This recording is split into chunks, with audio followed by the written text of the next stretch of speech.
You're live, bro. Yeah, welcome to the 2021 Fantasy Football Drinking Bros Sports Marathon Show. We thought we would do the entire thing live this year, except for one. I think we maxed out at a certain number of hours, so Tailgate Legends is going to be tomorrow, directly in front of the Ohio State game, so we can at least chat with them. Some of your faves are here today. Craig Dulesky, God damn it, man. Are you putting your head down purposely to show the Miami Dolphins thing? No, I'm just honestly trying to help out Billy Schofield over here. Oh, all right. With the old link here. It seems like a fucking Deshaun Watson to a hopeful move there.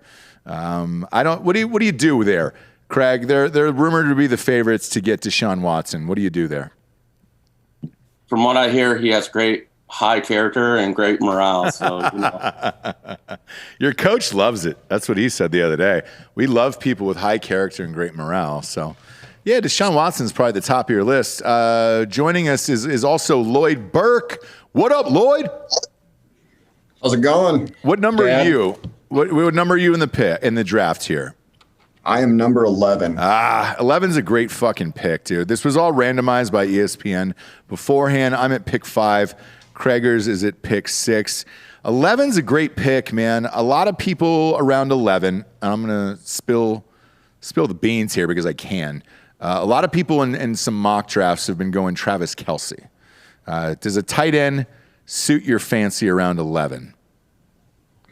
It does. Normally I'm in the trough or the gutter, so this will be a new one for me. Yeah, Craig is in that swamp pick area of 6 through 9. I just avoided it at pick 5, so I feel all right about it. And 11's tough though, because you're kind of waiting to see what shakes out. There's always some homers in drafts like this, so we'll see. First up on the board is Hutter, is his name. And, he's at pick 1. Picks are 30 seconds this year because if you're not a fucking grown-up and can do your pick in 30 seconds, then, well, you're not a real fucking man who deserves to win fantasy football anyways. So he is on the board with pick 1. He took Christian McCaffrey. Alvin Kamara went second in a real fucking hurry there. Dalvin Cook went third. A lot of running backs off the board. Fourth pick is up. Childcare LLC. Big fan of that. Motherfucker, he took Derrick Henry. I love Derrick Henry. That's who I actually wanted in that spot at number 5. I'm not going to get the opportunity for him. So I am going to go a little bit out of my comfort zone just simply because I want to watch him play. And I am going to go with Austin Eckler. Austin Eckler, I think, is going to have a big year. It's one of my favorite sleepers this year. I believe in Herbert. I think Herbert's going to have a fucking good season.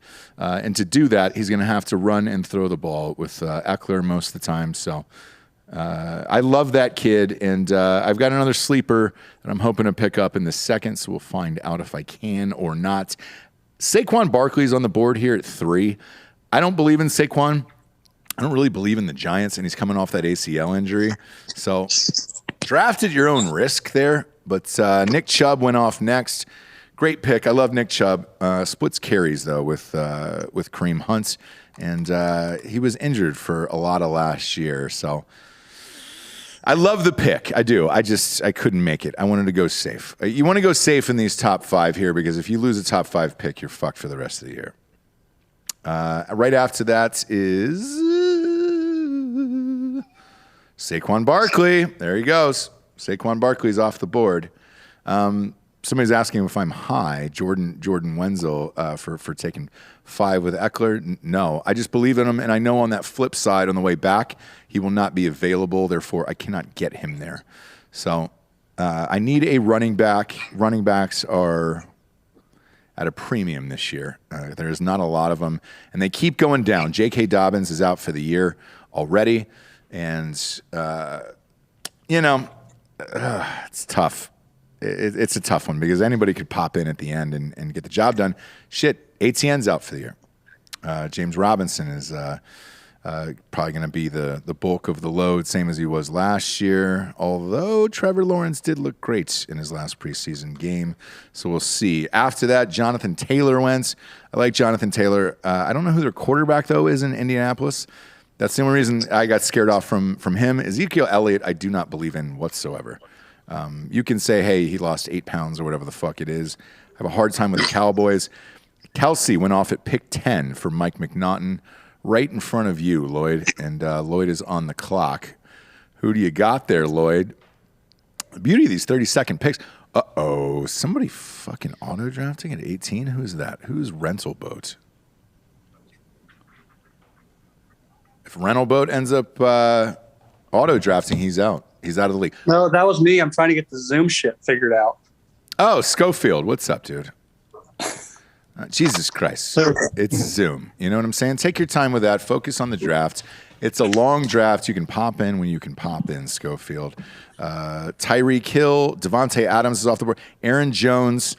I like Aaron Jones, Devontae Adams, and Tyreek Hill are all great picks there. I can't go wrong with any of those guys.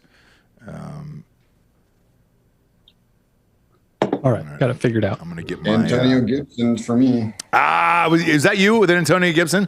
It's my biggest Yes, sleeper of the draft. I love Antonio Gibson. I think it's a great pick. That's who I was hoping to get in that second round there, and I did not. Great job with that. I fucking love him. Fitzmagic has the quote of the year already. He says, "It's not magic if it happens every single Sunday."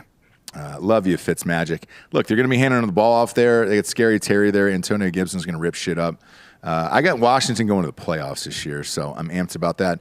Najee Harris went after that for Pittsburgh. Another solid pick. Pittsburgh always runs the ball. Fuck. How do I turn it off? Metcalf and Bill. DeAndre Hopkins. Okay, Bill, focus less on the Zoom and more on your draft, my man. I got it. I've never done ESPN before, so All right. We'll focus on that, and then we can get back to you here. we're good. We're solid. Kind of a homer pick here, but, got to go with my boy here. Who's your boy? Who's your You'll boy? see, Ross. All right, you got 3 seconds. So who's your boy? Okay. George Kittle. Okay. Boy. Your boy. All right, I get it. Corn-fed, Iowa strong. Yeah. I hear all of those things. Always hurt. I want to be happy this year at quarterback, so I just took Pat Mahomes. Go fuck yourselves, everyone. I want to enjoy the fantasy football season. I do. I'm sorry. I wanted Pat Mahomes. I'll pair him up with Eckler and feel fine about my life. Shit, I might just need Mahomes to get to the playoffs alone. And good luck with the rest of it. He's the only guy that you can really take in the second round quarterback-wise or end of the first, in my opinion. There might be some other guys out there, but Mahomes, and then usually, a lot of mock drafts have Josh Allen going second. But I want Mahomes on my team, dude. That'll make me feel better on a week-to-week basis. Right after Mahomes went A.J. Brown out of Tennessee. It might be a little early for A.J. Brown. Joe Mixon is a decent option there out of Cincinnati. And then Clyde Edwards-Helaire, who is our Murderers jersey in the Cutthroat Killers League this year. Signed jersey by him. He got to kill someone who came into his house and tried to steal a PlayStation from him, and he blew him away. Big fan of that pick. Not only because of the jersey, but the man himself. After that, David Montgomery went, and then Calvin Ridley. Calvin Ridley looked unbelievable in preseason. We'll see how he does as a 1 without Julio Jones lining up against him. After that was Darren Waller. Tight ends are very, very limited this year. Darren Waller's a solid pick there. I understand it. Justin Jefferson went next. He had a great year last year.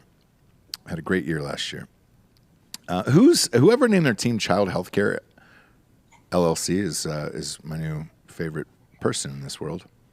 So, congratulations. I am on the clock now. This is the third round.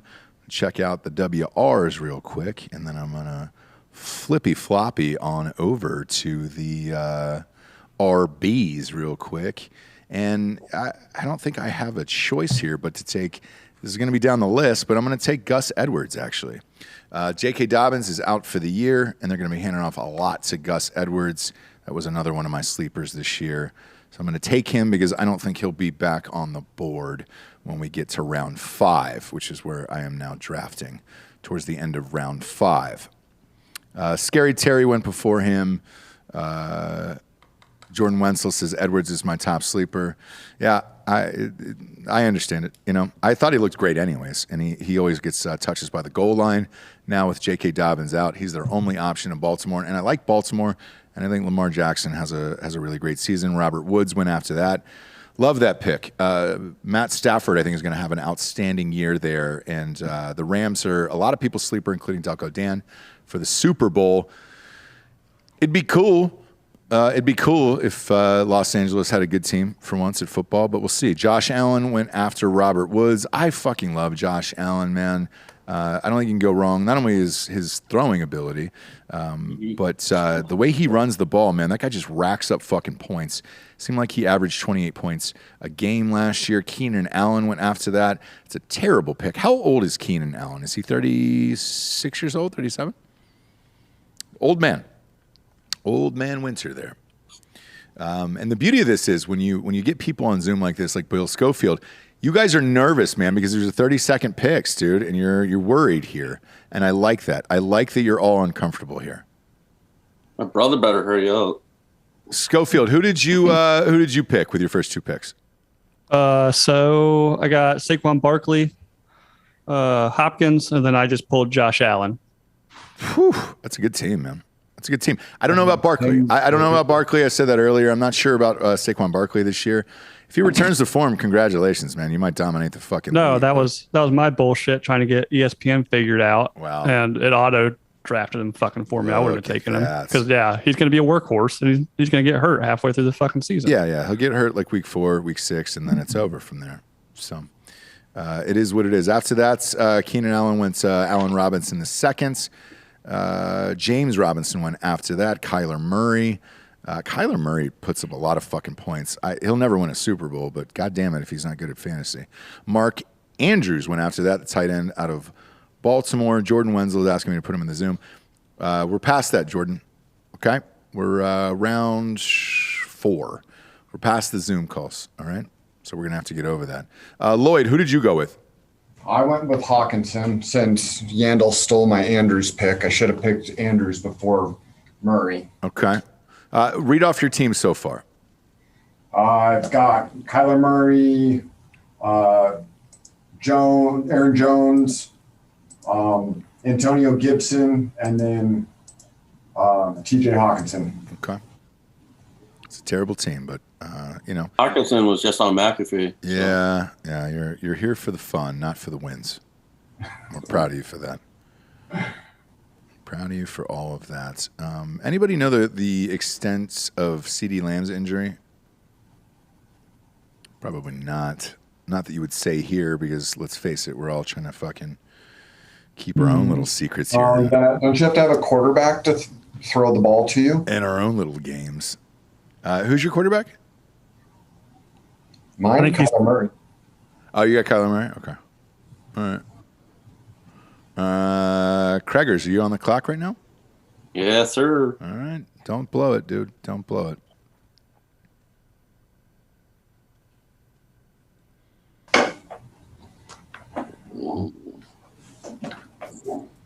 Well, fuck me in the ass. You will. Who'd you pick? Aaron Rodgers, huh? All right. I mean, I guess I respect it. I don't really have a choice but to, but, I guess I respect it. He was a big question mark for me about what he's going to do this year. Man, I hate to do this, but I think they're going to have a great year. So I'm going to take Chris Carson, the running back out of Seattle. Seattle's actually one of my sleeper teams. God damn it. You're welcome. Seattle's one of my sleeper teams. I think Russell Wilson, I've got some money on him on mybookie.com. Promo code Drinking Bros doubles your deposit. I've got some money on him winning the MVP this year, simply because he's with Tim Grover, who was on the show. I think Russell Wilson has a bounce back year. He was shitty the last half of the year. First half of the year, he was the fucking MVP, and then he decided to file 187 trademarks about himself cooking things. And he got lost in the sauce there. After Chris Carson was Miles Sanders from Philly. Delco Dan, how do you feel about Miles Sanders this year? bad. Yeah, same here. Same. I just feel bad about Philly in general. Yeah, so do I. I'm also gonna probably just not watch them on Sundays. No, I understand. After Miles Sanders was Julio Jones. Look, I love Julio, and I love that pick, especially there. I don't know what team that is, but look, Julio going to Tennessee. Tannehill is solid. He'll just put the ball where it needs to be. He's not a sexy quarterback. He's not going to fucking drop 500 yards, but he'll drop that baby in the basket, dude. And I think Julio Jones is actually the one there, not A.J. Brown. Next up, CeeDee Lamb. Again, don't know the extent of his injury, and we still haven't seen Dak Prescott play, but you got to take that pick there. So I understand it. Russell Wilson is a great choice there, whoever did that.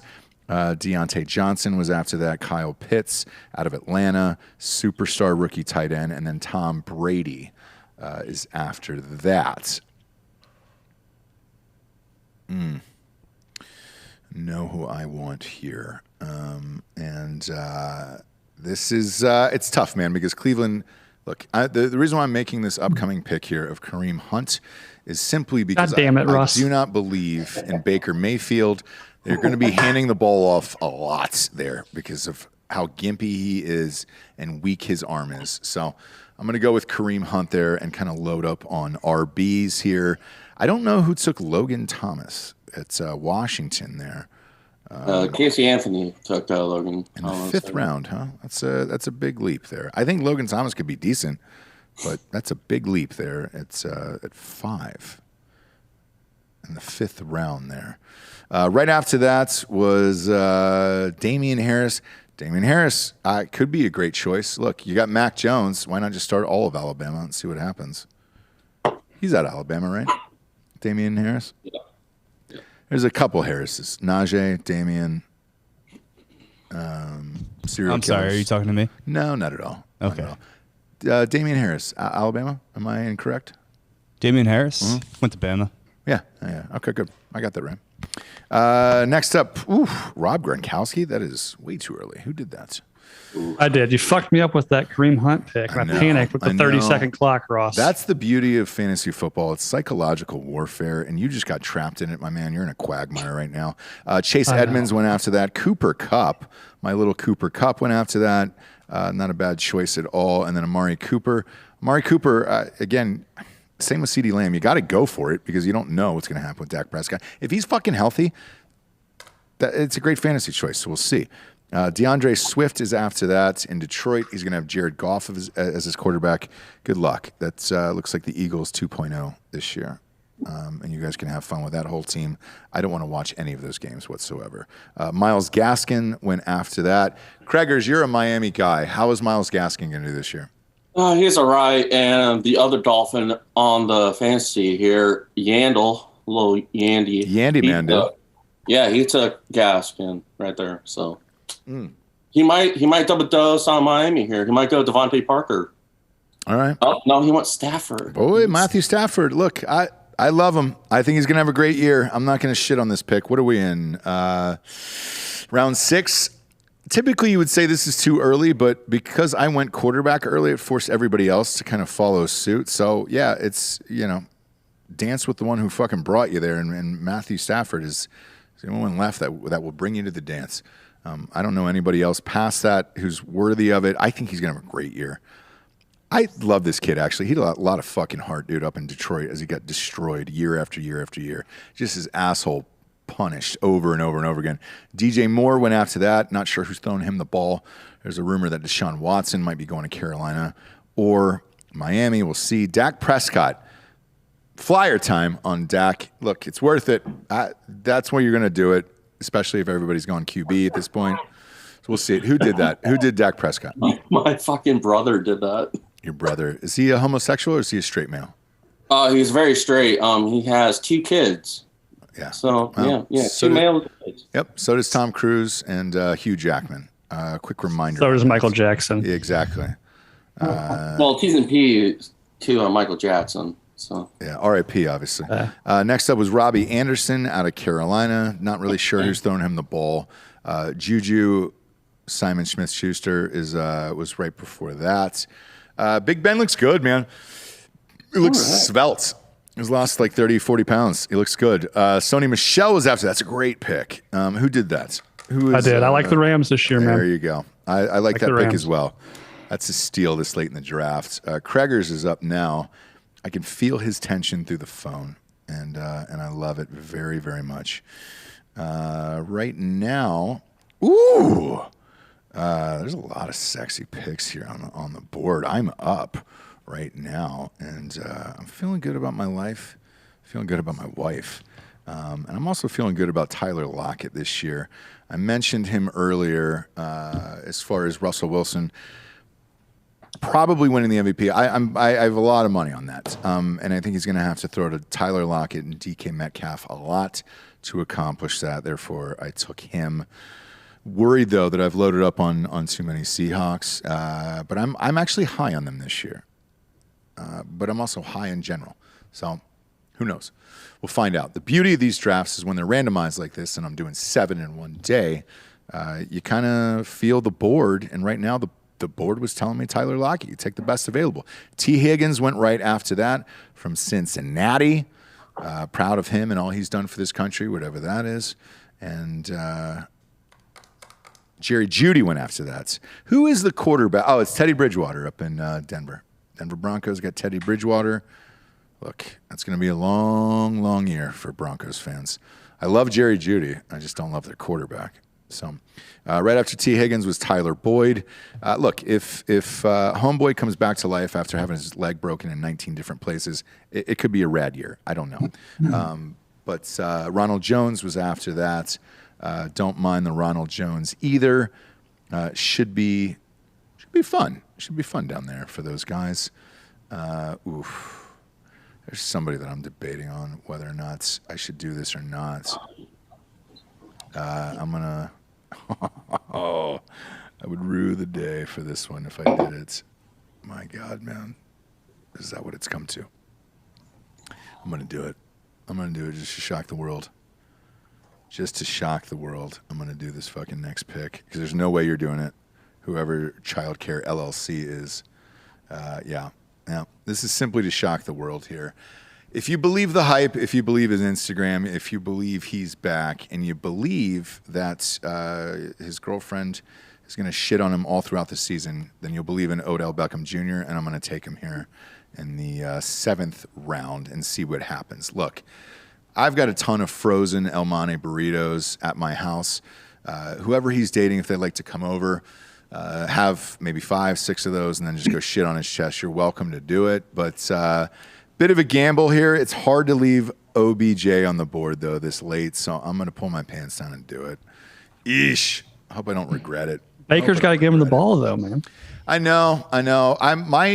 My wish, like a Make-A-Wish kid, Schofield, is that he breaks his arm and then Case Keenum comes in. Or they get Deshaun Watson at the last second, or even Cam Newton. Let's get Cam Newton there. And I think with all of those receivers and all of that talent there, Cam Newton could at least do it. I just don't believe in Baker. He's a free agent. Let's get Cam Newton there. Let's get rid of Case Keenum and get Cam Newton. Yes, we can. Yes, we can. Yes, we can. I like how I'm wearing a Falcons shirt today, and I probably won't draft a Falcon all day. Probably not at all. I got a while until my next pick here. Schofield, read off your picks so far. Who do you got? So I got Josh Allen, okay, Saquon Barkley, yep, Sony Michel, DeAndre Hopkins, okay, Chris Godwin, Rob Gronkowski, and Leonard Fournette in my flex right now. You got a decent team right now. I'm not gonna OBJ you and shit on it. That's a decent team. Kreger's, let's read off your team. Who do you got? Aaron Rodgers, Nick Chubb, Damian Harris, Robert Woods, Mike Gallup, George Kittle, Melvin Gordon III. And probably thinking about taking one of your sleepers that you might be thinking about, Ross. Ooh, are you ahead of me? Yeah, you are. In this next round, you're ahead of me. I hope it's not who I think it is. Because I've got this guy queued up, and I'd be so fucking pissed off about it if you take him, Craig. Let's not forget I'm officiating your wedding. So If you're thinking who I'm thinking, Craig, you might want to put the fucking keyboard down. Okay? Ross, as the league commissioner now, Yep. I just pointed myself that I can't have you threatening any of the members of the league because it will tarnish it, and I will not know who to give the trophy to. Well, look, it's not a trophy. We got a big boy prize. Craigers, tell everybody what the prize is this year. Well, it depends on who's looking at it, but it is a massive, delicious trophy. Chet Scoveland, the big man, Bill practice squad. Yeah. I believe he played with OJ for a season, did. Yeah, he did. During the good years. Yep. Number 69 in your books, number 1 in your hearts. Goddamn right. Goddamn right. Legend says he created the folding table. He did. Legend says he was also born on one. So can't confirm nor deny it, so we'll let that live where it is. Lloyd. Yes, sir. Where are you? You seem nervous. Like you're locked in right now. Where are you at team-wise here? Well, I just picked up Ayak and Chenault. Oh, was that you that picked up Chenault? You fuck. You Yeah, goddamn boom. fuck. Fuck you, Lloyd. God damn it. I was going to fuck up a Ross. I know. That was my big boy sleeper for this one. I loved him in the later rounds, and I was hoping I could get him, but obviously I can't. Fuck you, dude. Yeah. I appreciate that. That was real. Lots. No, I know it was. Real. That was me. Man, that really fucked me. Man, you really put the full winner in me on that one, you fuckers. I'm on the clock now, and whenever that happens, man, it is hard to get over, where you just want to kill everyone around you, and it doesn't even matter if it's family members here on this one. Now, Ross, I put your screen on the screen so everyone can know what you're looking at, therefore to also steal more of your picks. Obviously, no, and I appreciate that. Just trying to help. Yeah, there's nothing in that queue there. So One of my other sleepers is Antonio Brown. I watched the preseason game. Brady went to him every goddamn possession, and for whatever reason, I just believe in him this year. So we'll see. I feel like I'm already stacked enough, and this might be fine. Jarvis Landry, who I was going to take, I'm not sure. Was that you, Craigers, who took him?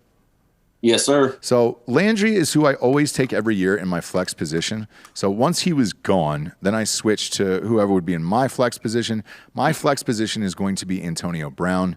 For whatever reason, man, Brady loves that dirtbag motherfucker, man. I don't know why. He lobbied for him to come to Tampa Bay. He lobbied for him to come to New England. Remember that one game in New England he played when he was going through all that fucking bullshit? And then boom, Brady was like, yeah, come on and play. Great, get in one play. And he threw him a fucking touchdown. I don't know why Brady loves this guy, but he does. Including the preseason. Threw every fucking ball to him. I don't get it. Maybe he's a mouth kisser. Maybe. He's super talented. He's just a fucking asshole. Chase Claypool went after that, and then Ben Roethlisberger, Jamar Chase went after that. Has Jamar Chase caught a ball this preseason? Because he's dropped every one that I've seen. Devin Singletary went after that. That's not a bad pick, whoever took that this late. For fucking... Yeah. That's a great pick, actually, this late. There's still a lot of talent on the board, Russ. There's a ton of talent on the board here. Ton of talent on the board here. That's what I say at a strip club, too. Ton of talent on the board here. Yeah. Yeah, ladies. Do we get a confirmation of who Childcare LLC is? I just love the name. Cole Beasley went after that, who was probably not going to play due to the fact that he does not want any form of COVID testing near his anus.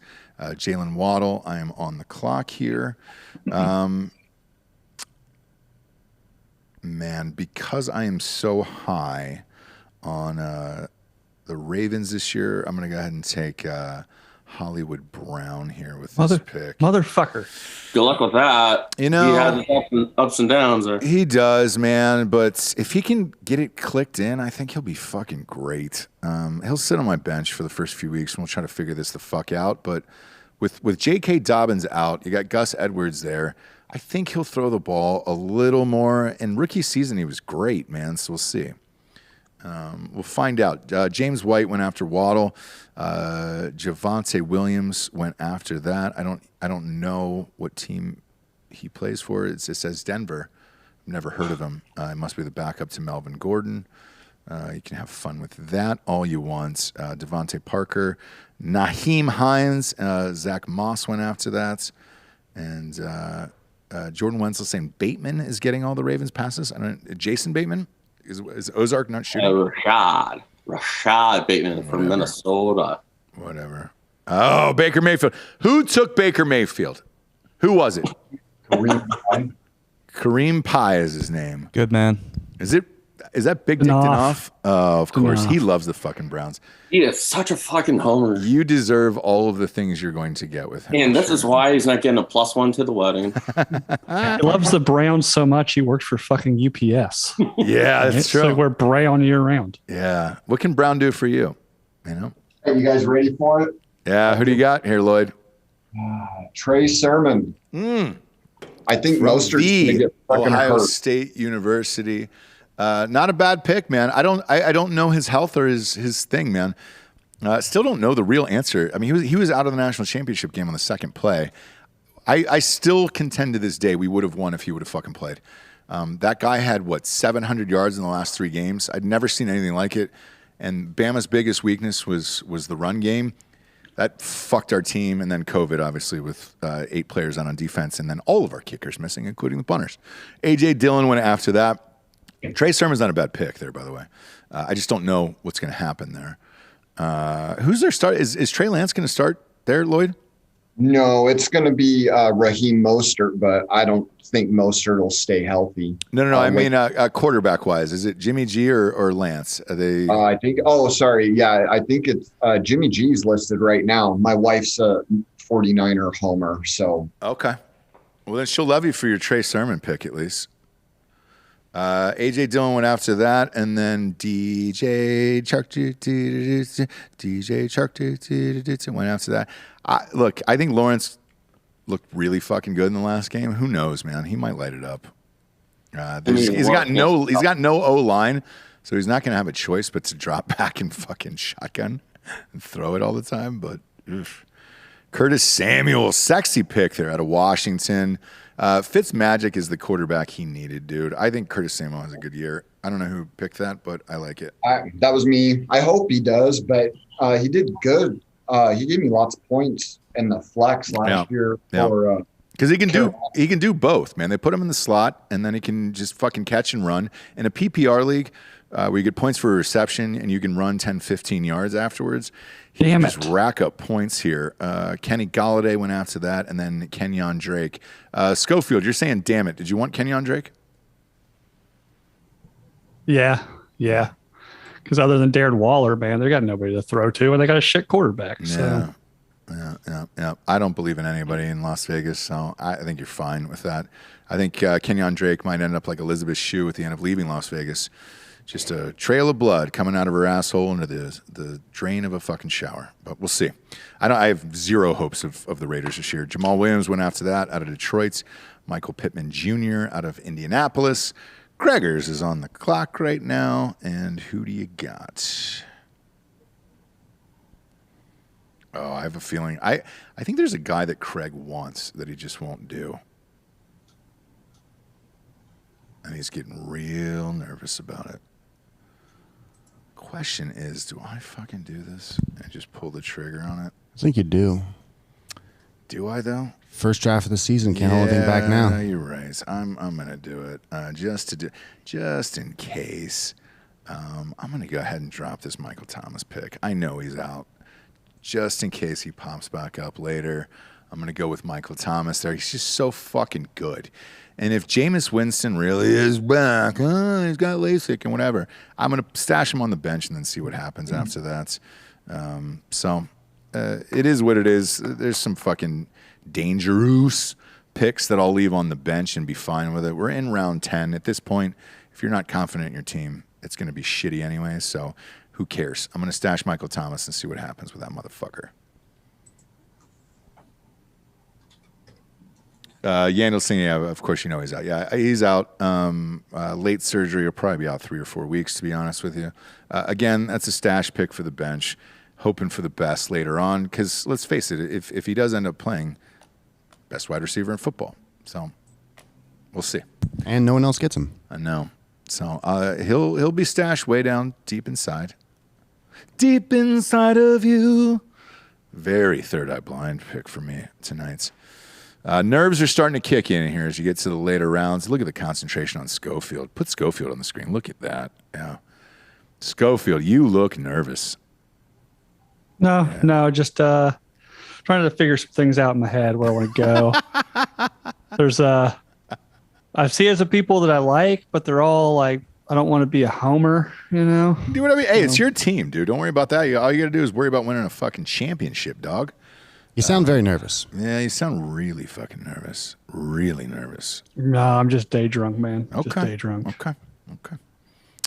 Either way, if you do have to shit and or piss yourself, I hope you're diped up today. True. Oh, of course. Hope you're diped up. Of course. Or just doing on a ghost bed with that protective. Goddamn right.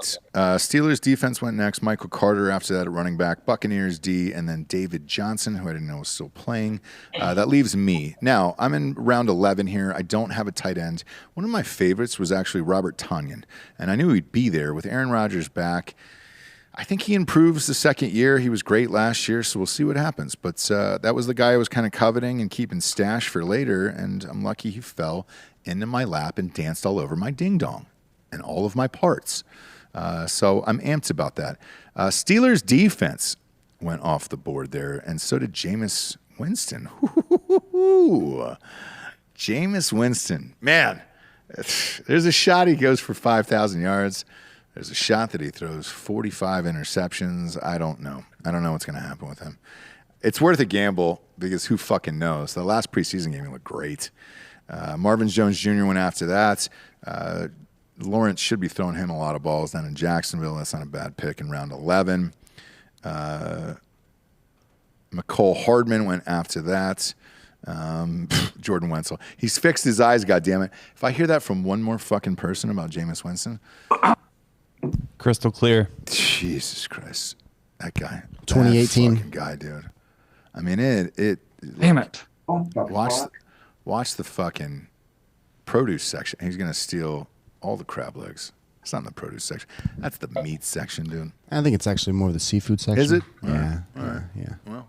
Adjacent to the butcher. Butcher adjacent is what you're saying? Oh, yeah. Okay. All right, Doc. Hammer the like button if you're watching on YouTube. It's fucking bullshit, dude. That's the only way people will get to see everybody's shitty picks here. Lloyd looks like he's having a hard time. Lloyd is fucking in it right now. Who'd you take, Lloyd? Bills defense. Ooh, all right, dog. Rush defense is not that great, but I like the secondary. Look, they're playing in a weak division. The Dolphins are in it, Craig, so. Mm. Kind of what I'm banking. Well, we all can't be the Jets or the Falcons. I so. know. I haven't drafted any Falcons. I wouldn't recommend that for anyone. But Calvin Ridley, yeah.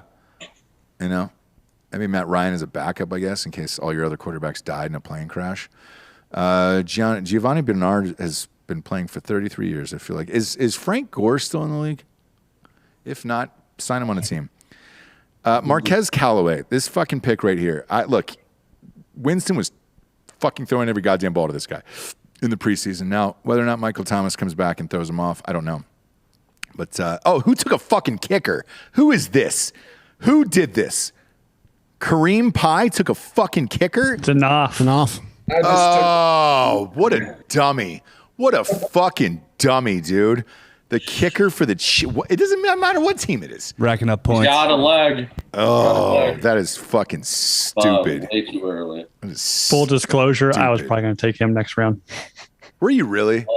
Yeah. You fucking dum-dums. That's why I always win this league every year. I mean, it's crazy. That is absolutely fucking crazy, dude.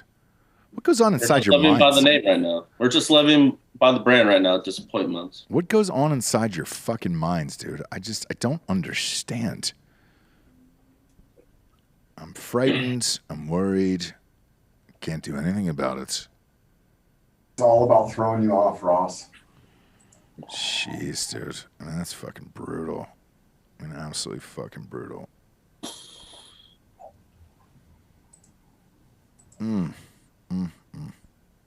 But at least I didn't pick fucking Tua like somebody just did. Did somebody take Tua? Have fun. Have fun with all of that. I'd rather have Cam Newton, but Yeah. I'd rather have fucking Terry Schiavo.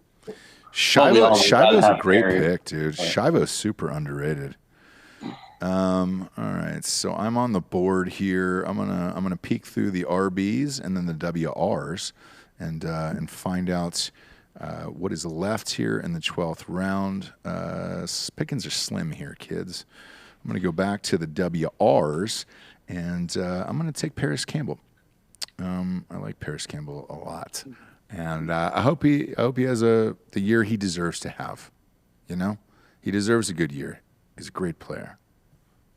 We'll find out. I heard Carson Wentz is going to be back week 1. Do you have Delco any news on that out of your Philly boy? Is he back week 1, or is that a fake? He's in Indy now. He's in my team. Yeah. Is he back week 1, Schofield? Last I heard, he is on IR as of Monday. So Yeah. A surgery was supposed to have been successful, and the rumor is he's coming back week 1, but we'll see. Find out. Right after that, Dallas Goedert went the tight end for Philadelphia. Tyler Higbee, and then Randall Cobb. Randall Cobb is back with Aaron Rodgers, so we'll see what happens there. Sterling Shepard went after that, wide receiver for the Giants. I think he's the only receiver for the Giants, so decent pick. Decent pick for round 13. We're in it now. We're in the stink of it. I can smell it. It's on my fucking skin, dude. Oh, god damn it. It's on my skin. The next pick I'm going to take is just simply to burn down Craig's soul. And that's it. Like, there's no other reason for it. Thank you. Thank you very much. Official update. Rob just had his child. Did he really? Yeah. Congratulations, Bob. Congrats, Rob. So this is for you, Craigers. Just to do it here, I'm going to take the Dolphins defense. Dolphins defense had a pretty good fucking defense. It's the only reason they got to the fucking playoffs last year, because they had a horrific offense. What do you expect out of the Dolphins defense here, Craigers? Probably the same as last year, but give up some points, probably give up some games, but we should be there. They're pretty good. I don't know. It's all based on fucking Tua. It is. Because your defense is good, man. And I think if you guys got Watson, you'd be a fucking awesome team, actually. Decent. It's decent. I'd be a great team with Watson, man. I'd be stoked to watch them with Watson. I'm not stoked with Tua, but that defense is always pretty good. And I'm going to line them up now. So they're on the squad. Ryan Tannehill went after that. Not a bad pick for round 13, whoever did that. My dude. Was that you? I mean, you just don't lay out the jersey, Ross, without picking them. Just saying. Boy, you got the Dolphins that's a jersey? I thought you had trash laying on your couch. No, that's a... Same thing. Yeah, that's a Dolphins jersey. That's an orange one. My God. It's like a prison jumpsuit, for Christ's sakes. Well, I did go to Seattle in this bitch, so... Yeah. Lloyd, where you at? Where's your team at? Just a second. Lloyd is having problems here. This is a lot of pressure. Every draft, there's one guy who's a little too nervous, dude. Don't fuck with Lloyd. Don't think about it. Take a kicker, bro. There's not going to be any left in the last round. They'll all be gone. All the good ones will be gone. Take Trevor Lawrence. Joe Burrs. T-Law.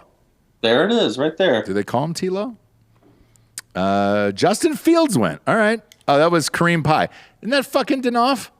Yep. Wow. He went with Baker Mayfield, homer pick, and then Justin Fields, because he's an Ohio State fan, homer pick. Fucking A, dude. Is he going to draft Maurice Claret next? Like, what the fuck, bro? Jameson Crowder's off the board. Trevor Lawrence. Who got Trevor Lawrence? Who's that? I did. That's not I bad. did, because Tannehill was the one I was hoping for. Is he your starter? Is he your starter, though? Let me ask you that. No, Kyler Murray will be my starter. That's a great backup. Yeah, don't be ashamed of that. Be proud of yourself. Nelson Aguilar after that, and then Joe Burrow. Man, I think it was Philly who leaked that Deshaun Watson thing. They were supposed to get him. Is he staying in Houston now? Is he? He's going to stay through the beginning of the regular season, but they're actively trying to trade him. Miami is in the lead, and then Carolina also wants him as well. So we'll see. Young Ho Kim Ko. Yep. Stop Asian hate. Sorry, I fucked up your name, man. Justin Tucker's after that. Yep. I don't. Why did you take total homer pick right there? But I get it. Who took the Falcons kicker, dude? Like that is fucking.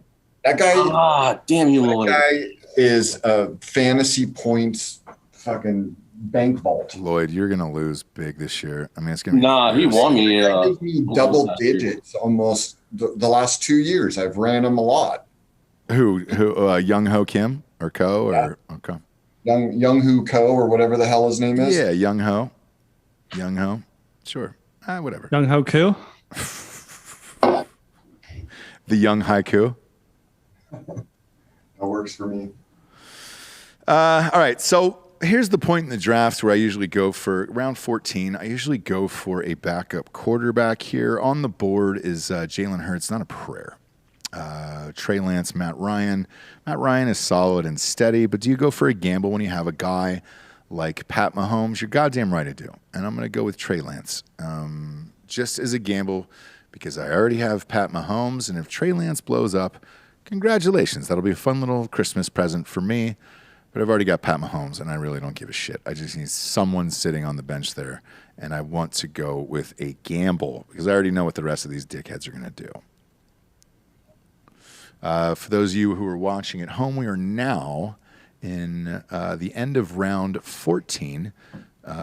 Lloyd Burke has had a really rough draft today. So what's your Venmo, Derek? Just shout that out for the people. This is a Save Lloyd draft, I feel like. Dude, Venmo. Cash only. Yeah, what's your Zelle, dude? Just shout out your Zelle for everybody. What's your fucking Bitcoin, dude? What's your Coinbase username and password? We got to save Lloyd today, I feel like. What's your mother's maiden name and what address or what street did you grow up on, Lloyd? What's that Soch, Lloyd? Let's just get that out there for the world so they can donate money to you. I'm sure no one will use it for anything else, and we're all good. Who's Hurricane? We know who that is? No. Okay. After Trey Lance, Colts defense, Saints defense, Jalen Hurts. I am now on the clock. And I typically in round 15 go for a backup tight end here. I still believe that position is important. The question becomes, who is left and why? And boy, it's brutal here. I'm going to go with Hunter Henry. Just in case Mac Jones decides to fucking pass to him, we'll see what happens. He's a great tight end. I just don't know anything about Mac Jones. I think that was a surprise for a lot of people. But I already have a starting tight end. This is my backup tight end, and that's where I like to go with some gambles later on, late in the draft, where it's like, all right, these guys could turn out to be sex addicts, and I could fucking jack off and party all night and do some blow with some friends, or I can completely shit the bed, and we'll see. But I feel pretty confident in it. Otherwise, I'm a value pick guy. I don't really go for the fucking sacks unless they're 7 rounds later. Ruben Schneider's saying it's him. He's the Crossfire Hurricane. Ah, shit. After the Stones song. There we go. Heading into the end of round 15 right now. Mike McNaughton's on the clock. BKE, Brotherhood, you and me. That was my character name. And Accepted. Whoever did that is really fucking funny. And the best part about it is, oh shit, Barstool gave Accepted a shout out last night when they were talking about the fake football team. I'm not going to say they listened to the show and just stole it, but whatever, man. Amped about it either way. End of 15 here. Yandy Man is on the clock. Let's see. Fitzmagic went off the board. That's not bad. Daniel Carlson, the kicker from Las Vegas. I don't know who that is. Malcolm Brown after that. Mac Jones. There we go. 15. Who took Mac Jones in 15? I like it. Matt, my brother. I like that pick. That's not a bad pick. And he's Mike McNaughton for this year's fantasy team. Okay. Mike Strachan went after that. Brandon McManus. Mac Jones. Who? Mac Jones. Chicago Bears defense, not a bad defense at all, especially if Field starts, man. That team could be good. I already bet the over on the wins for the Bears this year. As we're heading around 16, I repeat, you don't have to listen to me, but I'll repeat it over and over. I say it every year, over and over and over. This is the round you take a kicker. Everybody's left in this goddamn thing. Legatron, all these. It doesn't matter. You pick it. It doesn't matter. They're all here. And they're ready to be drafted. They're all sitting pretty. They got their big, beautiful dicks out. And this is where you take a kicker. You do not take a kicker in any other round except for the last round. Chiefs defense is off the board. Carson Wentz, there you go. 16. That's a great. Oh, is that Kareem? He's got 3 quarterbacks. Does Richard Denoff, is he driving the truck? The UPS He's truck? driving right now, delivering packages. All right. Well, I've got one here to deliver for his mouth because that's a terrible pick. It's a terrible pick. I got an 8-pounder to drop off. Don't put it in the mailbox. Put it on the front door. Eric Ebron at tight end for Pittsburgh. Not a bad pick in the late rounds. T.Y. Hilton. How is he still on the board this late? Who did that? That was me. I like it. There you go. Congratulations. He's fucked up. He's got a bad disc. Nah, it's worth it. You're in round 16. You getting T.Y. Hilton? I'm not going to fucking OBJ you over that. I'm really not. Figures a pretty good value in the 16th round. Yeah. And then, shit. Here we are for my kicker pick. I'll go Ryan Suckup from Tampa Bay because they're going to score a lot of points. So congratulations. My roster is now full, and there's 3 teams left on the clock.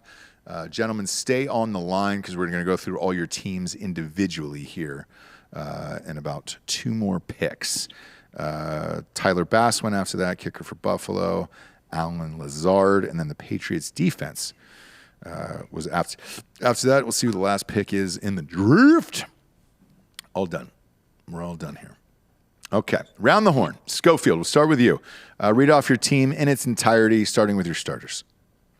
All right, so starting, we got QB. We got Jared Allen out of Buffalo. I think he's going to have a pretty solid year. Josh Allen. Yeah. Jared's going to be good too. A lot of white claws into the day already, No, Ross. that's Took the day off of work for this. It's fine. Saquon Barkley. Not super thrilled about that one. If he stays healthy, he might have an all right year. Yeah. Sony Michel. A great pick. I love Sony Michel this year. DeAndre Hopkins. Also another great pick.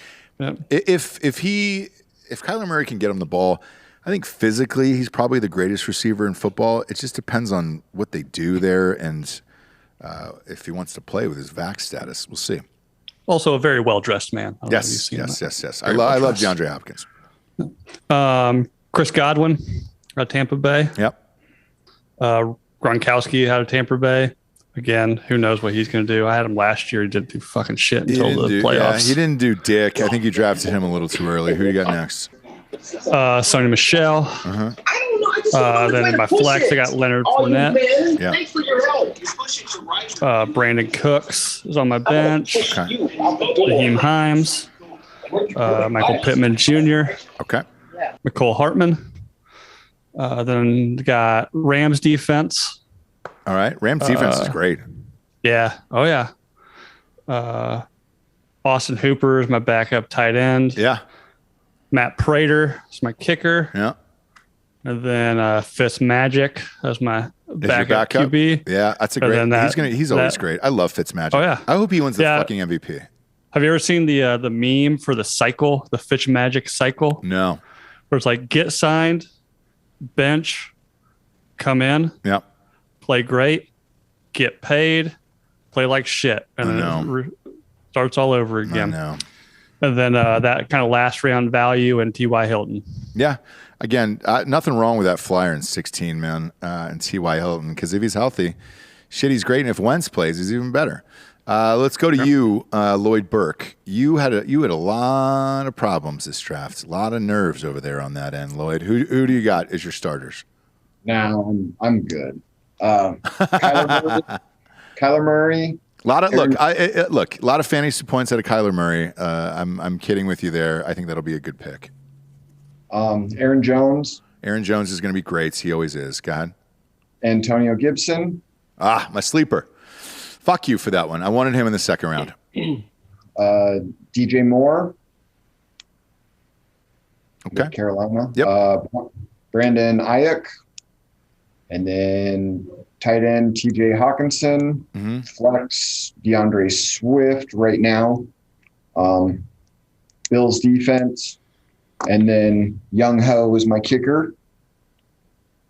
And then I got on the bench Laviska Shenault, Trey Sermon, Mm-hmm. Curtis Samuel, Washington defense, Trevor Lawrence, Mike Strahan, who is in for T.Y. Hilton. He'll be starting until they figure out his neck bullshit. Okay. Because he's missing, the coach said he's missing multiple games. So he's out probably 6, maybe. 4 to 6 is what I heard. I heard 4. Yeah, I heard 4 as well. That's fine. Either way, though, you got to take that risk. That's fine. I've had 3 back surgeries and my neck's all fucked up, so you don't just bounce back from that quickly. Is that why you can't manage to hang up anything on your walls in your office, Lloyd? I mean, geez, just depressing. No, he took everything down. He doesn't want to give his company shine. He's a minimalist, dude. Respect his choice, dude. Respect his choice. I had to clean a bunch of shit up. And then backup tight end is Jared Cook. He was there. He can do good. New team, so I don't trust he's going to do too much, but we'll see. You need a backup tight end. This draft is super fucking thin and tight end. Who's your starting defense?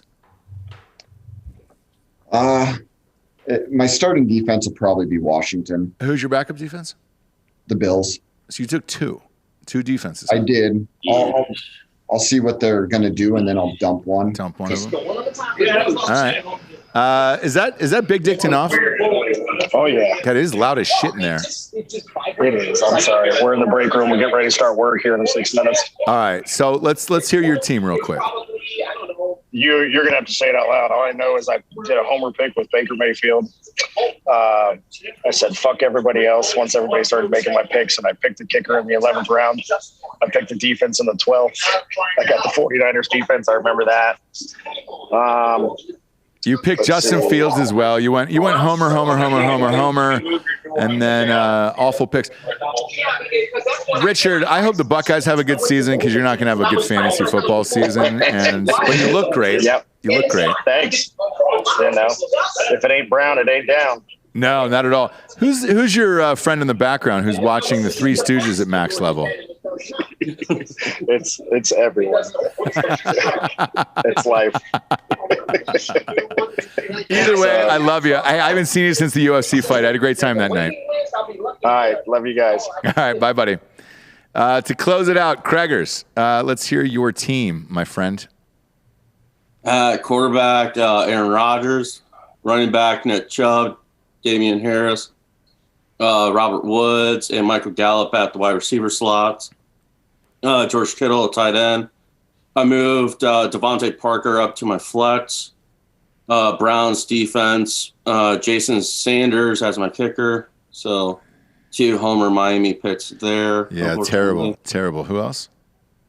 Jarvis Landry, Melvin Gordon, J.D. McKissick, Marvin Jones, Ryan Tannehill, Zach Ertz, and Denard Mooney are on my bench. Okay, can you tell me who Denard Mooney is? I've heard great things in Chicago. Him and Justin are, I think, like roommates or some shit. So, Sure. That's a made-up story, Craig. And I'm not going to let you lie here on this program. We're very esteemed here. Schofield, we appreciate you being here, my man. Yeah, thanks for the invite. Sorry it took me so long to get the fucking Zoom shit figured out. Well, look, you are who you are, okay? You are who you are. Well, I got the mics in about an hour before this happened. I got the Zoom unit in. I wanted to try it all out, man. Perfect. I'll close it out here by, let's see. What time's the next draft here? That's right. 3:45 on the old clock. Is that fucking here? Let's see. It is almost 3 now. In this planet? In this world? Yes. Great. All right.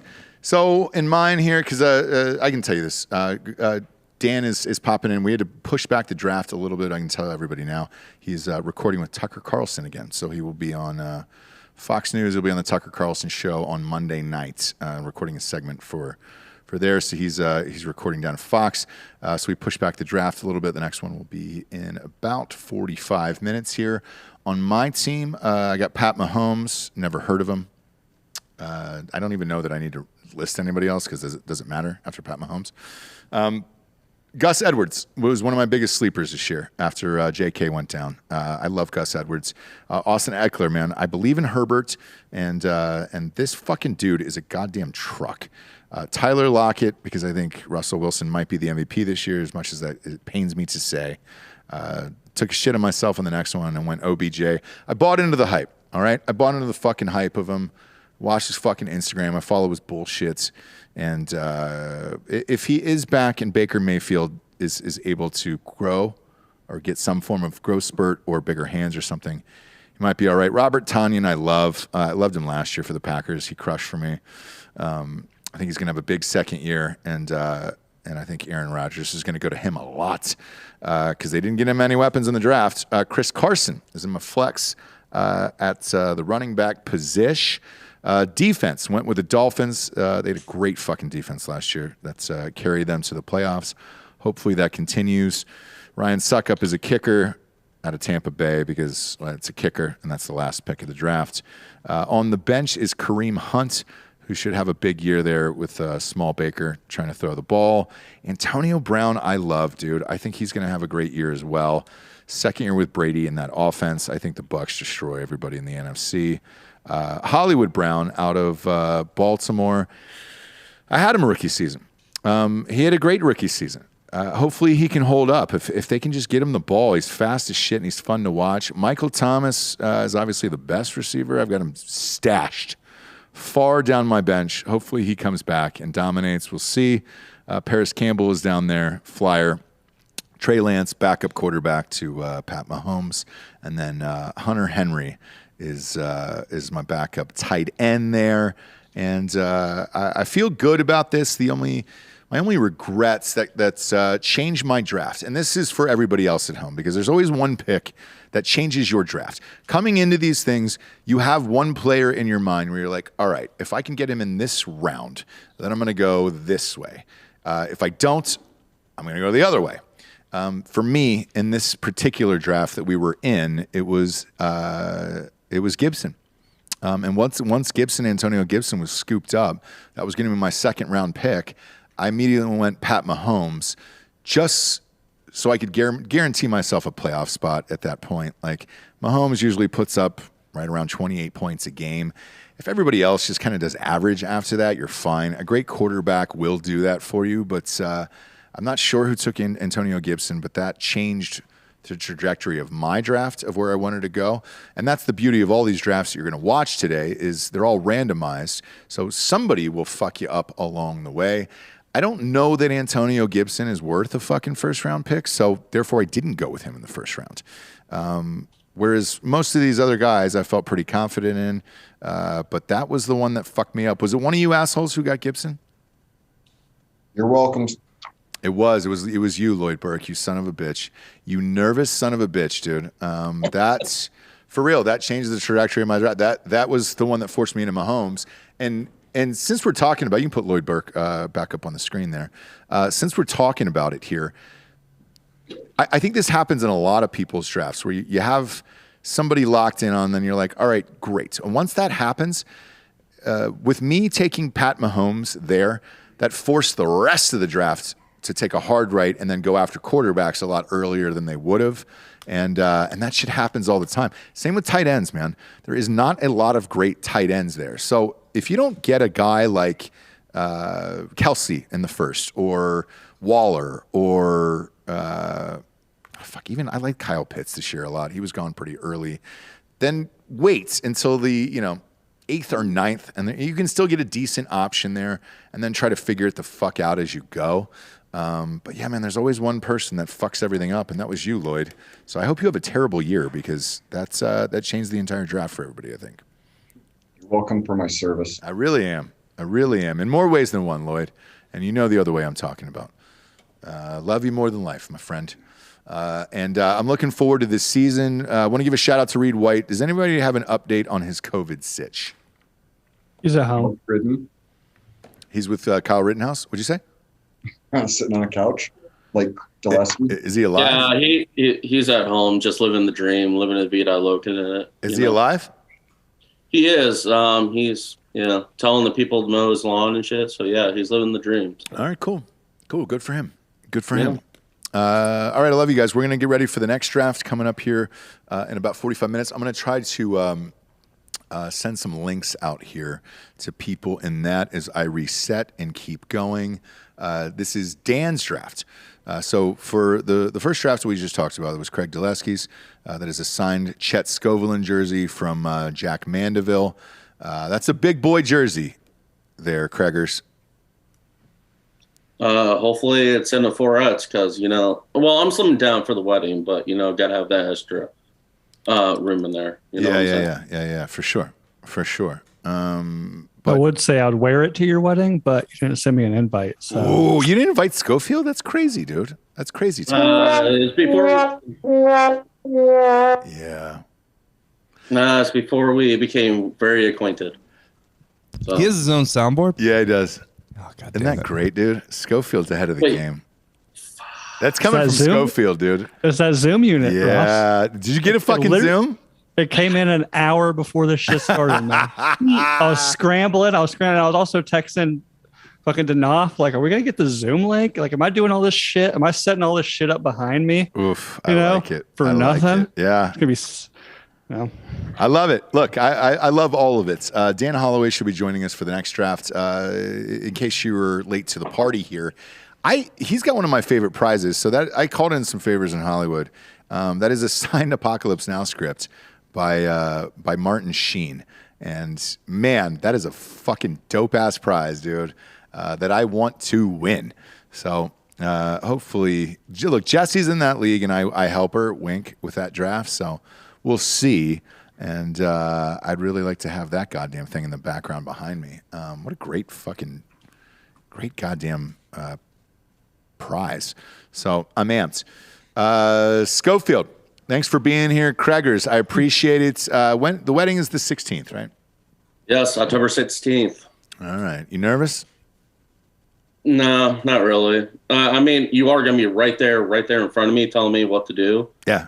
So, I mean, I've been there, done that once or twice. So, am I mic'd up? You probably will be. I mean, you guys are probably heading out probably that Thursday, Friday morning. So we'll all get it. Good stuff for everyone. So where do we fly into, by the way? My recommendation is BWI. So you don't have to do like 3,000 connections like to Cedar Rapids or Dubuque, which is a great place in Iowa. Dubuque. I love that place. Wait, I thought you were getting married in Maryland. Is that not right? I am. BWI. He's talking shit about Iowa. I understand that, but I mean, fuck, where do we go in Maryland? I don't know much about Maryland. You're going to be flying to BWI, which is Baltimore. And then from Baltimore County and all that shit, all to Carroll County. So it's about an hour 15 minutes out. Where am I staying at, Craig? Is there 4 Seasons there? Where are we at?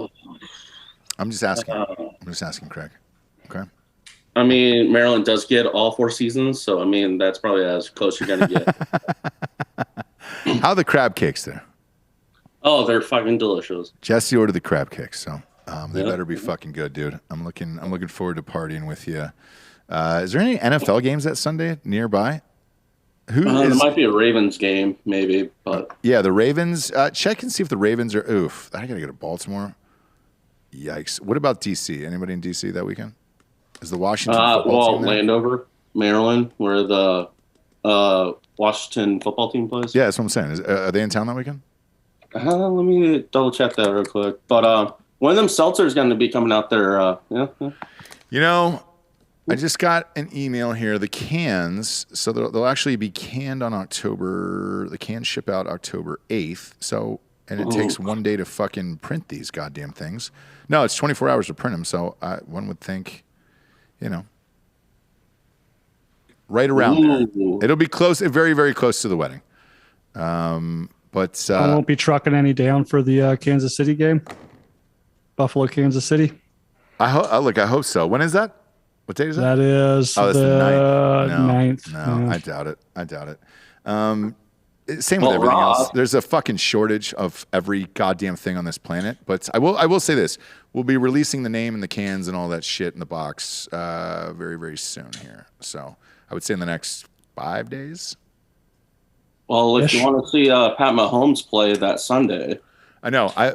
We've already he's playing. Yes. The Washington that Sunday after the wedding. So. Oh, is he really at Washington? So if you really want to go down to Landover, Maryland, and see that nonsense, we're supposed to go to the Chiefs-Bills game the week before, and then Schofield. Since you're on the phone, what we were also going to do was bang it with that Nebraska Michigan game. But after Nebraska's first week, I have zero desire to go to that stadium. My God, man, what a bunch of losers. Yeah. When I first moved to Iowa, they were kind of on the tail end of being a big deal, I guess. It's a cool stadium, but I guess the fucking football team sucks. Well, look, since we got two Iowa guys here on the phone, Iowa this weekend, -3.5. Are you guys taking Iowa? You and Craigers. Let's start with you, Schofield. Who are they playing? He's probably looking for Delco. Come on, dude. They're playing Indiana. They're playing Indiana. That's a fucking. I'm a transplant to Iowa, dude. Like I came from a state with professional sports. Like I come out here and everybody's like, "Are you a Cyclones or a Hawkeyes fan?" I was like, I don't know, man. Like I guess I'm either one. I don't know. But he's a Drake Bulldog fan. He's down. Yeah, I can hear the drums from the Drake Bulldogs, man, whenever they score touchdowns. Okay. Right down the road. All but right. I guess against Indiana, I'll take Iowa. You'll take Iowa, huh? All right. I suppose. Is Indiana good? I don't do college football, man. I told you this. Yeah, that's weird, man. Unless I need to. If you want somebody to go cover some football games around here, I can learn real quick. If you don't know it, you don't know. No, it. I You don't. know what I'm saying? I'd be terrible. Schleback's picks just came out here for college. Who does he have? Who does this fucker have in college football? So that Iowa game, dude, I actually think Iowa's going to be pretty fucking decent. And it's too close to call because a fucking in-conference game, week 1, is really, really tough. And 3.5 means they really don't know what the fuck's going to happen. But I think Iowa's going to be pretty decent this year. They got a really good defense. Are we really watching the UCF BSU game tomorrow? Well, we have to because it's an hour on before Ohio State. Delco Dan, your thoughts and predictions to Lloyd here on that game? Because I know you love them. So we're going to roll pretty easy, I think. We're going to beat Boise pretty well. I just don't know what this new coach is going to do. I mean, Harsin was pretty freaking horrible, and I don't know. Coming from Oregon, he kind of scares me. He's better than Harsin. Yeah. He's also a Boise guy. So so is Harsin. That doesn't mean shit. Yeah. And the only other scary thing is Bachmeier's. I mean, Bachmeier's all right. Sears is better, but Bachmeier's starting, and then our freshman is his backup because the other two quarterbacks are hurt. So we only got two quarterbacks. If they go down, it's over. Bachmeier has concussion problems too, so that's fun. He also had AIDS in 1983. A lot of people don't know that. I don't think he was born. Nah, he beat AIDS in 1983. Schleback has got Georgia beating Alabama in the national championship on ESPN right now. Gross. You want to go through Bill Connolly for this weekend? Little S&P? Go ahead. Fire away. All right, I'll pull it up right now. Yeah. Do you have a camera on you today, by the way? Yeah, we do. Gentlemen, thanks for being with us. We appreciate it. I'll let you get back to your real lives. Yeah, no problem. Thanks, Ross. Love you guys, man. Love you too. All right, so Connolly, this weekend, his S&P picks. He's got Ohio State winning 37-28. Woo! That's not covering. That's not covering. He's got UNC. Do you believe in Connolly's picks? Let me ask you that. I do. You do? I believe in S&P long term. So like the stock market. Yeah. You're going to lose some games, but yeah, if you do every game, and especially when you focus on games where there's a discrepancy between S&P and the real line by like 7 to 10 points, Usually hits. Okay. Man. So he's got, let's look. Boom.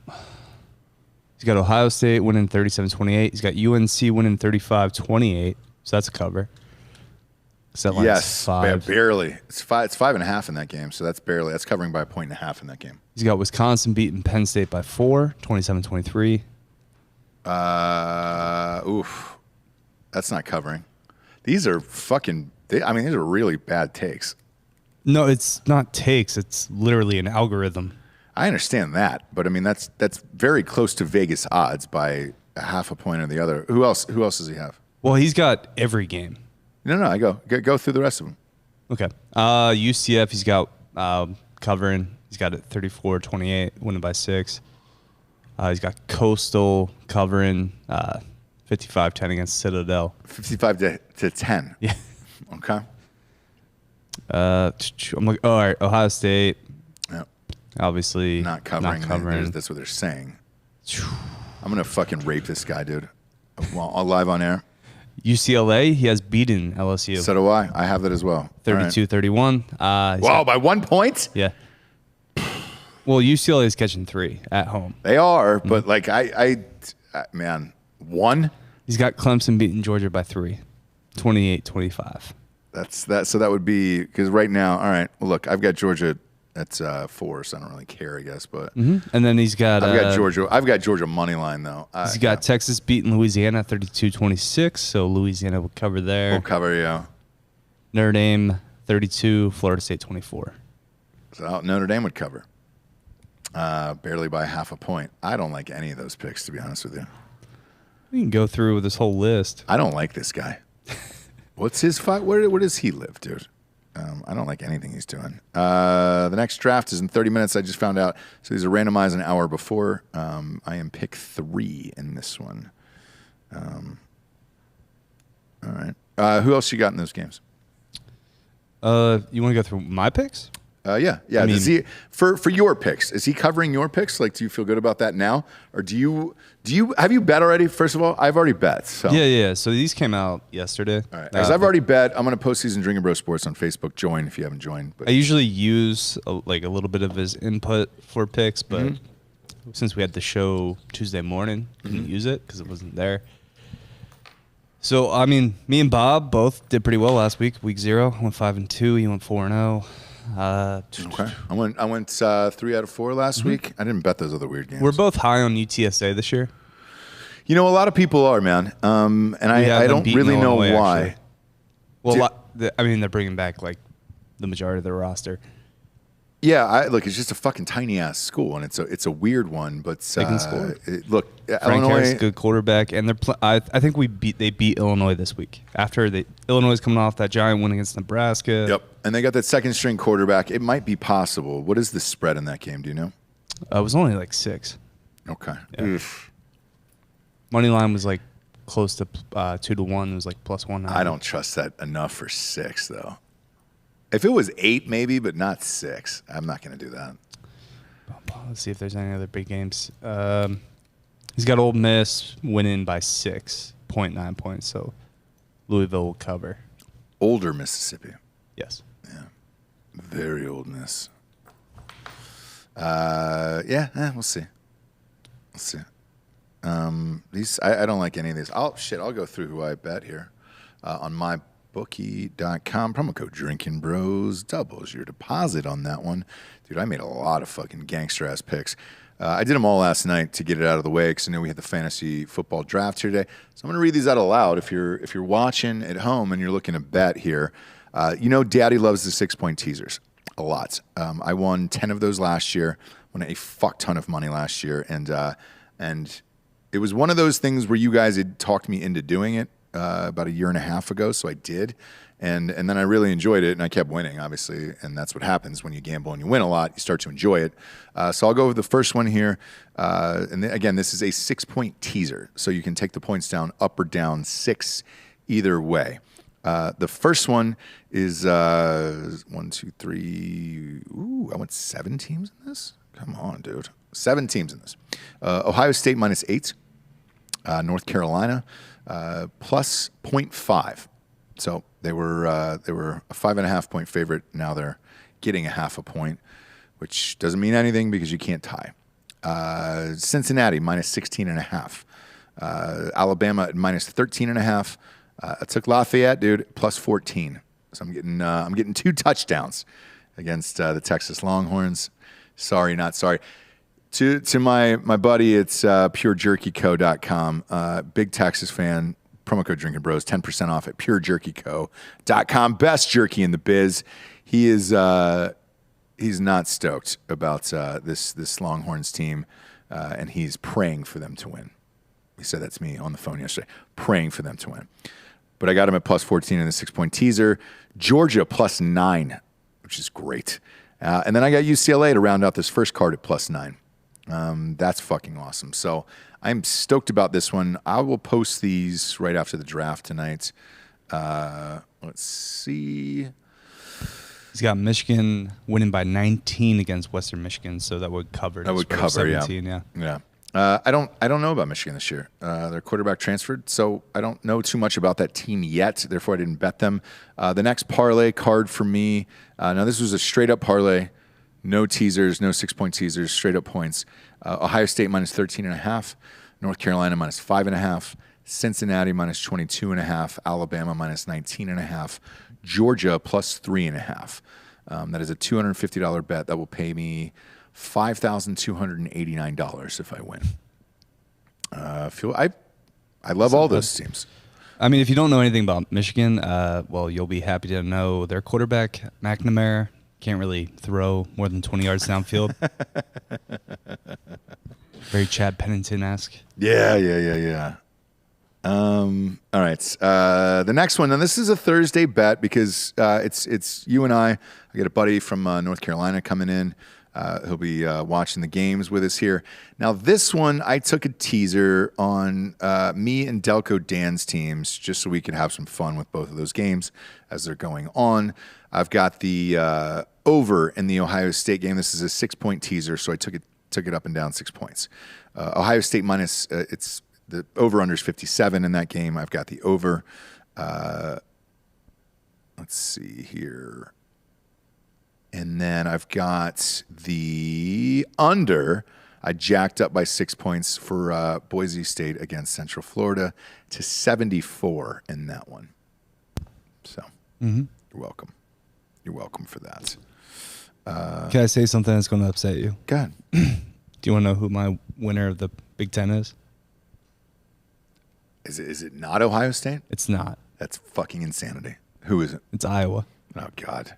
I think Iowa's going to have a decent team, no doubt. They'll get there. I just need them to get there. But on the other side, One right? game scenario. Yeah, they're on the other side. Yeah, in the Big Ten championship. You know what's funny? So if we're going to go head to head on who we think is going to be in the Power Five, I actually do have Iowa. I have Iowa playing Ohio State and then losing to Ohio State badly. And then Ohio State goes to the playoffs. I think Iowa's got a really great defense. I think they're a sleeper this year, and they don't have the cancer kids. So, look, Ohio State is – or was that Purdue? That was Purdue. Whatever. Yeah, Auburn. We got housed by Iowa, though, one year, maybe like 5 years ago. It was just like we didn't show up 1 week, and it was only loss of the year. Next up, straight up bets. I have an Ariana Grande on Ohio State minus 13.5. I've had that, though, on the books for 4 to 5 weeks at this point. And then I did a Delco Dan parlay for you. I'm going to put this up in Drinking Bros Sports. This is for you, Delco, because just like yourself, I believe in miracles sometimes, and it might happen. All right? You ready for this one? This is a 9-team parlay that I bet on. I put $100 on it. You know what it pays off at? They better be all dogs. They're not all dogs. Damn. All dogs go to heaven. Okay. This is a $100 bet. If I win this parlay, it pays off at $33,635. $100 bet. Okay. Alabama minus 19.5. Okay. Georgia plus 3. North Carolina minus 5.5. Ohio State. That is the under. No, I'm sorry. That is the over at 63. Lafayette. I don't know if I like that. Look, dude, Ohio State's going to put some points up on the board. Minnesota might not. But they will. Their quarterback is Tanner Morgan's whatever. He's really fucking good. I've got them down for probably 3 touchdowns. And the reason being is our fucking defensive back guy, he plays a lot of zone and not man-to-man. I don't understand why. With 7 banks back there. But I got Lafayette +8, UCLA +3, Notre Dame -7.5. Like I said, I got that over in Ohio State. And then the Boise game, I got the under at 68 in that one. Yeah, look, you know more about UCF. How do you feel about an under of 68? No, I love that because our front 7 is nasty. Good. All right. And then, dude, I went some big boy bets here at 500 apiece. Opening weekend, I always go super, super fucking hard. You guys know me after 4 years at this point. 500 on Bama, -19.5. I've got $1,000 on Georgia at +3.5.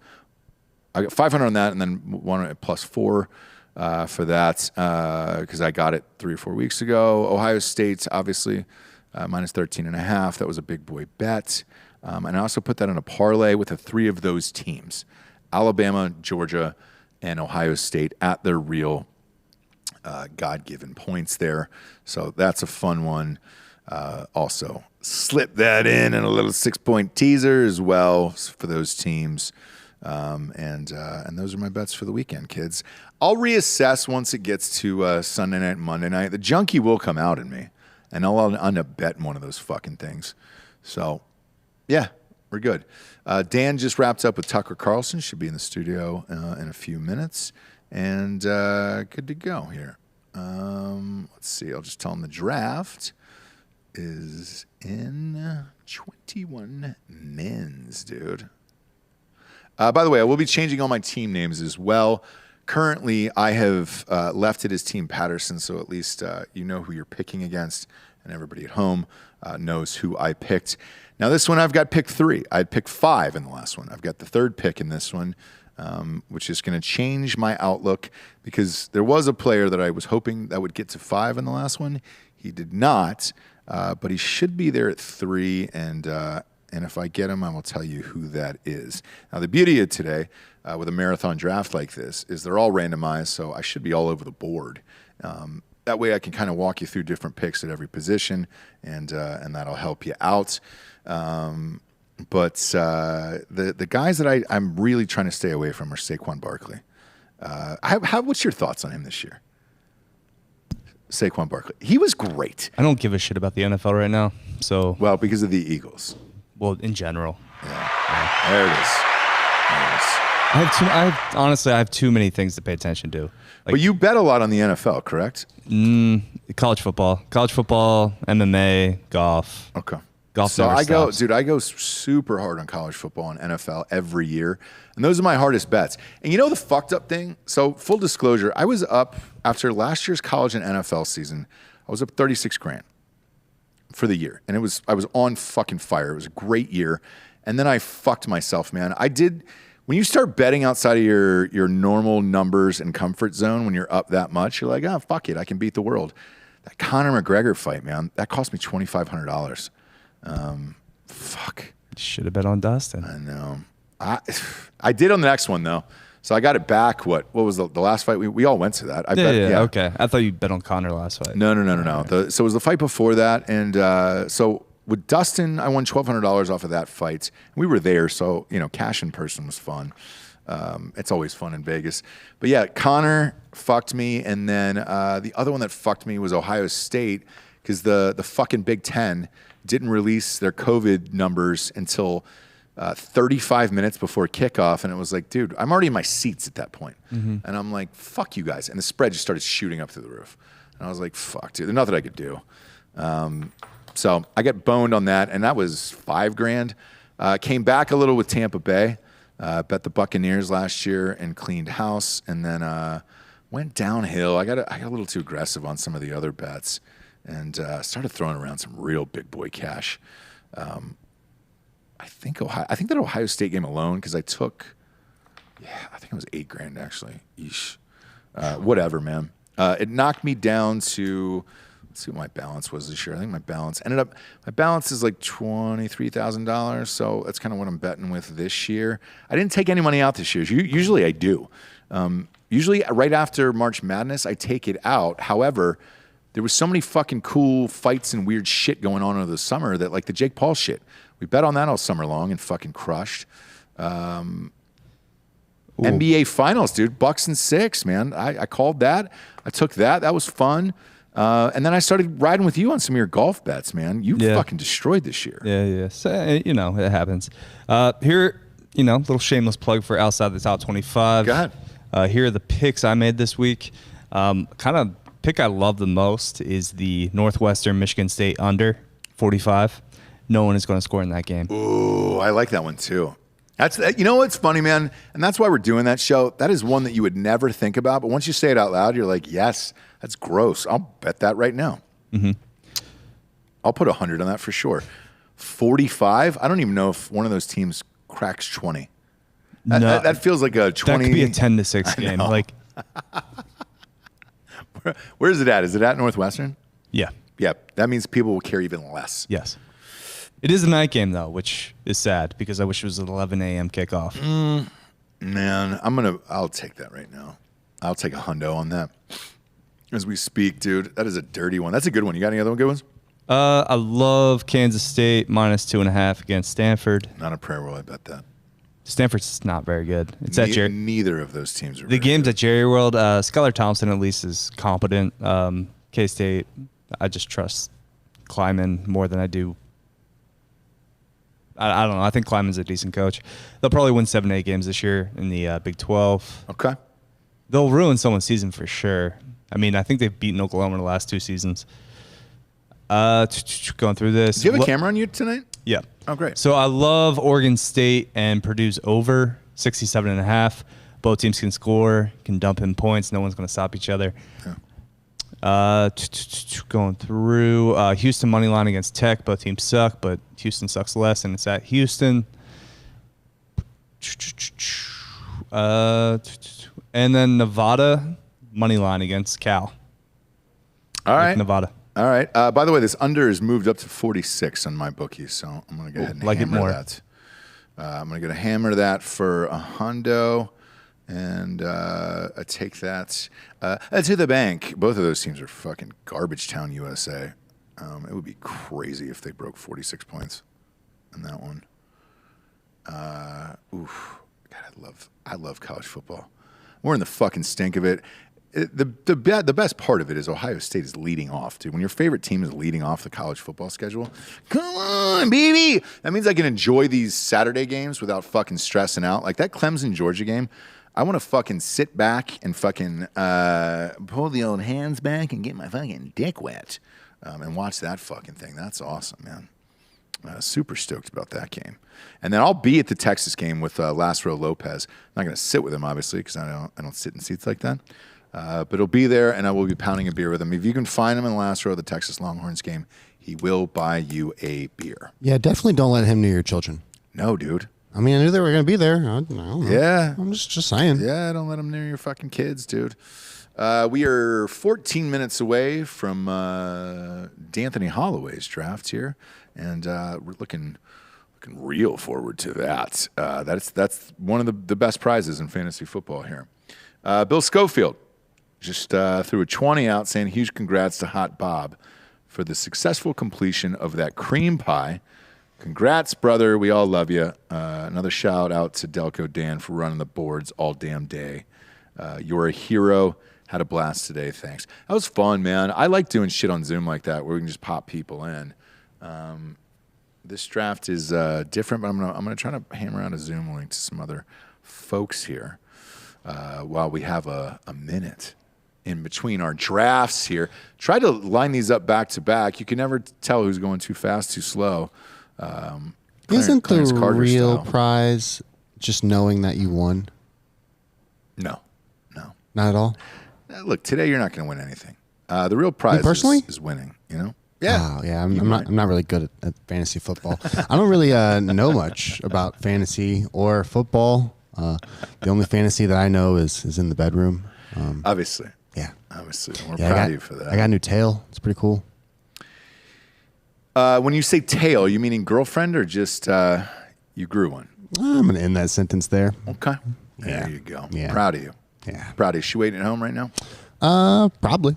Okay. Yeah. She's doing this cooking thing now, which is pretty nice. Since everyone's gone, Jesse's not here. I didn't realize that when you get a woman, put the camera on you. It's just like hiring or like going out to dinner, except for they do it for you. It's like going to a restaurant, but then you get to fuck it after. That's what having a girlfriend is. It's like going to a restaurant and then getting to fuck it afterwards. I doubt Jesse's in this chat, but if she is, that is the line of the century, I think. And if you just do a really bad job at the dishes, they'll usually come help you because they're tired and waiting anyway. Yeah, no, that's true. Yeah. That is true. All right, I'm going to send out a Zoom link here to McClurg, dude. In case you getting McClurged. In case you got McClurged and my last novella, if you will. As the sun rises, it dawns on him. You know that a McClurg is it's not fun. It's not fun whatsoever. Some people may enjoy a McClurg. I might. A few groups around the country get together and McClurg each other. This new Facebook sucks, by the way. The messages and all that other shit is super hard to figure out. Yeah, it's really annoying. I don't know why it has its own Messenger app, and then now that's also Instagram Messenger as well. I don't get it's it, just, dude. yeah. I don't get it, my man. I don't like it. I just want people to call me. Just show up at my house. Don't call me. Don't talk to me. Just That's like. it. I'm trying to invite some people in over Zoom here, but you know. Well, you're inviting some people over this weekend, aren't you? Yes. Yeah. You guys coming over Monday for a barbecue? Ooh, we can do Q? that. Little We can do Q that. dog, Do dude? some Q. Do some Q. Check out the new pizza oven. Is that back there? No, there's no pizza. So I'm debating about whether or not that's her Christmas gift. She fucking makes the goddamn pizza on the Traeger, and it's amazing. And I'm like, how do you beat this? Right. But the pool is open finally, so. Oh, that's got to be nice. Yeah. I mean, she's just one step closer to being the coolest house on the block. One step. Yes. One step closer. I'm about to break. Yeah, but come on over. We're Friday. We had some towns. We had some friends in town from North Carolina. They're out on Sunday nights. It's not that same friend, is it? Yeah, Nikki and Ashley. You'll learn this. Oh. You'll learn this later in life, Giorgio. That you're gonna have one couple who's super fucking cool, who can hang, drink, good with kids and all that other stuff, and it's rare. It's super rare. People just cannot hold their fucking shit together, man. They won't abandon company property on the side of a highway, will they? just wondering. I just didn't know who it was, and yeah, just wondering. Yes, no, you can't. You just gotta keep it together. You're an adult. Yeah, there it is. Just as an adult in this life, you gotta keep it together, man. Jesus, Especially when the eyes are on you. Eyes of the world, eyes of your children. No. Looking at you for guidance. No. It's, look. Again, you will find it later on in life, Georgia. How old are you? You're what, 32? 31, about to be 32. Yeah. There'll be one friend or one couple that can hold their shit together, and you're like, all right, thick and thin, these are the guys you ride with. My next door neighbors are actually great at that. Mike and Carrie, they're great at that too. Yeah, I was hoping it was going to be Dan, but he's pretty cold and just wants to work out at night. So. Delco? Yeah. Yeah, dude. He wants to be by himself. I had extra tickets for something, and I'm like, hey, man, I'm just going to give you these for free. And he was like, no, playing golf. Doesn't even care about his girlfriend that much. So he brings her too. Sometimes she satirically posts him on her story, which is always a good and fun Really? follow. Yeah, it's great. You guys didn't move in together. And that was, after dating this long, I'm surprised at the age of 30. Oh, me and my girl moved in before Dan and his girl. Probably. Yeah, no. Probably like 5 years in. Yeah, we're actually looking at places, Ross, right now. Are you? Yeah. Nice. Oof. What? The fuck are you doing? You're 3.5 weeks in a relationship, Giorgio. It's never too soon. Never. Only renting, though, not buying. Or just always too soon. I mean, that's 3.5 weeks, man. Well, I quit using condoms. I already got her off that, so. Really? Yeah. Would you have a fucking kid? No. Okay. Can she have a kid? Or is she on birth control? She is not. And Texas just passed some laws that are going to make this kind of dicey right now. Look, my pullout game's strong, and don't y'all dare put any kind of any. You know what's funny, man? So I don't pay attention to women's rights, obviously, because I'm not one.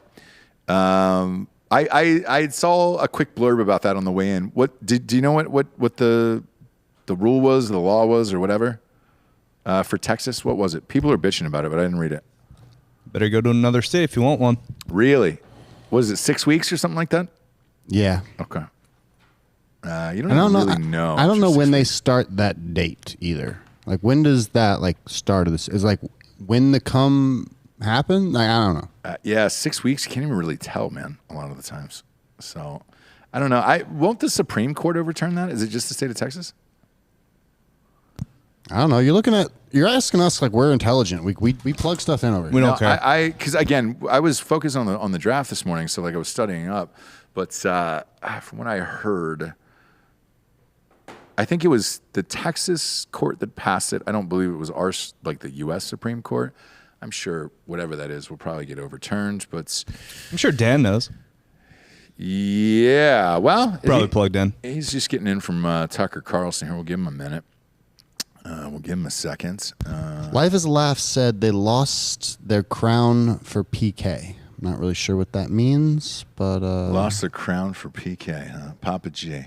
Yeah. Don't do it. I already did this path and lost my crown for. Okay. Was he a king and he's no longer a king? Yeah, he's not a king anymore. Franco J is saying Papa G is going to be Dada G in 9 months. Yeah. Ivan Huerta, line of the day so far. Texas didn't ban stairs. It's a great one. Yep. I think you can also go to any kind of amusement park and roller coaster ride that. And there's a buy one, get one free on hangers. You can't arrest gravity, fucko. That's Dave, the Insomniac guy. What's his name? Attell. Dave Attell. Yeah. How did it go? That was great. Yeah. I'm one of the baddest motherfuckers of all time. Yeah. One of the best singers, one of the best looking motherfuckers too. There you go. That's Rick James. That is Rick James. But it's also Dan Holloway. On the abortion thing. Yeah. I was studying up on the draft. I caught a blurb of it before we walked in, but I didn't go too hard on it. What is 6 weeks is what I heard. And is it the Texas Supreme Court? It's not the U.S. Supreme Court. The Texas Supreme Court upheld that decision, yeah. And it will be struck down 100% by the United States Supreme Court. Yeah, that's what I think They've too, already done this in the John Roberts era one time in Alabama in 2013, I think. Yeah. The court is, regardless of the composition, meaning left v right or DVR, whatever the fuck else they have going on there, they typically err on the side of not reversing earlier decisions by earlier courts unless there's some reason to do it. Yeah. And this is not going to happen. I don't think Roe v. Wade will ever be overturned fully. Do you? I don't see it in our lifetime. No. So the Texas thing, I don't know who did it or why, I guess. Did Wheelchair have anything to do with it? I'm sure he did, yeah. It plays really well with the conservative base. And to be honest, I don't know enough about that science to know one way or the other. I mean, I don't believe the majority of people who are in favor of, who are against abortion think that is a life, and they think it's a life because they believe that something happens between cum, right, and a heartbeat that makes the self, the soul, is what Christians refer to it as, right? Mm-hmm. People who don't believe in that don't have that hurdle to cross, so they only look at the science. So that's an argument that will persist forever. Yeah. It will never end. No, that will never end. We are 3 minutes and 45 seconds away from the draft. What's your team name? Who do you got here? My team name is Get Fucked. I figured at number 5 there. You got the 5th pick in the draft. So in the last one, I just had the 5th pick in the draft. Yeah. I mean, it's the 5th pick. It's not bad. Yeah. Look, you're not in the swamp. Swamp is 6 through 9. The swamp is I think number 2 is the worst pick in the draft, to be honest, because you don't get Christian McCaffrey and you still have to wait until the fucking 27th pick to get your second guy. Yeah. It's bullshit. No. Yeah, you can't miss in the top 3. If you do, look, this happened to me last year, man. Because I won all the leagues the year before. I had the first pick, and I had McCaffrey in like fucking 4 out of my 6 teams, and he got hurt, and that was it. I lost, and that's the danger of it. If I had my druthers, I'd be right around 11 or 12. I love those last 2 picks. Those are my favorite picks in the draft. For long-term success, yeah. I mean, yes, and I like to bang it and go back to back. Because I would usually go quarterback receiver with. If I have late picks like that, I go quarterback receiver. So yeah, we'll see. We'll see here. 2 minutes and 45 seconds left here. Any shot you go QB at 5. In the first round? Yeah. No, there's no shot that that's going to happen. Yeah. So somebody will, though. I guarantee you somebody will take Patrick Mahomes in the first round. Yeah, so I got forced into, because like we were talking about, when you have an earlier pick like this, you get thrown to the back in the second round. I wanted Antonio Gibson bad in the second round. He got taken before me, and I was like, fuck. So since I was towards the end, I was like, Hail Mary, let's go. Let's get Pat Mahomes. So I took Pat Mahomes in the second, towards the end of the second. Yeah, two or three. Look, if you're the last or next to last pick in a round, you can consider that a pick in the next round. Because what difference does it make? It's going to be 2 or 3. Yeah. Right. So who cares? And the beauty of this is it's 30-second picks, man. So that last draft went in under an hour. Oh wow. Yeah. It was super fast, man. There was some because in the first round, people knew who they wanted right away. I know who I want here at 3, so it'll be quick for me if my guy is there. If not, it's not. But at 5, I'll tell you this because I'm not there. I'm ahead of you, so I can tell you that pick. 5 in the last draft, I went with Austin Eckler because I think he's going to have a big year with Herbert out there. That motherfucker catches like 900 balls. Yeah. So that's where I went. That last draft, it was 1, 2, 3 was McCaffrey, Kamara, and I think Dalvin Cook, maybe. Probably Dalvin Cook. I think a lot of people are still kind of gun shy about Saquon Barkley, so it'll be interesting to see where he goes. I was, man, and I said that on the last draft. I was like, man, the guy I'm skipping here at 5 is Saquon Barkley. I just don't know. Yeah. And I just don't like that Giants team. And did he play in the preseason at all? No. And who's to say he's not going to get hurt again? So. Yeah. Well, I mean, look, he's got, if anybody's legs can handle it, it's probably his. I know. Those fucking thighs. Honestly, the first time I saw his legs, it reminded me of watching the movie Alien as a child when you first saw the Alien, right? Yeah. It was one of the first sci-fi or horror movies that had an antagonist that looked like it could possibly be real and it was scary at the same time. It wasn't some weird uncanny valley shit or any stupid shit like that. That's what I felt. I felt a deep sense of dread and horror and inferiority when I saw his thighs. It was very upsetting for me. 6 seconds until the draft. Looks like everybody is in isotoners. Pick 6 is not in. You better get in there. First pick is on the board. I think both of us. Everybody's going McCaffrey, right? Yeah, right. Simple. He's already off the board at 1. Pick 2, hairdresser. I like that name. I don't know who that is, but he's up there at 2. Elon G just gave $5 for Papa G's new pad. There you go. His new pad? Yeah, he's going to move in with his lady, he says. After 3.5 weeks. In 6 months. Her lease isn't up for 6 months. He was pretty confident about it. Dalvin Cook went 2. This allows me to pick who I want to pick here. And I really wanted him at 5. He did not wait till 5. So I really wanted Derrick Henry, and I'm going to take Derrick Henry here at pick 3. Pick 4 is up next. The Corn Stars. I don't know who that is. There's actually that name makes me laugh. There's Alvin Kamara is available. Ooh, Travis Kelce just went there. Yeah, I mean Travis Kelce, I think is a first or second round draft pick in pretty much every draft I've done. He's first. He's first in every draft, first round. But that's really first or second round. That's really fucking high. Getting Kamara at 5 is a steal. Jesus Christ. Yeah, it's kind of ridiculous, isn't it? How did that happen? Oh, well, Travis Kelce. That's what happened. Yeah, fucking A, dude. And Saquon Barkley is still on the board. I mean, he may not get taken in the first round, to be honest. He did in the other one.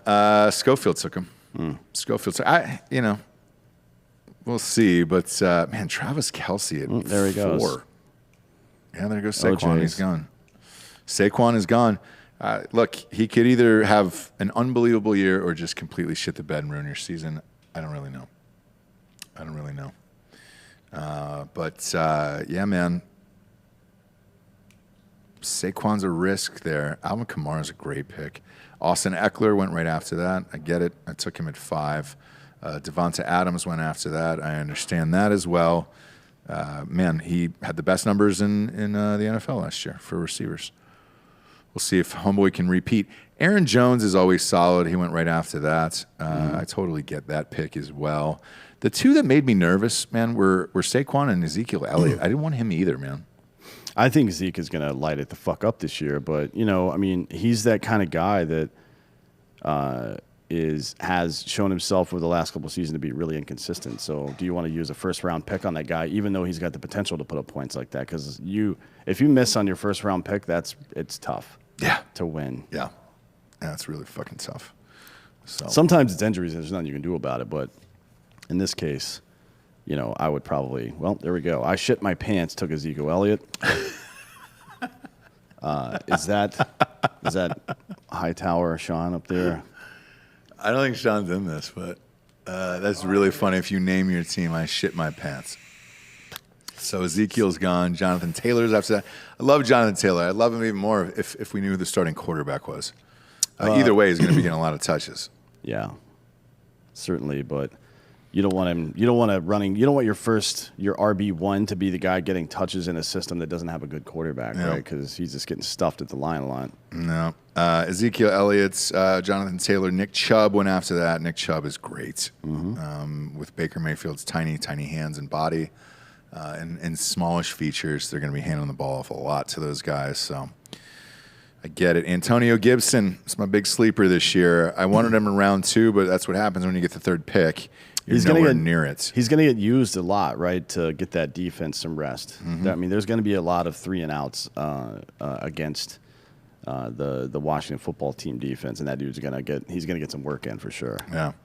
Didn't have any auto drafters in the last draft. Big Dick Danoff might as well have been. It depends. No, Big Dick Danoff always drafts homers, so like that, all of that makes sense. I will never shit on somebody for taking homers. They'll never win. He didn't know half his picks. No. Just to repeat him without his phone, but like I can promise you this: he took Baker Mayfield and then Justin Fields as his backup quarterback. I mean, those are all Ohio homers. Like nobody does that, and the fucking auto draft would never allow you to do that. And it tells you right here. So Isotoners is on auto draft. We're gonna find out that guy's name. He is out of the league. You cannot auto draft at all, or you were out of the league and you were banned for another year, and you will be shamed. Shamed publicly. Although we may be lenient on this particular person because I did have to change my draft time on short notice because of the show. No, there's no leniency. I only changed it 30 minutes. Yeah, there's no. I'm up now. Shame. It is. I mean, look, Calvin Ridley's a great fucking wide receiver, and Matt Ryan's definitely putting up numbers. No matter what else happens, Calvin Ridley's getting catches. You know what I mean? Yeah. Like it's. And a shitty team like that, and we've been pretty frank about how shitty the Atlanta Falcons are. Oh, yeah. That guy's going to get a lot of garbage time for Calvin Ridley. That's probably where he's going to get me most of my points, to be honest, which is sad to say. Yeah. Because it would be great to see him on a contender. Yeah. But that's just not how life works, is it? Boy, this is a struggle bus. Yeah, OJ's Isotoner, he made his first pick because it was out of line. He just, he's driving. Okay. All right. Pat Mahomes is there. So this deep. I'm at the end of the 2nd round here, so I got to go Pat Mahomes again. Right.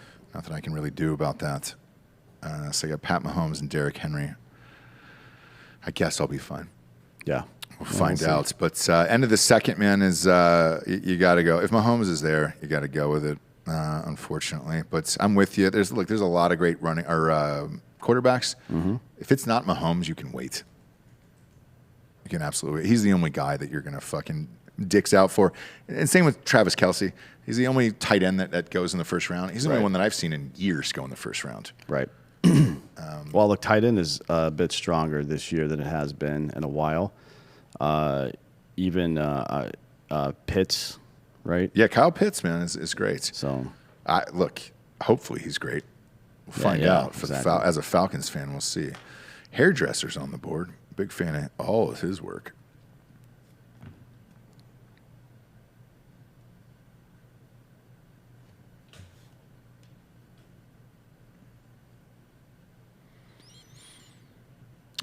right, I am on the board here, and look, kids.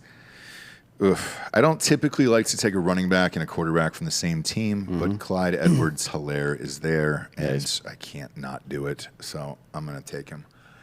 You try to take the best of who's on the board, and that's certainly the best. George Kittle went right before him. Robert Woods, great pick. Justin Jefferson, Scary Terry before that, and then obviously I had Pat Mahomes there. Chris Whitmore did write in and says, I'm here.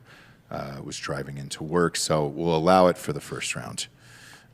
And he is in the board, so he's not going to get nuked from the draft. I'm on the clock now, and I'm going to take Darren Waller. Actually, no.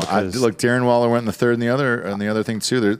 I think it's thin. I think tight ends are thin, so that's smart. Well, it's thin after Kelsey, Kittle, Waller, Pitts. Then it starts to. Yeah. I mean, we'll see if Mark Andrews comes back. I don't know what his situation is, but there's some other guys out there, but you can't count on any of that. To be honest. There's a lot of games that are won in the tight end and flex positions in fantasy football. And if you have a great one, man, it's like having an extra wide receiver. Darren Waller's going to get a lot of balls there. After Darren Waller was Mike Evans from Tampa Bay, and then James Robinson, who is now solidified himself as a starter. He already was last year. He had over 1,000 yards in Jacksonville. ATN is out for the year, so Robinson will take the lead there in Jacksonville. Good luck with that O-line. After that was David Montgomery. I don't really like David Montgomery that much. No, I mean, is Tariq Cohen back and still in Chicago, or is he out? Is he gone from there? Did he go somewhere else? That's a great question. I don't know. But, I mean, Allen Robinson is good. He's going to be the starter there. And, I mean, somebody just took Aaron Rodgers, round 3, pick 10. Round 3 for Rodgers. Interesting. It's got to be a homer pick. Yeah, maybe. It's... Keenan Allen. Can you explain this one to me? Keenan Allen, I think, is like 37 years old, right? I get that he's probably the first option in San Diego or L.A. now, but with a much better passer. Yeah, but he's so fucking old, man. It's weird. CeeDee Lamb went after that. I understand it. I heard that injury is minor. Hightower Sean, what is the injury on CeeDee Lamb? CeeDee Lamb? Yep. They held him out because of COVID reasons. Oh, they held him out because of COVID reasons. He's back. He's fucking partying, sucking titties at a strip club. Yeah. Keenan Allen's only 29. Is he really? God, he looks old as shit, doesn't he? He looks like Common. You know the rapper Common? Common's looked like he's fucking 45 years old his entire life. So, Josh Jacobs off the board. Josh Jacobs. What do you think Josh Jacobs is going to do this year? I think he's going to suffer. Right. I mean, agree. I think he'll probably get to 900, 1,000 yards because he's a fucking great running back. But it's going to be rough. It's going to be a rough year for those guys. I don't think Vegas is going to be good at all. Amari Cooper went after that. Look, it all depends on Dak. If Dak is not healthy, that entire Dallas team is fucked fantasy football wise. Whereas like Calvin Ridley, that is the only option in Atlanta. Him and Kyle Pitts, so he's going to get 1,000 balls. Miles Sanders went after that. Tyler Lockett, who I'm high on, went after that.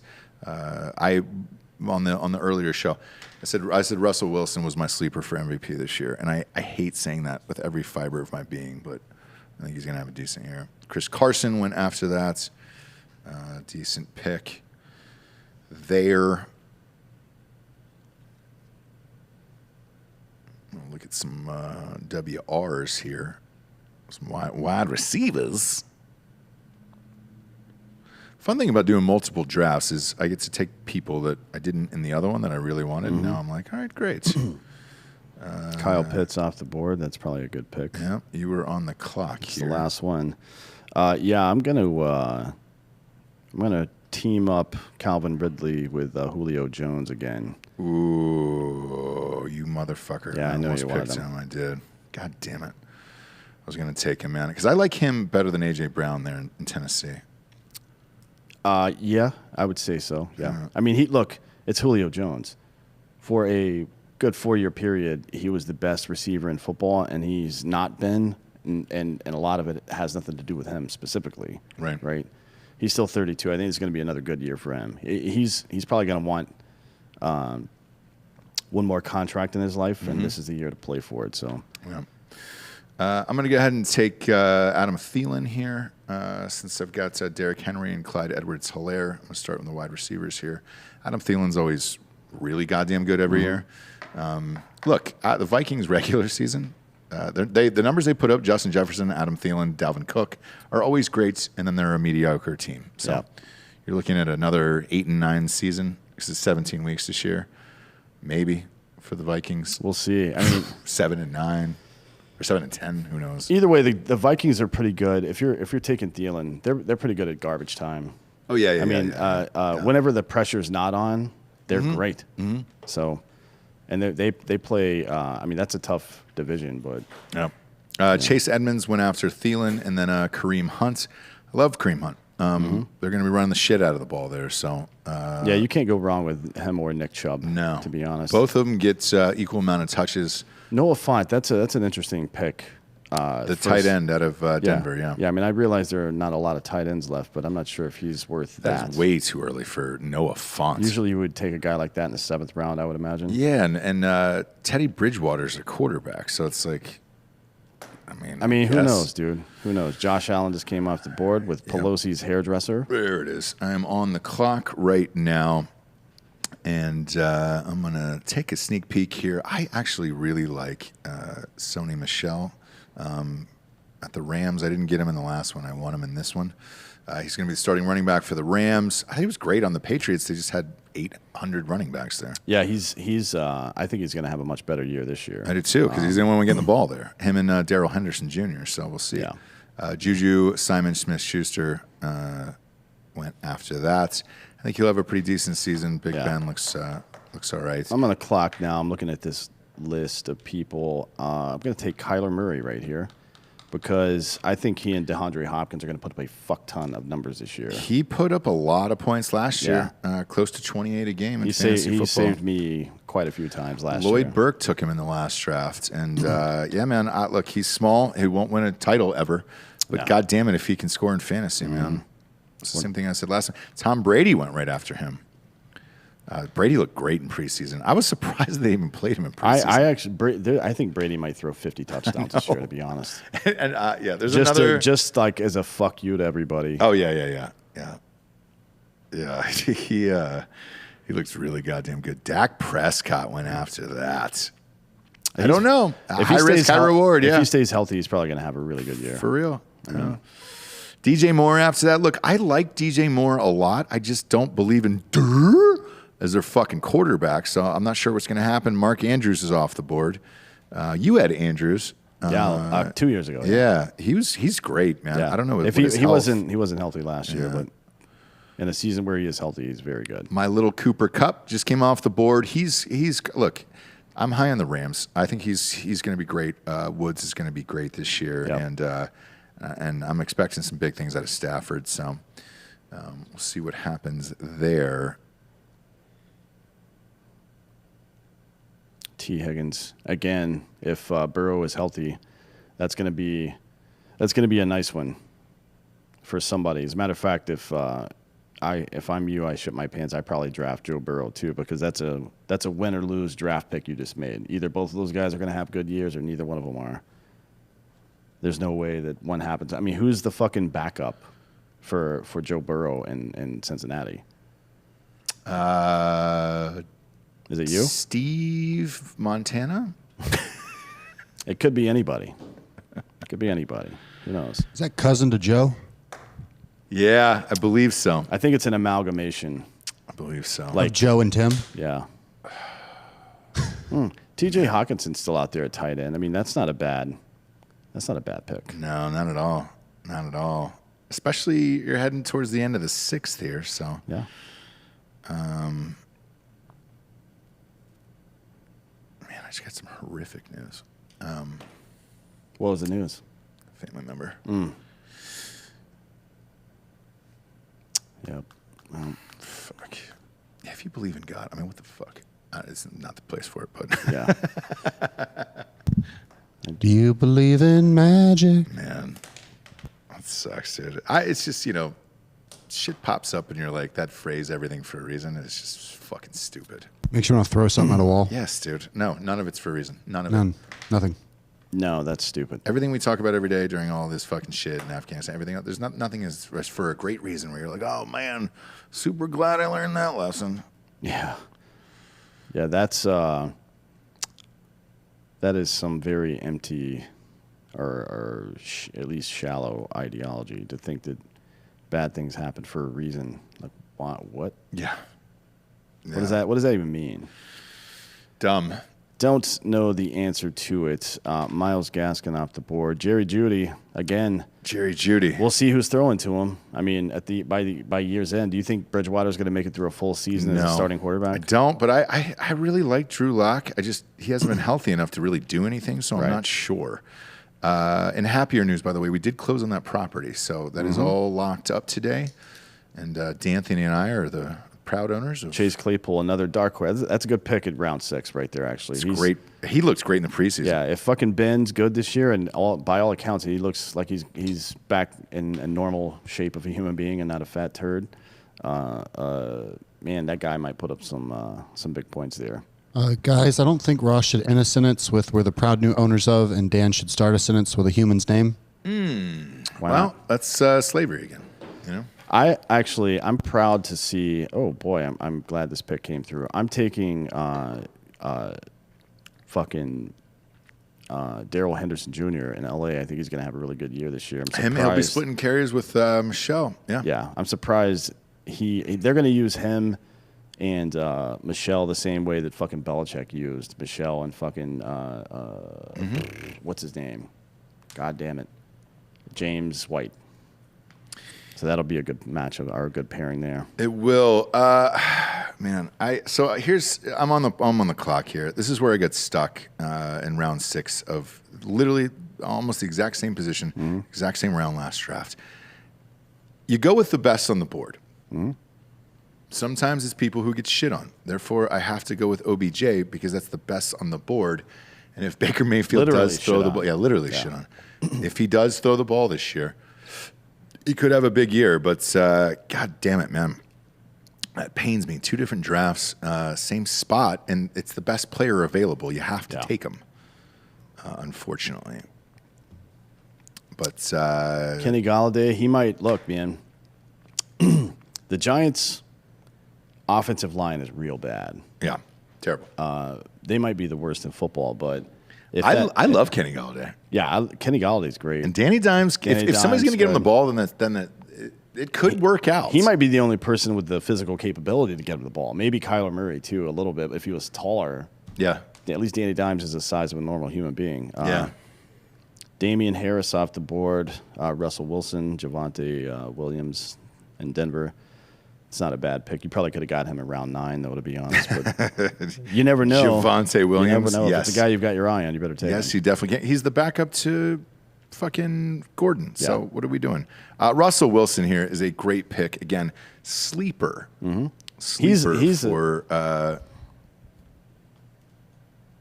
who are you taking? I'm taking Robbie Anderson. Yeah. I had him last year. He was good for me last year. Best pick on the board. And I really think Carolina's not as bad off at quarterback as a lot of people like to make out. At least fantasy-wise. They're not going to win fucking title or anything like that, but fantasy-wise, I think they're going to be all right. Will Fuller 5, who's suspended for the first fucking 6 games, just came off the board in round 7. That's interesting. Why? When your team is the Corn Stars. Yeah, I mean, look. There's a Corn Hub. That's a real site. We looked it up. I'm on the clock here, round 7. You can call me crazy all you want. Okay, I'm taking the Bucks defense right there because they are the best that exists. That they are, my friend. They are. And look, I can't guarantee you. I bet that at least 15 out of their 17 games they have plus points for a defense that is. You're winning games. Yeah, it's not bad. If you're taking the top position towards this, besides a kicker, obviously, fucking idiots. I was in a draft defense, last night. dude. If you have the best defense in the league, again, it's like having an extra fucking flex position. Yeah. Like you will probably make the playoffs, if not win your championship. If you have the best tight end in the league, probably make the playoffs and win your championship. It's like having an extra fucking player there. So now we get down to the point where people who are casual fans don't know the players as much, and people who are super fans are picking people that play for their home team so they can see them play. Yeah. Right, as they're watching this stuff.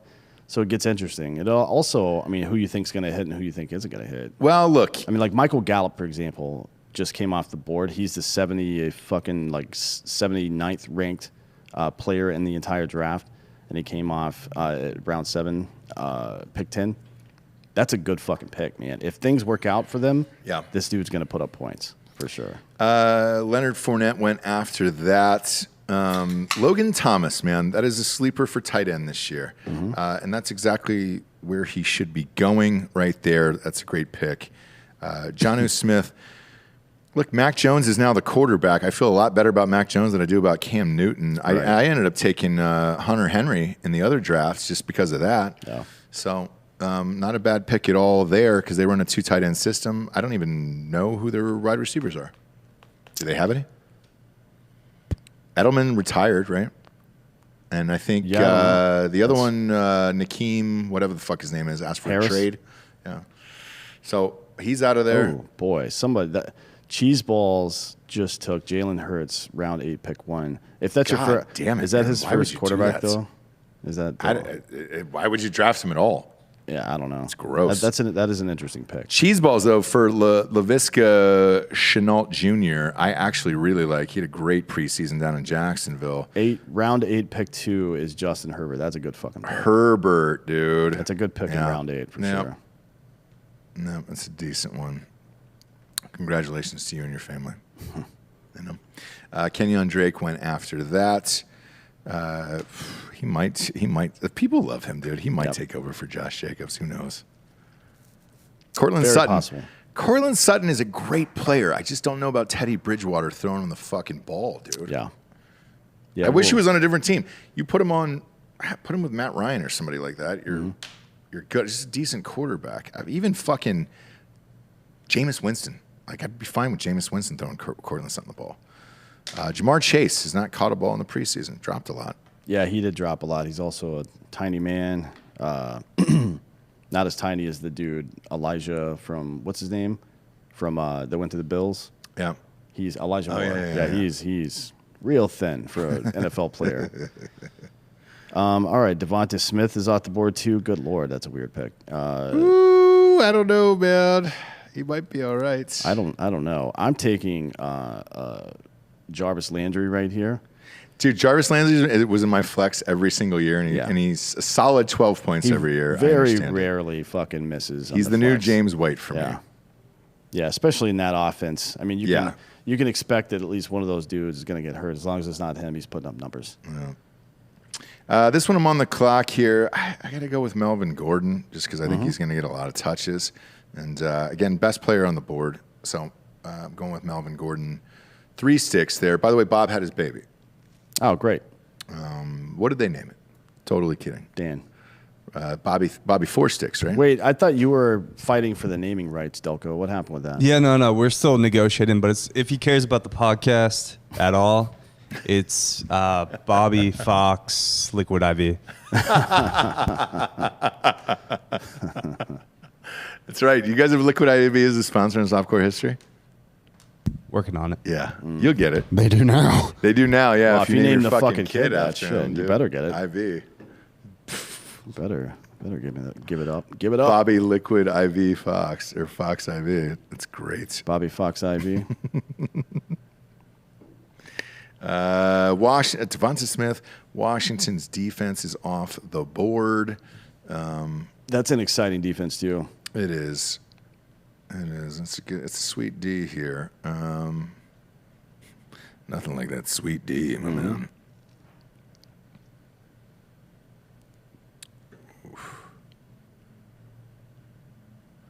It's getting down to it, boys. It is, yeah. And I know where I'm going here, and I went this the last one too. This is a gut feeling here this year that Antonio Brown. I watched him in the preseason. He fucking annihilated everyone, and he seems very motivated right now. I know, man. Which is that should scare the rest of the league, man. I watched that preseason game. Yeah. First of all, him and Brady played well into the second quarter last week, and I was like, Jesus Christ. I think that was Brown mainly, caught 4 fucking passes in a row, and I was like, man, they're on it. I think that second quarter was mainly for their benefit, for that connection's benefit. That's what I think, too. Yeah, he's that guy. He wants him every down. Like, it's like James Conner is off the board now. I'm going to go with, let's see. Where was I looking here? I'm going to go with James White. He's the veteran on that team. Yep. And he's in the same spot that he usually is with a running back in front of him, but he catches a lot of passes. Good for my backup flex guy. Zach Moss came off next. OJ took him. Simpson? No. OJ was throwing out fantasy football picks today. No, I bet he was. He's still looking for the real killer, and that's what's important. That is what is important. Yeah, Yandel, there's no yawns here, man. We're holding strong. If you were here, though, wink, wink, we'd be pile driving through the day. Pile driving through the day. After Zach Moss went Michael Carter. Why? A.J. Dillon went after that. That's another head scratcher to me. And then Corey Davis out of the Jets. I don't know why you would pick that either. That's a strange one to me. Mm-hmm. A lot of great people left on the board. I don't know why you're going with those fucking weirdos. Yeah, quite a few. Although, there's always a couple of dudes each year that fucking show out. Yeah. Nobody sees it coming, so maybe he's one of them. I guess. I don't think it's going to be Cole Beasley this year, though. He may not even end up playing, to be honest. I don't think so either, man. I was surprised he didn't get cut yesterday. Although the league is in a little bit of trouble right now for what Urban Meyer said, right? What did he say? I mean, he intimated to somebody at some point, or at least it was reported, that he suggested that certain players may not have made the team because of their vaccination status, right? And then now the Players Association is like, well, you can't do that. And then Belichick had to come out and say, we didn't cut Cam Newton because he... Oh, yeah. Because he forgot to get a test or whatever. No, they cut him because he's not good enough to play quarterback in the NFL anymore. But why pay him $14 million? Like, that was a weird contract. Just to go away or whatever? Right? I mean, he was a free agent. It was a free agent. Yeah, what are they...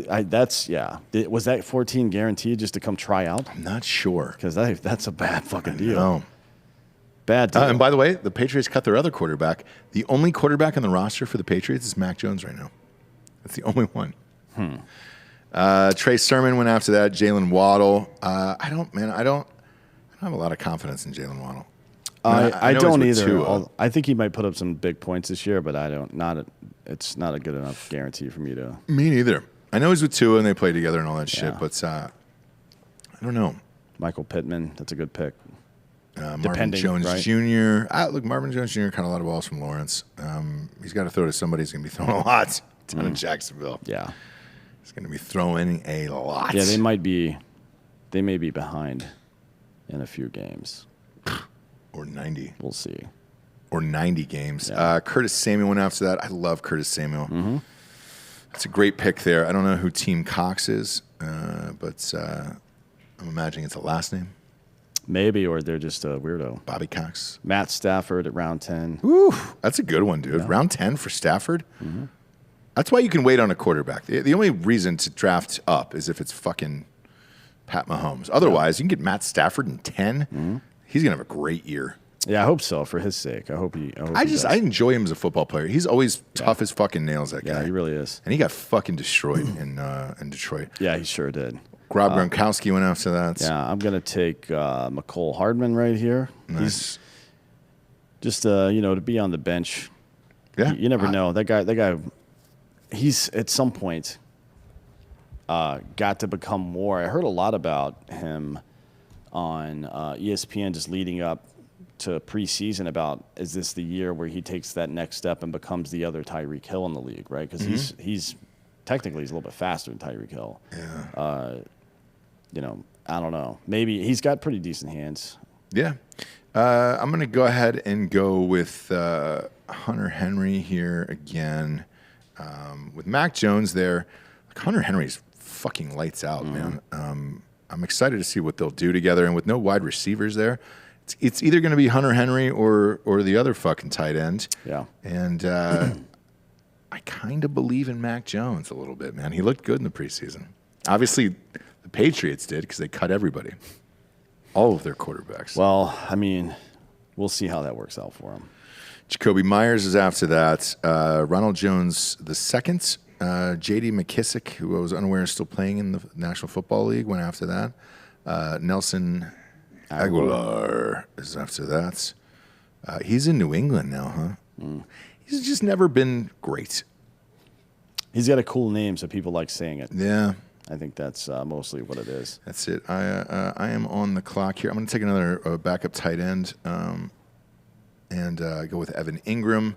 I think, look, I've always thought that having a fucking backup tight end is very, very important. Mm-hmm. If you do not have a good tight end or a relatively decent one, you are fucked. I mean, it's like getting 0 points out of a position. Pretty much, yeah. And I always take a backup tight end. No, I don't take a backup defense. I don't take a backup kicker.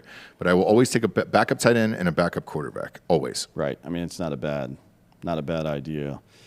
Man, this is getting down to crunch time here. We are in the 11th round out of 16 here, and this is where we start to separate the men from boys. I like Mike Williams here. I think he's going to get some points on the board this year. We'll see. Yeah. Cole Beasley's still on the board if you still got a hard on for him. Bees Kneesers. DJ Chuck, he went off the board. Mike Williams, and then Tannehill's solid, man. He might have a good year. He might have a really good year. Jesus Christ, with A.J. Brown and Julio Jones. Yeah. Whew. What is that? Round 11 for him? That's a great pick there. It's a great pick. Tannehill gets no respect. He might this year. We'll see. I mean, if there's an injury to Mahomes, Tennessee's my sleeper to get into the fucking championship, Super Bowls, all of the things. Right after that was Tony Pollard. He's still there for Dallas. Tony Pollard has been there for what, 30 years? Hightower Sean? Been the backup for 30 years in Dallas? He played at Memphis like 4 years ago. Did he? Yeah. He's one of those people that looks 1,000 years old. So, pull him up. He looks like he was in prison for 15 years and just got out. Okay? Maybe he was. He's just looking for a fresh start. Ben Roethlisberger went after that. He'll meet you in the bathroom, whoever drafted him. Marquez Callaway, dude, he had a great fucking preseason. I know I said that earlier. That's a good pick there in 11. Joe Burrow went after that. David Johnson, I did not know he was still playing in the NFL. Congratulations. Jamal Williams is now in Detroit. So I'm sure he's going to have a year to remember. And Trey Lance went after that. Look, I took Trey Lance as my backup in the last draft, man. Yeah, I can see that pick.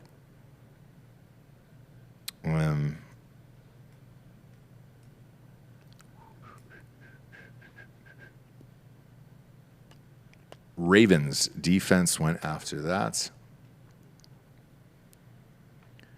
The only issue I have with the Ravens defense is if things don't go well for Lamar Jackson, that defense spends a lot of time on the field. Yeah. And that's a lot of time to lose points. But, I mean, they're great. There's no question they're a great defense. Jalen Reagor went after that. And then Dallas Goedert. How's he going to be for Philadelphia this year? How's anyone on Philadelphia? Yeah, I'm sure this year? Be terrible. It's not going to be good. No, it's all bad. It's all bad for those guys. Mac Jones is still on the board here. Yep. I'm pretty surprised by that. Are you? He's starting. He's definitely there by himself. Yeah. I mean, when I say there by himself, I mean he is the only quarterback on that fucking roster. Oh, boy. Yeah. It's weird. Look. I'm on the clock now, and I'm going to take my second quarterback here, and I'm taking Ryan fucking Fitzpatrick just because Fitzmagic. I don't give a shit about any of this, and I want to watch this dude play all year. He's fun. I fucking love that dude. He's fun. I was actually going to take somebody else just to piss you off, but you were? I was going to take Baker just to piss you off. What's the point? What's the point? Man, I need a defense here, and I am torn between the Bills and the Rams. I'm going to go with the Rams here, and just simply because Aaron Donald's a fucking animal. Mm-hmm. But I needed a D, and I only draft one. I only draft one defense, and then I'll stream whoever else is there. Even if this one is shitty, I'll just drop them and pick them in. I don't know that it's ever necessary to draft two defenses. Same with two kickers. Makes no sense. Now, the other positions, all in, not those two. Bills went right after me. The Uncut Bandits, I like that a lot. That's an interesting name. Yeah, it is. And you know why, obviously. Circumcision. Because they're not circed. Not circed. Good for you. Good for you. Right after that, Trevor Lawrence went off the board. There you go. T-Dog. Anybody call him that? Yep. I don't know if anybody calls him that. I don't think so. No, I don't know one person that calls him that. All right, so now's where I start stacking bodies here, and just in case shit goes down, take another running back. Naheem Hines is on the board. I know he's the backup there, but just in case something happens, boom, stash him on the bench. We'll find out. Find out what happens. 49ers defense is off the board as well. Yep, Trevor Lawrence off the board. Look, Bosa should be back. 49ers defense could be good, man. I'm excited if Trey Lance gets in the game. Yeah, as long as they can fucking keep their offense on the field long enough, that defense is really, really good. Not just the players on that team, but that scheme is also very good. Yeah, and here's the way I feel about the I'm going to take, for some crazy reason, there's still a fucking starting tight end on the board here, so I'm taking Jared Cook as my backup tight end. Right. But anyways, yeah, it's that defense is very good. Yeah, it just depends on if they're excited to play. I don't think people are excited to play with Jimmy G. I think there would be a lot of excitement for Trey Lance. Tough division. The Seahawks twice. What did he play like? Twice. He played like 10 games in college total, something like that. Who? Delco, Trey Lance. Oh, less than that. 8, I think, right? Was it 8? I mean, yeah, last year he only played one game, right? It was like a kind of like showcase game. Right. Mm-hmm. I'll look it up now, though. Yeah, you could have done that before you started talking, asshole. Wait, we've been on air for 2.5 hours. Yeah, well. We're just getting started. I'll bring you guys some drugs here in a minute when this one's over. Yeah, it'd be great. It'd be great because the fun stuff is just getting started now, Oh, yeah. These are the weird picks. Like somebody took Harrison Butker. Why? Why? Somebody did that in the last draft. They did. Like, why? Take kickers in the last round. Are you fucking retarded? I wonder how many. If somebody should start researching this. ESPN should just keep the data. How many teams that have taken a kicker anywhere but the last round have actually won their league? I'm sure. I'm sure it happens. I guess. Devonta Parker is off the board. That's a great pick this late in round 13. Mm-hmm. Congratulations to that. Philip Lindsay is now down in Houston. I don't know anything about Houston this year, simply because we don't know with Deshaun Watson's status what that team is even going to be. Yeah. I don't even know who their backup is. I don't either. I was gonna take David Johnson if he was available later, but he was off the board just because somebody's got to play offense there. Right. Who's the guy in front of David Johnson? He's 31 years old. 32, almost 32 years old. So a running back that's 32-year-old, taking his backup is not a bad idea. Right. But somebody else beat me to it. So I shit my pants guy. I don't know who this is, but he took Anthony Ferkser, the tight end for Tennessee. He's got a nice head of hair, that guy. I've never heard of that human in my life. And then the Colts defense went after that, and then Jamison Crowder. I don't know why there was a need to pick. There, Baker Mayfield goes round 14. I shit my pants. I mean, look, Baker. that's a high risk, high reward situation too. But yeah, the problem with Baker Mayfield as a quarterback in fantasy football is that he doesn't have to put up big numbers for them to win football games, right? So if that defense is good enough and they score early, there's no real. He's not gonna I think they're going to be good, so I don't think they're going to be playing in a lot of garbage time where he's having to sling the ball around. Yeah. But we'll see. Who knows? We'll find out. Here. Is it 4:30 our time right now? Yes. Sure is. Great.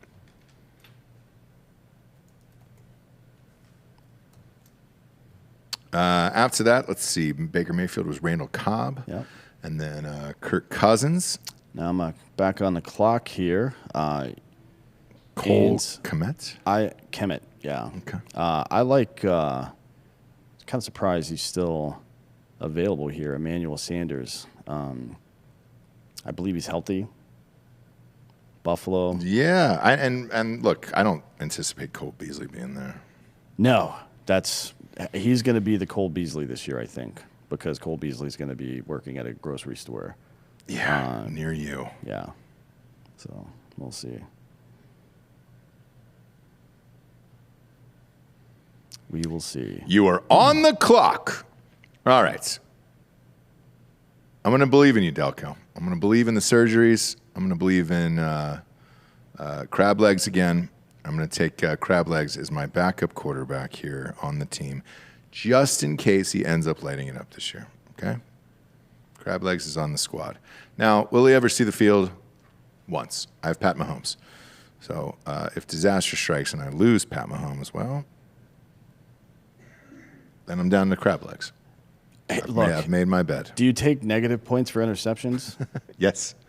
It's -2. -2, but a touchdown is +6? Yes. So I think you're still good on him. I think you're still good. You're going to make that's a 120-point advantage, basically, over the course of the season. So I think you're still probably good there. Oh, fuck me.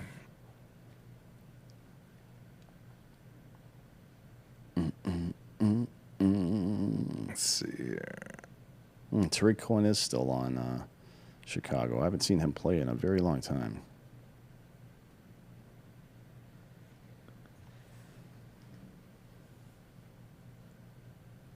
Justin Tucker. That's not 15. You can get away with that. You can get away with 15th round if you get a guy as good as Tucker, I think. Yeah, Zach Ertz is in there. Alexander Madison. That's a weird one. I don't know who that is. I don't either. He's a backup running back from Minnesota. AJ Green is there. I was unaware he was still playing. He's in Arizona. Good for him. I think because Larry Fitzgerald isn't going to play anymore. Yeah. Doesn't look like it, right? No. Said he doesn't have the desire, and I get it. You've got... I mean, they never gave him anything to work with there. No, they didn't. So, fuck them. Accidentally lifted up my seat and hit the auto draft on accident. And that gave me Tua Tagovailoa, but it doesn't matter because I'm dumping him anyways. But all right. My final position player this pick. is where I go kicker here. I'm taking. I'm definitely going to take a kicker here to make sure I don't end up with some hump. So I'm going to take Matt Gay because that's funny to me. Yeah, I like it. Somebody's asking what happened to Sagar being on the show today. He had a family emergency at the last second, and he will be on next week, actually. So he sure will, folks. And now we're getting down to the nitty-gritty. I mean, the old kicker. If you've drafted correctly up until this point, you should either be choosing between your last position player and whatever the best kicker available is. Yep. Deshaun Watson, that's a bold move.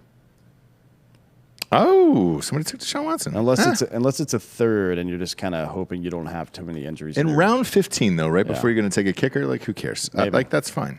You know what I'm saying? Yeah, maybe.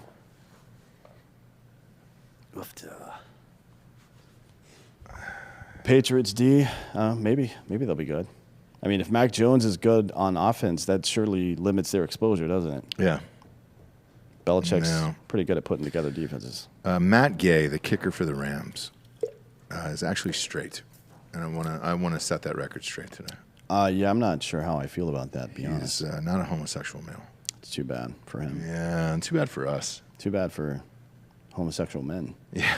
Across the world. I mean, he's a kicker, so he's got he's probably, it would be a power bottom, I guess. Yeah. Maybe. I don't know. I'm not great, sure. Probably great quads. Do they have that? Like, if you're a football player, you have to choose a number that's in a certain range based on your position. Do you also have to be a power bottom if you're a kicker because your thighs strength or something? I believe so. I don't know. I believe so. We'll have to do another episode of Is It Gay? Yeah. Look, if you're not taking a kicker in this last round, then chances are you drafted one somewhere else, and that is crazy to me. That is absolutely crazy to me. So we're in the last round, round 16 here, kids, as we're wrapping it up. This should be all kickers at this point. Mostly. Kickers or defenses, probably. Yeah, Packers defense there for cheese balls. Congratulations. Legatron. I mean, look, if they have a good year, he's going to be getting a lot of extra points. Yes. And you got him in round 16. One of the best kickers in the league, and you got him in round 16. I just want to point that out for everybody. You should.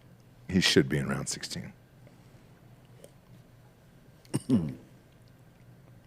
People love Young Ho. Somebody in the last draft took him like round 10. Young Ho Koo. Me personally, it was a stop Asian hate move, and it is what it is, I guess. You know, if you really want to stop it, you're going to draft it. But yeah. Dolphins defense there. Dolphins have a great defense, man. I took them in the other draft. It just depends on their offense and how Tua is going to do. Again, when I lifted up my chair, I accidentally clicked the wrong button, and I will have to drop him. I hope that he just has the best season ever. Tua? After you drop him before the season even starts. That's my sincere desire. I think Deshaun Watson's going to end up there. My last pick here, I'm going to take Darrell Williams, because if Clyde Edwards-Helaire gets hurt, he is the starting running back on the best offense in football. Did you already take a kicker? Yeah. Who's your kicker? I took Gay. Oh, was that you, dude? Oh, yeah, that was me. Just Gay for straight? All right. Yeah, I got to pee. I'll be right back. Yeah, go ahead. We'll finish this out. No, yeah, go ahead. I'm going to take Matt Prater here for Arizona. Why not? Prater in the house. Take Prater on my squad. UCF great. Yeah, you big fan. Those Prater jerseys sell out quick every year. Mm-hmm. He has. Is he the best player to ever come out of UCF? No. Who is? Brandon Marshall. Oh shit, Brandon Marshall's great. Dante Culpepper for like 3 years. Oh yeah, dude, I had Culpepper and Moss and those guys. The draft. Sante Samuel. Yeah, the draft is now completed. Everybody can pop their boners out and get excited. I'll go ahead and read off my team here. Starting at quarterback, I got Patrick Mahomes. Running back, Derrick Henry. Running back, Clyde Edwards-Helaire. Wide receiver, Adam Thielen. Wide receiver, Odell Beckham Jr. Tight end, Hunter Henry. Flex, Sony Michel. Defense, Rams. Kicker, Matt Prater. Bench is Robbie Anderson. Melvin Gordon. 3 sticks, Antonio Brown, who might move up into a starting position as a flex. Evan Ingram, Naheem Hines, Jameis Winston, and then the bump pick of Tua on accident, which I will get rid of, and I will burn him. I will physically burn that. I will make a 3D print of Tua Tagovailoa and burn him. This was a 3D gorilla of Harambe that was given to me as a gift from Austin Talley. I appreciate it. This means a lot to me, okay? These 3D printers are getting really good, by the way. This is wax. So you can melt it down? Yeah. You might be able to chew it. You remember those red wax lips from Halloween? No. No. I practiced on them, though. Yeah, you did. You put your dick in one. I was more the vacuum cleaner as a child.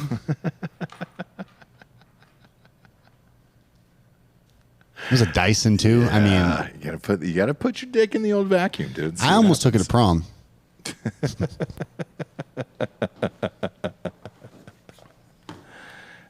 Chris Whitmore saying I had a short connection at work. Glad I got the draft done. Me too. We don't want to throw you out. Wow, somebody got Mac Jones, round 16, pick 11. Mac Jones. Who? Mac Jones. Good one. So I just read off my team. Who did you end up with, D'Anthony? Let's start with your starters. All right. Right now, my starters are Kyler Murray, quarterback. He's pretty good. A lot of points. Putting up points. I love this stuff. They project him for 22 Points a opening game, week. Yeah. And he's a 28 guy every single fucking week. Yeah. Like every now and again, you'll see a 14. Well, Anyways. they're always down, and that's why he has to fucking chuck, dude, all game. Alvin Kamara, running back. The reason I picked him, obviously, aside from being one of the best fantasy players in the league, is because I think Crablex is going to have to chuck down to him quite a bit. Darrell Henderson Jr. is my backup running back. My wide receivers are Calvin Ridley and Julio Jones, reunited at last. Right? Yeah. Darren Waller, tight end. Jarvis Landry in the flex. Tampa Bay is my defense. Great and defense. Matt Gay is my That kicker. might be your best player. It's the funniest name for sure. The Rams score a lot of points. I mean, or this year they are going to score quite a few points. Yeah. Yeah. Not a bad pickup. My bench is James White, who is Mr. Flex. He's just always good in the flex. McCole Hardman, Mike Williams, Emmanuel Sanders. I got Darrell Williams, and my backup tight end is Jared Cook, and my backup quarterback is Fitzmagic. Great. I love all of them. I love all of that. Pretty happy with that team. Yeah, it's a fucking great team. Yeah, I got Mahomes, Derrick Henry, Clyde Edwards-Helaire, Thielen, OBJ, Hunter Henry, Sony Michel, Rams defense, Melvin Gordon III, Antonio Brown, Evan Ingram, Naheem Hines, and Crablegs. So we'll see what happens. I feel good. You have the best prize in this in the fantasy football. What's the prize for my league this year? It's the signed Apocalypse Now script by Martin Sheen. Oh yeah, I really fucking want that. Yeah, if I win it, I'll redo that scene of him in the Saigon hotel room where I'm doing weird karate moves and sweating. Yeah. Charlie's out there getting stronger. Just relax. Martin Estevez. Take it down a notch, buddy. I mean, that's a great movie. Come on. It's one of my favorite movies of all time. You know, the first time I watched it, I was on mushrooms. And I don't know if that's a great one to watch. I didn't either. And then so regretted it towards the beginning. And then as it got along, then I really enjoyed it. And I was like, oh, shit, this is awesome. And then I watched, I don't know if you saw, they released an extended cut of it with like another fucking 45 minutes. Oh, yeah, I've seen everything. So good, dude. Yeah, it's really good. Nobody would let you do that shit these days. I mean, honestly, just the idea of taking acid in a war zone seems like a bad idea to me. What do I know? Do you know the scene that fucking freaks me out the most? Where they chop the cow in half? No.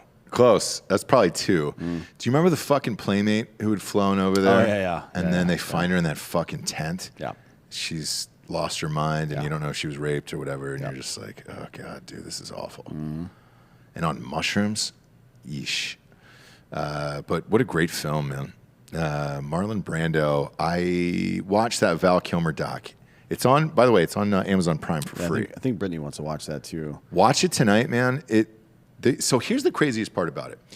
They have, for whatever reason, he filmed every single second of his life. He's like a dad with a camcorder, basically. Yes. Through the 90s. Well, no. Through the 80s, too. I know. That's what I mean. Like the stereotype of the 90s dad with a camcorder all the time. Yeah. It's getting on everybody's nerves. Apparently, he's been doing that, but nobody's going to say anything because you're fucking Val Kilmer. Right. But he did it since like early 80s. So like you got to see him behind the scenes on Top Gun. Right.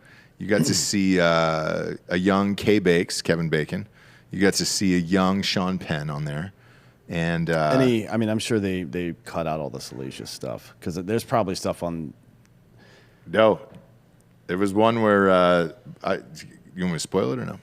No. Let me watch first, then we'll talk about it later. That's your warning. We're gonna do probably a show about this next week. So if you haven't seen that doc yet, you have until next week to watch it. Otherwise, spoiler alert. Yeah, it's free. It's free. It's on Amazon Prime. Yeah, I watched it. I have different thoughts as an actor where it's like, man, the method shit to me is so fucking unnecessary, and everyone else around you just hates you. And it's just what the fuck are we doing? It's definitely a big investment in your time and mental health to do something like that. People that do. So you'll see him lose his fucking mind in this movie. Yeah, people his marriage and everything. People that do method not only I mean, one of the guys that's been able to, at least seemingly so far, maybe there's a documentary right in him a couple of years that disproves that, but Christian Bale has not lost his mind.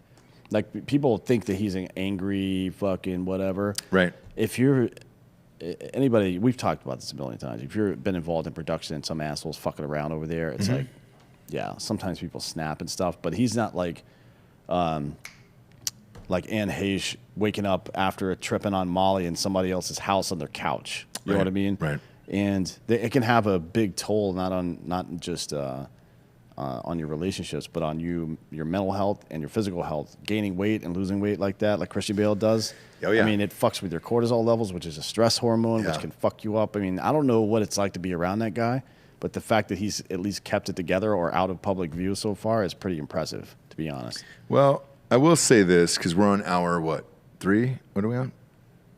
We're going on hour 3, yes. Yeah, hour 3 here. I'm going to start saying whatever I want at this point because I don't care, and I've got 4 more drafts to go. Oof. How many leagues are you in? Well, it's Drinking Bros, so, you know, I'm in all of them, obviously, but yeah, that's hard to believe, just reading that out loud right now. I'm sure it's hard to believe for you too, Delco. So, you want to call a drug dealer? Get some drugs in here. By the way, that guy.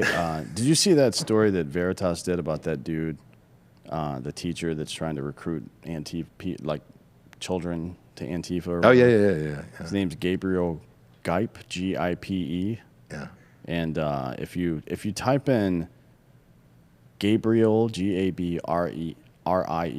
and then his last name Gipe into Google, one of the first things that pops up is his fucking email address, because it's a fucking public school. So no shit. If you get bored later or whatever, I don't know. Fucking. Did you see Kirill's Instagram post today? No. I don't know if it's real or false, but a teacher hooked up with her student and he turned her in because her fucking head game was weak. Yeah. I don't know if that's true or false. Probably not true, but. By the way, so to go back to the method shit, Clayne and I, Crawford, each worked with James Franco. He did that movie, The Great Raid, with him, that war film. Mm-hmm. It was The Great Charade, as we called it behind the scenes. It was over budget, like $30 million. There's so many production problems. And Extra got his head chopped off. Kangaroo jumped in front of his motorcycle. And they shot in Australia. Kangaroo jumped in front of the motorcycle on the drive home. He flipped off the motorcycle and hit the passenger van with all of them in it, and his head got ripped clean off his body. Wow. They had to stop production, have a funeral, all that shit, right? Well, Franco's character in that movie gets injured in war, and they're trying to get him to the other side of the line and all that other shit. So his feet were burned badly. Well, he made the art department and all that shit wrap up his feet and wheel him out in a wheelchair every day and then carry him back to his trailer, and he did that for 6 months. Dead serious. That's pretty funny. And so I asked Clayne, I go, hey man, is any of that real? And he goes, I don't know. He goes, I don't know. He would just read like Tolstoy and shit like that, and like he goes, we don't know what it was for or if he was doing it to fuck with everybody, whatever, but he goes, whatever it was, 6 months is a long goddamn time. And then I ended up doing this movie with him a couple years later. And, you know, obviously that story was in my mind. And we were sitting at lunch together, and I asked him, I go, he had just finished Pineapple Express, and I saw the rough cut, and it was fucking awesome. Yeah. I knew he was just going to blow the fuck up. Like, and I go, what do you, because it was right last week, or the first week of December, we were going to wrap. I was like, what are you going to do for the holidays? What are you going to do? And he's like, I don't know. I think I might go to Europe and paint for 3 months. Shut the fuck up, dude. And I was like, really? You know, I was like, okay, why? And he goes, I got a place over there and I just love painting and I think I just might go to Europe or whatever. I was like, all right, cool, man. Well, the director hits me up and he goes, hey, dude, do you want to look at the rough cut of this movie at the Edipe? I was like, yeah, I'll come in and check it out. So I go, and this is like 7 or 8 months later, and we're watching it, and Franco's scene had popped up or whatever, and I go, hey, what did he end up doing after that movie? And he goes, oh, man, he went to Europe and he painted for like 3 months or something. And I was like, no fucking way, dude. At least he did it. He did. So I don't know if any of it's real or not real. I don't know what his whole shit is. But you haven't heard from him in a while. Well, he got me too. Yeah. That one must have been real. Otherwise, he wouldn't have disappeared like that. Although that's not really a fair assessment because maybe he was just like, you know what, I've made money. Fuck these people and left. Maybe. Who knows? Maybe. Although But there were a lot of rumors about him over the years. So it's one I can confirm. Shit, we were at Sundance one year, and again, we're only on draft 3 here, so shit's gonna get real honest. But we were at Sundance one year, and we'd gone to pick him up for this party or whatever. My buddy goes up to the door of the cabin he was staying in, and he's just having sex with 2 girls, which is awesome. And he opens the door, and he's like smoking a joint. He's like, "Oh, hey man, what's up? You want to join or no?" My buddy was like, "Whoa," kind of nerdy, you know. "Oh no, I don't. No, I can't do that." And he was like, "All right, cool, man. Well, I'll tell you what. How about I just meet you at the party? You know, there's no need for this." And I was like, he comes back to the car. I was like, "What happened?" He's like, "Man, he's having sex with 2 girls." And I was like, "So what'd you do?" He goes, "Well, he asked me if I wanted to join." And I was like, "Did you? Why are you in the car? I would have joined that for the story, right? Yeah, for the fucking story, dude." People are just short-sighted. I don't get it. You know? And one of them is an actress that is really hot. I'm not going to say her name. But, yeah, man, fuck. You should have done it, is all I'm going to say. Probably, yeah. Should have done. Draft 3 is coming up here in 27 minutes. Do we have any drugs? Do we have anything to... You need stimulants? Because my wife is here and pretty sure we can make that happen. Yeah, the normal guy's on vacation currently. Yeah. We miss the Yandy Man, dude, you know? It's these long shows that really get you, you know, where you really got to come back to life or something. Once again, I'm wearing an Atlanta Falcons t-shirt just simply to do it. Haven't drafted 1 Falcon in 2 drafts here. So you're welcome for all that. Matt Ryan probably wouldn't be a bad backup. He's a little older now, but they still have to chuck the ball around. Yeah, look, he's great. Him on the Browns, they probably go to the Super Bowl. Yeah. Delco, it's your league up next. The prize is the signed Vince Papale jersey. I don't want to claim a league. That's too bad. We claimed it for you. And we also claimed you're free to burn Vince it if you Papale. don't like Yeah, that's the thing. So anybody who wins, you're free to burn your prizes. Like I just hate fantasy football regardless. So nah, we're happy you're here today, Dan. And I'm going to refer to you all night long because I know deep down you love it. And you're never have, never will. The only league I've ever been in was when punters got points for being the most important player on your team. Oh, I like that. Yeah, I was a punter. Any touchdown you scored, negative points. Sure. The only year I played fantasy football was in my high school senior math class, and I drafted Randy Moss when he went to the Patriots. That was a great year. That was the best year out of nowhere ever. We also had a condition: if a 2-point conversion was returned for a touchdown, it was an automatic league win. No shit. That's great. It's never been done. Craig Dulesky says might have to move this to Patreon soon. I agree, Craig. I think it'll be fine. I agree. I think so too. Maybe we need to move you to Patreon. Mind your damn business. Just saw on Instagram, Sean is Sean, Hightower Sean. Rogan has COVID? Yeah. I was going to bring that up. No, first time. No, he didn't. It was Chappelle that got it the first Chappelle time. And then Jamie got it before that. But he got it when he got back from his shows this weekend, quarantined in his house by himself, away from his family, got on the ivermectin, got on all the whatever the antibodies are. Man, what if Rogan gets taken out by COVID? No, he's better. He's better now. He posted a video of him working out today. Yeah, the amount of fucking hit training he does, there's no fucking way COVID's taking him down. No. His lungs are in better, and the amount of jalapenos he eats, his lungs are in better shape than a fucking 20-year-old. Yeah, he's fine. His asshole has to be on fire. Yeah, but that's any given day, that's right? Any given day, man. You eat that the many amount jalapenos. of fucking elk and jalapenos, you're just shitting that's what fucking I'm saying. liquid Like 24 hours a day. Do you think he's used to it by now? Do you ever get used to it? I don't. If I ever have a hot shit like that, man, it stays with me the rest of the day, and it bothers me, man. Like a spiky one? Especially doing podcasts like Rogan. Like you're sitting on your ass all day. Like, do you think his asshole has built up calluses? Yes. Or does he have a secret preparation H sponsorship that we don't know about? Don't know. You ever tried preparation H? Yes, I had to one time. Good stuff. Sword. Yeah, that's good enough for sure. Preparation H, I'll endorse it. Like worth having like an emergency one at the house. Yes, for sure. And the other thing that I will endorse as well is just Norcos. You know, if you want to take, it's a double strength Vicodin is what it is. So if your asshole is bleeding, then we're just gonna cut the camera over I here don't know right if that's now. going to stop your asshole from bleeding. No, but if you feel better. Make the pain go away. Yeah, probably, you feel better. You feel better. I'm going to use the restroom real quick and before the next round, and pour myself a stiff drink. Take your time. Back to old Dan. Dan, I like that you're in a ghost bed right now, or a ghost bed T-shirt at least. Ghost shirt, someone call it. Yeah, you guys should have wheeled the ghost bed in here for this show, actually. That bed is heavy. That bed is extremely heavy, and it is not on wheels. Fair enough. I would like it to be on wheels, though. Dan, how do you feel about that? I feel nothing at this point. That's fair. That's fair. Delco, this is your draft coming up. I don't know. No one knows what's happening anymore. I don't have a team, so Have you? Can you get kicked out of your own league for auto drafting in your own league, Yeah, which I I will assume kick is what's myself happening? out of the league. Yeah, I don't like fantasy football,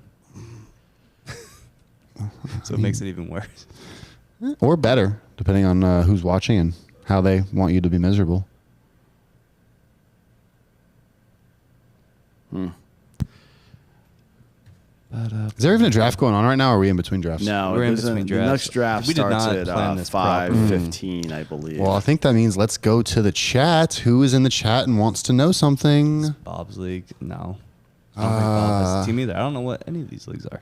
Nick Patterson says, I ate a jalapeno and I'm dumping out right now. Bradley good says for I you. don't like much. No, that's not true. That's a bad rap I have right now. But no, I truly hate fantasy football.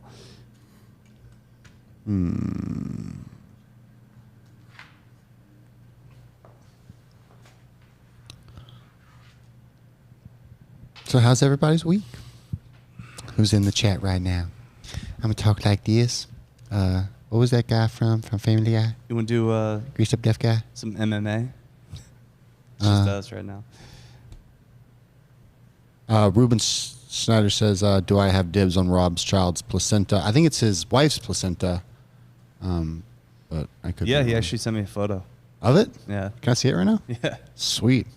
I've never seen a placenta before. Oh man, that's crazy. Yeah. Why did he take that? You got to eat it, right? I think you do. Like, guys, I'm looking at a placenta Craig, right it'll now. never be hockey talk. Is hockey a sport? I mean, John asked, "What are my locks for the top 5 or top 10 this week?" It's a weird tournament, tour championship. Everyone starts like Cantley starts at -10, so it's fucking dumb. Who do you like in this Brunson Till fight? Brunson. I think. I don't know. Probably. Brunson also. I'm so hit and miss with him. You know, like sometimes he shows up and sometimes he just doesn't. Yeah, but Till's done. When's the last time Till won a fight? I mean, he doesn't fight anymore, really. But he might lose and get a title shot. I just no, please. Fills up. Please no. The only thing to worry about this weekend is the Patty Pemlet fight. It's the first fight of the main card. Watch out for Patty the Batty. Man, the Scouser. People love to talk up Patty. They do. Including you. Yeah. He's not that good. Probably not, but you know, Just it's English Ryan Hall. I mean, there's fresh blood in the UFC. He's talking trash. He's kind of like a Ryan Hall mixed with Connor. I guess. He just has an accent. Yeah, Ryan pretty Hall much. with an accent. Yeah, Ryan Hall with an accent. I do like this Tom Espanol. He's been kind of on a little win streak lately. I've been liking watching his fights. He's been real tough. Beat out Andrei Arlovsky last time. I like that quite a bit. He's pretty dangerous heavyweight. Kind of nice seeing some new blood in the heavyweight division as well. We got Alex Moreno again at the welterweight. Don't really want to watch that fight. No. And then Wait, he moved up to welterweight? Yeah, he did. Why?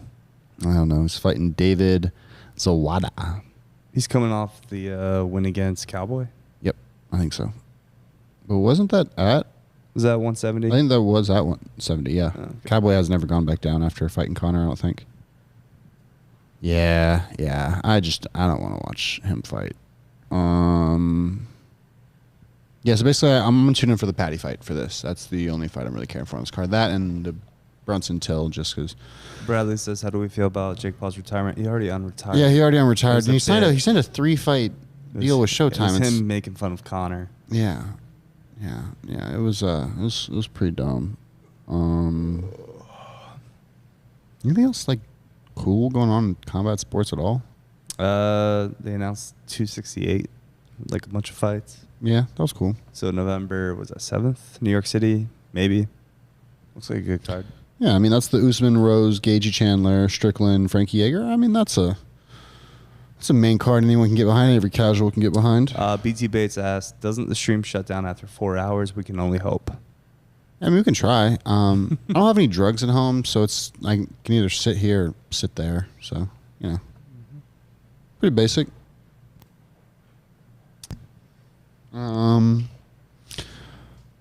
It's the international break in soccer, so that means everyone leaves their club team and goes back to their home country and plays for them. It's the most boring time in soccer, so it's pretty terrible, to be honest. Can we get some WWE or AEW coverage? No, this is not the Attitude Era. Didn't something happen in WWE recently? I know Bad Bunny's been making some appearances. CM Punk went back to wrestling. That's what it was. CM Punk went back. Yeah. Very embarrassing individual. Very embarrassing. We got the. I mean, shouts to CM Punk for just trying. We got the World Team qualifications for wrestling coming up September 11th. Jordan Burroughs moving up to 79 kilograms. That's a crazy, amazing weight. Bradley says type 5, go. Bradley, you've never made me laugh in my entire life, so give me your type 5. In the chat. We'll wait. I know this is an audio-video platform, but we want to read today. Ryder Cup talk. We're not that desperate yet, are we? I will play sound effects for like hours before I talk about the Ryder Cup. I'm pulling for the Europeans in the Ryder Cup. As you should. The Americans are not likable. It's Bryson. No. It's fucking Patty Reed. Probably. How is Patty an American? Patrick Reed. Yeah. I have no feelings towards Cantley. Interesting.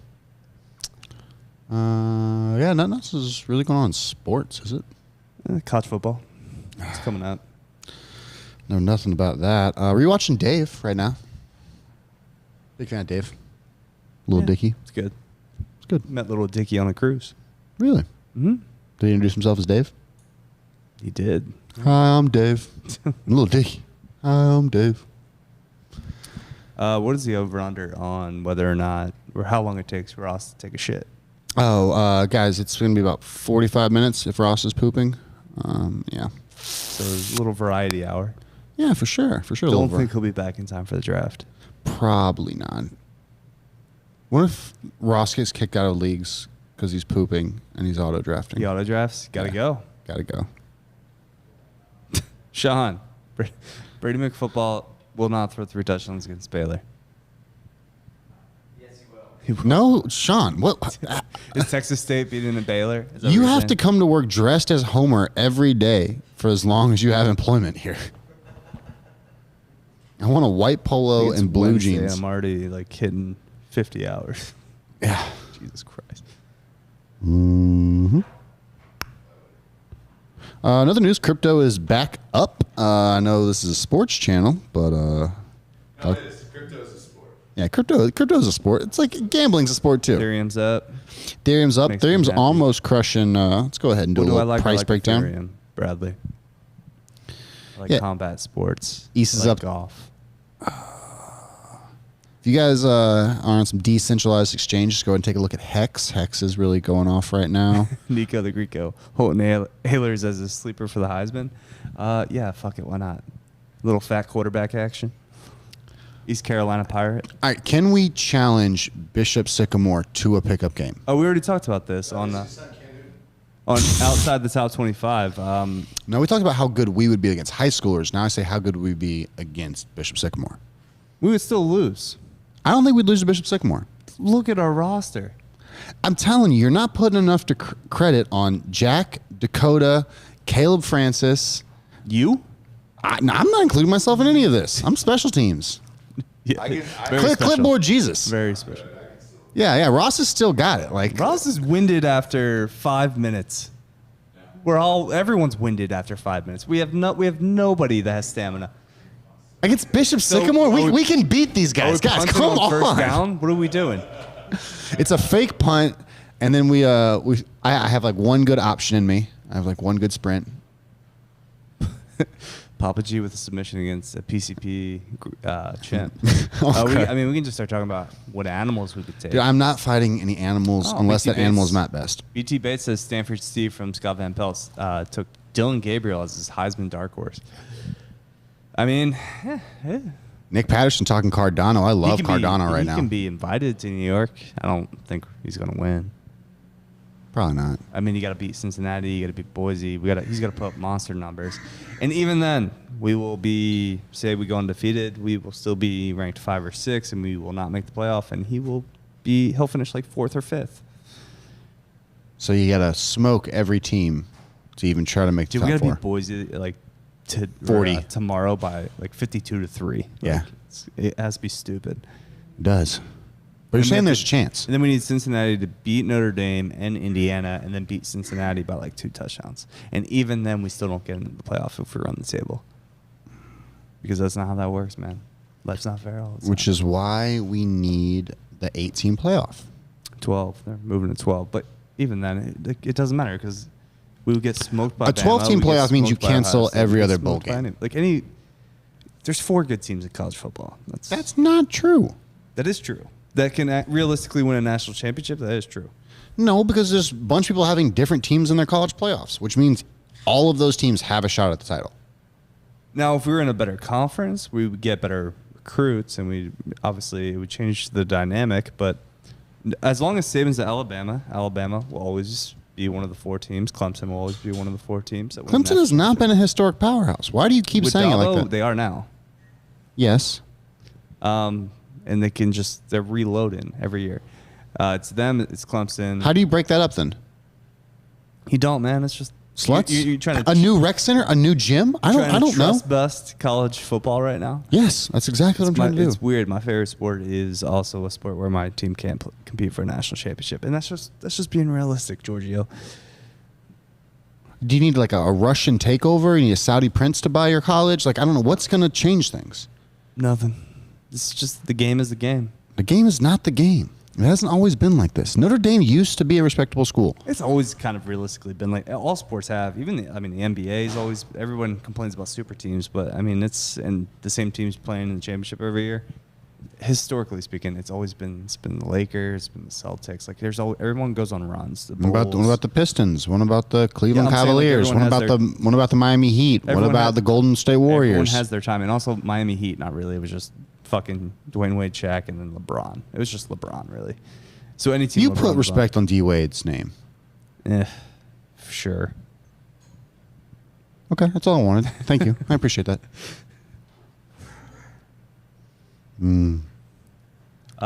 Tony says UCF Cats by 90. I just don't think they're gonna beat us by 90. Scott McPherson says thoughts on BlockFi. I'm not a big fan of BlockFi. I'm not holding any of that right now. I am holding on to some Solana because of the gas fees on Ethereum are so high. That's going to cause people to push off into some Ethereum counterparts. Juan, I too would like to see UCF in the ACC, but Miami and Florida State will just never let that happen. I mean, do you think I could see 3 Florida schools in the... Yeah, but they block it. They don't want true. us recruiting in the state. Because you got NC State, Duke, and Carolina. I remember one year Florida State came to Orlando for a bowl game, and they practiced on campus, and they're like, holy shit, like they had this... They were complaining because like we had an indoor practice facility before they did. I mean, you guys were rich. I don't understand why they have a problem with that. And they're in Tallahassee. No one wants to go to Tallahassee. Now we also have a lazy river. We had that at Mizzou too. On our campus, yeah. Yeah. So, I mean, you got after us. Around our stadium. No, I think we designed it before you guys. Nah, it's okay. We've had the lazy river since I was in college. Yeah, but like conceptually, I think we thought of it first. It's okay. We invented homecoming. No big deal. Resource. You guys love to say that. Oh, because we did. And you love to put, was it Kansas with the lowercase K, uppercase U? Mm-hmm. KU? It's not petty at all. Nah, I mean, who cares about Kansas? I do like Tallahassee to party though. It's good. It's a good party school. I like going down there. Their entire bar scene is just trailers. Right. The strip, whatever Yep. it is, Mhm. whatever it's Whatever called, they call it's it. just like little trailers, which I can get down with. Yeah, it's kind of homely. It makes everything feel like a house party. I had way more fun in Tallahassee than I did in Gainesville. I had no fun in Gainesville. It was Gainesville's so no hot. fun. So hot and so sweaty. Although Ginny Springs is right there, so you float down the river in Ginny Springs. Never did that. Oh, what league's up next? No idea. I guess it's my league.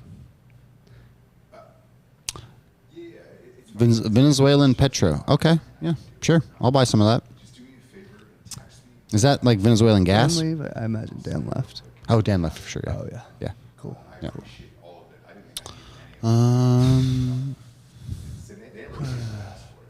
I actually really like Tuscaloosa.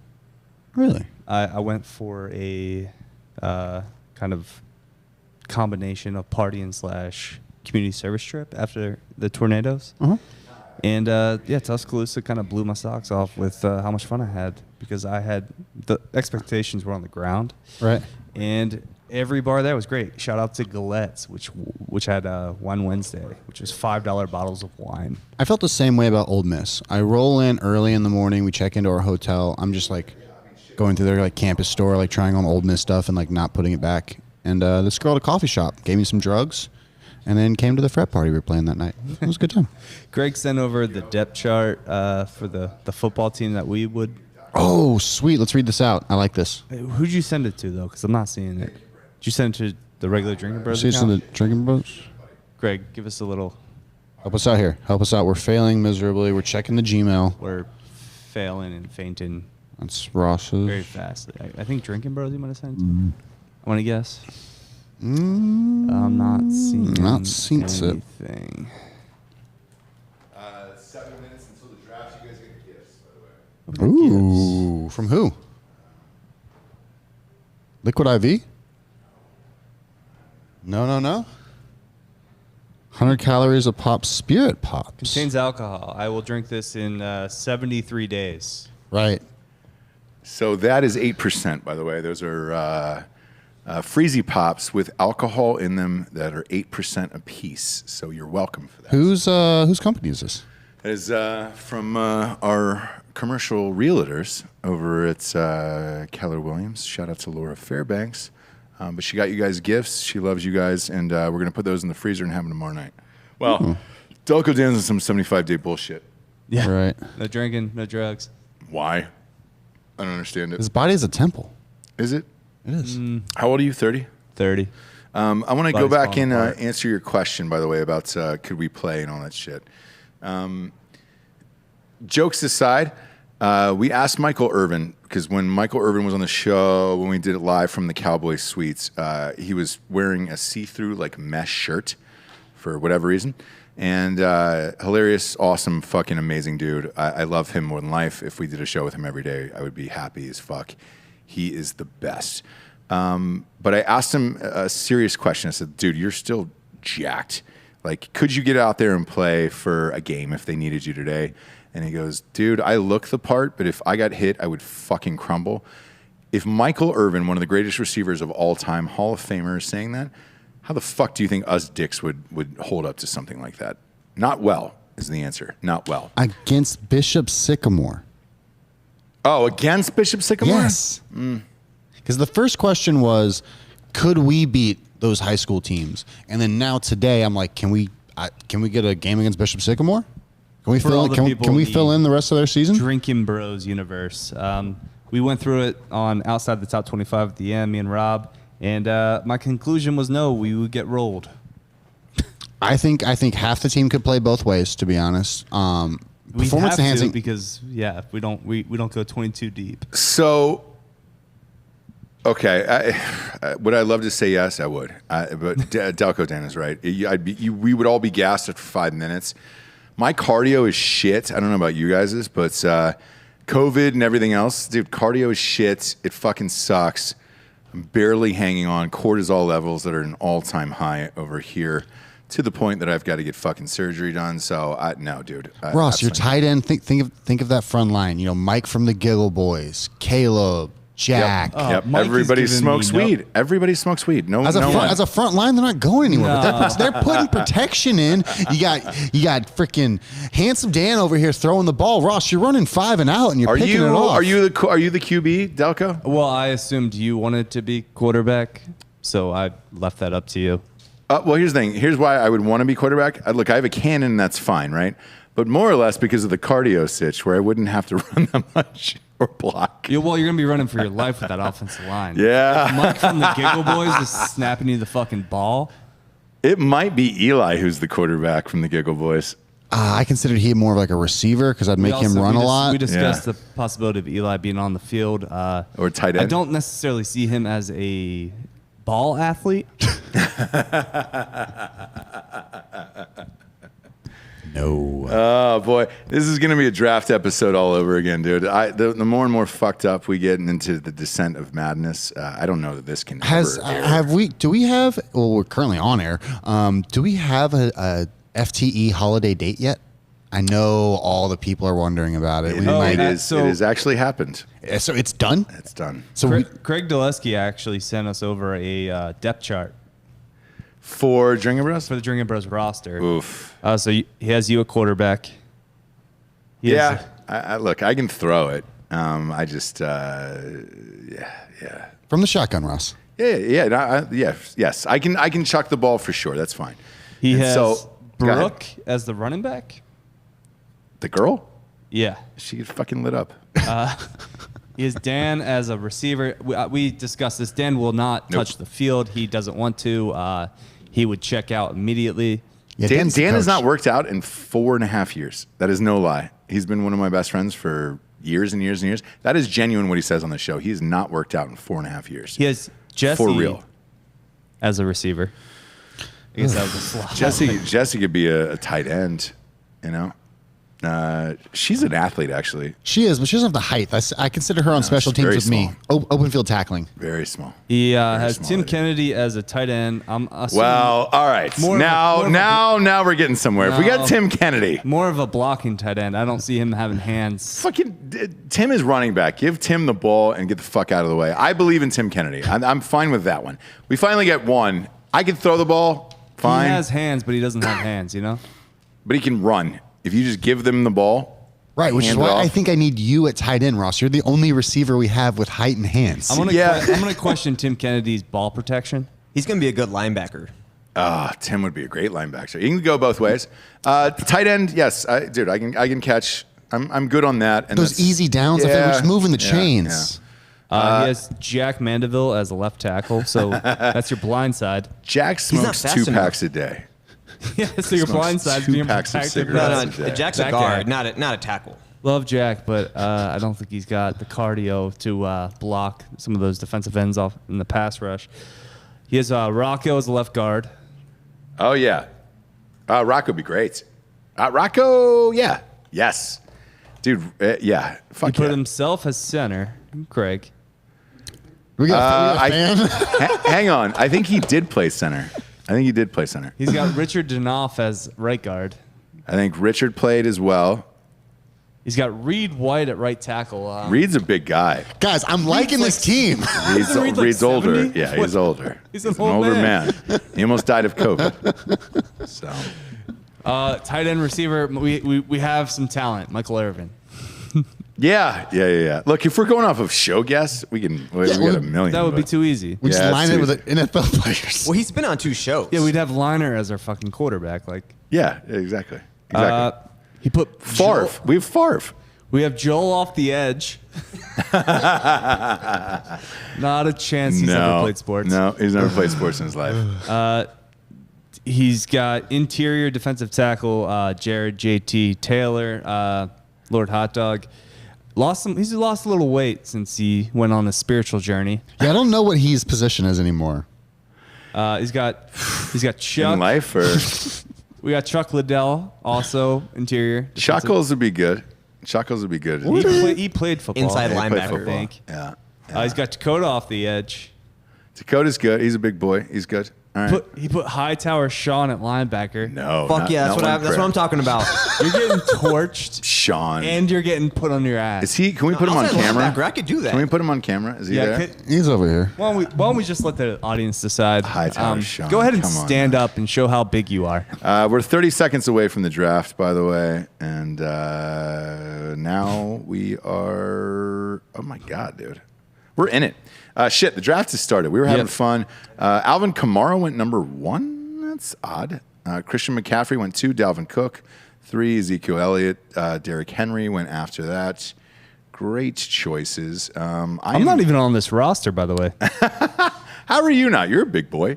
I know. He has Rob on the roster, but he doesn't have me. Weird. He has Bobby at free safety. All right. Bob has never been hit in his life.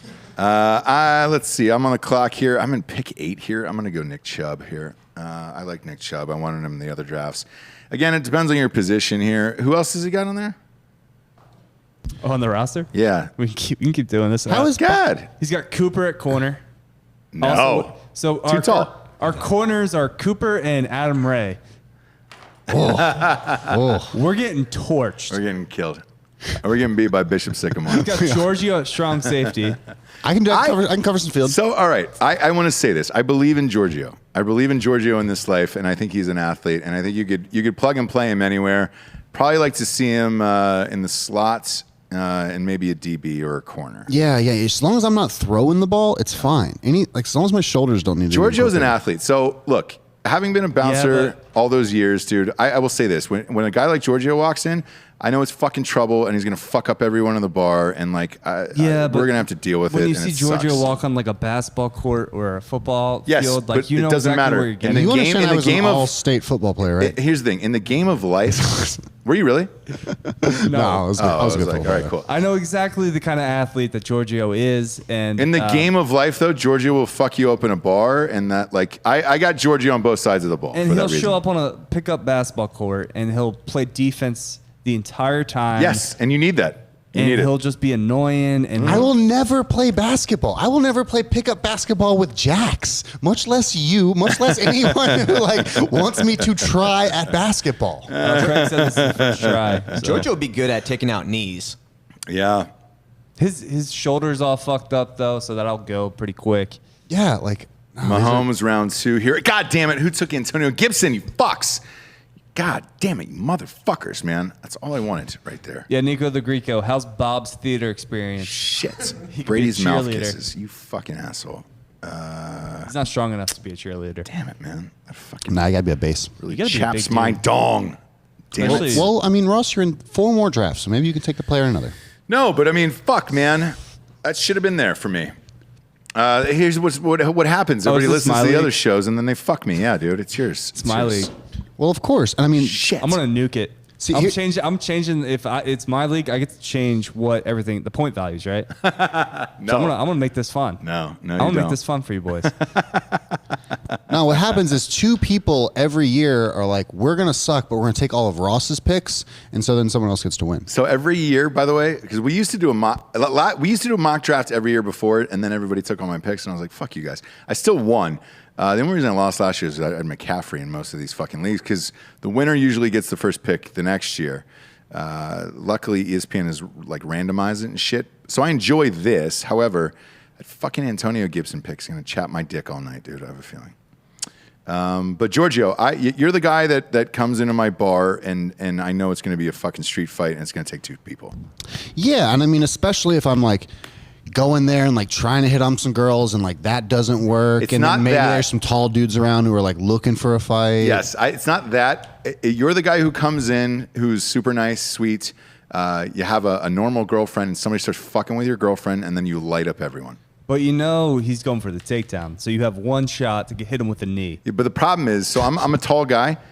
You go for my legs, and then I've got to call in somebody else because, dude, it sucks, man. Yeah, and Dan's not thinking about it. It's a swarmed bar. I'm under everyone. Yes, He's got to yes. move people around. Every fucking time, dude. And remember, Giorgio, as you say, how tall is he? 5'3". 6'5". He's 5'3". It's 5'3". So, dude, he's going for the knees. You're down on the ground, and then you're fucked because he's a wrestler. And every time it was a guy like you that was always the fucking problem. It was never the 6'8" black guy. Those guys never fucking fight. And it was just like, all right, cool. That's easy. Anybody on steroids, like white fraternity guys on steroids, you were like, all right, great. That's easy too. Because it's just fucking water muscles and they've never been in a fight. If you yell... It's Giorgio, dude, that would fuck up the bar. Yeah, you got to be wary of the quiet man. Yes. You don't want to... It's the small guys or the Italian guys who are like 5'4" to 5'8". They'll fuck up the whole place Ronnie too. from Jersey Shore. Yes, dude. And it's like they've been in fights One their shot, entire bro. life. And it's... Yeah, but he goes against my rule of talking. Like, usually the guy that talks the most also can't fight. Yeah, but at a bar when it's loud, like you can't get in a lot of like verbiage, like especially there. So yeah, if you're at a normal party, yeah. All right, so okay, I like our odds better in a fight against Bishop Sycamore than I do in a football game against Bishop Sycamore. Yeah. Yes. It's like, I mean, Dakota killed somebody with a rock. So. Yeah, I mean, we whooped their ass in a team fight, but I still think we could bring it together. We could get some practices under our belt. Ross could loosen up that shoulder, and I think we'd be all right. Yeah. Well, hey, so I do. I coach my kids' baseball team, so I have to throw. I just got designated to throw for the entire league for every game and every practice. So, like, of course you did. My arm is great, and I'm fine with that. But it's the rest of it. The cardio is gonna fucking nuke me. You're gonna have to throw so many pitches. Oh, dude, the last one. Last one, it was 200 or 300, and I got home and I pulled out that fucking. Who was our sponsor? Theragun. Theragun. Dude, I just went to Jesse. I was like, "Yo, Theragun." Are you throwing for both teams or just the other team? Both teams and all the games. Now you got to have the parents How be old are like, the kids? "You're throwing better to my kid than my other kid." Oh yeah, dude, I get that all the fucking time. That's why you got to do a little soft pitch, like underhand. You can't. It's got to be overhand. That's dumb. Dead serious. All right, I am on the clock here. I'm going to go with Robert Woods because I didn't get him in other drafts, and I really like him. I like the Rams, and I like Stafford. So, but it's overhand pitch because this is the year that you try to get kids ready for the rest of baseball, the rest of their lives. So it's that gap year after T-ball, and I got designated to do it because I'm awesome. But man, they let them use aluminum bats. Yes. Wide barrel? Yep. Ooh. Yeah. So Dangers. you know what was fucked up was so we had the first practice last week, and there was a girl who came out, a little girl, and she fucking ripped. I mean, she was probably the third best player on the team. I mean, she was ripping line drives, dude. Hand-eye coordination at that age. If you can just make contact. Girls take instructions better at an early age too. So, dude, this girl was just ripping fucking liners up the middle, man. She's great. There was a girl ripping lines at her Little League practice? Yeah, ripping line drives right up the middle. Oh, sorry. Crushing the ball. Headphones can't really. Yeah, only girl on the team, too. Like one of those, and I was like, Jesus Christ, man. But yeah. And there was another kid who was like already on like a traveling all-star team. That fucking kid took out the bucket next to me. And they were like, hey, man, you might want to stand back. And I was like, well, he's 7. All right, BT Bates is trying to make an excuse for Bishop Sycamore here. He's saying Andy Staples had a pretty good podcast about them. Said some were junior college kids, but some were high school seniors who didn't get a chance to shine last year. That's bullshit. Well, they shine bright like a diamond going 0-6. Exactly. Right. Exactly. Shine bright like a diamond. It was like a post-grad year for kids who aren't going to college? Yeah, it was a leap year. Leap year. Is this that transition where you're in those semi-pro teams Leap year. that play at like parks on Sundays? I am on the clock. I took Chris Carson here. I'm gonna load up on running backs in this league. Kind of fuck everybody here. Antonio Gibson, that really chapped my ding dong hole. All right, here. Did anybody? Let's see. Did somebody? Yeah, somebody did take Mahomes. He's out of there. All right. Good to go. But yeah, man, Giorgio, you're the fucking dude that everybody had to worry about. Yeah. And you knew it. Yeah. You knew it. I mean, it wasn't me technically because I was always just trying to get pussy and make friends at bars. I wasn't trying to cause trouble because I wanted free shit. And I knew that like once you tipped out a bartender for a while and you kind of kept coming around, they threw some free shots every now and again. And, I wanted to be that guy. The other thing about you too is like genuinely you're like a great human being, like a nice human. And so I think somebody would have to really fucking push you over the edge for you to fight. Because chances are you could probably take out 99% of the bar, right? Did you ever get into a bar fight? Oh yeah, I got pepper sprayed and tased by the police in a big brawl outside in of Mizzou. Yeah, I would just get drunk, and then like if I would have any other testosterone around me, I'd be like, yeah, this is fun. I want to whip some like fraggot's ass. Yeah. Nah, I get it. College is the time to do it, man. It really was. Like I was a dumb kid, but I really enjoyed some of it too. I mean, like, there was nothing like going to another bar after being in a bar fight and you're kind of bloody and you're like, give me a shot. Yeah. I'm in a fucking lawsuit right now with that fucking pool guy. And again, way too honest tonight. And as the night goes on, it's going to get real fucking dark here. But as it should, I guess he recorded the entire thing. And he was like, he said, you can hear him on the tape saying, you fight me for the check that you think that you're owed. And my lawyer was like, hey, did that really happen? And I go, yes, it did. And I go, it's legal in the state of Texas. I wanted to fight the guy, and I'm not denying it. And I said on the response back, tell him that the offer is still there. Like, I will still fucking fight you at my house. You know my address. Come on to my fucking house. I don't care what time it is. And that's real. And my lawyer was like, all right, man, you're paying me, so whatever you want to do. And I'm like, I mean, if this is the state where that is legal, and you can fight if both men agree to it, correct? Yes, correct. Yeah, so. Yeah. And dude, I fought not long ago. We were in Wilmington, actually. I was out with Dan, Jesse, his brother, and somebody else. And somebody said something rude to Jesse, and I beat the shit out of this kid. I will say this, because I love fighting growing up. I loved it. You get older and you get slower, and there's nothing you can do.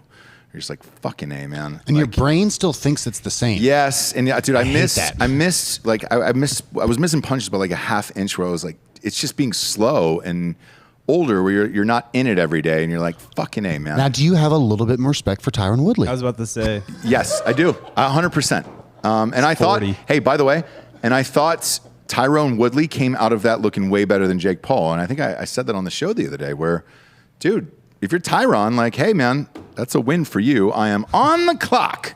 You decided to throw punches. Yeah. They seemed good. I mean, look, I still kick the shit out of this guy. It's just not the fucking spectacular display I'm used to putting on. And it upset me. I was angry about it. I don't know if Dan's brother's in the chat, but he was there. You set high standards for yourself, Ross, and I respect that. I do. I'm going to go with Chris Godwin here. Let's go.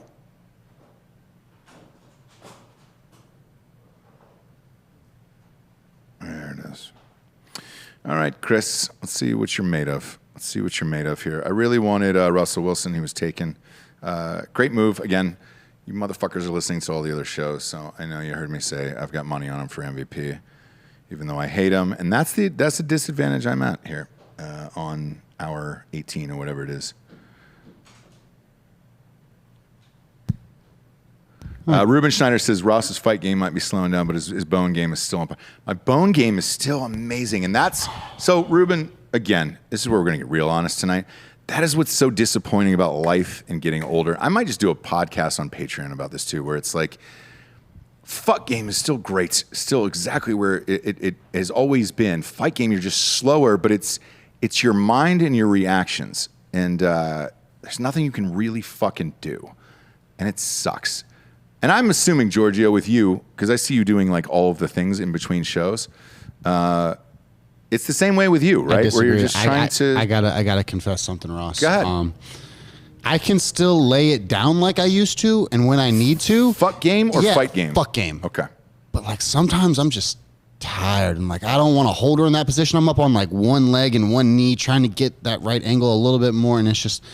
So I'm just like I just want to go to bed. Giorgio's starting to cramp up. Yeah. Seriously, it's I can do it, but it's like, do I really want to put that kind of effort into like really put that fuck in? Doing that gymnastic shit, and just all of a sudden there goes your hamstring. Dude, is Schofield back? Schofield's back. Oh shit! What's up, dude? Yeah, buddy. You seem like you're struggling. I figured I'd pop in and say what's up. Man, I appreciate it, man. It was I got some fucking disappointing news earlier. I had to go off camera for a little bit, but I appreciate it, homie. Fuck. Sorry to hear that. Everything all right? Everything good? Just a little disappointing. Family. It was. I got some bad news from a family member. Sorry to hear that, man. Yeah. Nothing I can really do about that. How's the draft going so far? What are we on? 4 now? Here in a second. Yeah, I'm in the 6th round here. Draft is going good. Now is the point where I start looking at some QBs, some Qs, and some Bs. And it's probably going to be Baker Mayfield. I'm kidding. I'll never draft that motherfucker. No, but really, how do you keep the fuck game so strong? Because like, I'm a little sad about it. All right, hang on here. Let me make this Giorgio, pick. it's about communication. Well, Giorgio, you have a child. It's about and you need Roman. dad dick. Yeah. Gotta get that dad dick, dude. Your dick actually gets bigger when you have a kid. It's facts. Oh. That is true. Man, I can't believe I'm going to do this again. I can't believe it's going to be Odell Beckham Jr. again, dude. But it's the best available. Lamar Jackson was a great pick there. I wanted him. Why is your fuck game weak, Giorgio? It's not weak. It's just it takes more out of me to do it like I used to and to really put it down. Okay. And it's like sometimes I just don't want to. Like it's just a lot of energy. So how old are you, Giorgio? T problem. 31. Yeah, that's it's probably a testosterone problem, to be honest with you. Yeah. Oh yeah. Swear to God.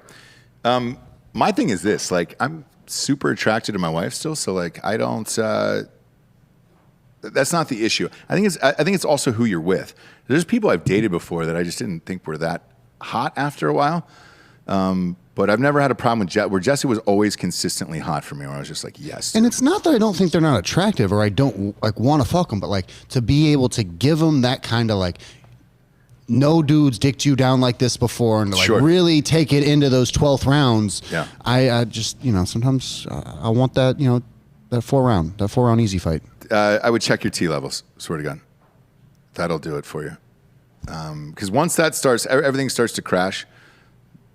Typically, that's what it is, but nobody actually wants to talk about it. Right. That's the honest truth. Where you're just like, all right, sweet. Why am I crashing and everything else? Plus, I mean, after 30, you don't have to be jackhammering every chick you meet, right? Well, change your strategy up. My recommendation is by 35, you definitely want to be married. If you're out trying to hit the clubs thinking you could fucking pound 20-year-old pussy still, good luck. No, yeah, I had that your moment, Ross, yesterday in the freaking grocery store where I realized, like, oh, this 25-year-old chick, she's just looking at me because I'm in her way. She wants nothing to do with me at this point, right? It's the truth, man. Once you get past 35, you're invisible. You start to get invisible to like 20-year-olds, and you're like, ah, shit. Luckily, I married hot, so we're good. Yeah, same here. And like, dude, I'm amped about my life decision. Whereas I almost made the wrong decision before her, and I'm glad that I did not, or else that would have worked out horrifically. I see people going through divorce, and you just lose all your shit, and it's the fucking worst, dude. Oof. Especially with kids. I don't want to fucking do that either. I don't want to go through any of that. It's too much fucking time, dude. And the hilarious thing is about all of these conversations, this is what actually is talked about at fantasy football drafts. So when girls think that we're going over to our buddies' houses to fucking rage and do the fantasy football draft, we're actually talking about weird shit like this. And that's the funniest thing. Yeah. Hightower Sean is even laughing because that's the truth. I mean, that's what Sean, we don't actually pay him. He just enjoys to be here. He just kept showing up and kept showing up. We never told me he actually works here. That's fine. I don't need it. Nah, you're good. I'm going to take a player here next. I'm up in a couple picks that I wanted in the other drafts, and I'm excited to see what happens just in case. Just in case. And I'm not going to say who it is, because if I even say the team, somebody will snake him from me. Ross, did they take him? Motherfucker. I shouted out earlier the Nebraska game's a bust, but that same day you've got Dan's Penn State playing the Hawkeyes in Iowa City. That's not a good enough game.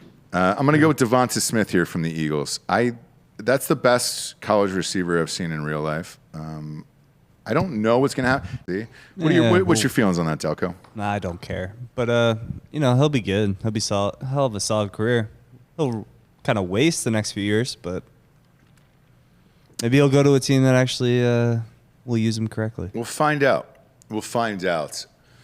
By the way, Schofield, I really enjoyed Iowa, man. A lot of people asked me that when I got back. And they were like, what'd you think of that state? And I was like, man, it is beautiful. I loved Iowa, man. I really enjoyed it. Yeah. I mean, the cornfields can be pretty. I've seen them enough to the point now where I'm used to it kind of the same way growing up in like the Asheville area in North Carolina. Yes, Asheville is beautiful. See, I grew up there. So until I moved to Iowa, I didn't appreciate it, right? Everybody's like, oh, the mountains, the mountains. I was like, yeah, whatever. I live here. Like, it's what I live in. I don't know. Yeah. And then now that I live in Iowa, going back to the mountains, I'm like, okay, now I get it. Now I get it. Yeah. Yeah. Ross, what was your favorite restaurant and why was it Long John Silver's? Growing up? No, in Iowa. Oh, shit. Growing up, man, Long Dongs was one of my fucking jams, bro. Great chicken. Fuck. All of it. The fish, the deep fry, all of it, man. The hush puppies are great, dude. I know you're probably joking, but I love Long Dong Silvers. So much so, in fact, I was driving. I went to go see my family. When we went to the Super Bowl in Atlanta and I was driving back to North Carolina, I went out of my way to go to a Long Dong Silvers. That's how much I fucking enjoy that goddamn place. I am on the clock here, and I need a QB. Waited this time because most of the guys I wanted were gone. And, man, QBs went early in this fucking draft.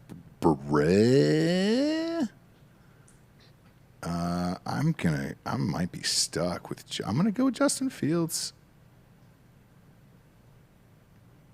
Yeah, Justin Fields. We'll see. I believe in him. He's looked good, and running the ball, I can at least get some fucking points out of him. That's how much I hate Baker Mayfield that I wouldn't do it. And I know he's not starting. I will pick a starter after this. However, I'm going to stash him on my bench and get wet. We'll say this, though. I've had a lot to drink today, and this draft is only going to get better. If you're out there and you want to join us, pop in. I don't give a shit. Yeah, Craig just gave a shout out to Godfather's Pizza. Godfather's Pizza, I love. Love Long Dong Silvers. Love Godfather's Pizza. Delco, you got any places like that you love, like shitty chain restaurants, man? Checkers. Checkers is good. The fries at Checkers are good, man. I'm trying to think of Sonic. Sonic is big out here. I've never had Sonic. Sonic's all right. It's right by my house. Their fries are really fucking good. I've just never had Sonic in my life. You guys really opened my eyes to the P. Terry's. I do not like Whataburger whatsoever. Too greasy. No. It's bland. There's not a lot of flavor to it, but P. Terry's, man, is fucking good.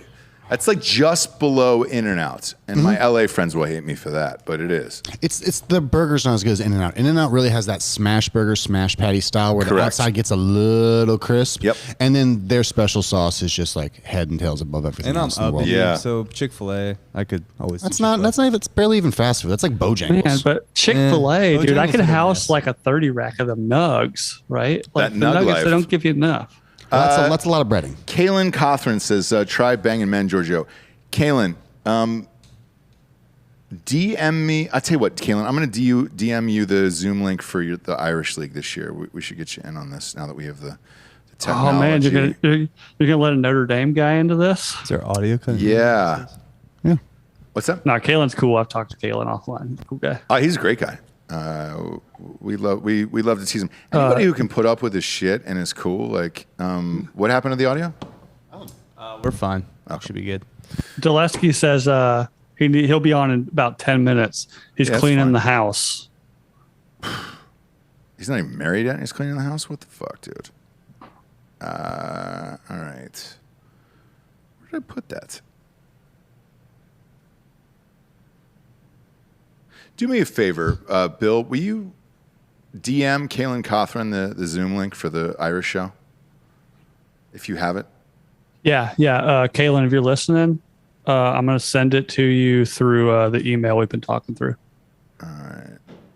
I actually might have it here. Hang on, let me see if I. And Kaylin, if to comment on what you sent that $5 for, I'm already tired banging women. You know how much more tiring and difficulting that would be to bang men? Like I just want to go to bed. It's too much work. Too much work. So Kaylin, if you're watching, situation. Yeah, if you're watching, let's see. Our draft is up after this one, so zoom in for that one, and then we'll do that draft together because that is your league that we named after you 3 years ago. So that'd be great. We'll do that one, and then the last one is Cutthroat Killers League. That's McClurg is in that one. He's a fucking rad dude. He's Matt Best's cousin, and he's also a high school football coach. And he's really fucking good at fantasy football. And he's just a fucking great dude, man. I enjoy his whole shit. He's coaching the team right now. And so I shifted that draft later because he was just finishing coaching up that team, and he's in California. I am on the clock as we speak. Family. Speaking of... Oh, go ahead. Hang on, let me see. I gotta grab a decent tight end here. And I'm going to go with Tyler Higbee because I think Herbert is going to chuck him the ball. What were we going to say? I apologize. People are referencing the Drunken Irish League, which reminds me, as a child, I actually really liked Bennigan's. Oh, shit, dude. Bennigan's as a child. Yeah, man. It was a whole experience. I didn't like Fuddruckers because you had to make your own shit. And I never fucking understood that. What? But Fuddruckers had that catchy jingle, man. I know. But it's just the food was terrible. You had to make it yourself. And it's like, hey, Benny Haha is also one of my end-all be-all jams, dude. The Rocky special at Benny Hanna's is electric. Like, you can get me to do anything after eating that. And that special sauce were good. There was a place in Los Angeles. It was a Korean barbecue place where you had to make it yourself. That was delightful. That is the only place I will ever cook my own dinner when I am out and paying for it. It was called Gukaku. I'm a huge fan of that. But yeah, I'm not going to cook my food anywhere else. Yeah, there's no good hibachi spots in Austin, unfortunately. No. It's really disappointing because I love me a good hibachi steak. Hibachi, dude. Hibachi, where you're just like sitting there with your mouth open like a porn star while they flip the shrimp into your mouth. Dude, I get it to go. Fuck the whole presentation. Just line me up with the white sauce. Yeah. It's all showmanship, so I don't know why you would take it to go. Because I want white sauce in my body. Yes. Do you know how good that white sauce is, Daniel? Plenty of white sauce at the table. Because he'd rather shit himself in his own house after eating it? Yeah, maybe. Now, I actually like dumping in public restrooms. Something about it feels very like dominant. Really? You're that guy? Yeah, I'm just taking huge dumps places. Oof. Yeah, you got no choice. You shit everywhere probably, Delco. Mm-hmm. Yeah. Especially after some dairy. Yeah, no, dairy clogs you up. That's true. Unless you drink a gallon of milk. I mean, how many times have you made it home missing a sock or something because you had to use it? Yeesh. What do you say? How many times have you made it home without one sock because you had to stop and wipe? Yeah. I pick up a piece of trash off the ground to wipe my ass before I wipe with the sock. Brady's mouth kisses. You took Washington defense. That was going to be my pick. Great pick on that one, man. I'm going to watch their game. Washington is going to be one of the funnest teams in the league this year. They got a great defense, and I love Fitzmagic. I love that whole shit. Antonio Gibson, Scary Terry. I'm all good. Scary Terry, by the way, shout out to Terry McLaurin. Sent me some T-shirts the other day. I will wear them on the show next week. Name drop there. Thank you. Nico the Greco references Gilbert, Arizona. There's a legit hibachi spot in Gilbert, Arizona. The only reason I find this funny is because there was a week where Softcore History, there was a shit ton of Gilbert, Arizona listeners. Don't know why. Really? Don't know why. That's really fucking funny. I want to go around the horn here real quick. In a relationship, do you guys have do you have passcodes on your phone and all that shit? I didn't know it was an option now to not have one. I don't need it. Really? Okay. I don't need it, but I always thought it was. Can I turn it off? Yeah, you can turn it off. Okay. Turn it off. Yeah. I have it, but then I always give my passcode to people. So okay. I also don't care. Schofield, what about you? I have one, but it doesn't activate until it's been idle for 4 hours or something. So kind of no. Okay. Don't need one. Reason I ask, I had a lunch earlier, and the one of the humans there was divorced, and I said, what happened? It was a cheating sitch with the husband, and I was like, how did you find out? And they were like, oh, the phone, but I had to wait till the passcode and something else to figure out the passcode. I was like, oh, Jesus Christ.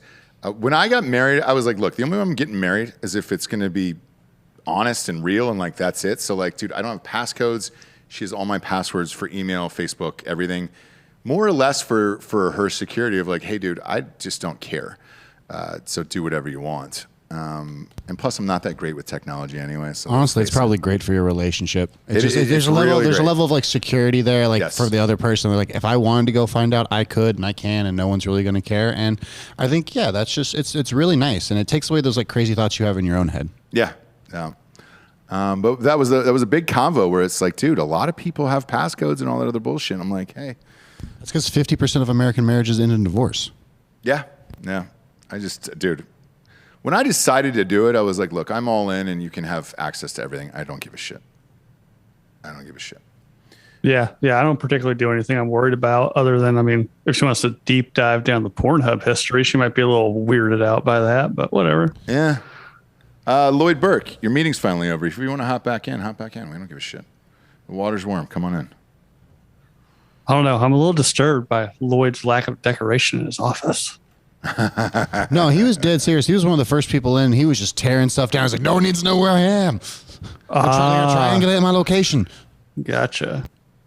See, I'm being extra because I spent all weekend like figuring this shit out behind me. Must be nice, Sean. It's nice, dude. That's a really good set. I love that little novel there to your right. Bye, Sean. We love you. Yeah. We'll see you tomorrow. Yeah, threw that one out there. The New York Times best-selling author. Yeah, goddamn signed right. that. Goddamn right. Talking about how I should be jealous about him wearing Saucony's. Well, you should. But I am jealous because I don't even know if you can buy those fucking things anymore. Saucony's? Yeah, you for can sure. definitely buy those. 100%. It's Saucony, Giorgio. Definitely buy Okay, those. Saucony. Saucony, that's okay. Looking at defenses here, Ravens or Bills? I'm going to go Ravens. I'm going to go the quote the Ravens. Nevermore. There he is. Nevermore. Big Lloyd is back. Oh, there he is. Come on in, Lloyd. How's it going? Good, man. The wild shit is like, dude, shit. All of us, you guys listen to the show. We've all been friends and shit in real life, but it's pretty much what it is, dude. We all just fucking hang every time everybody comes in town. There's some people coming to the studio tomorrow night to watch the game, too. And I'm like, hey. He goes, should I bring some booze? And I was like, yeah, it's fucking drinking, bros. Bring some fucking booze in the show. Always. I feel guilty about showing up without booze. I feel guilty about showing up without it at anybody's place, though.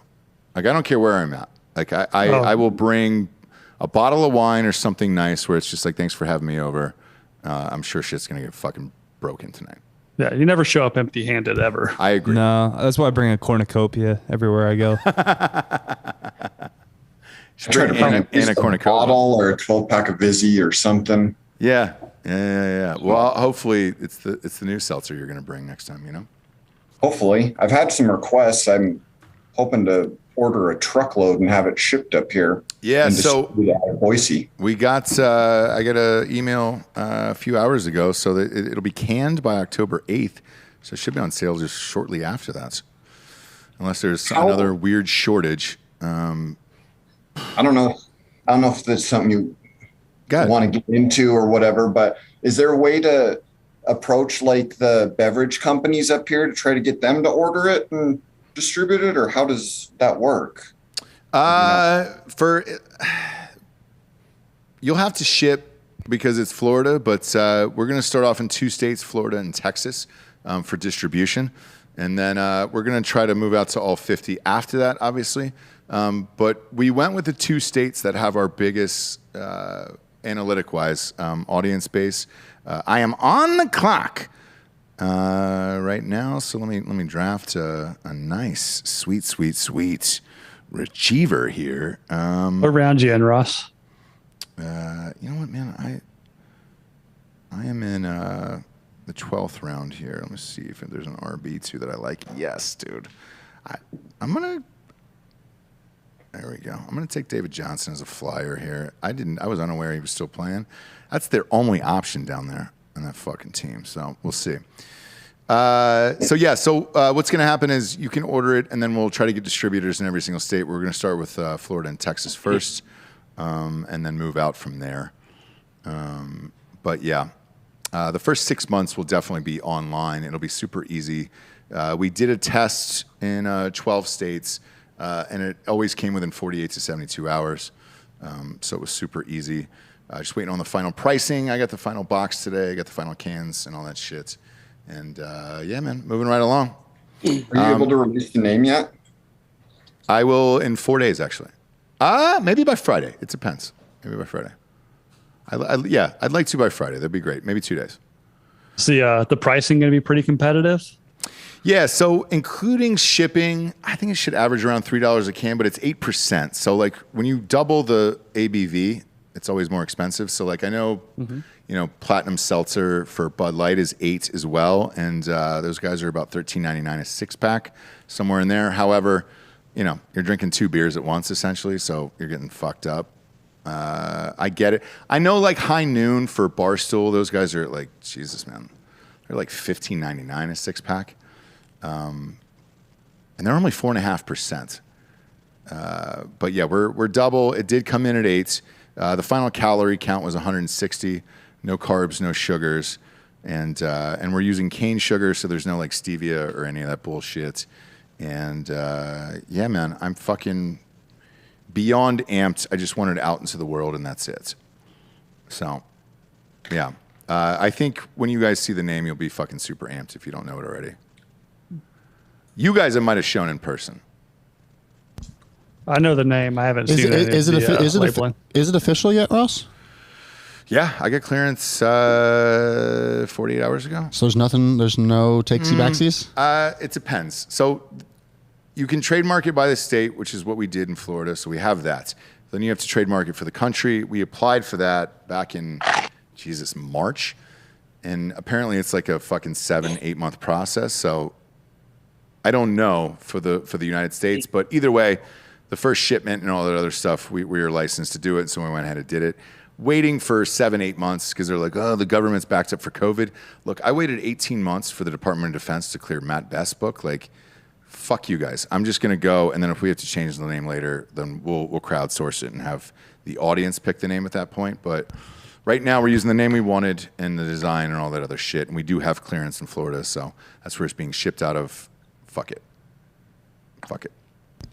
Yeah, I've been waiting on my passport to be renewed for about 11 months now. Dude, everything so is don't worry about it. Yeah, it's brutal, dude. It's brutal. All this fucking bullshit. All right. I am up next here, and man, I love this guy. I hope he's back.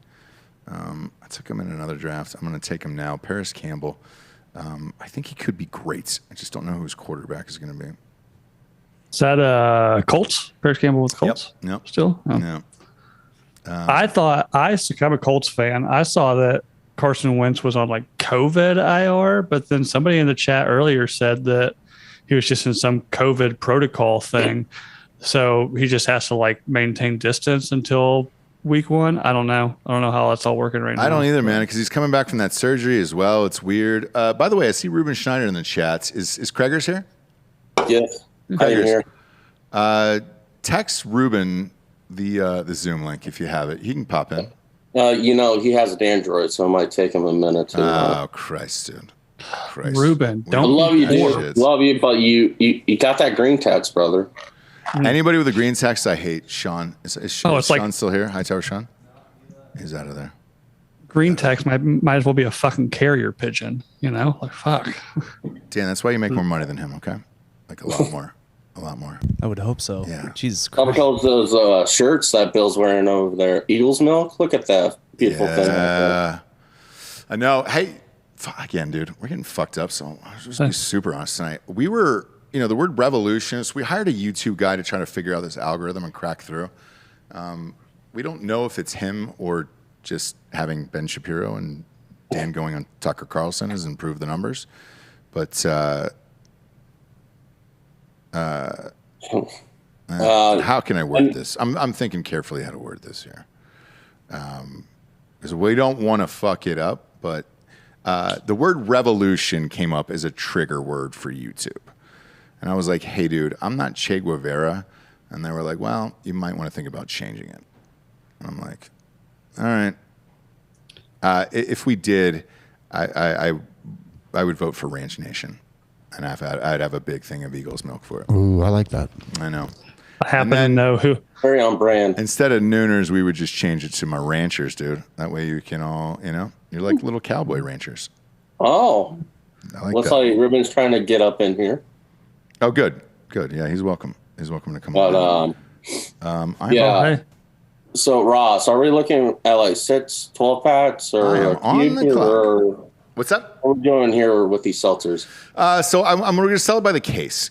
So buying a 6 or a 12 will probably be too costly for shipping for everybody. So like I think we'll just sell it by the case. And if we're looking at like $3 a can, you know,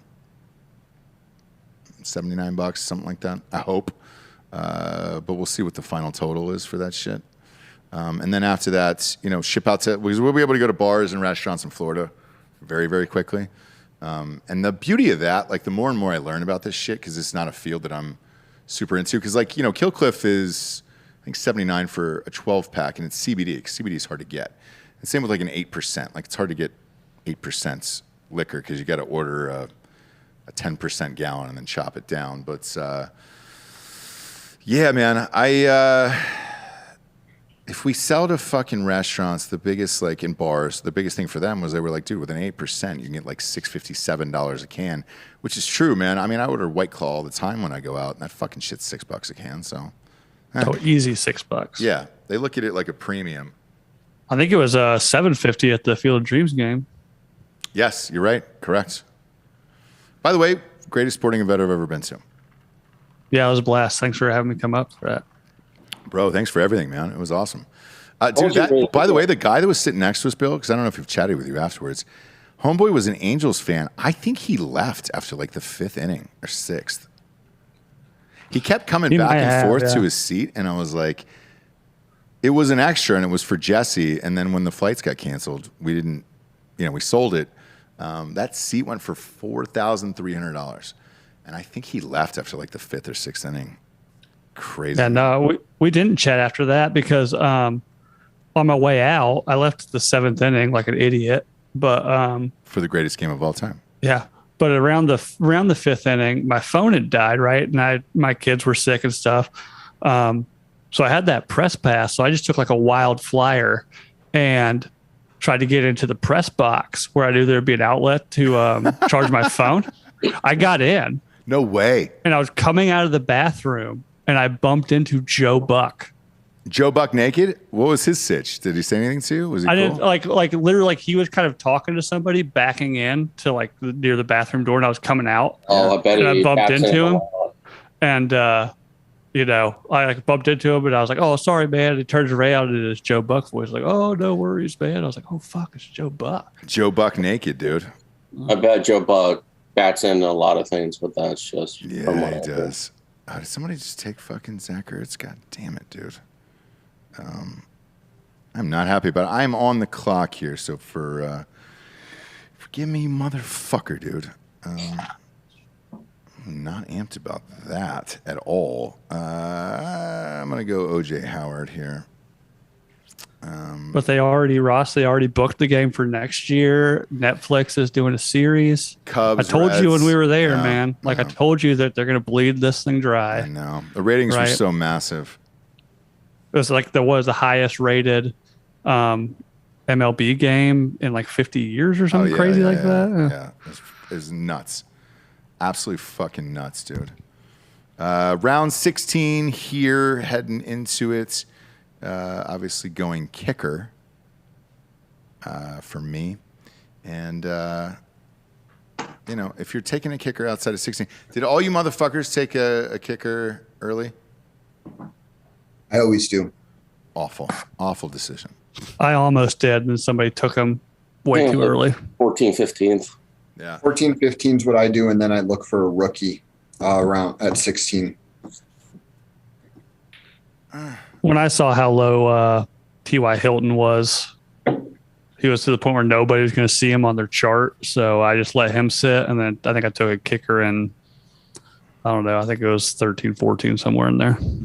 Yeah, no, I understand it. So, Ross, as we go on hour 4 you're welcome. The stream, and I know this is going to go probably a little bit longer, probably be dark outside. Probably a great time to tell you last night someone got murdered around the corner from the studio. Great, where at? Right, like literally around the corner. Okay. Was it the condo complex that my Airbnb was in? It's right across from probably the La Array. Quinta. No, the other way. The other way down. Other way down the street. But I do like that La Quinta. Mm-hmm. Oh, I mean, no. it has great parking when we were there. I mean, like, looked like nobody was there. Yeah. So if you took a left out of the studio to the next light, take a left. It was that condo complex, like right across the soccer field from behind the studio. Oh, that sounds about right, to be honest. It's It probably was. I had no idea. Like the second night I was there, like the people in the condo next door, like were up all night having a huge fight, and then had like super loud makeup sex, like all night, literally all night. And then you and your wife. Next time, no. All right, just checking. The cocaine dealer upstairs. Maybe. But then somebody was telling me later on that they stay in the same place, and that like their Airbnb, like a big note that said like, if you like, do not speak to anybody in this complex, do not give them your schedule, do not tell them where you're from, do not tell them which car is yours. Smart. Ruben, that was our Airbnb, right? I believe so. It was. Yeah, we stayed at a nice, classy place.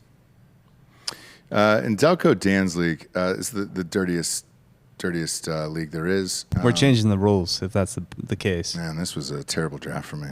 Okay. Well, how can I benefit you? Quarterbacks went super early, and that was. I'm always shocked by that, and then it fucks me up in the later rounds. All right, so kickers are going to be the most important position in the league. Field goals are worth 20 points. Yeesh. This is not a great team for me. It is what it is. I need a quarterback. Everybody took quarterback super early, and it fucks everything up. It is what it is. What's the next one up here? We got, it's Kalen's league. Kalen Cothran. When is that one? It's the Irish League. League 4. League 4. How many left after that? We only got 3 left. AJ's in the chat. Yeah. Oh, is he really? Yeah. Come on in, dude. The water's warm. 3 left. Sorry to hear about your grandma, AJ. Including this? Including this, yeah. Okay. R.I.P. So I'm a fairly novice fantasy football guy, but it seems like the last maybe 2 or 3 years, including this one, like the top 3 or 4 tight ends seem to be kind of the golden goose, right? Like it's only if you get the right one, it's like having an extra receiver on your team. Oh, yeah. I'm looking at here. So John Vateroni Jr. is saying, what's the prize for the Irish League? It is a signed Notre Dame jersey by Lou Holtz. Actually, it's a great one. Kevin Knight saying, hey, Ross, you need some players. Let me know. Shit, dude. I tried to find your message to zoom you in on Facebook. They changed Facebook, and it fucking sucks. I can't get back and forth to, like, normal pages to other shit. I hate it. Just stop fucking changing it. Facebook was fine from the inception. Just go in a row, whatever the messages are and all that shit. Like, let's see people's lives in real times and all that other shit. Now you've got to go to like 3 different fucking screens to find like personal messages and everything else. We get 55 minutes until the next draft. Let me ask you this, Delco. We did not plan this well. What's that? We did not plan this well. Well, it's not that. It depends on how fast people draft. There's nothing you can do. 50. Yeah, that 30-second draft went fast, man. Well, one of them went long because everybody took their time. One of them went short because people didn't. Everybody knew what they wanted. But then the rest of them should be good at that point. But yeah, man, fuck me. That was a fast draft. The Cutthroat Killers League, like, how are you going to find a Ray Caruth signed jersey? Oh, I got one. Like that. That's an easy one. The one that's hard is Aaron Hernandez, man. That thing is like $5,000. Who is that in the cutoff tank top there? That would be me, Mr. Patterson. There we are. What's up, AJ? I'm kidding. I'm not AJ. I got that voice. Ruben, I know. We all know your fucking voice at this point, Ruben. You old cocksucker. You fucking your voice is almost as good as mine. Almost. It's great. Well, you know, where are you at, Ruben? I'm just outside of a small river town called Pittsburgh. Yeah. I love Pittsburgh, dude. I had a fun time in that city, actually. Were you there last time Dan and I were there? I was not. So we did down in Georgia. We did a live show at what was the vodka place? Stateside Vodka. Yes, we did that, and then we went to the Steelers game, and I enjoyed the new stadium. And Pittsburgh has changed, man. It is no longer like fucking lunch pails and all that other bullshit. A lot of hipsters on that street. As long as you're north of the river, it's okay. You go south of the river, it's all trash. Yeah, what's with the hipster vibe? Is it changing? Is Pittsburgh changing? No, that's Lawrenceville. They wanted to have their own little eclectic area. You go down there, and I get weird looks because I'm somewhat normal. You know, I guess I'm not vegan enough for them or whatever. So it's like, okay, yeah. That's why you go to a barbecue place and eat a bunch of meat in front of them. It pisses them off. No, but look, Pittsburgh is fun. People shit on it. I enjoy Pittsburgh. I like it. There's other places where I'm like, fuck, man, I don't want to go there. Like, I don't really enjoy Cincinnati. I don't know if you've been to Cincinnati. No, yeah, it's a weird town where it's just like you drive in, stadium's still a piece of shit, and there's like one nice restaurant in town. And I'm not a Skyline chili person. Everybody loves fucking Skyline. I don't like Skyline chili. Never really been to Western Ohio, so I have no idea. All right. Cincinnati's kind of like Kentucky. Oh, yeah. Well, it's like Louisville's tumor. At least grow it off of them, right? Like pretty much. Yeah. Delco, you ever been up there? Which city? Ohio. Just in Ohio in general, dude. Yeah, I went to LeBron James Basketball Academy in Akron. Fucking LeBron. Put the camera on yourself for this story. This is a great one in case you haven't heard it. It's not that good of a story. It actually is, dude.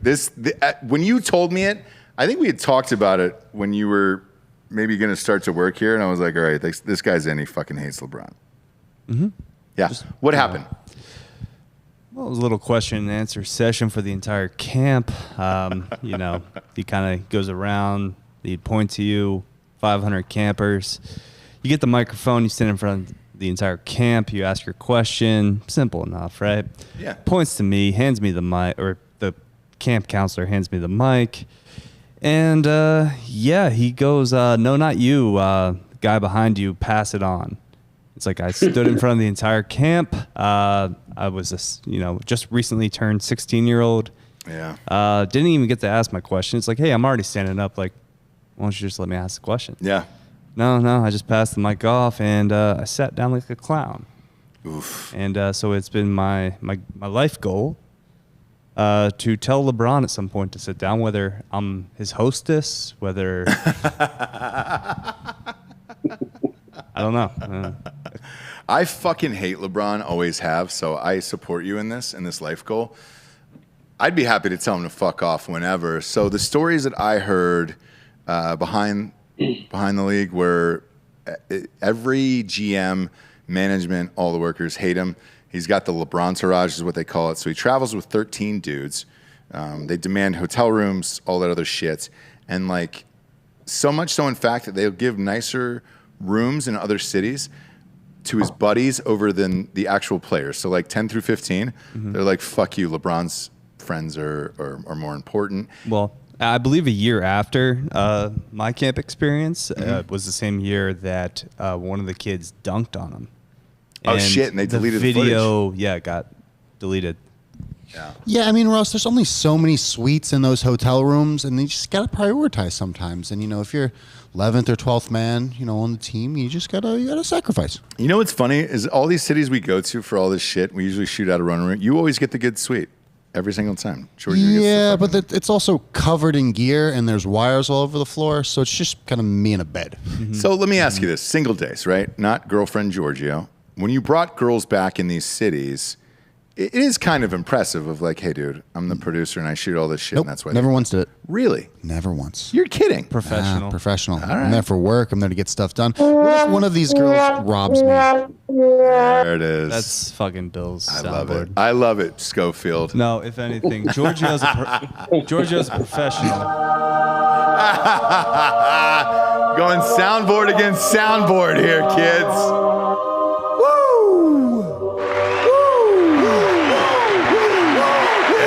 I don't have a Ric Flair yet. I'm building a good Ric Flair. There it is. There it is. No, this stuff came in literally 30 minutes before the show. So, like, I don't know what's That's fine. Yeah, That's we're going to fine. keep judging you. It's okay. You're going to judge us when stuff comes in 30 minutes before the show, but that's okay. Yeah, dude. Schofield. Very ish. Time, Very dude. ish. 30 minutes before ish. Yes. No. It wasn't 30 minutes. I got the Zoom link 14 minutes into the show. So, Yeah, you just see the thing about Zoom That's links not is you my just fault. click them and then Yeah. it takes you right to the Zoom. So it's really not that hard. Also, BT Base brings up I a know. good statement in the chat. Girls that Georgia would bring back to the room or whatever would steal our gear for sure, 1,000%. Yes. Just to make rent. Easily. but to run it back, I think, Dan, I think your long-term thing is go get some sort of degree, certificate in elder care, and then go work where LeBron James gets, put up when he's super old. now, and then this on his deathbed, you Yeah. say, "Sit down, Mr. James." Now, this I like, and I'll tell you why. This is what's happening with China and the Middle East. It is the long game. Those motherfuckers will wait 60 years to get that one moment of revenge. I support that concept, and I'd like you to execute it, Delco. And that's why we at Drinking Bros are pro-China. Look, I said the other day, man, China's winning. We're in fucking second here, dude. Jesus. We're getting housed by China right now. We're trying to boost those ratings. Yeah, we're getting housed by China right now. I'm saying in China. Oh, no. Shit. Dude, there was a movie. God damn it, man. I just read this article last night.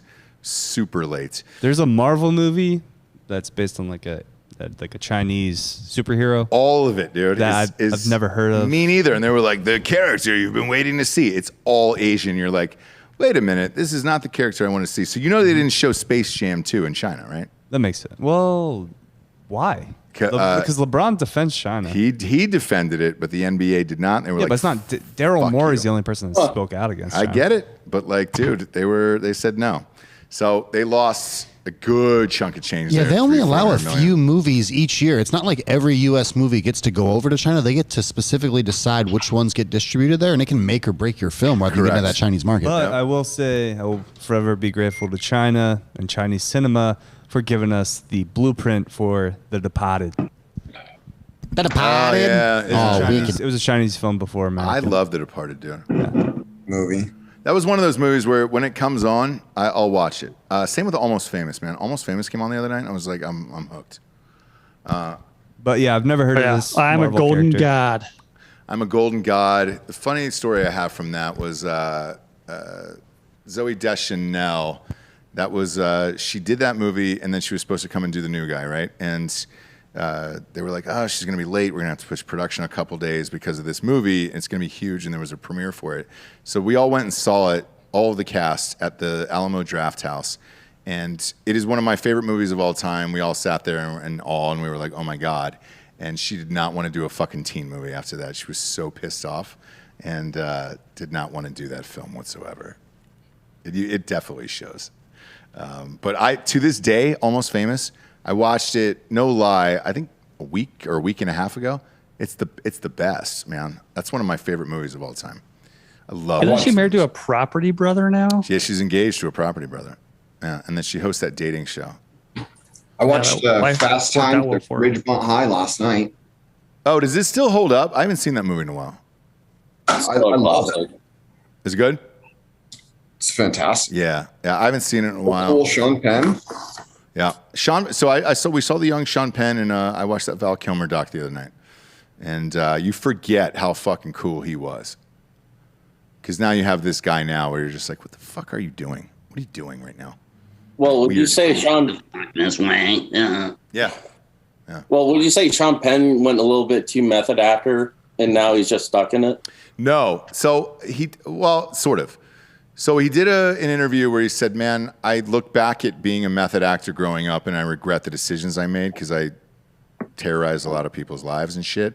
So like on Fast Times at Ridgemont High, he was really getting that high every single day and getting fucked up. And every morning they said that he would take a leaf blower to the inside of his trailer and fuck it up on purpose, so that way he could live in that filth and be that character and all that shit. which is weird, but you know. I don't want to alert you, Ross, but we actually have a college football game in 15 minutes. Really? Who is it? UAB. I'll bet it. What's Jacksonville State. What do we got? Can I bet that on my bookie? Well, I don't know. The We got line time. on ESPN is -16.5 UAB. We got time. Let's do it. Let me It'll look be it on up my ESPN. bookie. I can throw that on. But you can put it on one of these smaller screens for sure. We can't show it to the audience, obviously, because of YouTube. But well,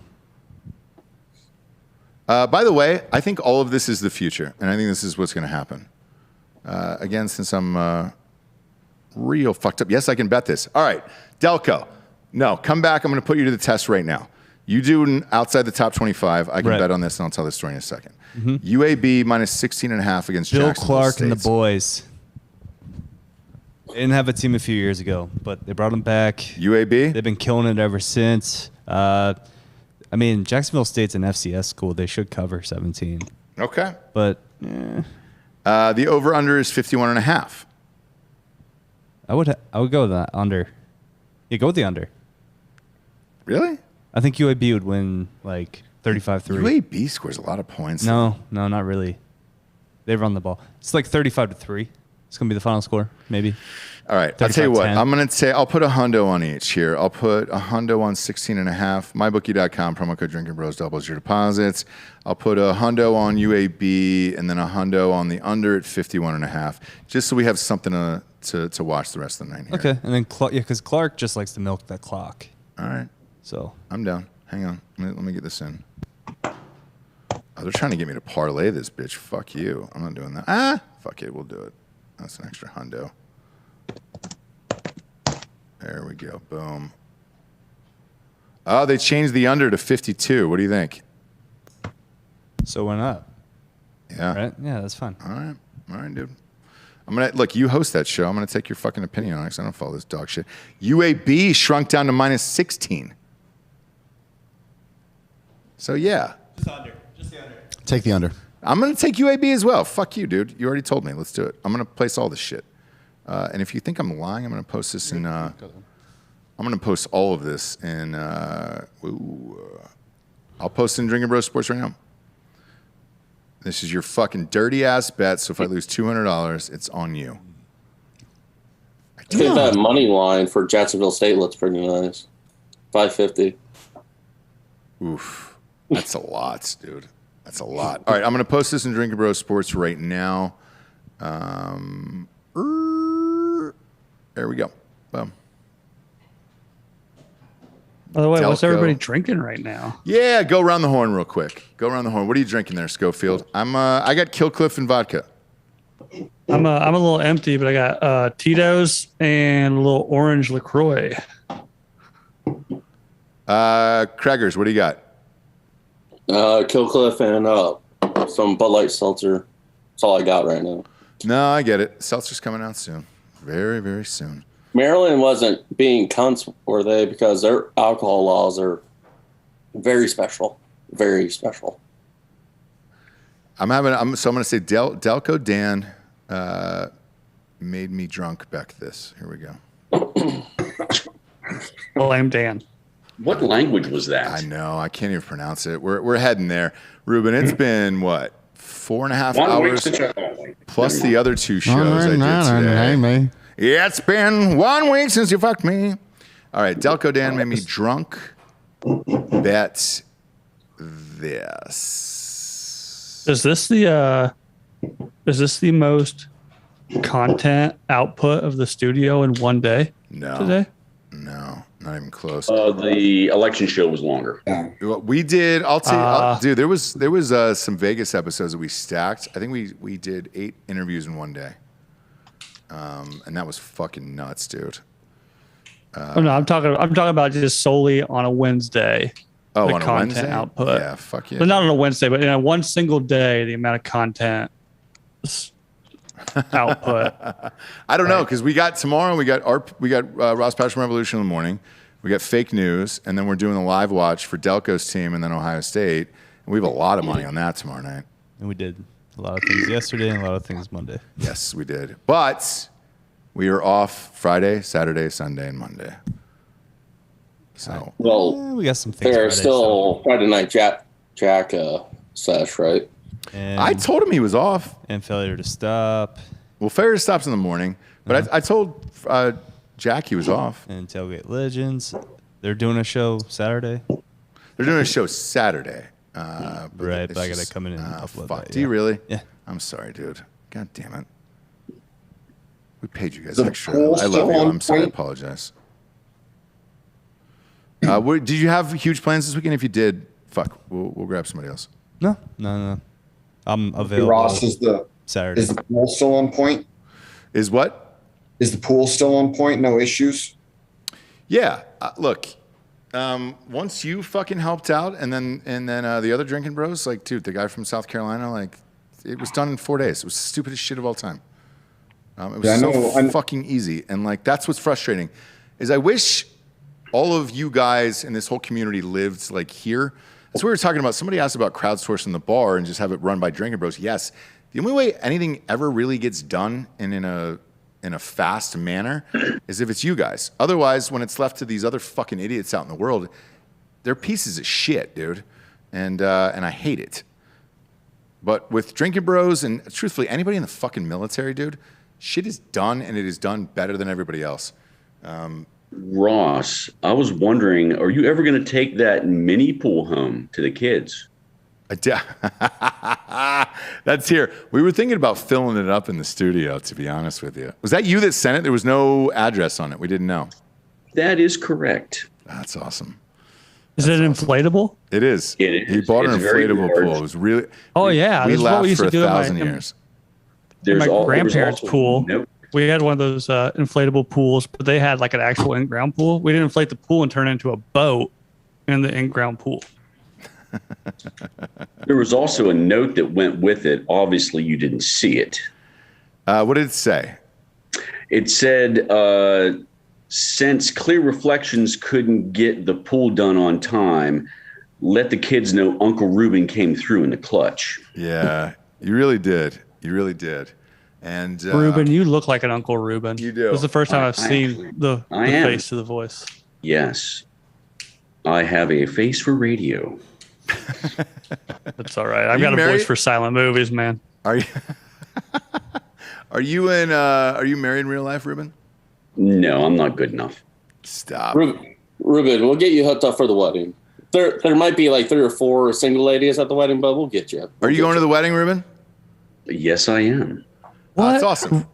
Ruben got an invite? Okay, Billy, or Bull, as sometimes my phone wants to call you.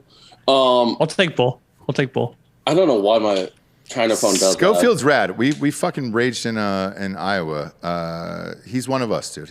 He's great. You didn't invite him? That's on you. Okay, Bill is a last-minute addition. All right. Potentially. Ruben and I, the core 4, when you guys started going live every day because of China and shit, the core 4, Ross. Who were the core fucking 4? Oh, shit. Hang on real quick. So my draft just came out here. I get the first pick in this next one. Way to go. Fucking Kalen. Fuck you, Kalen. College football. Who was the core 4? Is that what you were asking? Come on, Ross. If you have to ask. No. But, for the audience, is that what you're asking? Yeah. Okay. For those that are potentially asking, it's Ruben Schneider, Reed White, yep. Of course, Bid Danoff, and myself. Yeah. And then so, I created. Now I know you have your own fan page and it's been kicking out content and all that, but there is the RPR Facebook page, yes, which is flagged every fucking day for some reason. Every day. But we're just trying to share some knowledge. That's all that we're trying to do. But I put Schofield top 5, so it's the 5 of you guys. By the way, I looked up today because I wore the shirt. I looked up Friday will be the 1-year anniversary of Eagles Milk changing the nation. No way. Yeah. Wow. You and Jesse were on that same studio or same stage you're on right now. Yeah.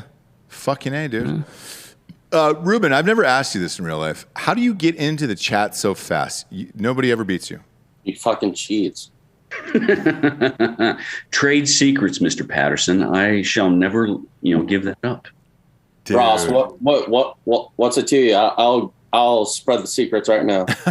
You shut the fuck up. I will spread the fucking secrets right now. I'll tell Yandel and everybody in this chat right here. Yandy man, dude. I'll tell everyone.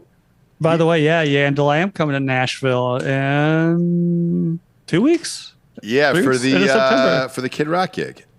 Yeah. Yeah. That'll be fun, man. Rob O'Neill's that event is so fucking fun. Delco, are you playing golf in that? Am I allowed? Of course. Why wouldn't you be allowed? Okay. All right, we need. Are you good? Are you like a good golfer? It depends. You always play. Yeah, it depends if I've been playing. Can we get a tetherball foursome? Yes. Who else would you want to play with? I'll bring my clubs. Schofield, are you good? Decent. Okay. I shot a 79 the other day. Did you really? Yeah. Jesus Christ. But like, What's your handicap there, Delco? Yeah, what's your handicap? It's not good. He's a plus 10 golfer, probably. That's great. What are you fucking I pissed mean, off it's about? better than what I can fucking do. Shit. But it varies. Like, Yeah, but Dan wants to be like a plus 2 golfer, Look, that takes... and it's plausible. He knows it's there. I don't play enough or like keep my score enough. If to you were handicap. retired, you could do it. Yeah. Well, Yeah.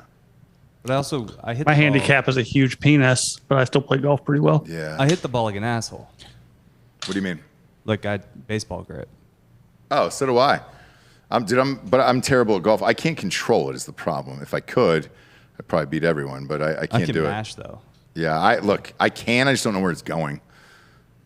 And that's one of those sports. Like, what we say on the show is true. Like, I'm pretty goddamn great athletically, but golf, man, is a different fucking sport. I think that's why I enjoy it. Because I think it's just me and you in the studio who like golf. I realize how fucking hard it is. And dude, to be great at golf in a day in, day out basis is tough, man. My uncle played for Ohio State, full ride. And Humble brag. No, not at all. Because I asked him afterwards, I was like, yo, why didn't you go pro? And he goes, man, there is a different level of being a D1 golfer at a big school versus being a professional. And he goes, I can't get there. Like, I can't. Yeah. There's a difference between being like a Corn Ferry Tour player and a PGA Tour player. Yeah, because he's like, dude, he's a scratch golfer in real life, and any course you go to, he'll probably shoot like 2 under, right? In all sincerity.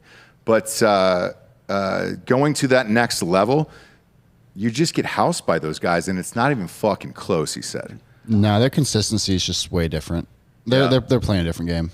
The other thing that was interesting was, at his company, I'm not going to say which one it is, they always want a fucking ringer for all of these outings so they can win all the golf tournaments and shit and everything. And he was like, then it really helps. Well, yeah, because you're playing best ball at that point. Yeah. So, like, you're playing 80% of that guy's balls, and then maybe you hit 1 or 2 a day. Oh, yeah. We did a 4-man You're scramble. playing all his balls. You just get 4 putts. Exactly. Yeah. We did a 4-man Giorgio scramble just that was playing 9 with holes balls. not that long ago in the dark, right? It was glow in the dark golf. My team shot 9 holes. We shot 9 under, so birdie a hole. And I think we came in like 10th. Jesus Christ. And I think it's because people lied. Oh, they always lie. Yeah. Always lie. There's somebody's like, we shot 17 under and we won all the pin prizes. Like, yeah, sure you did. They So all we like like they're all 8 like fat eagles. fucks from Wisconsin in cargo shorts. The last time I played competitive golf where I was trying and it meant something was a college thing. Like it was a father-son weekend. And we beat the other father-son we were playing against, and I felt great about that, but they were decent and we were terrible. And I hit some crazy fucking drive at the end to win, and it was great. But in real life, man, I stopped playing because of how bad I was. And the most nervous I ever was I got invited to a bachelor party like that Michael Bay was throwing. And I was like, oh my God, I got to play with like Michael Bay and Jerry Bruckheimer or whatever. And it was in Palm Springs. And they were like, hey, dude, this is your shot to hang out with him. You're going to get 4 hours with Michael Bay on the golf course and everything else. So I was like, oh my God, I started going to the driving range, everything else. We got there. And it was like some broken record of like 124 degrees, and luckily it was called off, or else I would have made an ass of myself, and I haven't played since. It's just, it's a different game. It is, You can have it one day, the other day you can have the yips. Like, it comes and goes. Hey, Ross. Yeah.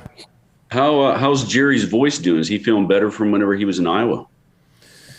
It's hit and miss. He's 68, and it was one of those things where he had a surgery. They kind of can't figure out what it is, but it's scratchy, but he's fine. Like health wise, he's fine. So it's nothing like cancer or anything serious. But yeah, weird thing. But it's just, when you get older, you always have these weird fucking things. Yeah. The other news I got today was something personal for somebody younger in my family, and I was like, Jesus Christ. Yeah, he's all right, and he's fucking humming. That dude's a fucking tank, so he'll rock it. He did look like a mountain of a man. Yeah. Now my biological father passed away, and that is a story that I've never told, not out of like anything personal. I owe Bert Kreischer and his wife a huge thank you, and I will tell that story on their show, and then I'll end up telling it on this one. And I know that sounds weird, but Bert Kreischer's wife was actually my landlord in LA at one of my apartment complexes. Yeah. Yeah, she was awesome. And he was.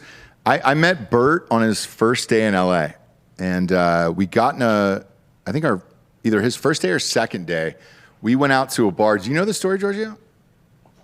Yeah, I know it. I didn't want to like overstep it a little bit. No, it's fine. He told it on his show, but I got in a fight with Devin Sawa at a bar, and it was because of Bert. He had a different version of it because I don't think he remembered, but we walked into this bar, and it was like a fucking, so every night of the week in Hollywood, like it was always like a designated night of like, all right, cool, like the top 200 cool people get in here and blah, blah, blah. So my agent had gotten us in, and I didn't know Bert at all. But he was always super fucking funny and everything else. Or earlier in the night, I guess I should say, not always funny, but like that night. And we were drinking, and we walked into this bar, and he fucking ripped off his shirt. And I was dying laughing, and I thought it was hilarious. I did not know that was his thing and would go on to be his thing for like the rest of his life. But Devin Sawa was not happy about it and asked him to put on a shirt. And we had enough drinks that I was like, fuck you. So we ended up getting in this fight. And it was awesome. It was how was Topanga during that whole fight?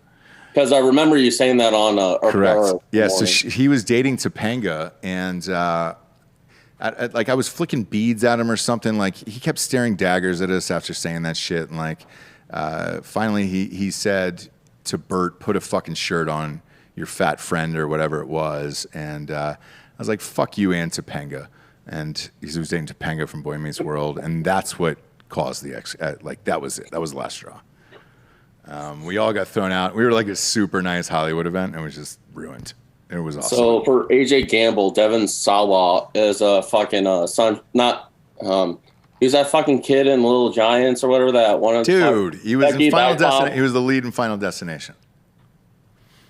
Yeah, there's so many of those. God damn it, Craig. Yeah, God. I don't fuck with Final Destination, so I don't either. They're all terrible. No, I like Final Destination. I like the movie. Devin Sawa though, is I won that night, but Devin Sawa ended up getting me back about 6 months later, 4 months later. Long delivery times. For what? Would you get food? I'm looking at food. Hey, take my credit card. I owe you. Let me get on that too. Yeah. Order whatever you want. What are you guys getting? Well, when's is the next draft at 7 and the next one at 8? And then 10. Yeah, the next draft's in 25 minutes. Is there really a draft at 10? Yes, there is. Eastern? No, our time. Oof. Wanted to knock it all out in one day. Take my credit card, order whatever you want. I'm serious. Okay. Kylie's coming. Yes, order whatever you want for Kylie. Here. Dead serious. A gentleman and a scholar. You can't see this on camera. So he said anything we want. All of it. Get booze, get whatever you want. I don't give a shit. I mean, why are we staying with food? We should. That's what I'm saying. Get booze, get whatever you want. Get drugs. I don't care. Will they take it? Will your dealer take it? Again, Can we say this on YouTube? Yes, and like I keep saying, he's not doing business during the week, and it's really frustrating. And like I get that you're like changing apartments, but like I still got needs, and the shop needs to be open. Yeah, get booze, get some other shit. Who cares, dude? We should have a celebration. We closed on that property this morning, but we had to go immediately and do like fucking 80 shows. So like, dude, get some shit. I don't care. Congrats on the closing, Ross. Oh, thank you, man. I'm amped about it. This way, look, you'll be able to see the signs from the highway, pull in, everybody can stop, and it'll be a destination. And everybody can come and get fucked up. hopefully we can sell the seltzer there and all that other shit. So I'm amped. Do I still have to have Dan give me an armed escort back to my Airbnb? Probably. No. It is in a very, very nice part of town. And we'll have enough room on the. It is. I'll put it this way. Now that the deal is closed, I can tell you the honest truth about it. This is really turning that fucking draft show, Craig, from a few years ago. Here was the honest truth about it. Yeah, we kind of need to bring that back, but yeah. Well, look, we're halfway through it. Here was the honest truth about it. So, property here is super fucking expensive. Like every property is like 2.7 because we needed like 3 acres, right, to build all this shit on. And we got it. Well, a property popped up, and somebody else's deal had caved in. And there was 5 offers immediately on top of it, and it was an owner financing. Like the owner wanted to go through financing through him with like a set APR, and it wasn't bad. It was like 4%. So I didn't really give a shit about that. But what I couldn't figure out was why they wanted to do it and not take like all of the money from a traditional mortgage. It turns out they're 80 years old. They had bought it in '96 for like $100,000. It was now worth a couple $1 million. They were looking at like $410,000 in capital gains taxes. Yeah. And so they fucking hated Biden. And they were like, we would rather use this money that you're paying monthly as our retirement every single month and then die with the property and leave the note to our kids because we fucking hate Biden so much. And so I had heard that going in, a rumor about it. So when we turned it, we were up against 5 other groups. And when we turned in our offer, I was just like, hey, tell them I'm a fucking huge Trump guy and I understand. And 2 hours later, we got a call and they were like, we're choosing you guys. That's the only reason we got the fucking property. So they were cool. The property's fucking rad, and it is in a very nice part of town. So it is 10 miles from this studio, 10 miles from Dripping Springs. So safe, rich, all of the things. And it'll be great. However, we got to get some construction loans and all that other shit and try to figure out how to pay for all this. Because we haven't taken any financing in this company, and we don't have any debt here, which is rare. And here's kickoff. Jacksonville State, after penalty, starting at their own 15. Yes, Zarek Cooper. Boy, that's the quarterback's name. Not Derek, huh? What was Zarek with a Z? Hey, it's because you need to know he's a dual threat. Exactly. Where'd you guys order food from, by the way? We don't know. Oh, no, yeah, we're looking. Oh, well, tell me what it is and get me something. I haven't eaten all day. I don't know. What do you want? I want delivery, obviously. Delivery or DiGiorno. Mm-hmm. No, dude, for real, get what you want. What do you guys want? What's your favorite here? They don't really have that on favor. They don't really. Does Terry Black's deliver? No, you can't do that. I don't fucking know. I've only been there a year. Well, Pete Terry's fries really are not that great. Just throwing that out there. Pete Terry's? Well, Pete Terry's is their fries are. We can. I mean, I still ate them because I'm a mountain of a man. Yeah. But they're not delicious at all. What are you saying, Delco? Loro is an option. Oh shit, dude, light it up. Give me the brisket. Also, should we just try? I've never had roll and smoke. Should we try roll and smoke? I don't know anything about it. Loro is one of Giorgio and I's favorite, though. Yeah, I'm a big fan of their crispy potatoes. Same, dude. I'll take some brisket and crispy potatoes if you get it. Yeah, I think that might be the move. All right, we'll order Loro. Get a bunch of the shit because it's all like smaller portions. Yeah. So just order a ton of shit. What else is good there? Oh, their chicken. That crispy chicken. Chicken karagi and the pork belly is also pretty good. Get a bunch of those and then get whatever Kylie wants. And I don't give a shit. Let's party. Yeah, order me a pork belly.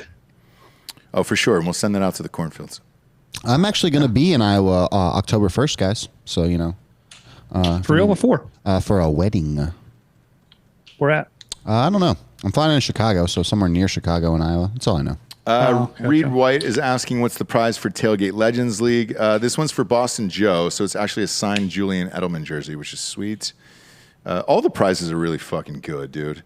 Could have been Drew Bledsoe. AJ Gamble saying Dripping Springs is also the hometown of Waylon Jennings as well. That's dope. He's dead, but whatever. Hey Ross, Right? check your text messages. Okay, hang on. Let's see. Yandel, dude, do you want to do the signs for the fucking Yandy Man's in the chat here. Yandy, do you want to do the signs for the we need light up signs for outside. We have signage from the highway, so you'll be able to see it for all of the shit. Nick Grossman saying, in respect for Joe Rogan, eat a bunch of jalapenos. I love his drink. Whoa. Are they? His drink. Oh, okay. What's up? He thought they scored as a punt. Oh, no. I had looked over and they were bouncing the ball back, and I was like, what? All right. Am I allowed to read whatever you sent me on air? Lloyd?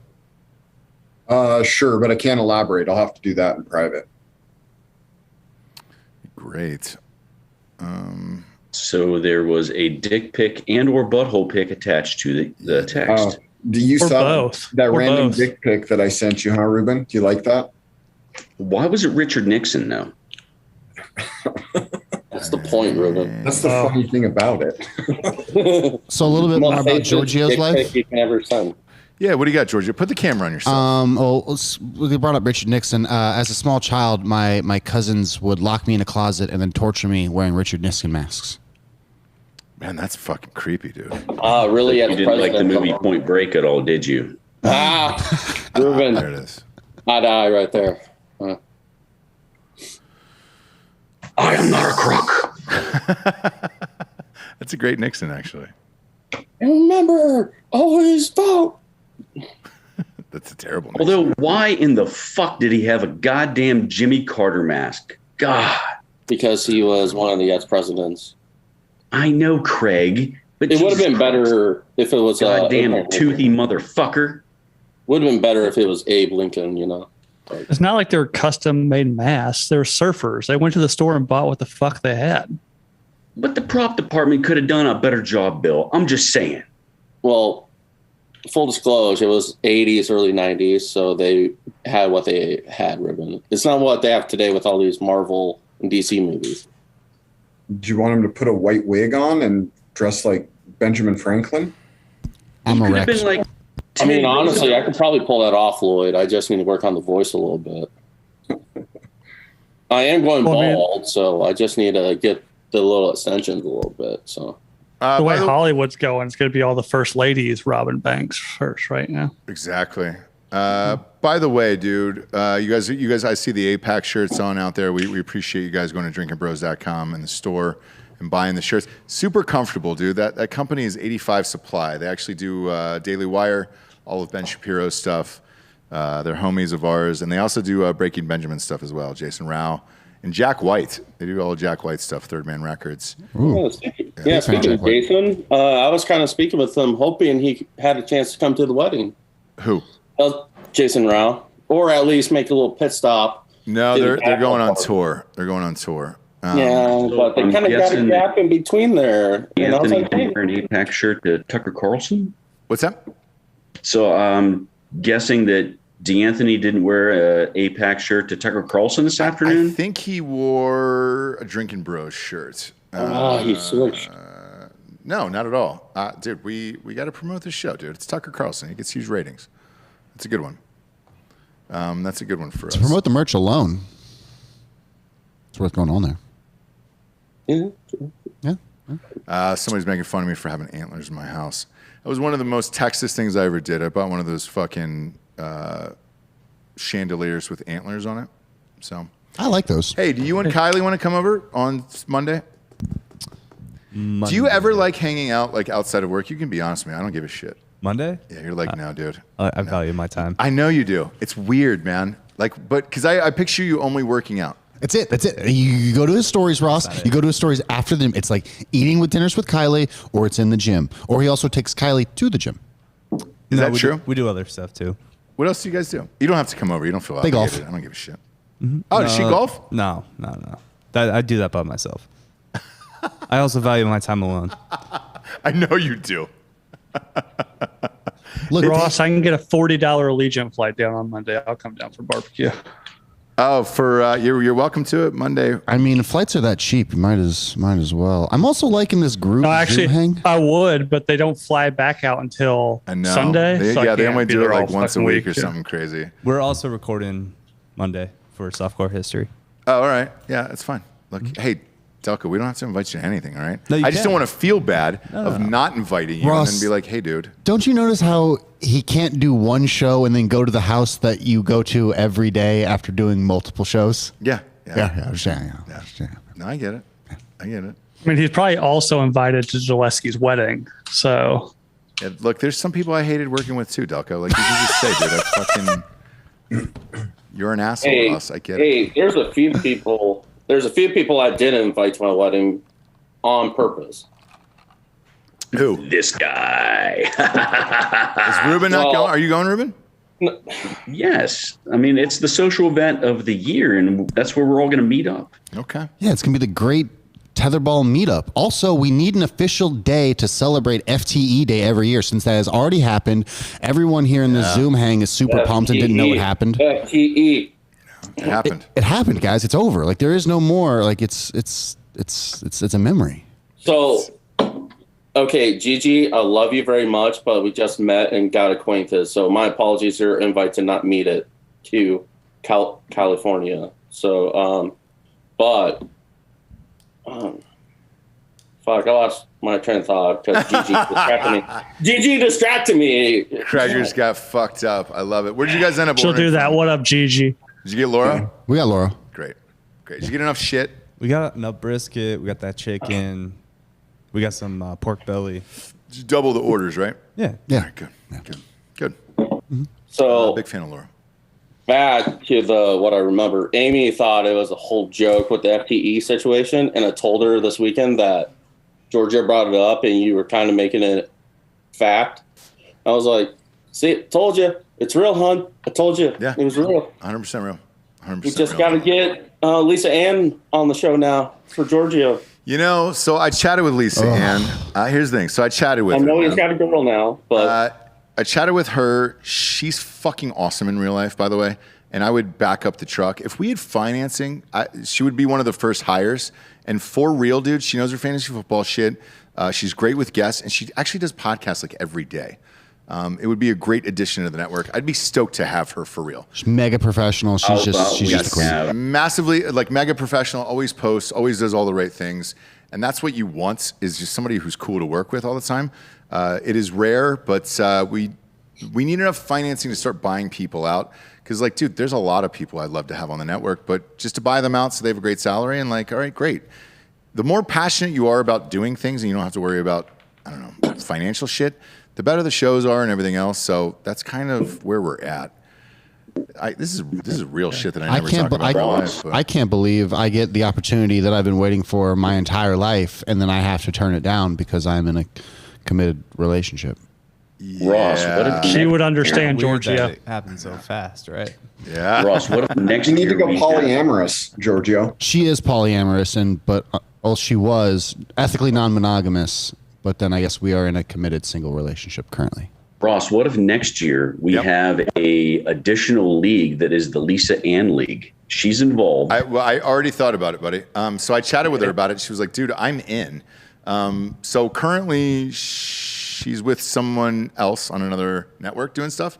But she's like, look, man, I love you guys. I think you guys are fucking awesome, and I'd love to do it. So all of this is kind of like literally purely financial. If we got a round of financing like Barstool, because everybody always asks, they're like, how did Barstool do it? They got a round of $7 million was their first round of fundraising. I believe they got another $7 million, and then somebody else came in and bought a third, and then another third, and they were able to expand from that.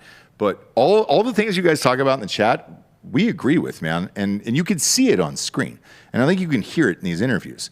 Like, it's pretty fucking easy to tell who's great and who's not. That's all I'll say. And Lisa Ann is one of those people where it's like, dude, yes, all in all the time. I don't even give a shit about porn or anything else. She's just really fucking entertaining, and she knows her shit about fantasy football and sports and everything else. And she's really kind to people's fucking asshole questions, because you're going to get a lot of that in her field. So and the other thing too, fuck it. Since we're going here, let's go yard tonight. Since I've had a ton. If I could pair up Jesse with Christina P, I think where my mom's at would be probably the biggest show there is, and I think that would go to number one within a year. The biggest. Jesse's too funny. But both would be amazing together. But like in podcasting, the shows that sell the most advertising are female based. So, dude, none of us would ever have to work again, and I think they're perfect. Near the same age, both have 2 kids, both just moved to Austin, both are super funny and real and all that other shit, and like that would destroy that show. It would be great. I'd love to pair Delco Dan up with Paige Spirnak and do a fucking golf show. His picks genuinely, like I've never seen anything like that in golf, and I don't know who else beats him. If you could just pair him up with a hot girl, I think you're good to go. 2 dudes on a golf show is a hard sell. And then Giorgio's dream guy, I'd like to pair him up with an MMA guy and then just do picks and all that other shit. Ideally, it would be somebody like fucking Poirier or somebody like that. Yeah, someone younger would be fun who's got like hands in a lot of pots. You know, got like a hot sauce or a beverage company or some sort of. I don't know. Brendan Shaw would be nice too. Doing like food truck diaries. Maybe get him to come out to. Yo, come out man. to Texas. And here's the thing with Schaub. Like, his stand up is not my favorite. However, podcast host wise, he's really, really fucking good. And I chatted with him at the Mayweather fights. He's just a pro. So yeah. You just got to get him out of California. I don't think he's leaving California. Yeah, I know. It's got roots there. It's unfortunate. So are him and Brian Callen doing anything anymore? Yeah, Brian is back. They're back. He's back on Fighter and the Kid. I don't know if he's technically a host or if he's just constantly special guesting. Because I think, I don't know what the way they have the ad things break down and the way that whole shit is with Cast Media. But quick update, another punt. Oh, shit. Somebody else posted here, Nick Grossman, said Lisa Ann posts a lot of pictures on the golf course. Dude, I heard she's really good at golf. Dead serious. Lisa Ann. She's always playing golf. She is. She just played a couple holes the other day. Yeah. So maybe that's your golf show. Dude, flexible. I'd put her on. Shouts to Ivan. I hear she has a stroke. Yeah, shout out to Ivan. Ivan Huerta. Pair him with an MMA guy, so Delco is an MMA guy. Aaron Smith, is Callen a free agent? Again, since I've had a lot to drink tonight, I'll go into this. Callen's a friend of mine. Less than 4 hours after that happened to him with the Me Too sitch, I texted him and I said, hey, dude, I'm going to go on air tomorrow and I'm going to stand up for you on Drinking Bros and say that I don't believe this ever fucking happened because I knew him 20 years ago and he weighed about 120 pounds. And that whole story of I couldn't get him off me and everything else, no. He's a small man and he could easily be chucked around by a lady. And I went on air and said, I don't believe this and whatever. And he texted me back and was like, dude, I'm unbelievably grateful. And I said, look, if I had the money, I would fucking back up the truck and put you on the network now. However, because I don't think this is true, I think this will blow over. And I think you'll be able to get your gig back and Fighter and the Kid and all that other stuff. And sure enough, that's pretty much exactly what happened. But I did see, Giorgio, that he's not doing Big and Hungry anymore. And they released a statement that podcast isn't going anymore. And that is simply because Steve is in Nashville and he's in LA. But we love Steve on the show as well. And I'm friends with Steve in real life too. Yeah, I mean, both of them are great. It's good to see Brian Callen back. They just had a really good. They did host a competing fight companion against us. They have their Calabasas fight companion for the Jake Paul Tyron Woodley fight, and Brian was back on that. Wait, there's a name in the chat. Is this my actual bookie in the chat? What's that? Is it really? I don't know. I mean, it's a very common name, but. Oh, now I know your bookie's name. Yeah. No, you don't. But Giorgio, did they do a bare knuckle watch along? Because that's where the money's at right now. No, that's where my brain's kind of mowing around is maybe a crossover pod action, crossover watch along. Maybe one or two of those guys wants to come out to Austin to hang out for a little bit. Introduce the Drinking Bros World, Josh Thompson maybe. Oh, we got some more people entering the Zoom chat. Who is this? Who we got? It might be Kalen, actually. I think it is Kalen. Kalen just popped in on the Zoom. Bring him in. So that draft starts in 5 minutes, right? Yeah, it starts in 5 minutes. I'm going to grab one more drink here. This over is not looking sweet in this Jacksonville game. We said under. Oh, you take the under? I told you under. Come on, Ross. This is outside the top 25. These teams don't score. We have it on tape. You can run the tape back. Yes, I have the under. Okay, there we go. Yeah, I was like, all right, punt. Yes, good. Look, dude. Again, we've had 8,000 drinks today, so yeah, I took the under. It's 52. There's a bomb. Meanwhile, I dropped it. Yep. Way to go, These honky. teams suck. But I do have UAB minus 16. Oh, everyone's turning up in the Zoom. Lloyd freaking was that crown? Taking that crown to the dome, boy? Oh, yeah. Nice. Gigi saying Callan stumped together, talking tactical. Hey, Gigi, that's another. I pick off Andy Stump as well. I would buy out all those guys. We love them. Of course, H.A. Gamble loves some Josh Thompson. Of course, he loves that. Oh, yeah. I tell you what. That Lisa Ann interview was incredible. And I don't know what her number is or what the ROI is, but I've got pretty good equity in my house right now, Ross. So maybe we talk. Boy, that number's big. Can we? I love equity though. I love you. The number's big. It's 7 figures for all the things, but that's a chat for another day. Show this screen up, Giorgio. I like this a lot with everybody in there. That's what I popped up. Fucking awesome. I mean, maybe we do this a little bit more often with all the. Yes, this is OG fucking dope, homies. dude. This is fucking dope. I'm a big fan of this. I tell you what. So our draft is in 3 minutes and 15 seconds. Kaylin, welcome to the draft. I'm gonna make a drink here before I start talking shit. Okay. So talk amongst yourselves. I'm. By the way. These picks are genuinely at random. This is the first time in 4 drafts that I've had the first pick in the draft. So this is easy for me. I'll go ahead and make it because we're here, and I'm going to take Christian McCaffrey, obviously. I honestly don't know how I should feel being at the bottom of Ross right now, but I'll take it. You're a power bottom. Let me make a drink, and I'll be right back. Right, he is. I'm definitely a power bottom. We didn't intend this, but somehow Ross ended up right in the middle. So, you know. Oh. He's the pivot man. He is. Is this? Did you guys hear that burp? That was a good base. Thank you. Very appreciate that. So I'm going to redo the depth chart and rethink some things. So DM me and go like, hey, what the fuck? Or send me some ideas. Okay, you get 3 fans. No, you get 3 fans. You get no. Okay, if you pick a guest, they have to be on at least 2 pods. So they have to be a returning guest for at least 2 pods. So Mike Irvin counts. Maybe. He's been on 2, right? He's been on 2. He's been on 2. The individual and then the Canelo show. Do I let that count? I don't know if I let that count. Come on, I want to give you guys. I want to give you guys Tim. Like I want. I think that takes a little bit of the fun out of it, Giorgio. You can't have Irving on here. Right? No. You guys get Tim. Tim is your all-star MVP, and then you got to fill the rest out with either old crew members. You know, no one talked about Owen. No one talked about Alec. You know, no one even brought up Dave. So wait, are we going to talk about Jamie then, or Weather? Yeah. Oh. Or just leave that, hover. I think Jamie's allowed too. We can bring Jamie in this. I think Jamie would be a good lineman bench warmer. I just like that Craig didn't put me on a roster. That's fine. He didn't put me on the roster. Okay, Delco. I was thinking of you, but my fingers did not want to type. He's the best athlete in the studio. Anyway, how's that knee doing? Oh, that's right. He had a torn meniscus. I forgot about that. No. We're squatting and deadlifting. We're fine. All right. Greg, you can just put me on the pup list or the IR list. Wait, okay, the more important list. Who's going to cheer us on? Jables? Oh, the cheerleading squad? Yeah, we're going to have cheerleaders for this. Lisa Brooke. Ann? Oh, you definitely get Brooke. Lisa's only been on 1, so she's out of it, right? You said you had to be on 3. To be on the team, not to be a cheerleader. Well, cheerleader, we can have whoever we want.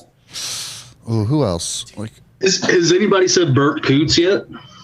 No, we forgot about Bert. Bert would look good in bloomers. And He'll Ray, walk and right Ray. off the fucking field. He'll get He'd walk right the fuck off, man. With the boots that Ross has not received from him yet. Ross has to complete the game to get the boots.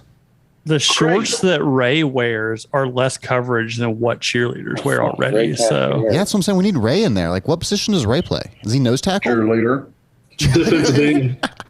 Ray's just doing. He's the guy doing push-ups every time we score. The cannon goes off, and Ray's just doing push-ups. He's your defensive end, man. That dude's got a motor. I can tell. Craig, looking at Kalen there, is if that's the correct pronunciation. I'm sorry if I fucked it up. He looks like a mountain of a man himself. He's been double stacking. Like I thought that your Facebook photo is like telling some lies, Kalen. You need to update it, man. Yeah. You're like double, at least triple stacking over there. What are you doing over there? I used to be a lineman. Like that motherfucker's girthy. What, like 14 minutes ago, Kalen? Like used to be. Yeah, he told Belichick to go fuck off about the vaccine. He's like, me and Cam are going to go start another team. Where is Cam going? Like, does anyone have any idea? He can come to Miami before team signs him. Probably. The what? Cam Newton? Yeah. Like, I bet he I'm goes pretty to sure an Houston. NFL team's going to make him get vaxxed. You don't want to deal with that. He'll wait for an injury. Is not getting a vax considered an injury? Can you go on the DL list if you just don't get vaxxed? I feel like Belichick cut him solely because he doesn't want to deal with that headache. That's pretty much it. Yeah. Or the outfits. It's more the hats. The hats are terrible. I was going to say he was jealous of the hat game. All right, Kalen, we're in the overrated Irish League. Who did you take? I had the easy one. It was McCaffrey. Yeah, if you got the first pick in the draft, you're not going McCaffrey. No, I'm number 10. I haven't even picked yet. You're number 10? Yeah. I got stuck in the back of the bus. It's not bad, man. Look, 6 through 9 is the swamp. 10, you're all right because you get to double dip in the second round. Who the fuck is this? Who's the Cleveland Steamer? Who's that? That's Odell Beckham. Come on, man. Kibbles and Bits? Who's that? If they auto draft, they get fucking canceled, dude. So far, so good, though. No auto drafters. I think everybody knows you get banned for a year, and you're all done. I changed my name in the Dulesky League. I can't wait for you to see it, Ross. By the way, I will switch. I will name all my teams after this. I just want to make sure everybody knows that they are drafting against me and all that other shit. So it's easier to follow online here as we enter our 5th hour of coverage today. I feel like Culpepper's rental boat got underappreciated. That's nice. I'll talk to Jack about tomorrow. This Labor Day weekend. Labor Day, day of labor. Yeah. Woo, woo. He can be off. Mm. It is a holiday weekend. He can enjoy his girlfriend, his lovely Swedish girlfriend. His HSG. Ross is a dirt bag. Come on, man. What's that? Lloyd's new team name.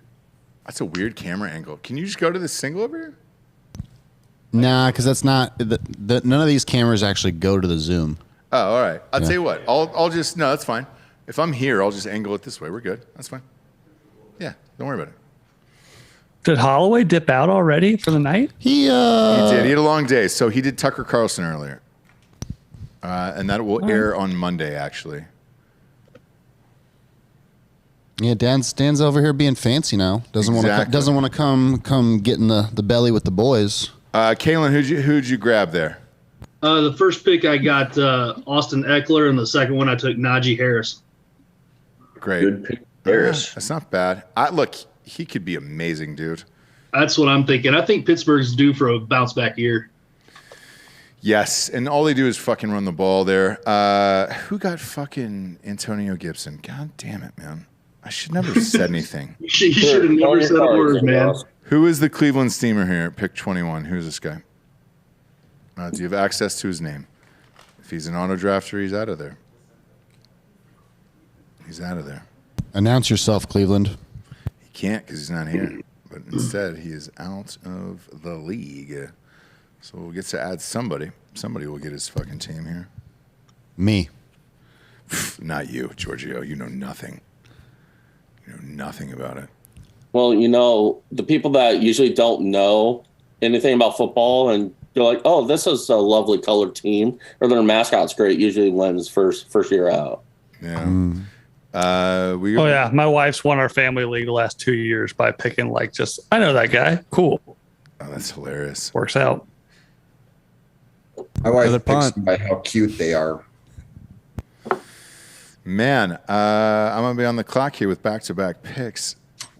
God, this never happens, man, but this is going to happen again. It looks like. And that's not the first time Ross has ever said that. I know. Man, it's so look. Last pick in the second round, Mahomes is there. Like, how do you not take Mahomes? Like, that's fucking crazy. So yeah, that's gonna go down. Last pick in the second round. Last pick in the second round. That has not happened, dude. I did that last year. I took. Well, Andrews was up higher, but I want to say I did a Mahomes Andrews pick because I didn't want an Andrews Lamar or a Mahomes Kelsey pick going back to back. I'm going to go with Chris Carson here as a running back. Shit. There we go. Strange, man. That I've got Mahomes now in 3 out of 4 teams, but on accident. Again, best pick in the draft wins. Cleveland Steamers is on auto, so go ahead and shame him on Drinking Bros sports Facebook page. Shame.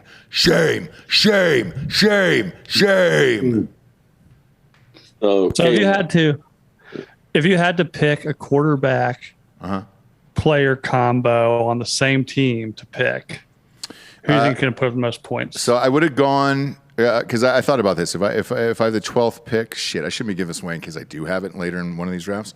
I would have gone Mahomes and Kelsey. If I was 12 and Kelsey was still around, because that's the best tight end and the best quarterback. And if you have 2 ones at positions like that, you're in a really, really good spot. You know, injury is the only thing that's going to fuck you up, but that's going to fuck up everybody.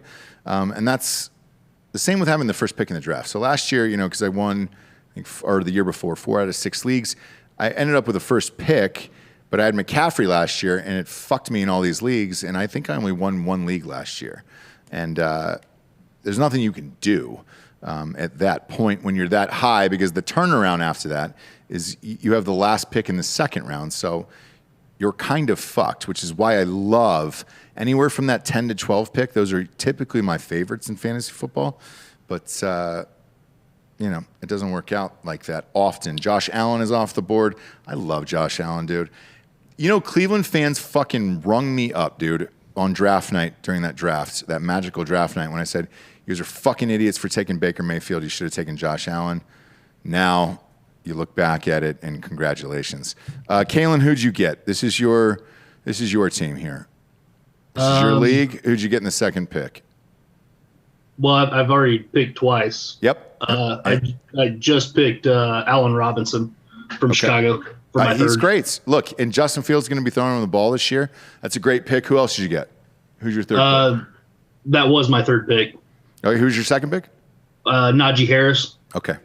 And let me ask you this about Notre Dame. So I don't know if you were listening earlier. I did throw them in a teaser. You'll be happy to know for this weekend against Florida State. That kid, I was unaware that kid from Wisconsin is now your quarterback. I really, really liked him at Wisconsin. And he gave Ohio State fits, man. You know, great problem to have, I guess, if you're Wisconsin, that you had a couple good quarterbacks in there and had to let them go. How is the rest of that team? Because they get no press anymore. Actually, they're probably going to be, depending on the quarterback play, they could probably be better than they were last year. I think Cone is a better quarterback than fucking Ian Book. For real. Exactly. And that's that between that and their tight end, Mayer, who is a stud, having a second year coming in as a sophomore. And they're returning Kyron Williams, the running back, who was pretty damn good last year. Okay. And then how's the defense? That's been their weak point. I mean, for the last 3 or 4 years, that's why they get smoked by any good team like Alabama or Clemson. Well, I will say this. Look, I shit on Notre Dame all the time, and rightfully so. But I did pick Notre Dame to cover those points against Bama, and they did. They looked a lot better than I thought they would. Their defense was actually really good in that game. However, their fucking offense disappeared. And it was a lot closer than I thought. And they covered, so I'll give them less shit. But I took them against Florida State. It's at Florida State. Where do you live at in real life? Just outside Indianapolis. Oh, shit. All right. So you get to go to all the cool shit. Yeah, sometimes, when I can. South Bend's like 3 hours, so it's not like close. Got it. I like Indianapolis, though. We've been there for a bunch of events, and it's a weird town. There's a street like up north where there was a blind restaurant. Did you ever go to that? A blind restaurant? Yep. Where they play music, they turn off all the lights, and you have to eat the food in the dark. No, I would not go to something like that. So I asked Jessie if she wanted to go because we were in town for the Big Ten Championship, and she was like, "You can go fuck yourself with that bullshit. I want to see my food." That's exactly what I was just thinking. She was like, "Dude, I want to see my food." So, yeah. I went to the Indianapolis MotoGP race every year they had it. So. Oh, really? Love Indy. Yeah, I haven't been to the 500 yet. Awesome Everybody town. says it's the best. So Stevie Wonder recommends that restaurant then because he sees the shapes of the food. Obviously. And then Jessie played Helen Keller in a movie. Yeah, I was going to say, she played Helen Keller in a movie, so. You guys really need to do a Indy 500 if all this COVID shit ever disappears, like the parties and stuff outside. That's like right up your guys' alley. No, I heard. All right, Indy 500 is awesome. I'm on the clock here. Look, I always say draft the best players, and ironically, it is running backs here. So I'm going Gus Edwards, and then I'm also going Kareem Hunt back to back. I realize 4 out of my first 5 picks have been running backs, but let's face it, those guys are the ones that are the first to get injured. You can never have too many great running backs. Wide receivers is always deep. Tight end is thin.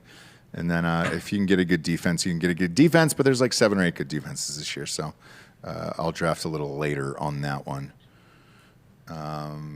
You know what's funny about you, Kalen, is like we didn't know when you don't get to see anybody or hear anybody through the message boards. We thought you were a fucking asshole.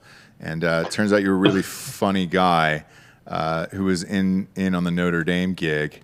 Yeah. And because you're on the trophy. You're on the Sarah Williams trophy. You know that, right? Yeah. Yeah. And by the way, that last year's winner, I challenged him to a bet already that, to wear a Notre Dame jersey when they kick Cincinnati's ass. And he declined. Who was it? Do you know? It was that Clarence Stone guy. Oh, like 60 years older. I'm pretty sure it's a troll account, and I'm pretty sure it's Dan on the back end of it. You know what? It actually isn't. Like, so somebody else asked us that if like we have burner accounts or troll account. We actually don't. We don't have enough time for it. We have somebody in social media who does a lot of our posts for us, not on like my personal shit because it's too weird and like you could never get that voice. But no, we have 0 burner. I can confirm that. We have no burner accounts. We have no nothing. The Clarence guy is real, and he's like a diehard like Cincinnati Bearcats fan. But it's a real person, and it's a real thing. And ironically, Cincinnati's going to be good this year. So you're going to hear a lot of shit out of that guy. I don't mind it. I think it's fucking hilarious. And look, dude, if you're a 60-year-old man and you listen to Drinking Bros, congratulations. You know? Yeah. He actually, hey, by the way, he actually tried to sign up for a fantasy football league. Oh, really? Yeah, I don't know if he got in or not, but whatever, man. Look. We don't. Again, if you're not a cunt, we don't care. You can say a bunch of weird shit all day long. Maybe that's who Cleveland Steamer is. No, he's a Cincinnati guy. He's a diehard like Cincinnati Bearcat fan. I would be hard pressed to believe that. Either way, did Cleveland Steamer come back? I don't see any auto drafters anymore. Maybe they came back. Yeah, they're in there. All right. So maybe it was they were trying to pull over or something. We did have to push it by a half hour. Again, Dan is doing Tucker Carlson. That segment will air on Labor Day, actually, on Fox News. Congratulations to that. The hilarious thing is, like, Dan has no political beliefs, so, like, the defund politician shit, I was shocked that Tucker let him on with a T-shirt. That was really fucking funny. Classic Dan. I know. And it's all real, by the way. Like he hates politicians, any of them. I think he hates all humans. I think he's like Delco. No, it's just the politician world. So I think it all stems from one of his first jobs was to work for a political campaign of somebody who was doing a runoff in like the state of Wisconsin. I forget who it was. I think it might have been one of those Gavin Newsom sitch where somebody was getting recalled and then he was working. And like once you see the inner workings of politics, you realize how fucked up it is. With me personally, the reason why I love Trump so much is he's not a politician. So like, yeah, I wanted to see what would happen. And if that office could be held by somebody and like, all right, everything's fine. And the answer is yes. Yes, it is. I think that position is almost too big to fail at a certain point. There's some fucked up decisions you can make. Obviously not, Ross. Well, current events. That's what I'm saying. But like, there's some fucked up decisions you could make that would supersede that. But the rest of it, it's like, all right, we're all going to live and the country's not going to get nuked off the face of the earth is what I'm saying. And that position is reverse cowboy. Goddamn right. I'm thinking reverse 69, Ruben. To each his own, Bill. To each his own. To each his own. More of a standing 69 kind of guy myself. Are you really? Yeah. It's a lot of fucking thighs. Got a tiny girlfriend. Papa, now you were saying how certain things became more difficult, and a standing 69 takes a lot out of you. It does, man. Yeah. Especially on your quads. It's like standing 69 is like a fun thing. You're not lasting that long. Like when you're multiple hours in, like it's more the time commitment, and just the willingness to go through it all than anything else. But maybe I just don't have enough Roman. Probably the latter. GetRoman.com/drinking bros.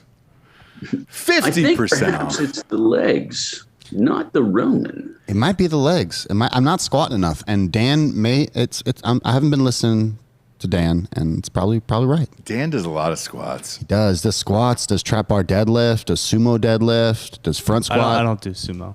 You don't pull sumo? Please. My don't question my is, you pull your overhand. Oh, your overhand. Okay. Yeah, I don't. Pull sumo. He's double overhand. All right. Now, if you're double overhand, you're double overhand. Okay. It's kind of call it the John Mayer. Where's that yourself out? Giorgio, how's your footwork during striking? Oh, the footwork is fancy and fast as always. That'll never go away. How are the hands? Well, the hand's terrible. Hand's terrible. It's all in the feet. I thought it was all in the hips. It is all in the hips. That's what Happy. No. Chubbs, dude. Chubbs. I hated alligators after watching that movie. R.I.P. Chubbs Peterson. All right, I'm going to go back-to-back tight ends here. I've always discussed the importance of a good tight end. I believe in that theory. So I'm going back-to-back tight ends here. Inner joke here. I do that a lot. Speaking of tight ends, I got a question for you, Ross. Fire away. Do you read in when you're doing a draft? Do you read into, for instance, Travis Kelce? Mm-hmm. He's like never had a major injury. Yep. And we're how many seasons in? Yeah. And I kind of feel leery drafting a guy like that, almost like you're on borrowed time. Yeah. So look. My best advice is to keep it simple. And if you try to overthink an injury or something like that, which is something you can't predict, you'll fuck it all up. I mean, look, I remember Brady's been hurt one fucking year. He had that torn ACL and he was out for the year. I didn't draft him that year. It was like somebody else in my league, and it destroyed their season. And he was a great fantasy football player. But it has happened to me numerous times. Tony Romo. And then Dak Prescott, dude. I was all in on Dak Prescott last year, and I think I had him in 4 out of 6 leagues, and that fucked me. And then I had McCaffrey in 4 out of 6 leagues, and that fucked me as well. And you realize after doing it, I've been playing fantasy football for close to 20 years at this point. If you're trying to guess on injuries, it's a terrible strategy, and you got to go for the best player and the best available on the board. Otherwise, if you're trying to go for who may or may not get hurt, it's a losing battle. And then you have a year like this year where it's going to 17 games. So you're looking at an 18-week season. There's going to be a lot more injuries than there was in the past. And I'm not sure who's going to be around towards the end. That's why it's super important to draft deep, draft kickers in the last round, get a backup tight end, get a good backup quarterback, and then stack full of running backs and wide receivers, and only one defense as well, because there's going to be some players that get really fucked up this year. That extra game is too much. And I know personally, all the players we've interviewed on the show off air have always said the same thing of like, dude. At that level, that's way too many hits. Man. Correct. Like week in, week out, you're just you're bound to tear stuff up. They're not happy about it, man. They're not happy about this extra week at all. And you take a guy who's in the last year of his contract, who's playing for that next 4-year deal or whatever it is. If that extra game is the one you get injured in and you can't do it anymore, you're going to be pretty pissed off and have a lot of regrets the rest of your life. Whereas, I'll tell you this, man, because we've had a lot to drink tonight, me in particular. I would say this, 50-50 players that come on the show, 50% of them off air will tell you that I am playing for a contract because the NFL does not care about me and I'm trying to take care of my family. The other 50 want to play for a championship. And it's the guys that you wouldn't expect. I could see that. Yeah, and it's weird. The other thing that's also strange about these players is they don't really follow the gambling numbers at all. And I am always shocked where I'm like, motherfucker, you don't have like your friends or something betting on this shit for you? And they're like, no, it never enters our mind. We never look at it. We never think about it. Unless it's some crazy number where you're an underdog and the coach uses it against you as like, hey man, they disrespected you. It's -14 or whatever. That's the only time they really know about it or follow it. Otherwise, they don't. And I'm always super surprised about that. One more question. Oh, go ahead. So go ahead. If you now me personally, like when I'm doing a draft, I refuse to draft like my number one players from terrible teams, because if you get to like later on in the season, you want teams that are actually playing for playoff spots. You know what I mean? Like, you don't want like the Giants or somebody like, you know what I mean? Like where they're going to just sit people or not let them get hurt, or they don't care about winning or whatever. You know what I mean? Not playing hard, I guess is kind of my thought. Yeah. And like, the best teams to go after, if you're looking at that strategy, are the ones, it's the wild card teams. So like the Chiefs. Exactly. Like I guarantee you, because I've had Mahomes now, and again, I go for best on the board. I'm looking at the draft here. This is 3 out of 4 leagues. I have Mahomes in that. The Chiefs will be so good, they might sit out their last 2 weeks of the season. Mahomes might not play. Yeah, and exactly. That could fuck me in the playoffs and the championship. Whereas I think the Browns is a perfect example of, all right, if I'm drafting for a wild card team or somebody like that who's fighting for a playoff spot, the Steelers, the Browns, the Titans, teams like that, those are the guys who win you championships. And if you notice the last couple years in particular, Derrick Henry is a great guy to have down the stretch, because it's like the last third of the year, man. Yes, dude. And you're always competing at your hardest to try to get that playoff spot. And that's kind of what you're trying to gauge. So like the Bills are in that level as well. Like a Brady's probably going to sit like the last week of the season or whatever. Seahawks are good for something like that. I get a couple of back-to-back picks here, so I'm going to focus on that real quick. But the wild card teams are who you want to focus on, because those guys will play all year and they're not going to sit out the last 2 games of the year. Whereas the Chiefs, they might be so goddamn good they might sit everybody the last couple of weeks. And that's always been kind of my goal: be good enough to get into the fantasy football playoff, and then that way your players are playing hard during the playoff. Oh yeah, for sure. Hopefully scoring you the most points they have a year. Hey, Kalen, as being in such proximity to Indianapolis, can you settle this? Like, what's going on with the quarterback situation? I mean, from what I've heard, Wentz has recovered from his surgery faster than what everybody had hoped. So I'm expecting him to play within the first month for sure. Like, game. I don't know if he'll play week 1, obviously, but like week 2 or 3, I'd say he plays. I think they're gonna. I think they've learned their lesson from Luck, like pushing them through injuries, and I think they're going to be apprehensive to push him out there early. So they're going to make sure he's 100% before they turn him loose, which is the smart thing to do, in my opinion. But I don't know. I wouldn't completely throw away the idea of Phillip Rivers coming back at the end of the season. Well, he's busy coaching high school, right? He's really enjoying that high school football gig, you know? Bishop Central. He's a head coach he there. enjoys more with 9 kids? Bishop the Sycamore. money. Yeah. Bishop Sycamore. Yeah. So I will say this with Phillip Rivers, he said he is open to coming back. So, let's say a team is close and they lose their quarterback towards the end of the season. I could definitely see him coming back. He can definitely still play, and he didn't have a ton of major injuries while he was playing. And he's a very, very smart and high IQ football guy. Like, he'd be great towards the end of the year. Yeah, he's older. He fell off towards the end of the year last year. Yeah. Arm strength, ball speed, all that kind of stuff. So if he were to do that, come back, mid-season after, he could actually be really good, like be trouble for the AFC.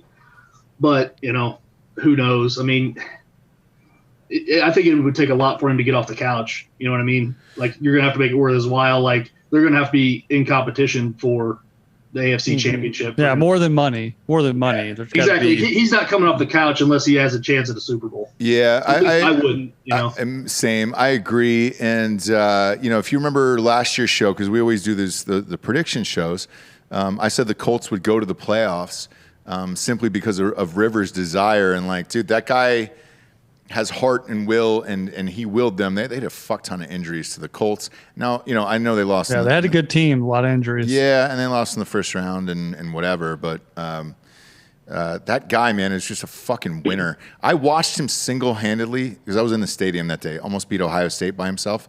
And I was like, oh, shit, this guy is fucking incredible, dude. And he was a dick.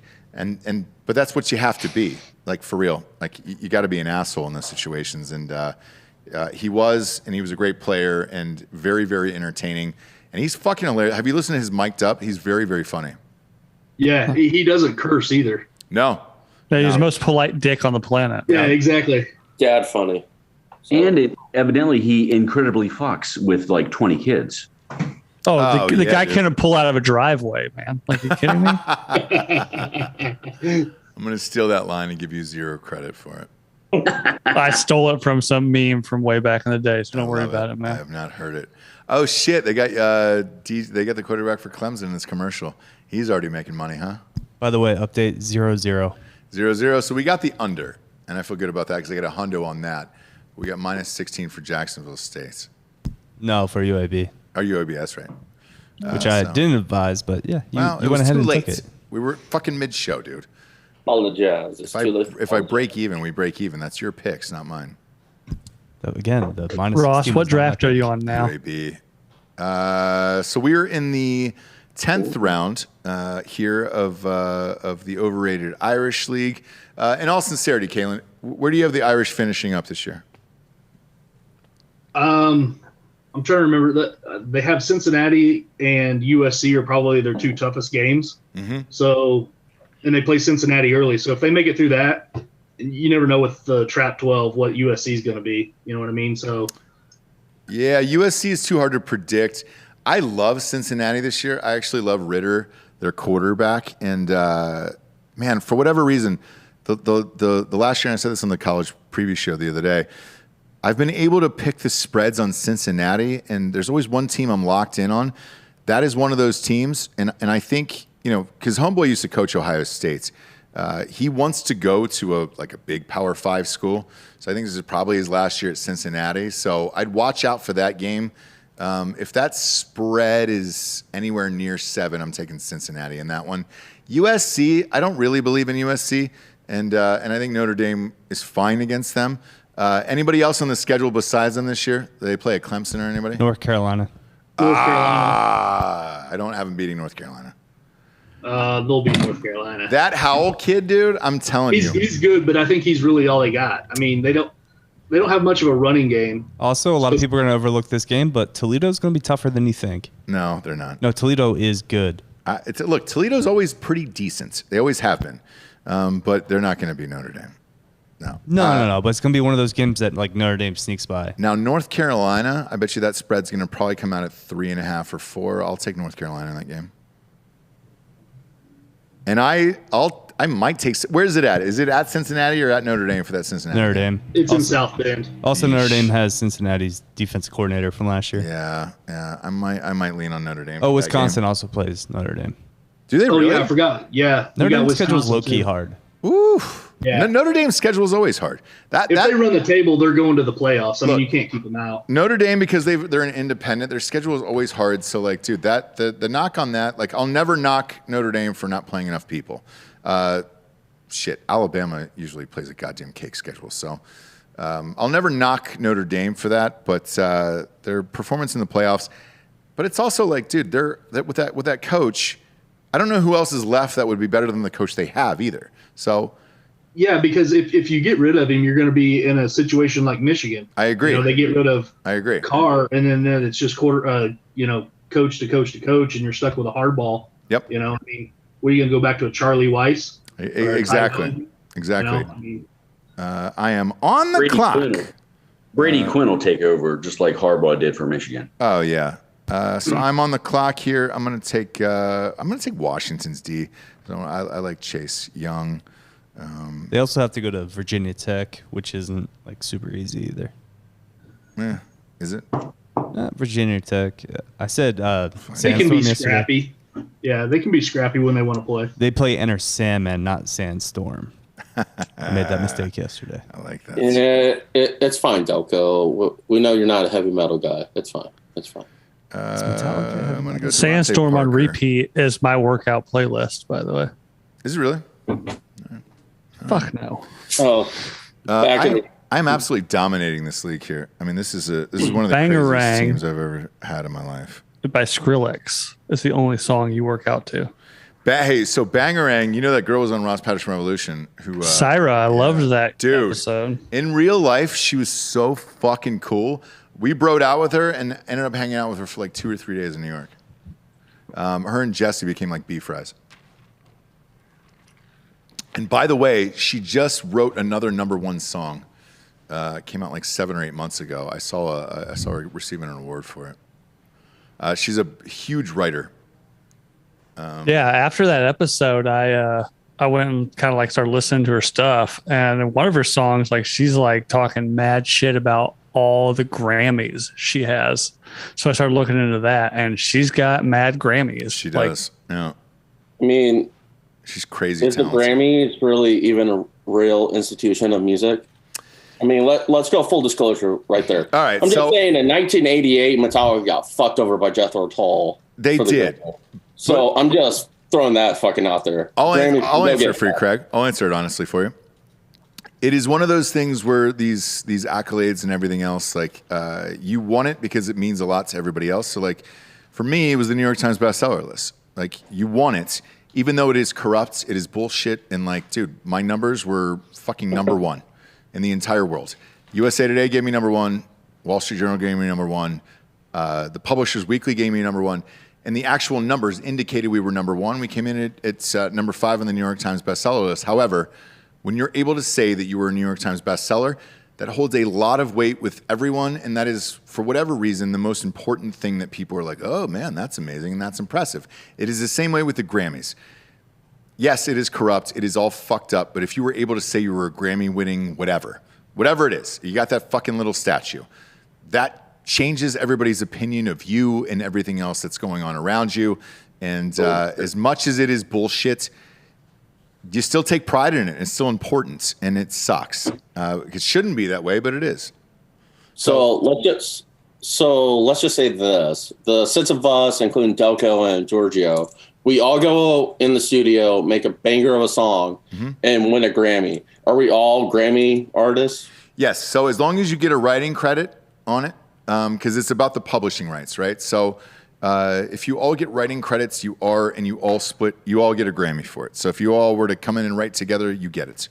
Or if you produced it, you get it. So Ruben singing. Damn it, Bob. Got it. Damn it, Bob. Damn it. Hey, by the way, audiobooks are also on there. So like spoken word is audiobooks. So they give away a Grammy for the best audiobook every year. There's no reason any of those St. James Street James haven't gotten the goddamn thing. Like, that's such bullshit to me. But whatever. It usually goes to something political or something like that. Although they did not give it to Alex Trebek last year. People were furious. They were like, he's dead. You should give it to him. He didn't win. Oh, dude, the green lights.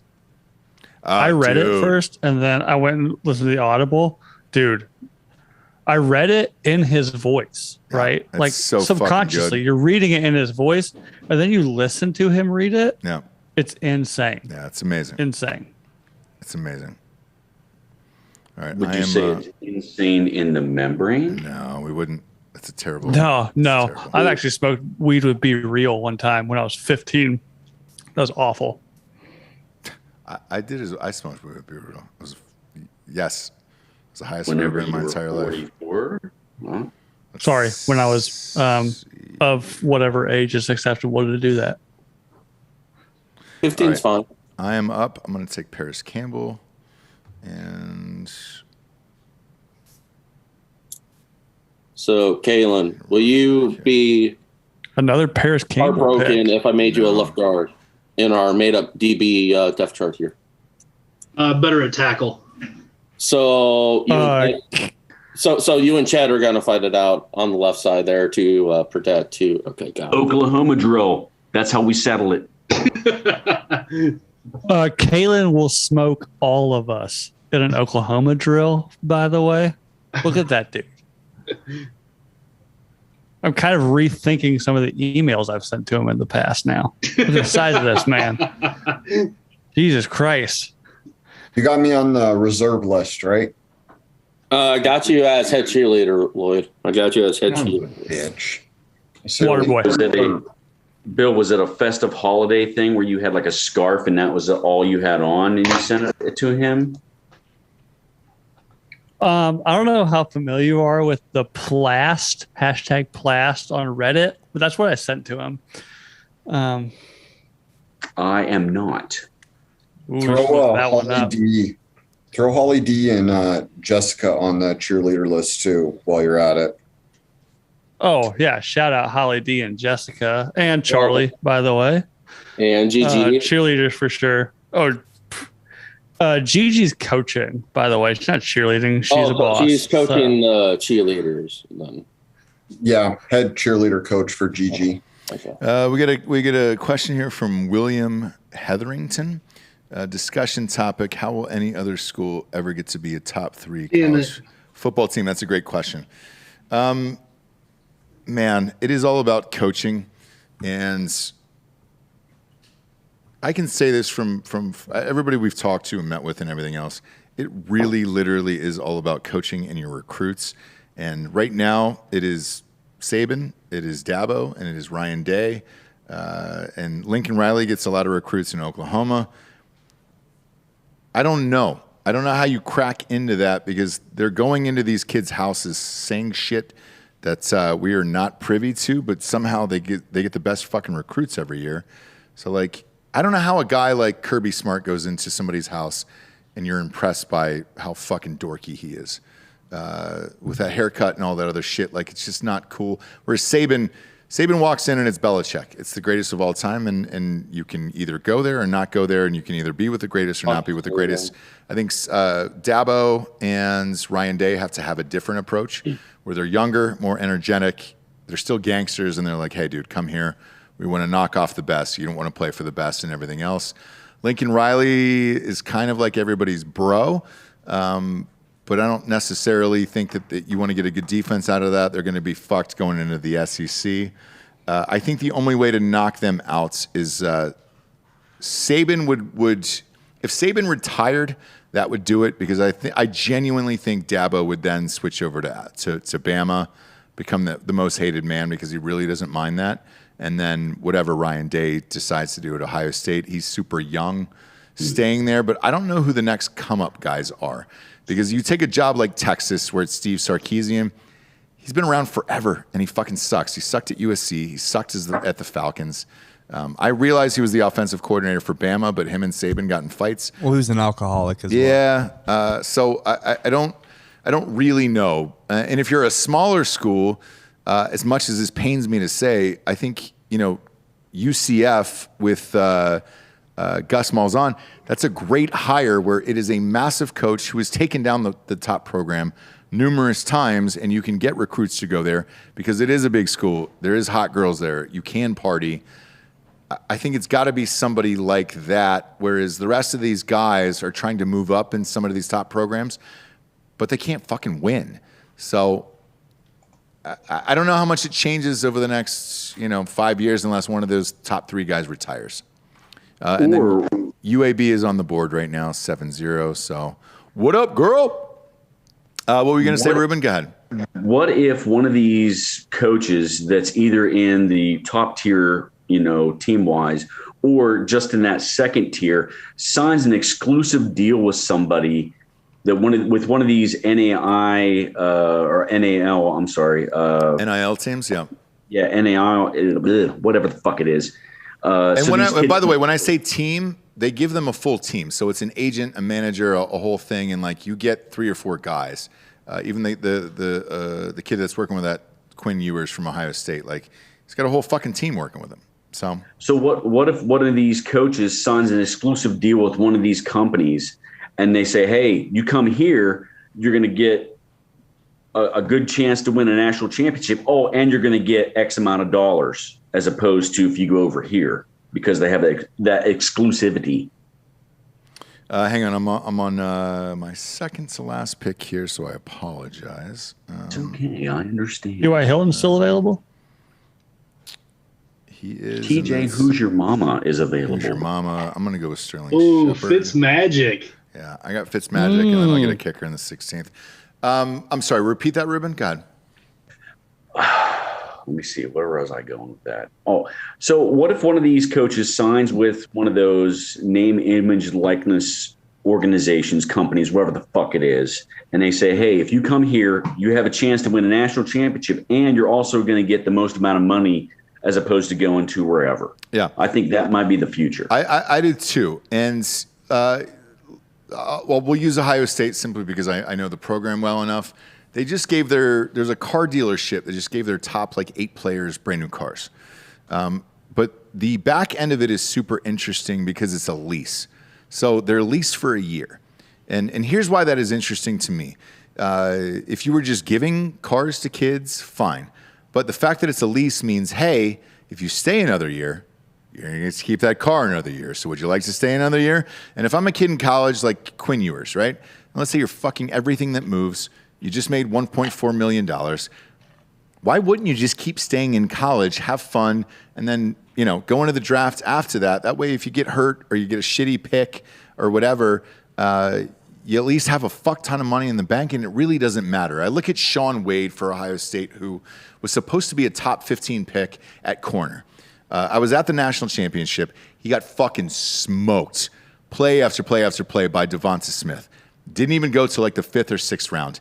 If he would have came out the year before, the kid would have made $25 million. Now he makes fucking 5 or 6.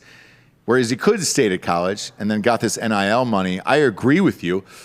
The booster should be backing up the truck for these kids. However, you still have to have a coach on the field to put them in a position to win. That's the problem with USC. USC has the money to pay all these fucking kids. But they don't have the coach to put a winning team into a championship, in my opinion. And that's kind of where you're fucked. Now, as we go forward with this throughout the years, these coaches will be able to walk into living rooms and say, all right, great. Not only can you go pro, you can win a national championship, but we're going to get you a lot of money because of our boosters, and that's going to fuck the smaller schools. And I think that's where it's going to come in and harm them. I'd be leaving college for the NFL with a fucking PhD in that case. Same. And there's a lot of people that should, however, they don't. If you look at a Kellen Mond, if that guy would have stayed, not only could he make a shit ton of money in the NIL deals, but Texas A&M, in my opinion, would have probably been competing for a national championship, and they're not. Notre Dame, Kalen, is another one where Notre Dame has the best recruiting tool of all time, and they always have. Hey, kid, whoever that is, Brian or Dave or Antoine, No matter where It'll you be live in the Catholic name country, for sure. yeah, whatever it is, but whatever. And be safe. Low Ross. Yeah, no matter where you live in the nation, it doesn't matter. Your kid is going to be on NBC every fucking Saturday, and you and your family can sit around the TV and watch your child on NBC every single Saturday because the Irish has a deal with them. I don't understand why they haven't been able to win a national championship sooner. Let me run this by you. Imagine the face of college football today had Nick Saban gone to Notre Dame instead of going to Alabama. Gross. Was that a... Gross. I'm choking on my drink. That's how much I can't believe that. Was that ever a possibility? In all sincerity, I don't know. He went to Alabama right. I think it was right after they hired Charlie Weiss, if I remember correctly.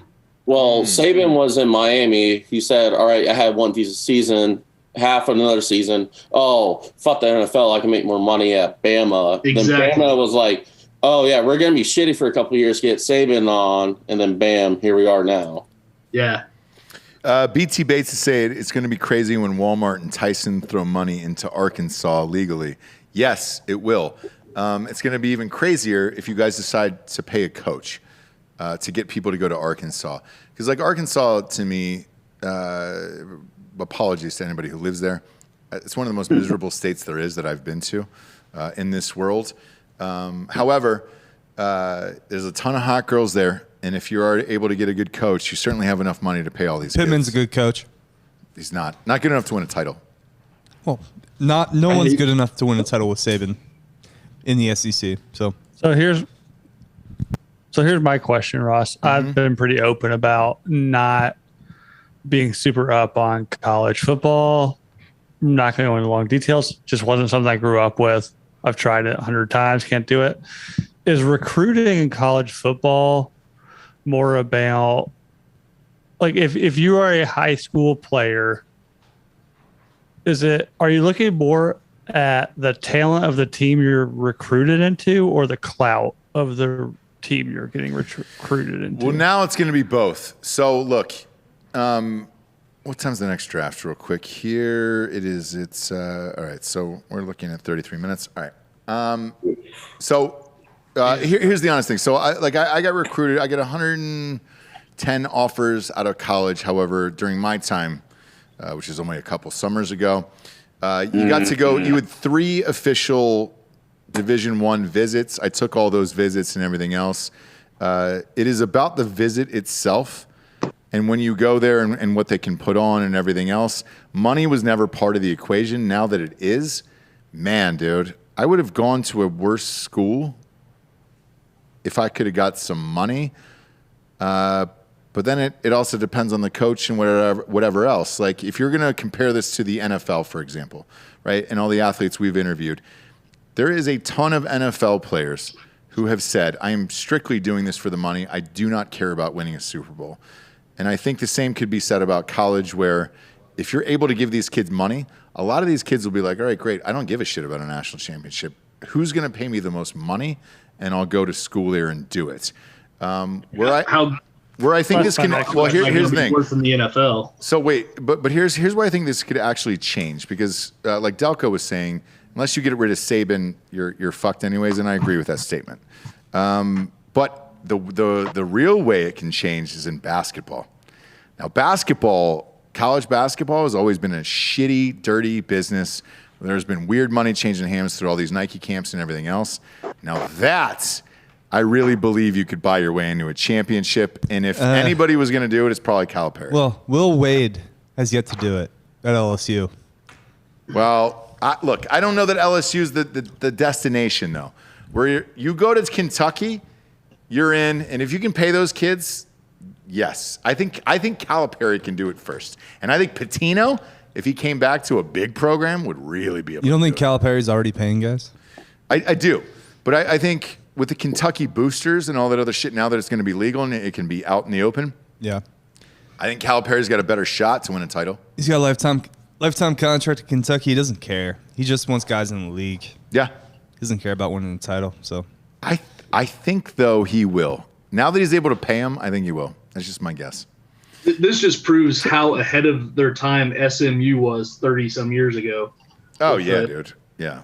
And Eric Dickerson and all those guys to come play there. Miami was doing it in the 80s as well. Like there's a laundry list.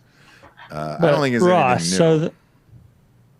So where you're talking about the off-air stuff with the players, some people are in it for the money, some people are in it for the love of the game.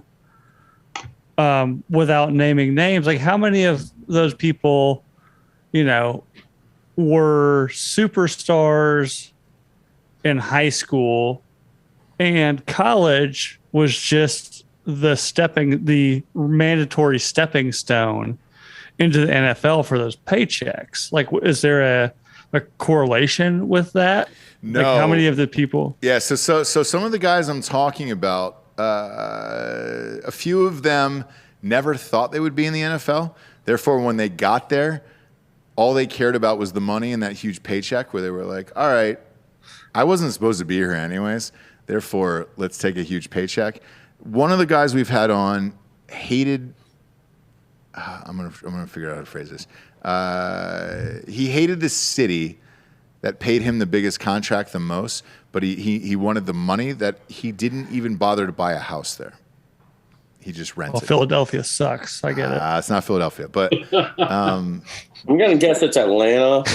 No, Atlanta's fine, but it was. I was like, oh shit, for real? And like, he approached me. I was in Vegas, and he walked up and he was just like, hey man, huge fan of the show. I want to come on and do it, whatever. And I was just like, damn, dude, you just signed a huge contract. And he goes, yeah. And I go, how do you like it down there? And he goes, we don't even live there. I was like, what? And he goes, yeah, man, I wasn't supposed to make this much money. He's a hard worker and a great player, and may or may not be a Pro Bowler. But yeah, man, it wasn't about that. It was about taking care of his family, and wherever the city was, and yeah, it was it. And I'll tell you what, when all this is over in 15 years or whatever it's going to be, I'll name everything and just burn it all down. So you'll get the answers eventually, just not today. Ross, I can sign that NDA at the wedding if you want me to. I'll tell you, Craig. You just can't tell anybody else. Well, don't burn it all down. That chair looks comfortable, so I will sit in it later. Yeah. It's not that comfortable. Is this a current player? Oh, yeah. A lot of these players are current players. Damn it. I was going to go with little Fredettes. I think I might know who it is. A lot of these players. No. There's a lot of them, man. And I'll say this. It's different in the NFL versus like the NBA or Major League Baseball, where those contracts are massive and they're long-term and they're guaranteed. The thing about the NFL is the contracts just aren't guaranteed. So, the slave mentality of like, hey, dude, we'll draft you. If you get hurt, you're gone. It's true. It's more true in the NFL than it is Major League Baseball and the NBA. So those contracts are guaranteed. So I see it more among NFL players versus NBA and Major League Baseball players. If we've got you on the horn and we've all been drinking, who's the one active NFL player right now that you would love to interview the most? NFL player? Yes, NFL. Active NFL player right now that you think would have the best interview. It would be Brady, but after he retires. You think it's going to be a good interview, though? I think it's going to be all boilerplate. No. After he retires, I think he'll go scorched earth on everybody. He's shown flashes of how cool he can be. And I think after it's all over, then he'll be like Kobe, where it's just like, all right, great. What do you want to know? Here's what it is. Did I not schedule this draft for the Underdogs League? Fuck me. I thought it was at 8:30. Was I wrong on this? Lloyd's walking down the tunnel right now, live on air. So he's smoking cigs inside. He's a rebel. Come on, brother. Shit. Leaving work. I'm a rebel. Headed to the liquor store. Where was it, dude? What is that? Is that a Marlboro Light? That's a Misty. What are you talking about? That's a menthol right there. Camel Crush, uncrushed. Fuck, A camel crushed, uncrushed. Wow. Bill, since you asked the question to Ross, one, I didn't know if it was just to him or to everybody. Who would you want to interview, current player-wise? Shit. He's saying, hang on. He's saying it was scheduled, but I canceled at 7:30. Current player-wise? Damn it, I reset it. I mean, Gronkowski's playing. He seems like a fun interview. But I think he knows how to do the interviews. I don't know. Like, I'd want to interview somebody interesting that hasn't done a shit ton of interviews yet, that still knows how to be himself and not censor himself in it. Man, I don't know. I don't have the interview skills yet for that one. What do you think? What do you think, Ruben? Well, I was going to go with a certain player until you threw that caveat in of somebody that hasn't done a lot of interviews. So that makes me want to retract the person that I wanted to, do the interview with. I was going to go with Aaron Rodgers, but since he does a Tuesday Pat McAfee, yeah, he's got all his shit scripted already. Yeah, man. I don't know whether I'm getting that the real deal. So I would have to come up with a 1A, which I would have to take a few minutes. Probably be Roethlisberger. You probably want to interview him and figure out what he did in college. No, Roethlisberger. I couldn't help but ask him what the fuck happens in bathrooms every time he walks into them. Roethlisberger is Tim Tebow minus Jesus. We get it. All right. So the underdogs, it kicked me out, and I'm not sure why, but it was set for 8:30. So hopefully everybody is able to do it. Let me look at the fucking teams here.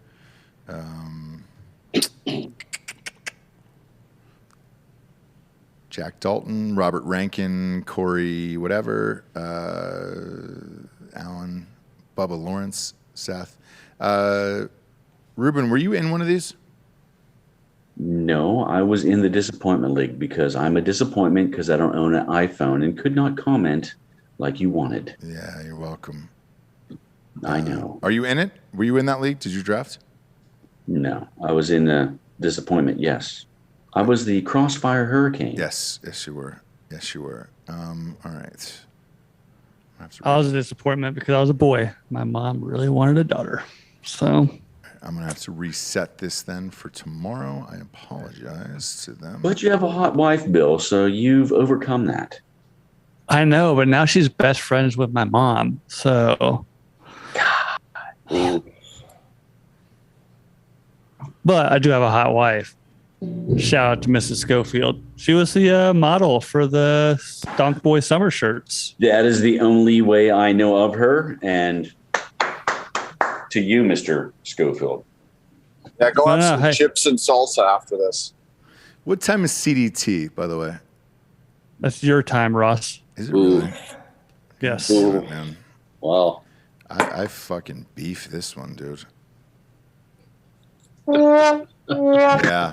Thank you. No, I appreciate that a lot. All right. Fuck me. What did you do? Did you schedule something for fucking midnight or something? No, Ross? the internet kicked us off here, and it was supposed to send out the invite, and it didn't. And, Hour 6. Damn internet. All right. So, well, fuck it. We're just gonna do it now. I blame Bezos. I'm not blaming Bezos. Fuck Bezos, dude. All right. Now we're going to do this now. And I apologize for it. Oh, shit. People are asking for golf picks, Dan. I'm on DJ all day, baby. Week. Even though he starts out the tournament 8 shots behind. But I think he plays East Lake pretty easy. Oh, I forgot about that running up to the championship. It's all handicapped at this point, right? Yep. So like the golfers only have one arm and shit? No. So if you're, depending on where you're at the standings, it's a season-long race. Yeah. X strokes behind going into the last tournament. Oh, I misunderstood the whole handicap thing with golf. My bad. No, I get it. My handicap is a huge dick. Gets in the way of the swing, right? Always pull it to the left. Look at fucking Lloyd. I What's would've Lloyd thought you doing? had like He's a a multitasker, or something dude. like that, Bill. Not a big old Lloyd's schlong. iPhone. Hey, all right. Well, that he whole was thing driving. about skinny white kids from the South packing it. It's true. This Underdogs League, I'm gonna fuck this up, dude. Hang on. Let's see. You guys continue while I dude, I So, definitely all right. fuck this up. So, Ruben, you're still marinating on who you want to interview. Kaylin, who would you want to interview? Like, while you're marinating, let's all go around the little Zoom table here. Okay, I have one. Fuck it. Yeah, I got one too. Who do you got? Franco Harris. No, okay. Listen, fuckhead. He said current player. Okay. I'm just saying. Yeah, they have to be active. They have to be active. Larry Fitzgerald. He's not playing anymore. Well, okay, he's still on an active roster. He's a free agent. Okay, he hasn't officially retired. Well, So fuck, I'm a free agent. Well, aren't we all? Taylor, you could get signed right the fuck now. Look at that neck, man. I I have know. All right. not the cardio for that anymore, I can tell you. I know what happened here. So I get why you want to be the tackle. You don't want to be the pulling guard on run plays. I get it. Exactly. Got it. Tell you what, I go. I've got my pick. I go Fitzmagic, dude. That guy's got stories upon stories, right? He is too smart for me. Like he will tell me something. He'll be like Neil deGrasse Tyson of football. No, you have to know you're gonna. You have to know you're gonna interview him, and you got to pick some weird ass story, like questions, right, for stories. I know. So I found out what happened here.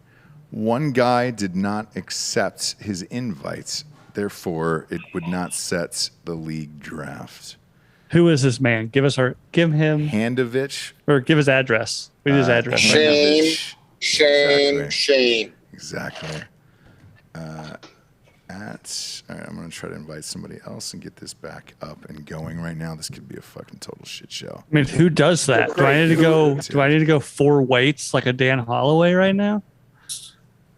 So we have a member running for the bitch of the year or whatever. I forgot the person's name. Kaylin, you're the current, I guess, person of the year. Why didn't you call him a bitch, Craig? I mean, he's looking right at you. The Sarah Marshall of the year or whatever. I don't know. That was Clarence, whatever his name is. Stone won it last my year. mistake. I was going to question what's the bitch of the year award? Because I mean, I couldn't come up with the fucking name. It's the shitty fan award or whatever. Yeah, whatever we call it. that would have to be me because I hate college football. But I'm getting to the level of Bill right now, and I have to wake up at 3:30 to go to work. So this is going to be a lovely night. So, Craig, who would you interview active player-wise since you avoided this? Okay, just so it's out there, I'm not going to interview Tua because fuck that guy. I would just literally tell him to eat a fucking dick every chance I have. Same with Sounds like a LeBron. good interview. Same with LeBron. Shit, I'll do it for all of us. But active football player, not basketball. I'm just saying in sports in general. I will honestly have to say either George Kittle. Okay, for the Iowa pick, Iowa native. yes. For the Iowa pick, yes, George Kittle or Nick Bosa. Just to get in that dude's head, figure out like he's fucking pretty good actually. I wouldn't mind his brain a little bit. But I feel like Bosa's already got his family's got to have like a PR guy on lock, right? True, they are a football family. All right, real quick. Does anybody know Rusty Barnett? I know Rusty Sheriff's Badge, but not Barnett. God damn it. I've heard of the name. Just hit him up and tell him he's in. So somebody did not accept, which is why that league did not go through at that time, which is shocking. Handovich was his name. I don't know who it was, but he never accepted his fucking invites. How do you leave Ross on red? That's like fucked up. I know he leaves me on red a lot, which is fine. I get it. I'm not I was about to say that's about to be my power but, move. But Jesus. That's like Schofield not answering the phone on Ross. Rusty Barnett. If you've got to accept, and you got. I thought Ross had an 828 number. Okay, I thought Ross had an 828 number. Let's see if Rusty Barnett accepts. Accepts. The real story behind that is, by the way, I'm from North Carolina. I get phone calls from North Carolina 100 times a day selling me timeshares or insurance or like some sort of weird internet protection. So I was like, oh, there's got to be a prank call. Next thing I know, the live chat's blowing up, telling me like, oh, Bill, what the fuck? You answered the phone? I was like, oh, this might actually be Ross. I answered it the next time he called. You don't have his number stored in your phone? Come on, man. I wasn't, that special of a person at that time. Well, you're welcome for my service, Bill, for giving the one and only Ross Patterson's number. And two, your little, save phone contacts or whatever iPhones do, like your little phone ID, it saved it as William Schofield. So that was not me. Because I will honestly save it as Bill, but my phone was like, no, we're going to save it as William Schofield. All right. Rusty Barnett did not answer, so we're going to have to move on. So, Caitlin, is Reed up? Hey, do the six of us take over that team and draft as a group? No, absolutely not. That'd be a disaster. Giorgio, Papa G gets a team. Yeah, Giorgio, get in this. All kickers. Hey, I guarantee you, Hot Bob is still awake. Can we get him on the phone? No, he's eating placenta right now. No, dude, he had a baby. Yeah, he's getting that iron in him. Boy or a gal? Boy. It's potassium, by the way. Is what Rob Fox the fourth. Nice. So, Caitlin, who Rob would Fox you Liquid interview? IV. Current NFL player. I would have said Brady, but since he took that, I'll take Tyler Eifert since he played at Notre Dame. And ask him why the fuck he wasted his career in Cincinnati. I would have never went there. What about Kyle Rudolph, who's now a member of the Giants? Kyle Rudolph went to the Giants? Correct. I missed that. I saw it in the draft board today. Yeah. Minnesota traded him. Don't you know? Well, they have no money. They spent all their money on that hack quarterback. He's the only guy to get 80 mil. Well, one of the very first ones to get money guaranteed fully. So I'm not knocking it that he got guaranteed money. No, I'm not knocking him for the deal. Like, take that I don't money, think bro. he's worth 80 mil. No. Maybe 25, but not 80. Yeah, I don't understand these millions. I mean, I think 25 is a stretch. He can't wrestle Giorgio, so he doesn't, He never performed whenever I had him on a fantasy team, so it's like, okay, if you don't put up numbers, you're really not worth that money in real life. Yeah, but Baker Mayfield's going to get more than that, and he probably underperforms just as much as. And we all know how much Ross loves him some Baker. Exactly. All right. So I think we got a guy in here, so I think we might be good to go. However, yeah, he's in. So that's my next question, guys. Right? Like, we all look to be fairly the same age. Obviously, Ross is a whippersnapper compared to the rest of us. Very, very young. Very young He's features. 27. But it seems like the past, let's say, 20 years, right? Like, it was the golden age of quarterbacks. We had Brady, you had Manning, you had Breeze. Even Aaron Rodgers is in there. Like, are we coming into an age of, comparatively to those people over the last 20 years, mediocre quarterbacks? I say Mac Jones and Joe Burrow kind of become the new Manning and Brady. No. If they don't get their legs ripped apart, but obviously, but they have the potential. Obviously, Mahomes, but as far as like the new guys over the last 2 years, they have the most potential that I've seen in a long time. I mean, comparative to Darnold or Rosen or any of those guys that came out over the last 3 or 4 or 5 years. Since the 2004 draft, whenever he had Manning, Rivers, and Roethlisberger. Yeah, I mean, now you're drafting guys like 2004, 17 years ago, man. Like, I'm just saying, Billum, that what he's talking about, like that. You fuck. I can see. I love it when you talk dirty to me. So out of Matt Jones and Joe Burrow, I can honestly see, and I hate Bama with a fucking passion. I honestly can see Matt Jones being a better quarterback than Joe Burrow. Just because he's with Belichick and the system and blah, blah, blah.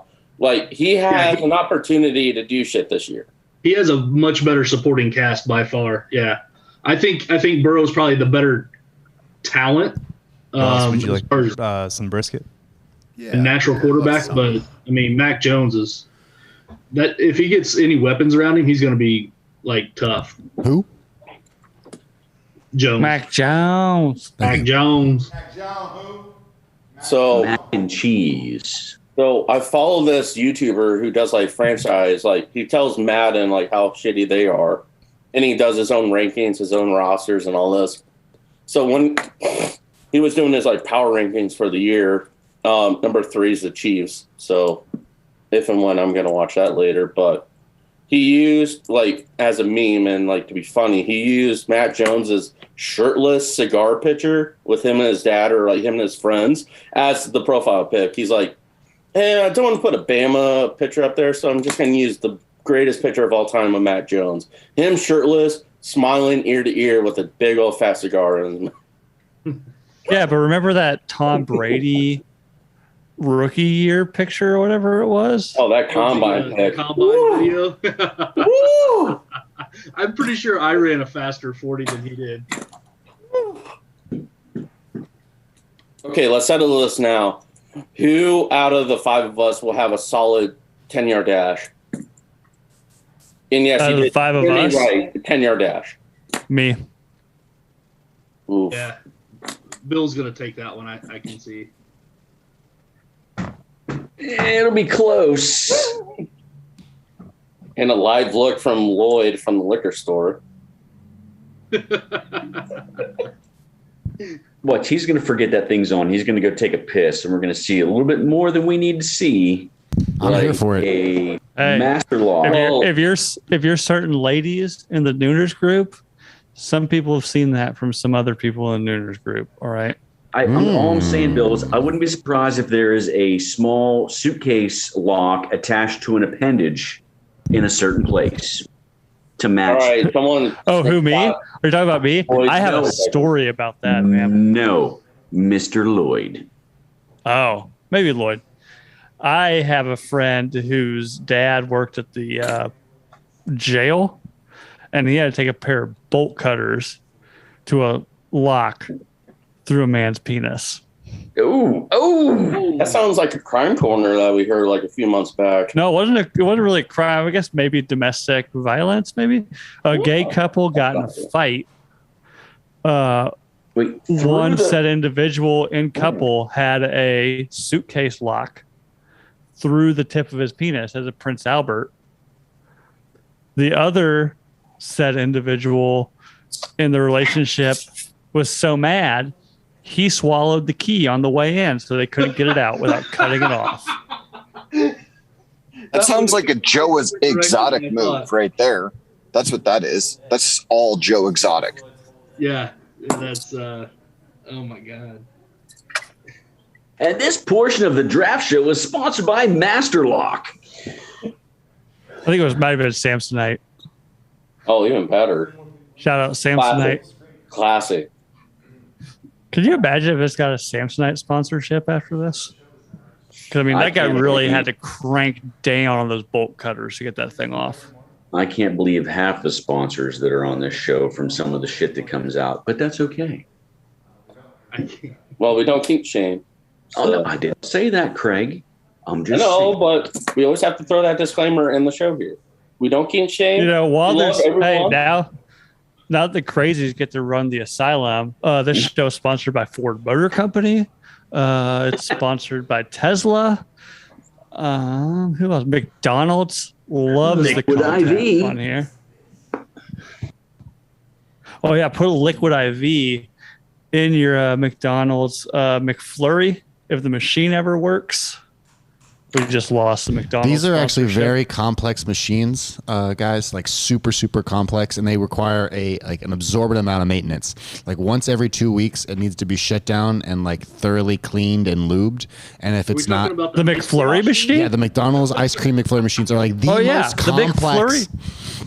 Like pieces of equipment, like it's insane, and these companies have to come out, and if anything is like off a tiny bit, it just totally gets fucked. So the McFlurry machine is like, That's why like it's the always McFlurry broken, machine could have 'cause put a everyone man deal in with it. space 40 years ago. So I thought it was talking about all the equipment in the studio. I'm like, yeah, with all the weed ash and other debris in the air, I can see why. So Hey, we are not allowed to smoke in the studio anymore. Jabe says no more smoking flower. What? Well, just when she's here. You're still vaping, Well, right? that's been a rule for a while. Yeah. That's always been the rule. You never heard of an air That's also not purifier? Those are expensive. I've looked at those, and one to fill Smoke a room- heater, $1,500. Yeah, You'll never smell it. Yeah, it's $1,500. You know how much Giorgio, you know how much weed I can buy with $1,500?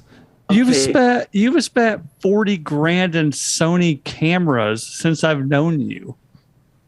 Probably. But that's not my money. That's the Patreon money. That's from all you guys. He's making the shows better, Bill. Do not shame him on what he spends. Would the show Make not be quality better if better. Giorgio could just roll a fat fucking blunt and smoke it inside? I would if my drug dealer would ever stop taking days off. We also made the show too good at Well, one it sounds point. like a shitty drug dealer. We made the show too good at one point that YouTube would not accept how big it was. Giorgio, you need Is that for real? Yeah. integrate and start growing it yourself, man. Quit paying other people to do it. To grow what? My weed? Yeah. Oh, I did that in college. So we rented this house, and it had like an unfinished basement and a finished basement.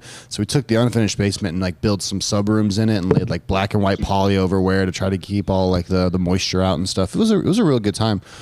Jake has a house now that he bought, and guess what they're doing in their backyard? Growing weed?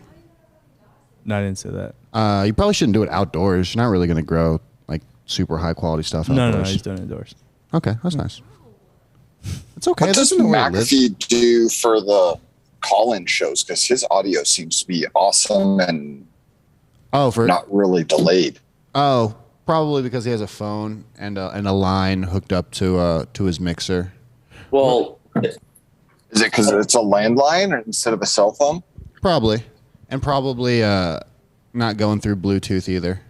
Well, I'm pretty sure it's actually like an old style, like you turn in or call into a radio station landline kind of thing. No, yeah, I'm sure it is. I'm sure there's someone there like answering it and putting it on hold and then like patching them through. Yeah, that's what Boston Connor used to do before he actually got on camera. He was the phone guy. Yeah, and you guys saw what happened last time we tried to get an intern. Okay, Giorgio, that's like the name that shall not be named. The intern. That was some of the intern. I think she's been gone so long. I like kind of fondly remember her, but I know as soon as I see her again, I will be so angry. Yeah. I don't think you need that stress in your life, Papa G. I don't. But I thought she was coming back, or was that just a gag? It was kind of a gag. I think she messages people from the studio every now and again, trying to get her career off the ground. Bert Coots' daughter. Maybe somebody should answer her. Say, once your father sends a certain pair of cowboy boots to our Wait, so that is Bert Coons' daughter? I thought that was a joke. No, it's real. I don't know if is it his daughter or is it just his wife's Candace's, daughter? yeah. Yeah, Candace's Well, daughter. his ex-wife's daughter. Yeah, ex-wife's daughter. Oh. At one point, the relation of Bert Koontz say, hey, send some boots, we'll answer your text. Otherwise, fuck off. Those boots are like the biggest myth. Hey, those boots were made for walking, and they're not on Ross's feet. So, God damn it. Nick Grossman, I went to go eat real quick. We've been on air for 6 hours and 20 minutes, so I had to grab a quick snack. Did you enjoy your brisket? It did. Yeah, how was the brisket? Laura was great. Was it Is as Bert good even in Wyoming? as Franklin's? Bert is in Wyoming. He has a new lady that he's really amped about. Some might say too amped about. Jesus Christ. Is it necessary to profess your love on Instagram? I think when you trade in your first car and you get that new model, you really want to post it on Instagram and just show your friends that you can afford the Corvette that, you had to probably take a loan out for. Giorgio, I pray to God Candace hears this podcast and you call her his first car. She's going to drive up from Bernie and whip your ass. Candace is doing fine. She's dating a Major League Baseball player. So that's great. See, I wasn't sure. I was going to stop. I was going to stop at the store in Wyoming, and but I wasn't sure Bert was actually going to be there if he was down in Texas now. Was that brisket as good as Franklin's that you just had? On the record? Sorry, that was the brisket talking. So look, Laura was great, isn't it? It is Franklin's. It is Franklin's. It's the guy from Franklin's. It's the same guy, but it's like a fusion. Oh. It's an Asian fusion. You get some pickled red cabbage on the side. You get some really garlic. fucking good. Really fucking good. Breaking news here: the Saints are going to host Week 1 opener versus Packers in Jacksonville. Okay. Ugh. What? Gross. I thought it was supposed to be in Cowboy Stadium. No, it was supposed to be in Or is that the New Orleans. Yeah, I thought the Packers were going there. New Orleans. No, that's Kansas State this weekend is opening up against Stanford in Jerry World. Is it really? That's a terrible game for Jerry World. Kylie's Speaking of the not Saints, happy about that. Who's now? going? What was the pizza you guys had brought in for the Super Bowl show? Doughboys. Right, oh shit, dude! Yeah. That was dope. Same with the donuts, those voodoo donuts. Spoken like a guy from Iowa. Coming to Austin, liking all the things that aren't really that good in Austin. No, we're that's giving shit. untrue. I like. What was the pizza? Doughboys. Ew. I like Doughboys. It's really an attempt at like a traditional like brick oven like margarita pizza where it's like kind of thin and crispy on the outside. But if you put a lot of toppings on it, like the pizza can't. It falls apart. Yeah, it can't hold up. Also, by the time I got to the Just pizza, like your women, Papa George, you're a little thin and crispy on the outside. by the time I got to the pizza, it was the only thing that was left was like a mushroom pizza. Size 12, Walter Mitty. So. Oh, there goes. I was UAB. also like, I was there probably goes that about man. 12 McConaughey's deep before I got to the pizza. So those were good. Those sneak up on you. those McConaughey's beers, by the way, one of the best. Really good. And they end up selling out after this show. Now they just have stickers around the cans. I love Twisted X Brewery. It's great. It's right by my house. Who was back there? Who's peeking behind the curtain there? Who is that? What do we got? Kylie. Oh, all right. Cool. Did you not know she was here? She's been here for like an hour. No, not that, dude. I just meant, why were you guys peeking around the curtain like fucking creeps, dude? 20 minutes until the next draft. We'll see if everybody gets Just because we want to, just gonna be a little creepy, a little sneaky, a little Mr. Deeds action. Okay. Can we get a water fountain with? So this is the first draft. Like, look, if there is an auto drafter in here, I'm not going to punish you because somebody didn't accept their invite. Therefore, the clock did not start on this. Be a man draft. of your word. Kick him out. I am. He's already gone. So we replaced him. Somebody named Pilot X or somebody like that is in. Wait, Pilot X? Like that Pilot X? No, different one. A different one. But put it That's up a in Drinking fake Bros pilot. Sports. Yeah. And then Their name is Fake Pilot X. I think the six of us should have just taken over that team and picked it as a group. It would have ended up being an auto draft because we It never would have would have been an agreed. awesome draft like Richard Danoff's picks. Baker Mayfield and Justin Fields. And pick a kicker in the first round. No, you take that Bills defense first round. That's exactly what you want. Well, they have a solid defense. It's just a run defense is just. I'm Not seeing that in the good. chat. Christopher Handelovich says, missed the email. Sorry, didn't see it. Sorry, guys. Well, he's out. He's trying to buy Shame. back in. Better He luck gets next a shout-out. year. No. Yeah, but does it like so? He did. How do you miss the email? Like we were. I mean, it was there. It was on the day. I literally wrote accept the email. So $10, Christopher. You're gonna have to run that up to $100, I think, to secure a spot next year. And make sure it's a clear 100, not crazy, dude. Because YouTube loves that 30%. So. Oh, so he's got to go 130, huh? Give or take. Hey, I learned that little tidbit from Giorgio. Like YouTube loves their 30% off these little like super chats. Oh, do they really? I guess that's what Giorgio told me. I was like, oh, so I got to donate more to y'all's cause. Got it. Yeah, it's really a pay to play situation we got going on here. So blame Apple. Off the top? You know what's weird, Giorgio, is the text I just got to was we made an offer to somebody, and they still haven't checked their email on that for a job. Hilarious. With health benefits and everything else. Yeah, what the fuck is wrong with Is it in my spam? Let me check. I was about to say, I haven't seen that email yet, Ross. I think the issue is we're trying to hire pretty people, and we should know better. We weren't. We didn't know what they looked like. Yeah. And that's the problem. It's like, not me then. If we know they're ugly, then they're in. Right. But hot people don't have to work. No, you hire gorgeous people. Hot people don't have to work. No, they don't want to move things. We want a guy with like a lazy eye and maybe like a wart somewhere. Yes. And a lot of debt. A lot of debt. Divorce. Well, the lazy eye's been loans. fixed. The debt And thing then I hair. probably qualify for, so don't worry about that. Christopher Hanlovich, I missed the email. That's crazy to me, dude. That's crazy to me. He's probably put it in his around. phone.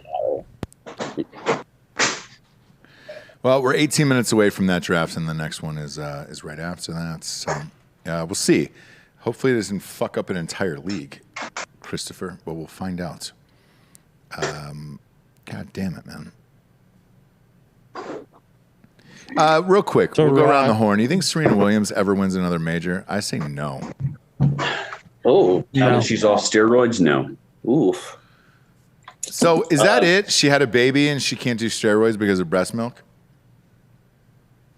I'm not saying, yes or no. I'm just, look at her. Well, seems like you're saying yes or no. Well, she was pretty fucking built before her huge run, right? So no, here's my guess. I think she's always been on steroids. I think when they went into the fucking house to get her to test, she hid in the fucking panic room. I think we all should have been dialed in there. I don't think anybody will say anything though, because it's Serena. Oh, it's racist. But look at her fucking sister. Her sister's a string bean. There's nobody in that family who's that big. Bill Schofield has a more built body than fucking Venus. Come on, man. Yeah, it's weird. Also, the pretty other thing, ripped. I don't know if you guys know this, but Will Smith, they're doing a biopic, is playing her father. And he's not really dark enough to play her, and there's people bitching in Hollywood already. Did you say Will Smith? Mm-hmm. Is he getting jiggy with it? Boy, who said that? We're gonna have to kill that feed altogether. And, oh, come on, brother! No, he's saying fresh with it. He's saying fresh. Now, what I will ask about Will Smith is I saw they're doing a reboot of Fresh Prince. Yeah, is Will Smith going to be Uncle Phil? So, not sure, but there was a trailer I posted on my Facebook page a while back where somebody had shot a dramatic trailer of Fresh Prince of Bel-Air. Trailer. It's incredible trailer. And that guy actually got a deal off of that, and they're doing a dramatic series off of that where it's a black guy who's in Beverly Hills, and he keeps getting arrested and because of his race, and they get to deal with racial issues and all that other bullshit. So they did a full series. It is out, I believe, in like 1 or 2 months. And I don't know what Will Smith is going to do in that. Uncle Phil is dead, and there is speculation perhaps he will play Uncle Phil, but I don't know. R.I.P. Uncle Phil. I know. Speaking of reboots, Is he going to wear a fat suit? Wonder Years. Yeah, that'll be fat. No, I don't think he has to. He's at that age, right? He's at that age. He can play a good Uncle Phil. Yeah, fat. Look, he's certainly old enough. Weight doesn't have anything to do with it. And then, Ruben, you're right. That's the black version of Wonder Years is coming out in like 2 weeks. And Don Cheadle is the voiceover in that. Well, it sounds like a great concept, but they're remaking a concept, which I hate how Hollywood does this now. Like, that's my thing about Hollywood. Like, why are they copy and pasting, but then just with new, fresh coat of paint? Well, look, if you're black, and this is in all honesty here, if you're black, why aren't you offended that you're not getting original material and you're just going to rehash old white shows and put black casts in there? Like, exactly. That doesn't make sense to me. Like, I'd be pretty pissed off about that, but nobody seemed to say anything. But yeah, but you take a show like Blackish, right? Blackish is fucking great. It is an original show with original people and all that other. Like, I don't understand why you can't just. There's plenty of scripts out there. There's plenty of talent out there. There's plenty of talented black writers, directors, all that other stuff. Why you would want to do a reboot makes zero sense to me of a white thing and then put all black actors in it. There's plenty of black talent out there, and there's great scripts. The scripts are endless. I can promise you out there. There's so many great scripts in Hollywood. It is fucking endless. Why you don't put money and marketing into that versus the fucking Black Wonder Years doesn't make any sense. Because Blackish was safe. A monster, but Blackish was a monstrous hit, dude. It made a fuck ton of money, and it went 7 or 8 seasons. I think this is their last season. And they're on like 8. It is totally possible. There is no reason to fucking remake white shit for black people. Like, there's a million miles worth of time. Tyler Perry has done, Jesus Christ, how many fucking shows? They're all original. And now whether or not you like them or not is another story, but still, they're out there. I don't get it. I don't get it. Here's an idea for you.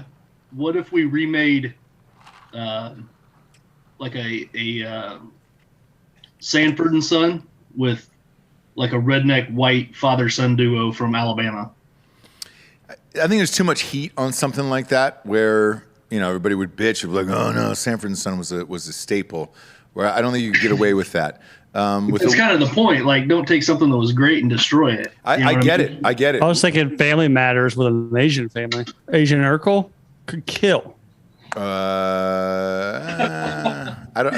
did it with Fresh Off the Boat. But like, you take the Wonder Years, for example. So a lot of people don't know this, but the biggest TV director there is actually Fred Savage from the Wonder Years. And he's actually doing the remake. Correct. He's directing it, and he helps.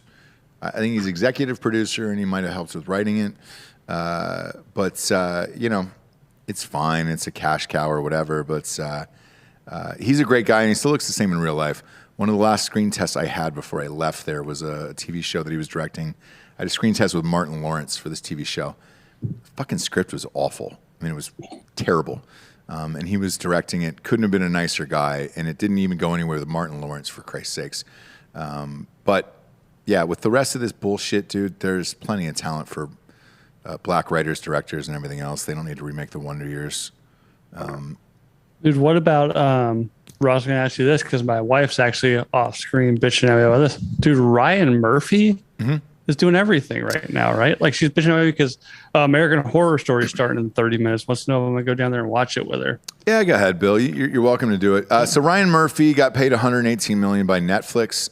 It was a 3-year deal, and they just re-upped on that. That's Netflix's gig now, is hiring out the best content creators or show creators. Shonda Rhimes just got a massive fucking deal. I think it was close to $400 million. And Ryan Murphy's the same. Look, if you can create one hit show, those guys have 2 or 3 others. The other thing, too, is like the top writers in town. It's kind of like being Blake Shelton. This is the best example of it. Blake Shelton doesn't write his own music. But because he's Blake Shelton, and if he sings it, it's going to be number 1, every top writer will give their song to Blake Shelton and try to make as much money as they can. Same with like a Ryan Murphy or a Shonda Rhimes. So I get it because they attract the top talent. But how does Netflix make more money off of this? It's like the Bird Box thing, right? They paid Sandra Bullock so much money. They paid her like $20 million or something to do that movie. Yeah, they're not getting $20 million worth of new subscriptions off of having that movie, right? No. Are they just making that much cash? No, they're in debt by. Last I checked, they were in debt $2 billion with a B. And they were looking, I know they were doing some debt financing to go up to $6 billion for Netflix. It's a content war, and I don't know where they're going to make their money.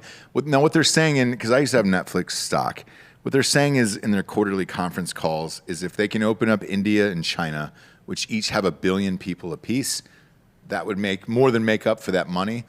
But I don't know that China is going to do it, man. I think China's got their own shit, and I don't know that they're going to let Netflix in because there's so much content that they would have to go through and make sure there's nothing about Taiwan or anything else in there or any of the countries they pretend to own. India is a weird one, man. Like, it's even though there is 1 billion people there, it is divided into languages by like groups of 6. So I sold 50K in a Call Girl a Love Story for a Bollywood remake there.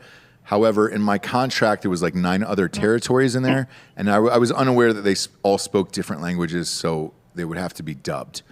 And I've spent time in India through a job, by the way, and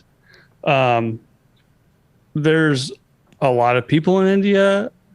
I'm not going to make any sort of factual statement on what they watch or what they can afford, but most of the people I saw in India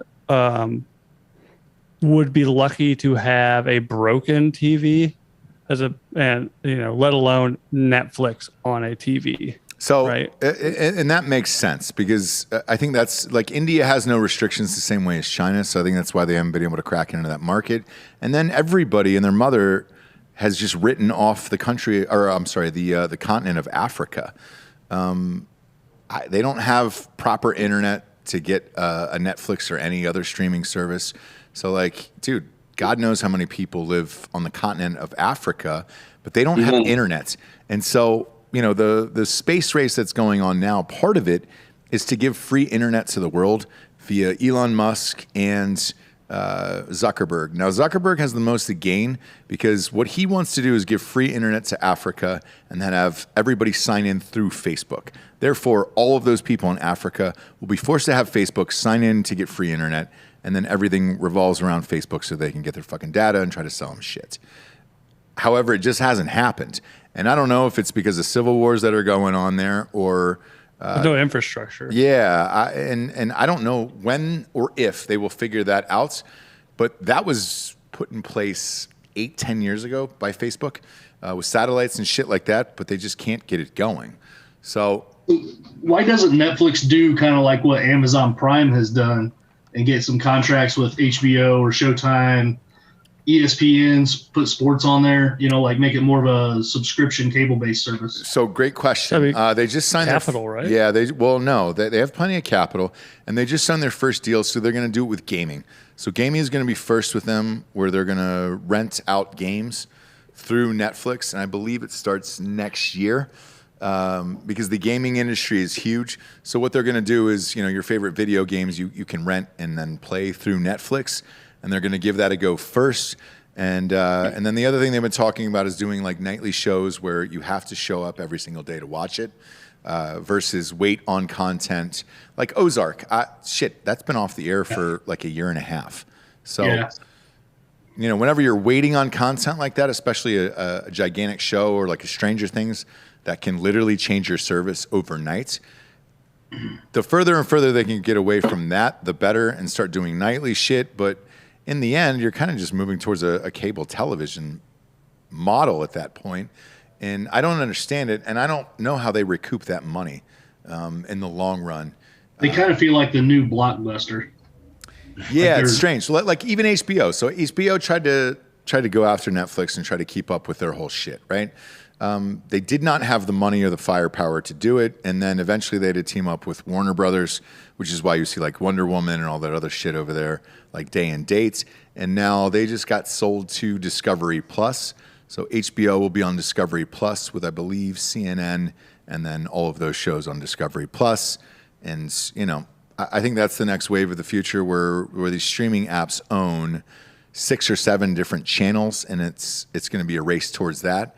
But then in the end, you're kind of going back towards the cable model where it's just like, all right, great. So what if you own 30 channels? Then we're just in the days of like basic cable in the fucking 80s and shit. Everything seems to be going in reverse because you need money for content. Some of these new streaming apps aren't doing well.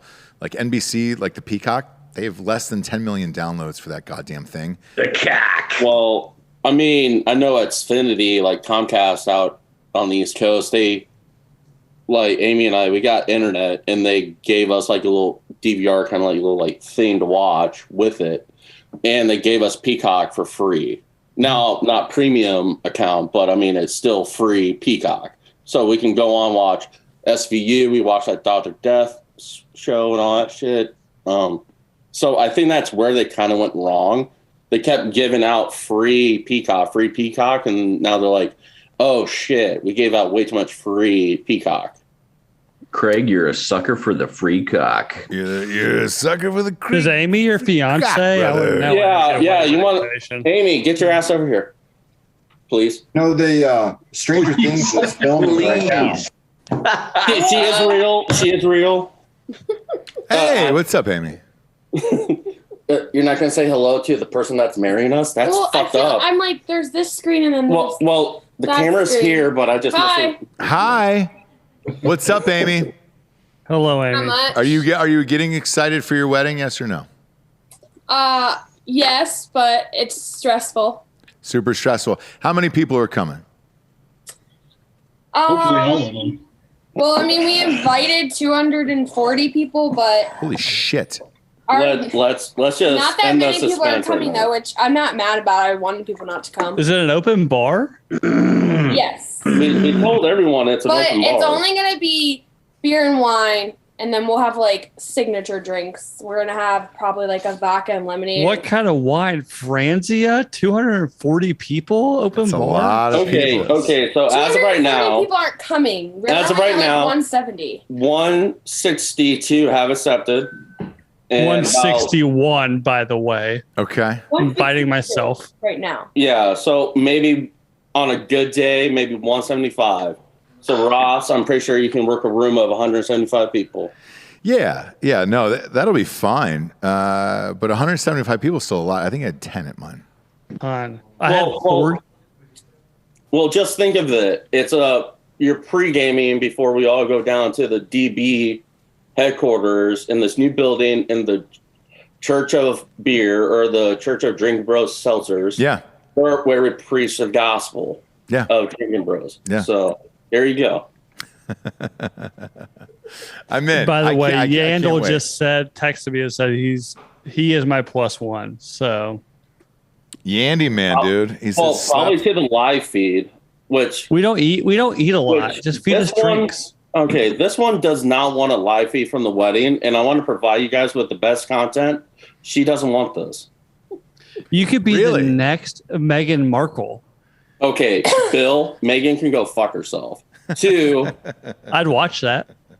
Okay, you're probably out of Jesse's line of sight now because we all hate Meghan Markle on this.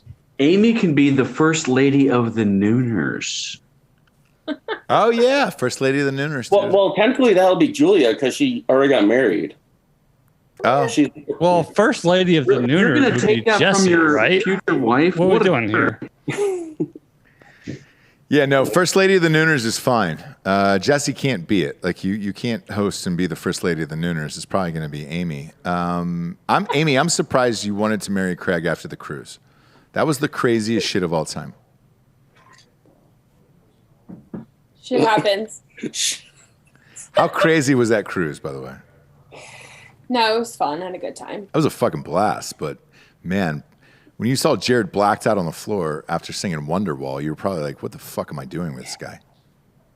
Well, I was only with Craig not even a year yet when we. I pulled a went full online. Jared Taylor. I was like, "Hey, we're not officially dating in 2 weeks. You want to go to a wedding in Iowa? Let's go." Oh yeah, that was our second Let's date. go. No, you didn't pull a full Jared Taylor Craig. because your ex wasn't living with you.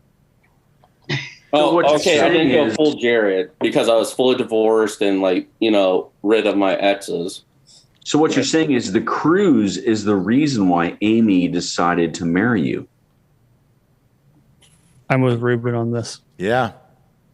Well, I mean, I did pay for the cruise, so gold digger. But So she did it for the money, Amy. Oh, but that's a whole nother issue. That's a whole nother issue. So that's gonna be a Patreon thing if we ever get that far. But no, 40-something days or something. 50-ish. I don't know. I can't do math. Can you guys bring Dakota in so we can see the whole family? It's right here. She's heavy. All right, kids. 20 seconds until the draft. Please don't choke her. She's a dog. Oh, puppers. Yep, golden retriever, the best breed that you can have. Look at that D-O double G. All right, here we go. All right. 1 second till the draft. All right, Gardner is in. I don't know if the second guy is in. Ross, are you first in this draft? No, I am. What is this one? This is all random, so it gave me 11. All right, good. I like 11. Were you first in the last draft? You said you were first in one of the drafts. Wait, we got Gardner Minshew in this draft? Maybe. Christian McCaffrey first off the board. Look, only one team thus far is not picked Christian McCaffrey. Someone just said labs are the best. Man, Christian McCaffrey is too risky. Oh, God damn it. We're watching this UAB game, too. Under's hitting so hard, though. I know. Under's. And they are covering right now, 17-0. Yeah, but they got to hold on to this. Delco, this could be a huge pick to start off the fucking. This is a GG. I do love a good lab. Who are the teams that are playing in that college game again? So they're on, what is this, ESPN? Yes. Because it's the only game on right now. Yeah, flip on to ESPN. It is UAB versus Jacksonville State. So before we started this, if you remember, asked Delco for his picks. He said, take UAB minus 16 and take the under. I did both. So far, both are doing great. So I forced you into it. 30-second pick, and so far, so good. 6 minutes into the third, so at least you can keep that. I do have to say, after the fact, I like the 30-second draft, time right? limit. Yeah. At least it makes it go faster. And then, like, dude, if you don't know what the fuck you're doing, you shouldn't be playing fantasy football anyways. Got your shit together. I didn't have my shit together. That's why, I was so panicked the whole time. Next time, I know. Yeah. Right. So before ESPN, I'm used to these 2-minute rounds, right? Those 2-minute ones are a pain in the ass. The worst. Oh my god. The worst. Like those are the longest days in forever. But before ESPN did this whole random thing, I was like, all right, Ross is going to go McCaffrey because, of course, he always gets the first pick because, well, he's fucking Ross. I don't know if I go McCaffrey first round. And then everybody. So I only got the first pick once. Everybody went McCaffrey except for one person. Somebody picked Kamara first. I don't know who it was. Did you go McCaffrey first round, Ross? Yeah, you have to for the first pick. You have to. Doesn't matter. Damn dog. Oh, okay. Oh no, workhorse, man. All right, I am up now. So I am at pick 11 here. Man, Ezekiel Elliott is still on the board. Aaron Jones, Tyreek Hill. My God, dude. All right, I'm going to go Ezekiel Elliott because I haven't chosen him in anything else. I don't really believe in him, but if one of these guys gets hurt, I'm fucked in like 90 of these leagues. So if you are in multiple leagues, take different players because if somebody goes down and you have, like myself, I had McCaffrey last year, and 4 out of 6, I lost all of it. It was awful. Aaron Jones went after me, so I am back on the board. Finally, I'm able to get Antonio Gibson in this draft. There we go. There we go. Proud of you, Ross. Proud of you. Finally, the Ross has come back. Man. Took you long enough.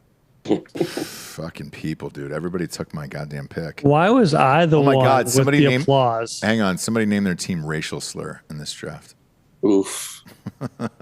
Rachel? Like Rachel? Oh, Rachel slur would be great, by the way. That's really clever. I know a team name for next year.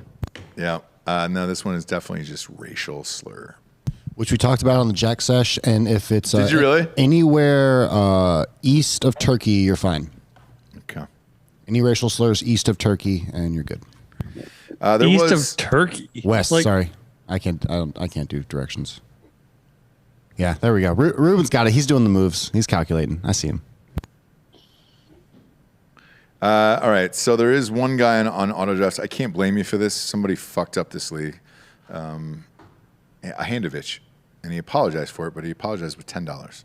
Oof. That's not really an apology. I can't even buy me a lighter. No, dude.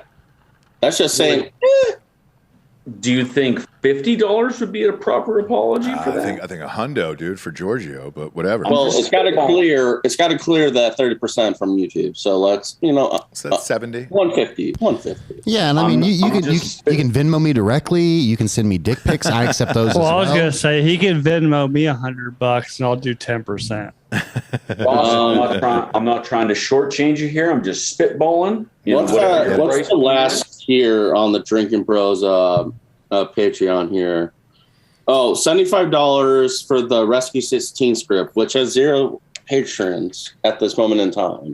By the way, did you guys watch the Range 15 cast watch along? That was great. I did before we get copyrighted. Yeah. It's back up now because we own the copyright. So I did watch it. I started at 17 minutes after you dropped it. Yeah, it was. I will watch it tomorrow whenever I'm on an assault bike going for 15 miles. Yeah, that was the first time we watched it in like maybe 4 years, all of us. So it was good. The Hawks, breaking news, just agreed with Clint Capella. Good. All right. Ruben's putting in that cardio. We should definitely. Dude, you look jacked, Ruben. Move him up the depth chart. Yeah, dude. Ruben might be starting on that Sycamore Bishop team. Oh, yeah, it did. Our team's terrible. Bishop Sycamore for the win. They made their first dub against us. Joel Embiid denies riff with Ben Simmons. That is not true, right, Delco? No, he came out on Twitter and pretty much said that, like, it's all... He enjoys playing with Ben, but, I mean, it's on them. Okay. So since we're going full sports here, let's do some hockey talk, like for once. Let's talk about real fucking sports. So Ruben, how about BGK for the win? Yep. How about them Penguins, huh? Time to mute his mic there. We're in a fantasy football draft, and hockey is not a real sport. Well, we were talking about basketball in China and all that retarded shit. So Ross, it is a real sport. It's just not in season right now. Have some respect. No, look. Here's the thing. No, it is. You know what is in season right now? Ass eating. Is it? No, it's not October 1st. Disc golf. No, Come on, you're a month off there, Yeah, Bill. you're a month off, bro. You're a month off. Well, it's cooler in Iowa. It's cooler in Iowa. With the lady that Bill has, ass eating seasons all year round. I understand. Oh, I'm a poacher, right? I hunt out of season, right? Look, I'm up on the pick here. I don't know why this keeps happening. Mahomes, end of the third round. I don't have a choice. Fucking assholes. Boy, dude. Mahomes is still available at the end of the third. End of the third. We're now in the fourth round now. I'm kind of shocked by that one, I don't actually. understand it, dude. It's shock. Fucking mind altering. No, I figured most people would panic by Mahomes. If Mahomes is available mid-second, somebody would panic by Mahomes. All right, I'm gonna get fucking Julio Jones. The first time I've been able to get him too. This underdogs league. The underdogs league is great because they're just terrible.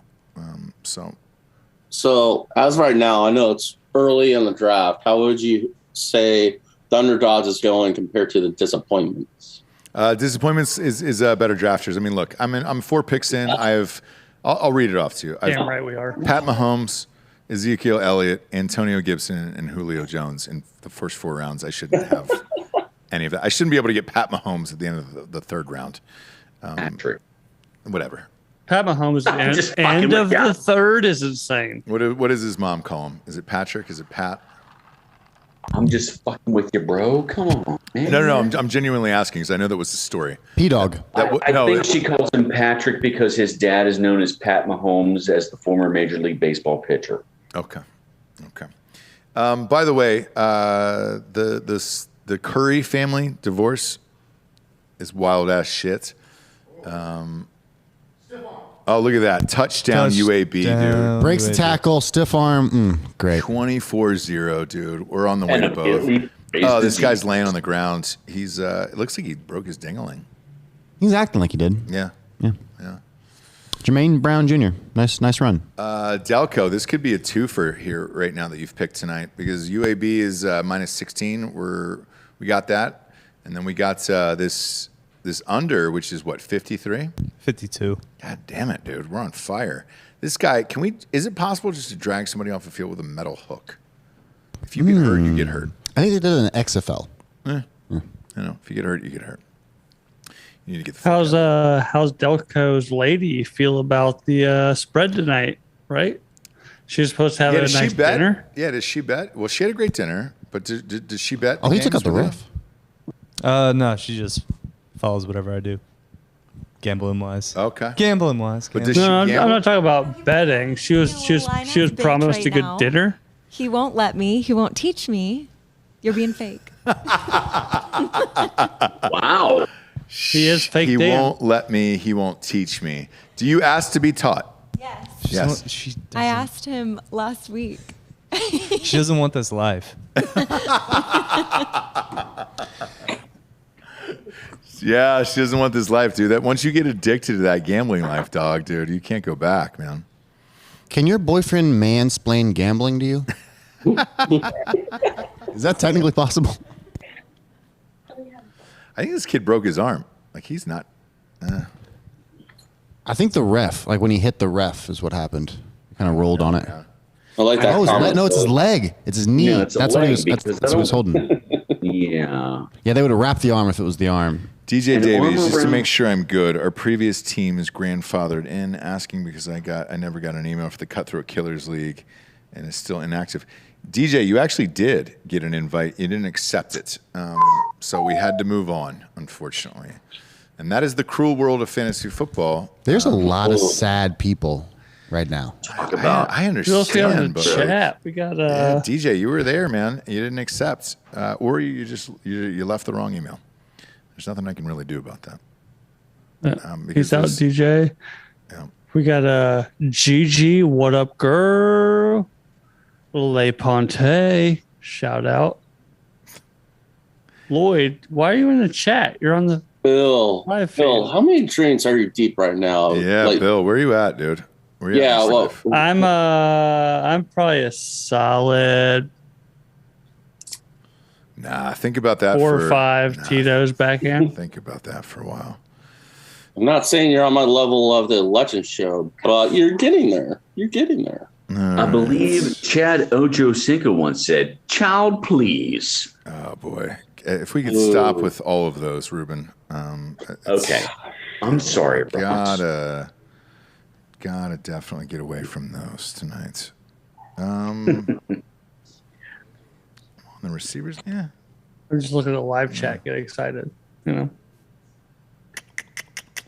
God damn it, man! I can't believe this is like I'm gonna have this fucking guy again. Again, go with the best in the draft. It's tough when it's the same fucking people, and you're like, hey, dude, is that really going down? Are all your draft teams the same, Ross?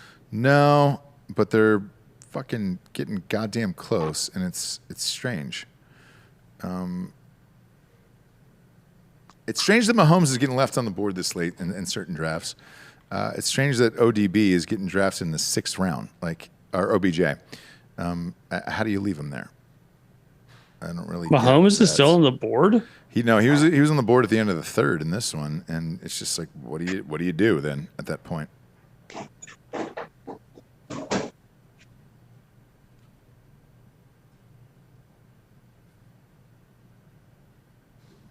Yeah, DJ, you were in, man. No response, but you could have left the incorrect email. So we had, I think, 7 people leave the incorrect email, and I know Nick reached out to somebody, and they were like, "Oh shit, I just put the wrong letter in," and then, fuck, man, whoever that guy was tonight didn't even answer, and then he apologized later with a $10.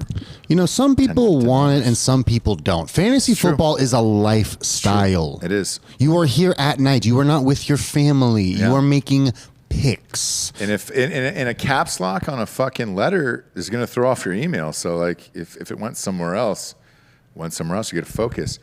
I'll put it to you this way. I almost sent that fucking wire to the wrong goddamn place last night. But I double checked it, and then it went through, and then now we have a fucking property. Oh, man. But I was this close to hitting the wrong one because it was like Texas Title versus Texas National, whatever the fuck it is here. Can we name it Jonestown? So there's a Pentecostal church there. Does anybody know what that is? Is that rattlesnakes and shit? Yeah, that's the snake handlers, Ross. Is it really? Yes. Let's get in there. Yeah, we're getting rid of Now, it what I want to before, know we move in. is, So we have our mascot. Then. Sounds like a Hightower Sean job. how do we get Chip and Joanna Gaines on board? Just have Jesse talk to him. No. Because your audience grows exponentially because all the white girls in the nation would be on board with the podcast at that point, right? They would. So I will say this. Chip, we've talked to Chip Gaines. He's totally down. But he's like, dude, we would probably get killed for coming on your show because of the content.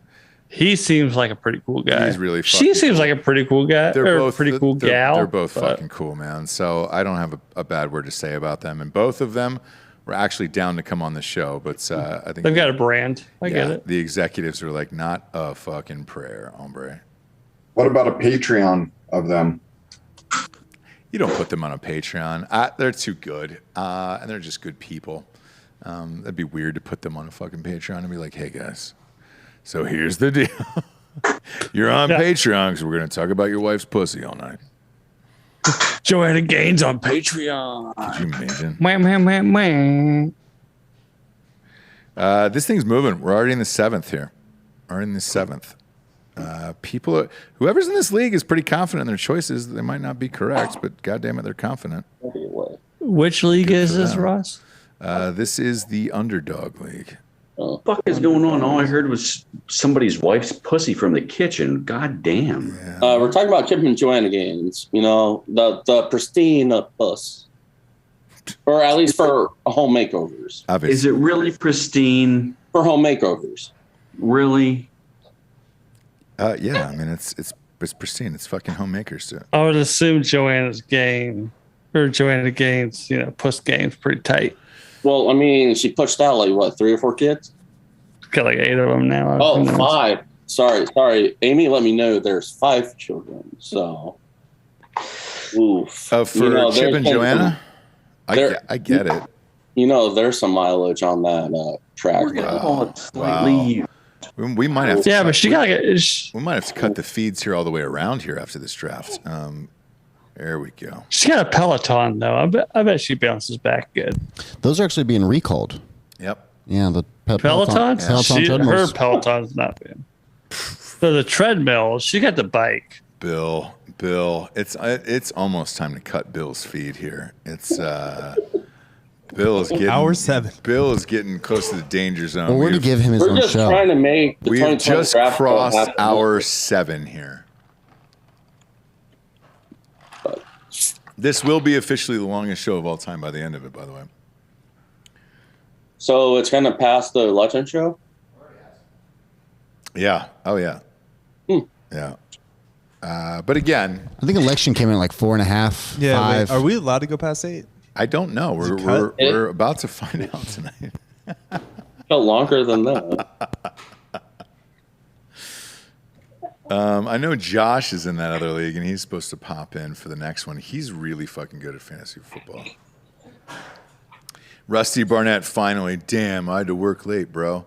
Hey, Rusty. Tin Roof. Rusty. That's for you. That's for you, Ruben. I've been getting those fucking dad jokes all night, so that's for you. Have you decided to come up with a name for the new property, Ross?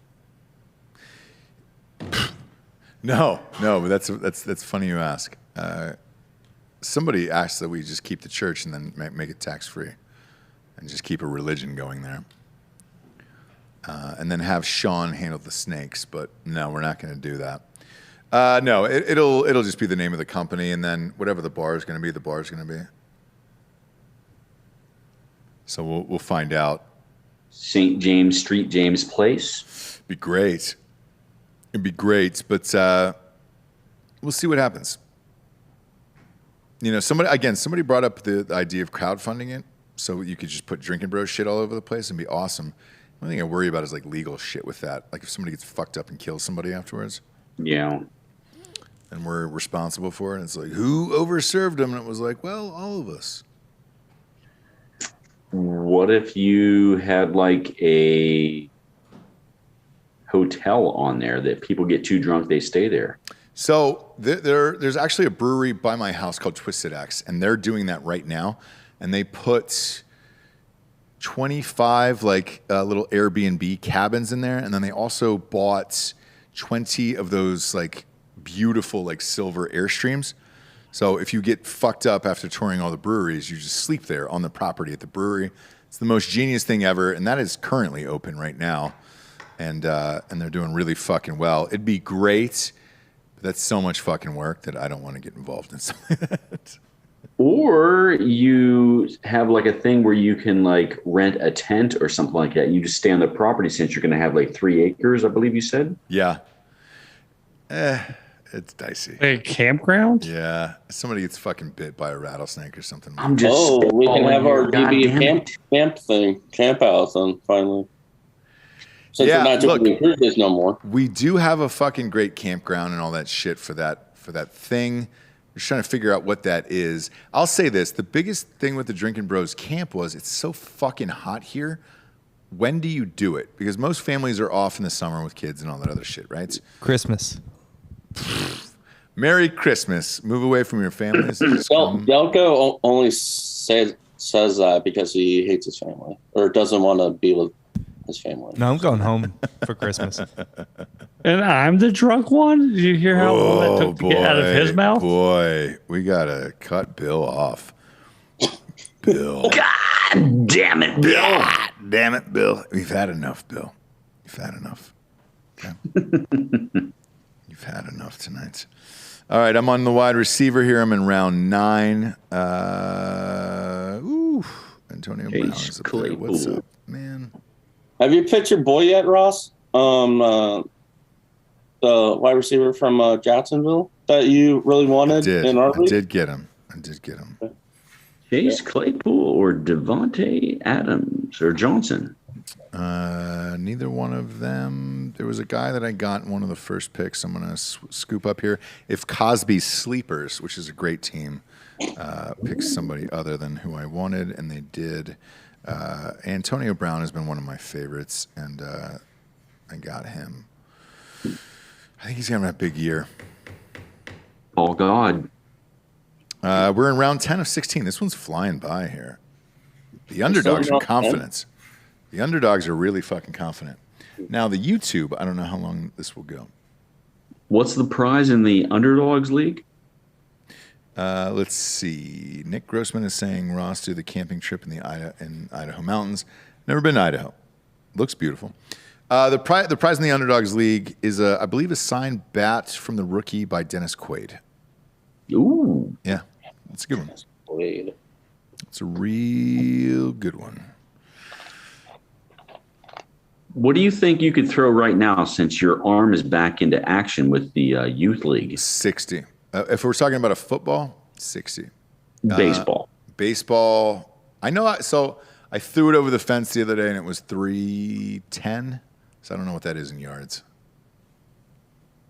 103. 103. Yeah.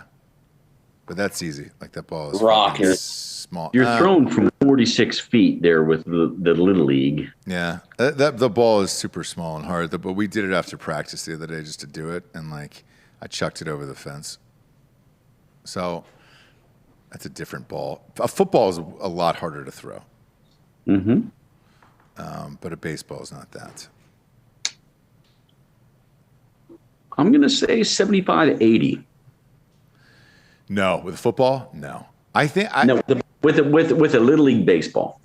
Oh, 75 or 80 yards? No, I threw it over a 310-foot fence. Miles per hour.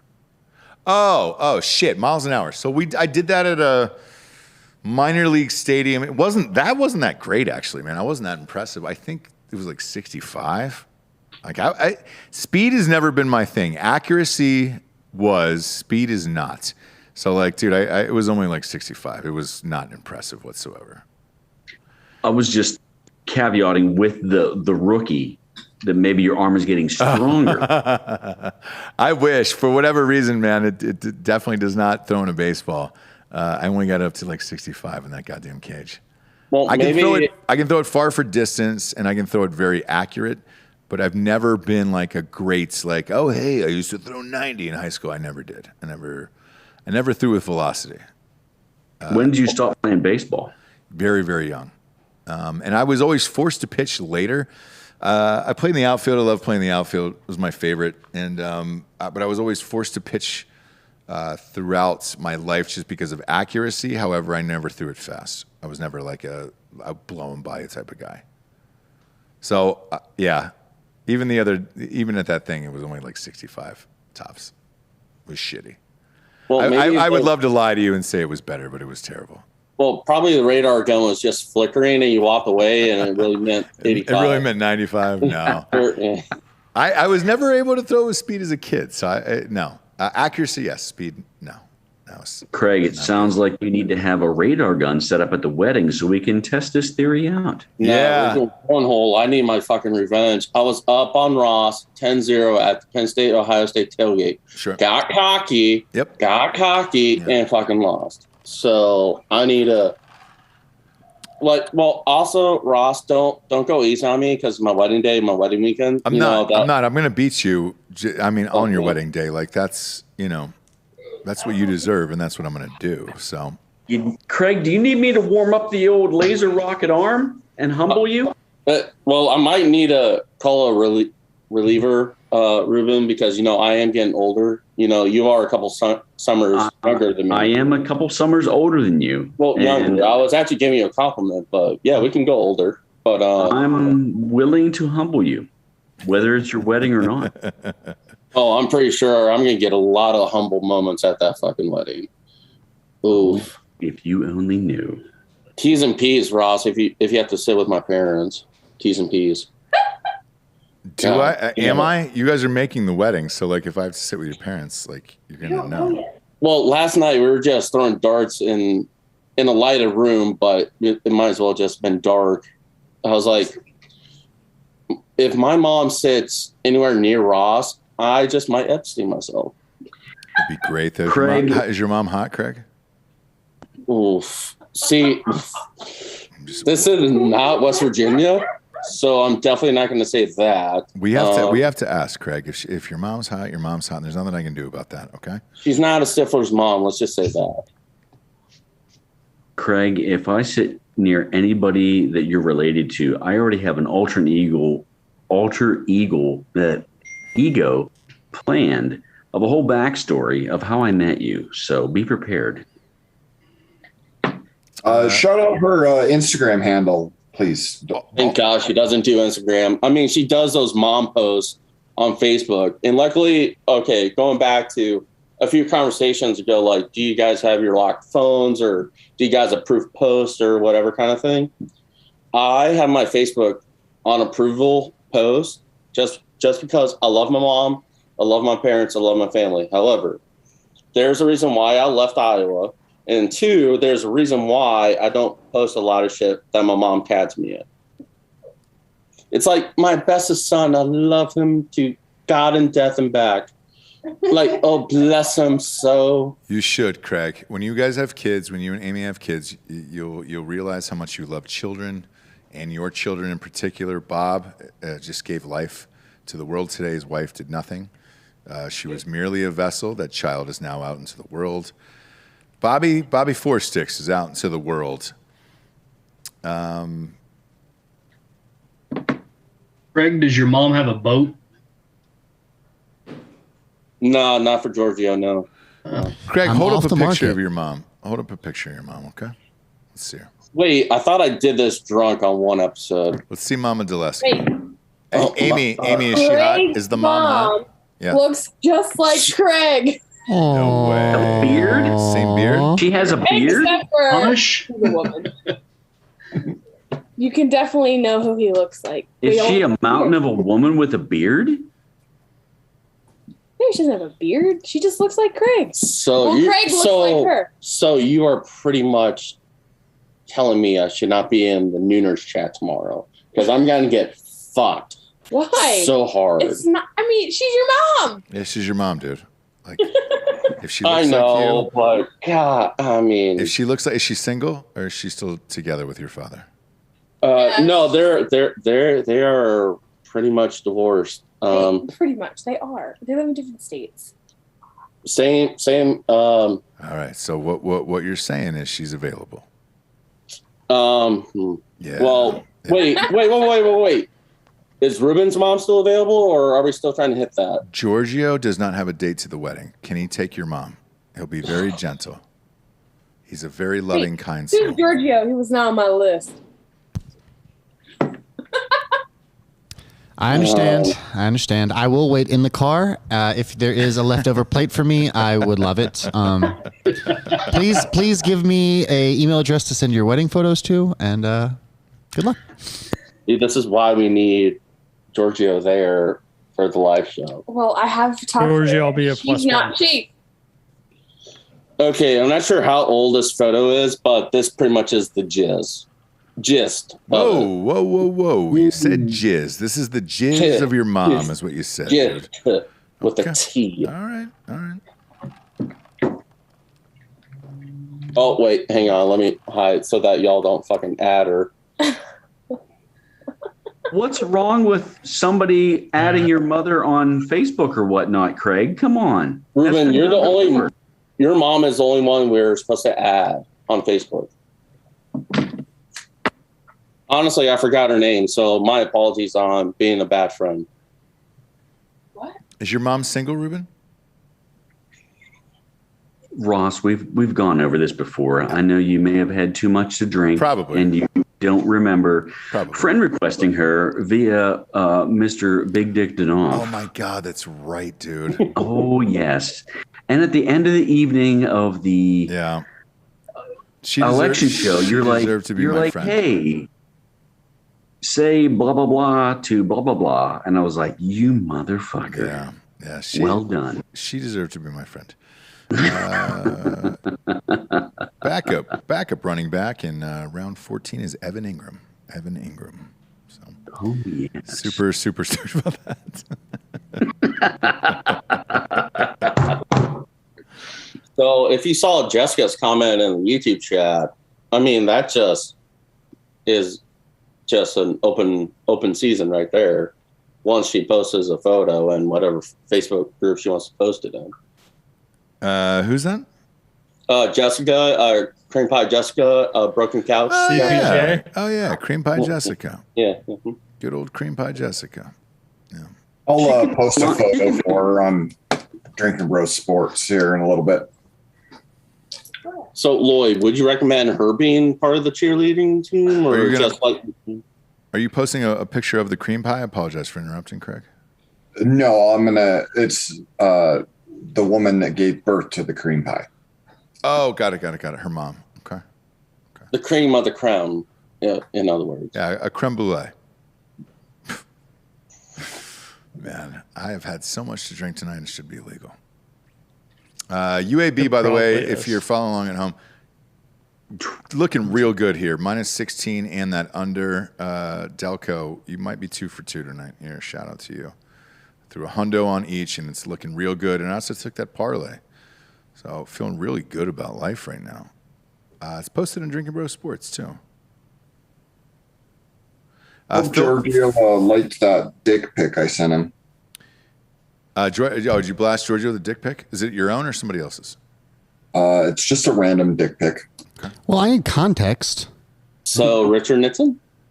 I just need like a time frame of when this dick was made. Dick Cheney, come on, brother. Ruben. He's not one of the best dicks in the world. Ruben, you got one more of those dad jokes in you, and then you gotta. It's the biggest dick of them all. We gotta cut it off, Rubes. We gotta cut it off tonight. Okay. Schofield's near blackout drunk here. I'm on hour 7. No, Schofield just looks tired, honestly. You know what? Yeah, I'm tired. I will go to bat for Bill. I'm going to bat for Bill. He's tired. He's running a company, trying to do merch for his own Eagles Milk and also for you guys, possibly in the later future. So he's just trying to run a business. Yeah, no, I get it. Pretty tired. I'm a 3:45 a.m. guy every morning, so pretty tired. Oh, well, you can bounce, dude. Shit, we're no, I'm here for you, Ross. We're near the end of this. We're near the end of this. UAB just missed a field goal. Thank you very much for that. Get that Ray Finkel. That helps the under. So I'm super Big Fickle fan. about that. Under's golden. You're fine. Yeah, no, I feel good about all of this, to be honest with you. Shit. How many fucking... I think it was 2 parlays. I think it was a 6-point teaser, too. I posted it. It's 2 straight bets. God damn it. God damn it. All right. Round 15 here of 16, nearing the end. We're also trying to really stretch out YouTube, see what's... how far this will fucking go. Is this the last draft? Is it? No, I got one more after this. What? One more after this. I know. You guys can go to bed. It's fine. We got somebody else popping in here. T.Y. Hilton's still there. I'll take him. Fuck it. And then last but not least here, I need a kicker. I need a little tiny kicker. Hey, little kicker. Jung Hoku? I need a little kicker. Come on, Ross. That'll be the one Atlanta player to get. I'd suck Hoku in another one. That's his name. Oops. I did not mean anything by that. This one will go with Stop Asian Hate. I'm going to go with Legatron there and complete it. I have one more draft left, and then we are all good here. We're all good. We're gonna test the limits of YouTube though tonight. I can tell you that. Somebody says I think Ross is starting to feel it. Yeah. 7 hours and 25 minutes in, and then we did 2 shows earlier. For sure, I'm feeling it. For sure. Like I said earlier, this has to be the longest day of content ever, right? Probably. I wonder if Josh is hopping in here for the last one. Josh Harkis? Josh McClurg. Never heard of her. Isn't he like a 2 or 3-time defending champion? He's won twice. He's very good at fantasy football. I will say that. Very good at fantasy football. Delco's out. Look at that, dude. Hang in there, Dan. I'm here with you. No, me and you, bro. We got this. There we go. Hashtag Dan Strong. That kicker was short on that. It hit the referee in the head. Oh, he's laughing about it. Okay. All right. Rashard Perryman's going to sign with the Bears. Yeesh. Falcons lose their offensive lineman for 3 games with a broken hand. God damn it, we suck. Delco, though, this is a weird pick. Did you know anything about this game, or are you just doing it just to do it here? Yeah, no, I know about UIB a little bit.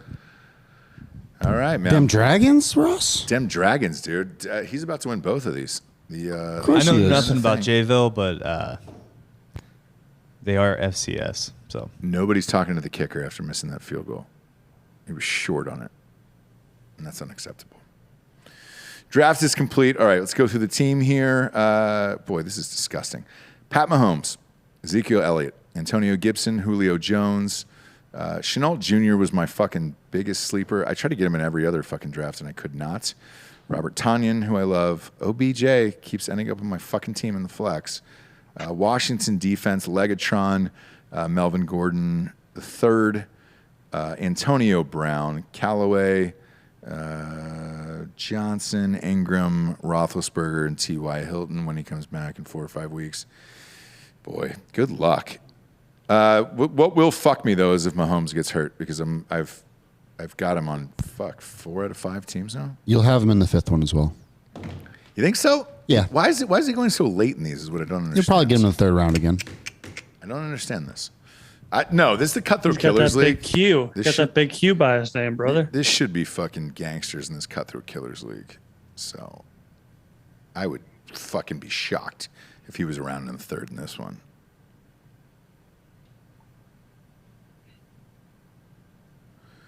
What time does this fucking bitch start? Ooh. Man, people are fucking all in on this, dude. There we are. Let me know if McClurg comes in. Ross, did you go to many Falcons games as a youth? Shit. I got pick 5 in this one, so I'd pick 5 in the other one. Yes, I did. I went to a lot. I went at the old stadium. So the old stadium was Fulton County Stadium. It was a fucking shithole.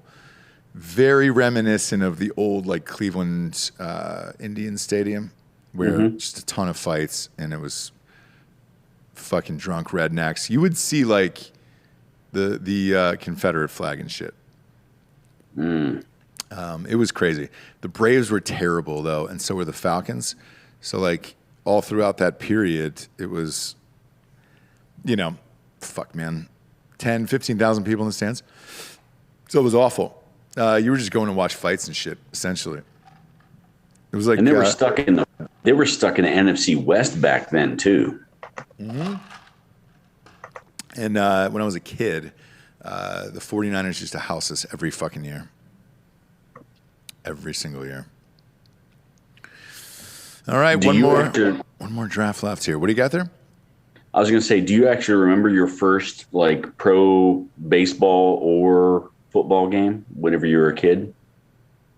That's a great question.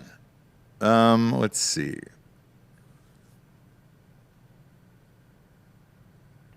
Yes, first baseball game as a kid was the Braves. We didn't have a lot of money, and we were literally in like the last row of the stadium in like center field. And all I wanted to do as a kid was like catch a foul ball or like a home run or something. We were so far away that I would have had a better shot at catching like a space shuttle or something. Like, I mean, it was fucking crazy. And then I begged my dad one year to get like seats in, like center field or something so we could get like a home run ball. They were playing the Cubs. I used to make my parents, and I still do to this day. We would go early for batting practice and try to get a home run or something. And we had eaten, and my dad was like, "Hey, can you get me another hot dog?" And I was like, "Yeah, I'll get you another hot dog." And I was like, I'll take one too. And he's like, "Great, give me $5 or whatever it was." And I come back, and he's holding a home run ball from Ryan Sandberg, and it had bounced off literally in my seat and just landed in it. And he had grabbed it and picked it up and was like, "You're not going to believe this," and it was real. And I was like, "Fucking A." And then later, I think I was like maybe 12. I was with my other dad, and we were behind home plate, and I caught a ball was hit by Dale Murphy, foul ball behind home plate, and I jumped over 2 rows, got it, and my hands were on top of the ball, and this fucking old lady was just beating the shit out of my hands trying to get this ball, and I remember looking at her, and I was like, I'm just a kid, and everybody kind of backed up at that point, and I got that ball, and that was the first like foul ball I ever got at a game. Man, that's cool as shit right there. Yes. And so I don't know why I did this, but like at 12 years old, I wrote a note to myself describing the situation and how I got the ball and everything else. And then I put that inside the glass case for like a ball. And so that story was in there forever. So that way I would never forget it, as if I would anyways, I guess. Super fucking weird, but it happened. And then years later, I don't think I got another foul ball until I was maybe 28. I was at an Angels game, and it was with this girl I was dating, and I would always bring my glove to the game like a fucking kid. And we were walking towards the stadium, and she was like, "Hey, do you want your glove?" And I was like, "No." I was like, I never catch these fucking balls. Sure enough, dude, we're on first base side. And it was who was the first baseman for the Angels? He was pretty famous. I think he almost went to the Hall of Fame. What year was this? Man, somewhere in the 2000s. He hit close to like 400 home runs. Anyways. Late 2000s. Yeah, mid 2000s. Whatever the guy's name was. He hits a ball over there. And I'm watching it, and it's in slow motion. Where Albert Pujols? No, it's not Pujols. It's a white guy, a left-handed hitter. He hit cleanup, DH. Fuck, I'll think about it afterwards. Okay. Yeah. Was it Jim Edmonds? No. Anyways, whoever the fuck it was. Ball was coming at me in slow motion, and I remember thinking to myself, I was like, "Oh my God, this is coming directly to me, like to me." And I'm like, I don't have my fucking glove. So I reach up and I with two hands, and whenever you try to catch a ball, especially major league hitters' ball with bare hands, good luck. It hit. Landed directly on me, hit my hands, and then bounced up a row. And I was like, I remember thinking in my mind, I was like, oh my God, I just blew my fucking chance. And I dove behind me. There was like 90 arms on the ground, and it was like Hungry, Hungry Hippos. And there was like a half a second where I saw the ball by itself, and I was able to grab it. And so I got the ball. But I should have caught it, and I didn't have my fucking glove. Yeah. But it's cool that you got one as a kid and you have that to hold on to. I mean, fuck, I've been to a shit ton of ball games and never even got close. And it was Dale Murphy too, which is my favorite. Yeah, Braves icon. Yeah. Shit. Josh McClurg, is that you in the room? Yes, sir. I am here. It is. God damn it, McClurg. What's up, dude? Look at you all fucking tatted up like Kid Rock, dude. Yeah, well, I'm trying to be the shorter, fatter, less handsome version of my cousin, and older. So look, dude, you're one of the few people I can say, dude, is probably just as great as me in fantasy football. You've actually won twice. Let's see. Did you look at your pick yet? Yeah, pick 9. I just saw it. 9. I got stuck with 5. I had 5 in another draft today. Not real amped about it. I'll say this. Travis Kelce's been going right around there. Is that where you're leaning towards? Oh, that's tough. I don't know. I'm going to see how it plays out, see if people did their homework, and just kind of wait and see. Look, I'm at 5. I'm not picking Kelce at 5, obviously, so I don't care. But Kelce is gone anywhere. This is my 6th draft of the night so far. Kelce's gone anywhere between 6 to 12 here. So it's tough, man, because there's not a lot of good tight ends in this draft. I was leaning more towards Cam Newton. I thought it'd be a steal at the 9th draft. He will be picked up. Yeah, Bishop Sycamore picked him up, so he's playing there. And you actually coach a high school football team. Yes, we are. I coach at Santa Ynez High School in Santa Barbara County. We actually play James' alma mater Friday night. We play Nordhoff High School. Shut up, dude. Yeah. What's the spread on my bookie? I think we're favored by, I think we got 6.5.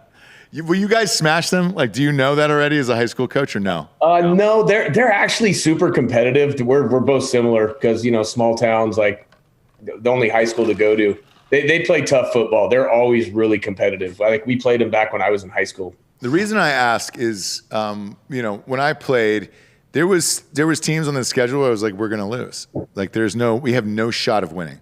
One of our biggest ones was Marietta, and we were an all white high school. They were all black, and I knew we were going to get fucking stomped, right? And the first time we went in there to play, I was like, well, we're definitely going to lose. But how bad is it really going to be? It was 56-0. 56-0. We got teams like that on our schedule. We know that it's going to be tough to win, and we have teams we know we're going to win. But this game should be a tough game. Should be a good game. What happens if you win a state title? Like, as a high school coach, do you get like a massive pay increase and like everybody's after you?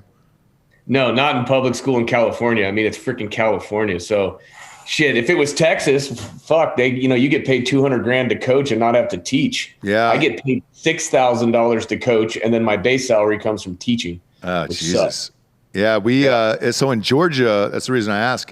So our coach was the son of Muddy Waters from Michigan State, right? So we were terrible. It was a new school. We were all whites. Not a lot going for us there on that. And then a few years later, he ends up taking them to state and winning. And that fucking dude signed at another school for $175. Jesus. Yeah. Georgia takes high school football like real seriously. I mean, Texas is another level, dude. But Georgia, Florida, and then some of those private academies in California. Who's the one that's always number one out there? It's either Mater Dei or St. John Bosco. Then the one in the one they did the movie about, the one De La Salle in the Bay Area. Yeah. What do those guys get? They get close to 200. God damn, dude. It's all from the boosters. The school, but probably gives them like, $80,000, and then the boosters comes up with everything else. Yeah. Ruben Schneider, you're correct. It was JT Snow. You motherfucker. You're a smart guy, dude. I'm dumb. It was JT Snow. Nice work. Do you got any famous kids that went to your school that went on to become like NFL superstars? No, we had two kids. I mean, a couple guys played in the NFL, but no superstars. I coached a kid at another high school close by that he's still currently playing in the NFL. He's been like a nickel DB. He went to San Jose State, and he wasn't even the best player on that team. He's just like a late bloomer, but he's still in the NFL. No shit. Yeah, I've talked about it on our show before. Clipboard Jesus was a freshman when I was a senior at my school. That's awesome. And he's made what? We looked it up the other day, $17 or $18 million. Backup quarterback, best life in the world, dude. Best job. Best job. Know. Kid in my graduating class has a pretty good life right now. What does he do? His name's Logan Pierce. Okay. He's a male porn star. Oh shit, dude! Congratulations. How's his fuck game? Is it strong? He's fucked everybody. He fucked Lisa Ann. Really? Yeah. We could ask her if his fuck game is any good. We could. You know what's weird is all those porn stars off camera will tell, like, they'll be real honest with you. They'll be like, one of them was like, hey, who's your favorite porn star? And I told them, and they were like, oh, her pussy stinks. Dead serious. And I was like, Jesus Christ. Yeah. Fucking gnarly, huh? That's what you get 7.5 hours on air. You get stories like that. Oh, her pussy stinks. I can tell you who it was, too. Was she part of the LA show? No, it was in. We recorded them in Vegas, and a blonde chick in Vegas. Yes, so it was a blonde chick, and then there was a dude. Yeah, there was a dude who was just like, "Hey, dude," yeah, and I was like, "What?" It was Lena Paul I was asking about. Oh no! Yeah. Oh man! Ruben, you gotta think of another trick now to jam out to. We will definitely have to delete this episode afterwards. But Connor Murphy is saying Ross, the Marietta football coach, makes $117 a year. I get it, man. Marietta's fucking destroys every year, so they're good. But man, that's a rough area. That's a rough area. Whoever was listening to that song needs to be shot and murdered. Man, I can't watch Lena Paul adult educational movies ever again. Thank you. Look, it could have been just that one time. Who knows, man? Maybe she had a fucking off day. I hold my nose the next time. Even Jordan. I can. I assume they all smell bad. Maybe a little yeast got in there. You know? Late minute touchdown from UAB, 31-0. So not only going to win this, but we're also going to win this under. Nice work, Delco Dan. That was an extra $200 I just picked up tonight. Thank you, buddy. I appreciate it. Josh, I love the look, brother. Love the look. I'm channeling. It's Matt Best had sex with Kid Rock. Hey, we have a show with Kid Rock September 27th, by the way. Dude, I love that guy. I've seen him in concert like 3 or 4 times. He's fucking cool as shit in person. And again, since we'll probably have to delete this episode anyways, because I've outed way too much shit tonight. The coolest thing about it was afterwards, because we were drinking all day, we go down into, we were at this, because the after party was at this country club at the golf course. We go down into the locker room, and he just grabs an acoustic guitar, and there's only like 4 of us, and he plays for 2.5 hours. And it was fucking insane. That's badass. Yeah. And I mean, like requests and like all kinds of shit. Like we were just like, hey man, Skinnerd, just joking around. And it was like, fuck you. Here's fucking Skinnerd, But he was cool. He was barefoot. I mean, you want to talk about not giving a fuck about life. He showed up in the original General Lee for this tournament from Dukes of Hazzard. And then his golf cart was a replica of the General Lee that he used in the fucking thing from the show Dukes of Hazzard. I heard he's a big pickleball guy. He built like a whole indoor pickleball court out of a barn on his property. God damn it, man. I'm so happy you brought that up. So here, there is a fucking brand new like bar / putt-putt / extravaganza here. And that is the first time I've ever seen the game pickleball inside of a thing, and like everybody takes it so fucking seriously, man. People brought their own paddles and all that other shit. I've never seen it. I've never heard of it, nothing. And what it is it's essentially a cross between tennis and ping pong, but for adults. It's like ping pong on steroids. I've been teaching it for 20 years in PE. Good friend of mine, Jake Yodakai, he's a pickleball pro. And I got him to come demonstrate in my class. It's actually freaking fun as shit to play. And I've only lost once to a high school student, but he's currently playing for the New York Mets right now. Jeff McNeil. I think he plays second base. No shit. I taught him when he went in high school. Dude, I think much like cornhole and shit, like I think that'll gain steam, and I think it'll be like in the Olympics one day. No lie. Yeah. I'm dead serious. Like people were taking it so seriously that I was like, all right, shit, I'm gonna play Friday nights. Matthew Chapes is asking, hey Ross, what happened to Icebreakers? So Icebreakers, they just finished season 1. Adam Ray actually is playing Vince McMahon in The Young Rock on NBC, and because of COVID and shit, they're shooting it in Australia. So he's going to shoot the show in Australia for like 2 months. But he's playing Vince McMahon. He did last season for a couple episodes, and his character is continuing on. Wild. I mean, good for him.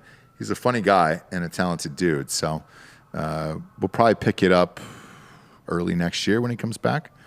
But yeah, I think that's the dream for every comedian, is to get a sitcom. And congratulations. If it's with The Rock, you're doing pretty well in life. Now, who's not doing well is this team that's playing UAB. Who is this, Delco? They are an FCS school, I believe, in HBCU. The Gamecocks. Yes. What's the spread? There's a grad student, isn't there, playing quarterback for the Gamecocks this Saturday? South Carolina? For South Carolina, yeah. What's the spread on that? I haven't looked yet. Do I have to put money on that as well? So he was a senior last year. Yeah, so I think he was the backup for South Carolina last year. Okay. But because it was a COVID year, he technically didn't lose that year of eligibility. Good for him. him. Graduated, became an assistant, or like grad assistant. Obviously, they had a bunch of injuries, so he still has that year of eligibility. That's kind of the workaround. All right. Well, I know a lot of people who do that post-grad year. If they graduate in 3 or then their doctoral program, they can still compete if they have eligibility. Yeah, not that much in football. How old is that kid? I mean, all you need is a redshirt year and then an injury redshirt, and that's your 6th year. You know who lived the life, the dream life that I've always said? Remember Chris Winkie for the fucking Florida State Seminoles? That name sounds great. Didn't he win the Carolina Heisman? Panthers. Yeah, he ended up going to the Panthers. Okay, not an HBCU. Okay. That was super racist, by the way. You can't just keep calling out HBCUs and then them not being black like that. Like that's Can you, based on their mascot? What was the mascot of? I don't know. I'm just asking, can you? I was waiting to hear something super racist out of you. Like a hubcap or something. And I was like, dude, you can't say that. You can't say that. A hubcap as a mascot? Yeah. For an HBCU. You can't say shit like that. So don't do it. You can, though, so it's fine. I did not. I'm just saying you can't. So Right. You're telling me what I can't say. Correct. And I'm telling you what you just said. We would have to cancel you from the studio, and I can't. So you can't say things like that. We take our HBCUs very seriously around here. The fuck was I saying? Hubcaps? No, I did not. Definitely did not. Oh, no, the South Carolina game. What's the spread? Should we bet on this fucking thing? I haven't looked. But also, by the way, Jacksonville State, not in Jacksonville, in Alabama.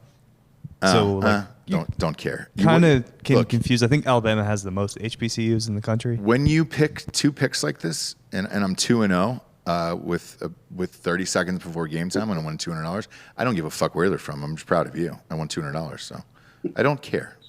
The mascot for Jacksonville State is Cocky the Gamecock.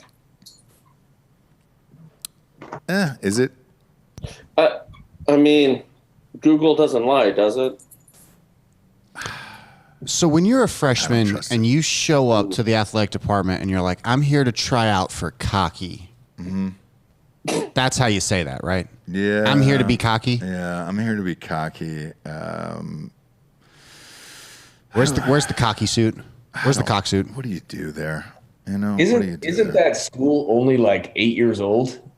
No, it's UCF. That's what you're thinking of. Yeah. No, got it. Look at that. They're still trying in this. 31-0. Just walk it off at this point, boys. We're all done here. We're all done here. Josh, since you teach in high school, I read a crazy high school story today. I don't know if it's true. It was on Kirill's Instagram. Kid was hooking up with his high school teacher, and he turned her in because he said her head game was weak. Solid. I wouldn't have turned Good her for in. him. I wouldn't have turned her in. I would have let that ride out. South Carolina's playing Eastern Illinois, so I don't think there's a line for that right now. Got it. How hot-ish is the teacher? Not very. Probably Because, I mean, you can be hot, but I guess the game is really shitty. 5.5. 5.5 is what I'm going to say on that one. And sober? Yeah, I was sober when I looked at the photo today. Ooh. I'm not now, so don't ask me now, but I was earlier. But yeah, when I saw it, I was just like, my God, man. I know I've told this story before. I don't know if you guys have heard it, but one of my best friends as a child in 8th grade was banging his babysitter. She was 28 years old, and she was so fucking hot. And he grew up to be a fucking dork, and that turned out to be the greatest moment of his life. And he peaked. He peaked in 8th grade and has never recovered. I don't know. I knew a guy at a high school. This is like 15 years ago. I coached that was like 10 minutes away from us. He was a younger dude, and he would always get the hottest couple of seniors to be his PE TAs. Mm-hmm. And then as soon as they graduated, he would hook up with them. But he'd wait till they'd graduate, and they'd be 18, and that was his game. He's like 28, just banging 18-year-old high school graduates. That's a nice game, though. That's a decent game. I don't think you can get away with that anymore, can you? No. Probably not. Not with Snapface or with Snapchat. Snapface. I like Snapface better. Where the fuck were all these promiscuous fucking teachers in the early 90s, as I'm going to ask? God damn. You know, all my teachers are old and gray haired. Look, 60 years old. No. Yeah. My PE teachers look like they should be in the WWE. Like old WWE. Right, not new one. Coaching women's softball. Yeah, women's there was softball. a substitute that we had in 7th and 8th grade. I mean, I would have risked it. I would have risked it. Risked what, Craig? I don't know. Maybe I would have been more of a legend. Then maybe I would have stayed in merit badges. You're God damn. Ruben, you get a nice stash, dude. I didn't compliment you on that tonight. Congratulations. I grew it in honor of you, Did you really? and for the wedding. It's a big stash. I would say Reed White is better though. He's going full handlebar. I'm going Russian. He's going Josh. He's going Josh wise right now. Curling it up. Yeah, he's going full on right there. Yeah. God, UAB is still trying to fucking play. Just down the ball, dude. We're all done. We're all done with this. What I want to know is what do I got to do to get that old school Peacemaker trading hat off a homeboy? Oh, who's got it? I bought this right when Bison Union started, when Bert was on the podcast. That's a great hat. Dude, that's one of the dopest hats he's made. Yeah. They sold out immediately. Yeah. They didn't. So I believe as a multiple champion, Josh deserves that hat. I do. I deserved to win last year, but somebody beat me. Yeah, we'll find out, Josh. Look, I'm going to tell you what. We got 11 minutes till the draft. I'm going to grab a drink here and really focus up because you're the only one that I'm kind of worried about. Like everybody else, it's just like, all right, great. Josh, you've had some good years here. Although I deserve to win that first year. That was fucking insane. Absolutely insane. Todd Gurley, I'll never forgive him for it. UAB got Georgia. Todd Gurley. He fucked me out of a goddamn championship too. I feel your pain, Ross. Dude, I'm still so pissed off about that. I was up by so many points. So I'm going to grab a drink, Josh, my 90th of the night, and really focus and center myself. I'll be right back. You guys talk amongst each other. If you bet on this game, the UAB is up 31-0. We're winning both. The under, Josh, I believe spread. We have chatted very minimally the year that you won the OJ jersey, and I received the Willie Steeman Beeman jersey. So congrats on that in the past. Thank you. I'm glad that it came to you in mint condition and is properly displayed somewhere in your office or your home. It is in my football office right next to my Mike Singletary jersey from the first Cutthroat Killer. Ooh, nice. Singletary. Nice. Yep, that was before it was the Cutthroat Killers League, though. That was the first year, and I think it was just the Drinking Bros Champion League. Like you had to show that you were a champion. But the only reason why I got in is because I got interviewed for a local paper, and they're like, people you should know locally. And it asked what your favorite book and author was. And I put At Night She Cries by Ross Patterson. And then I tagged him in it on Facebook. And then he's like, oh, you got to be in the league. And so that's how I got in. Look at you. You're smarter than the average bear right there. Damn. I try. What's that beer you're drinking there, Josh? Little Sierra Nevada Pale Ale. Yeah, my hometown. Are you from Chico? No. They built a new place. Oh, in North Carolina. Mills River, North Carolina. Oh. Shit. I went to Chico State, so that's when I started drinking it. They built they built a pretty fresh new place out in North Carolina. It's insane. They have like a restaurant too, like a tap room where you can go eat there too. Well, they have a restaurant. They have they built it on a lake, so there's also like a float up bar. Like if you have a boat on the lake, you can come up to the brewery kind of thing. Oh, that's badass. Look at the skills on Delco. I think Delco's dead outside and inside at this point. Well, aren't we all in some way, shape, or form, Bill? It's okay. Delco, give a thumbs up if DJ's still number one.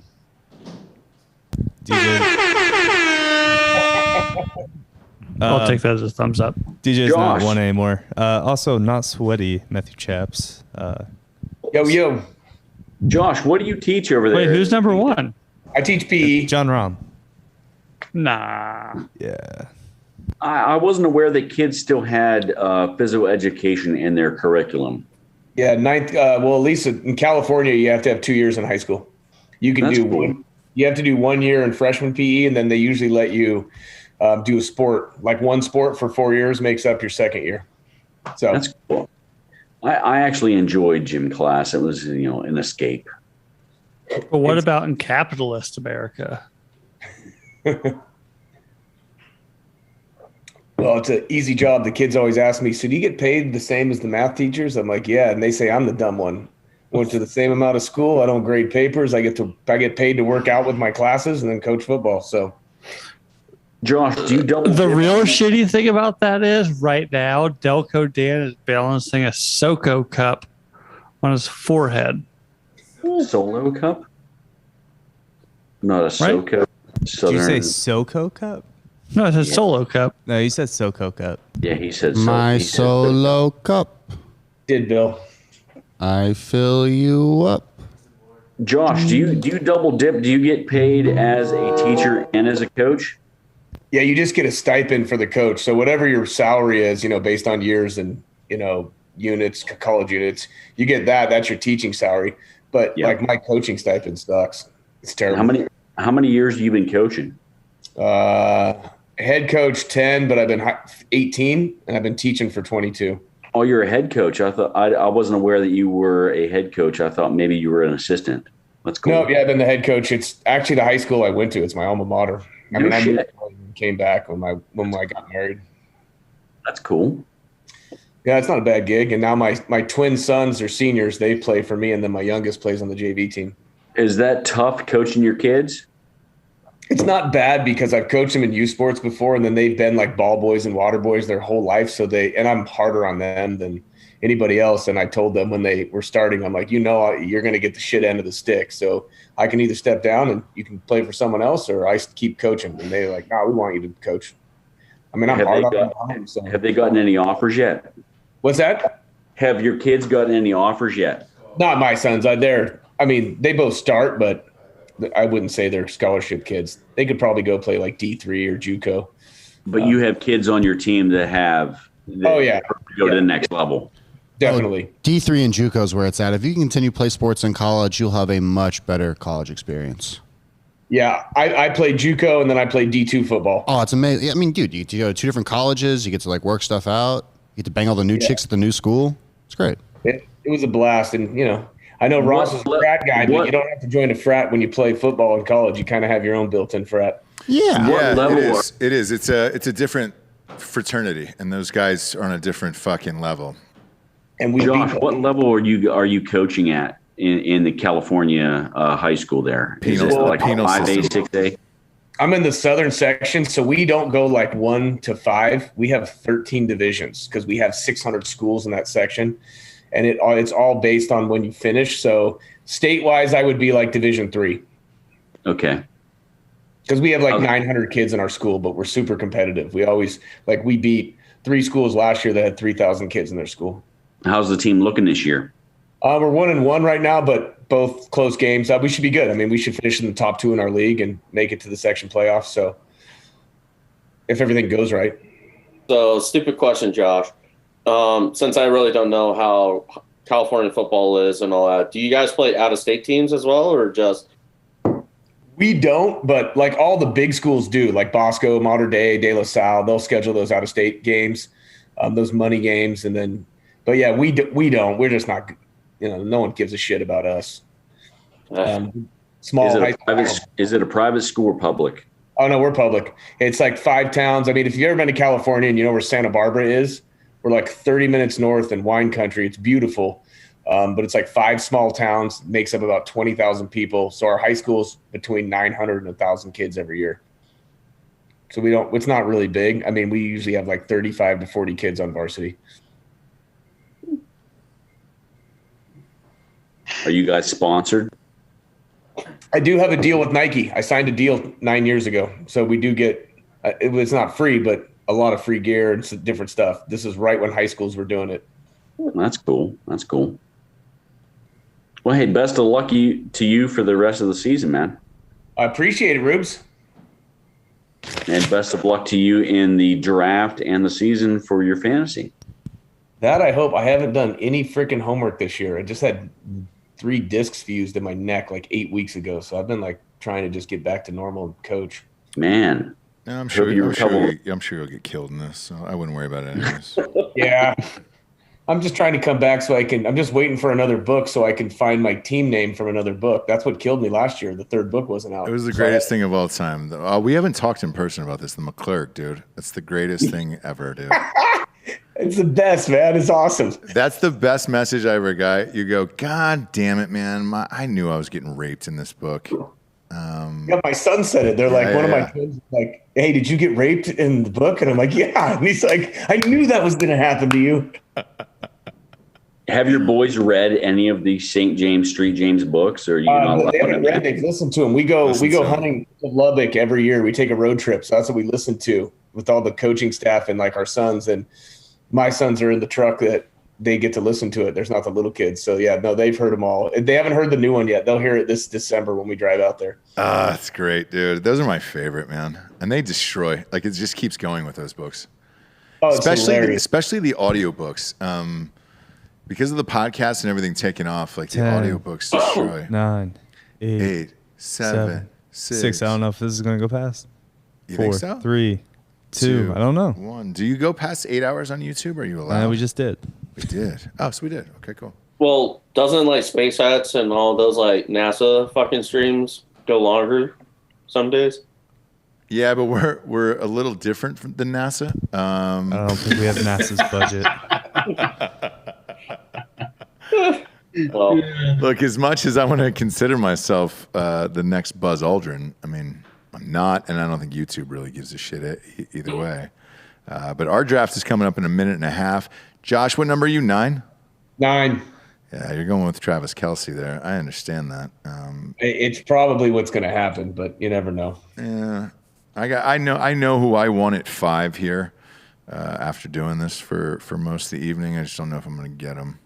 So is anybody else here on the podcast right now in this league as well? No, I think they're all. I only invited a handful of people that I like.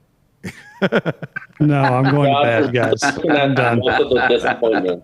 And then one Irishman. Schofield, you've got to get up in like 2 hours, so I get We're it. going to get up in literally, 4.5 hours. So, Yeah. You can call it a night. We love you. We love you. good night. Love you guys too. We'll see you tomorrow. Have a good night, guys. Bye, buddy. Peace out. Later. Later, Bill. McClure, you're a legacy because you've won a couple times. So you're always in this league. In all sincerity, the rest of the people are just kind of moving up into this league, so they're all relatively new. I know you personally, obviously, but I don't know everybody else. But you are genuinely one of the best fantasy football players I've played against. So therefore, I hit you up personally and was just like, "Hey, dude, come in this." Because it's, and I always save this one for the last one of the night because this is the toughest league by far, and it usually goes super fast. You've been in it the last few years, and it's like, dude, people are fucking on it, and chances are they've done 10, 12 drafts already, and mock drafts and all that bullshit, and you're just like, whoa. Welcome to the best day of the year, draft day. Yeah, goddamn right, dude. Turn that shit off. We are on the clock. I mean, dude, these picks are going fast. McCaffrey, Dalvin Cook, gone. Who is on the clock? Pick 3 is on the clock here. That was quick, man. Dalvin Cook. Item pulls out. There you Nice. go. There Nice. you go. Ooh, 3 got shook, dude. 3 got shook. He didn't know what to do here. Saquon Barkley. All right. Boy. Yes, man. Risky. I'll take Derrick Henry. There it is. Patterson's on the clock. That's exactly who I wanted. I wanted Derrick Henry. I'm drafting Derrick Henry. Motherfucker. Somebody took Ezekiel Elliott.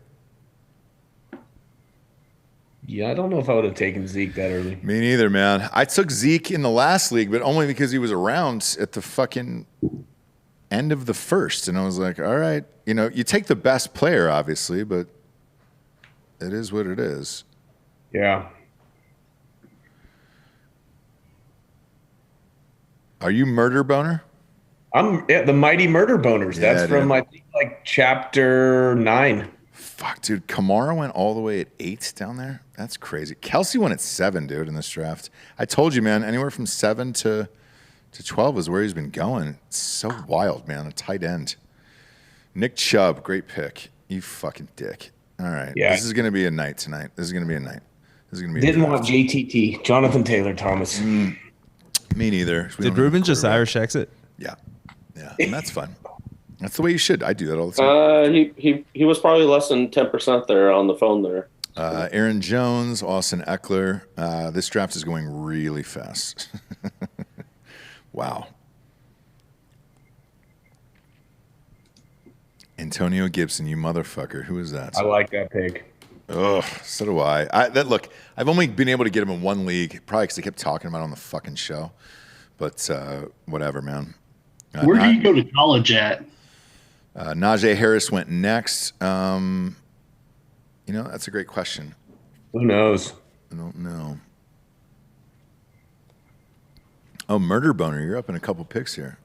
I know. I know who I want. I know who you want too. And once you pick them, I'm gonna fucking chastise you. Good. I love being chastised. One of my favorite pastimes. So Gibson was East Central Community College, and then he went to the University of Memphis. Okay.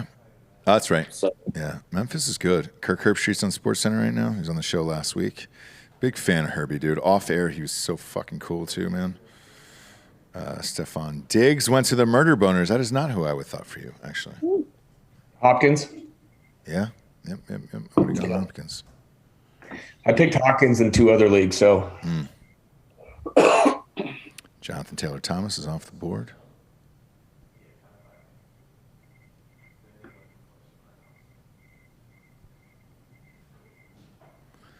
Hopkins is now gone. Scoregasms. I like that name a lot. It's a fun one. I think the favorite one that I saw was Destiny's Aborted Child.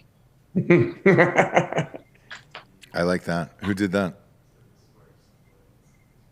It was on it was on a post on Drink Bro Sports. I can't believe I'm forced into this again, man. End of the second. I gotta go fucking Mahomes. There's like, this is dumb. God damn it. God damn it.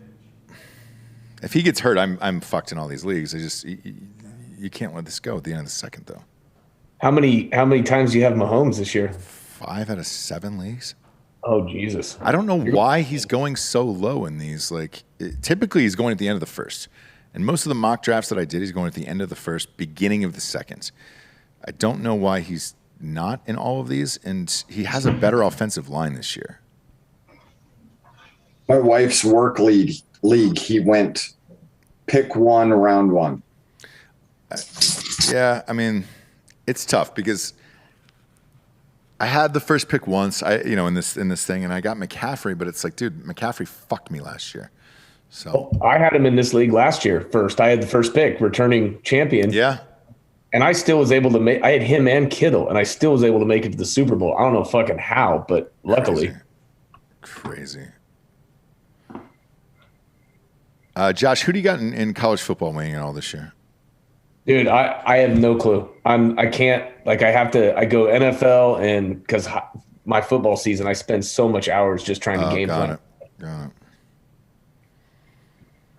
No clue. I literally just bet on whatever you guys put up as the parlays and shit. Yeah.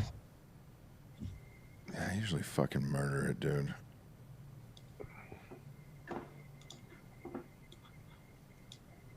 I mean, we know it's nobody from the Pac-12. I mean, the West Coast fucking sucks. So. Oh yeah. I mean, absolutely not. Antonio Gibson went to Memphis, I believe. Yeah. Good for him. It would be nice if Arizona State did it for the gals out there. You know, we can only do so much here. So goddamn right. Goddamn right.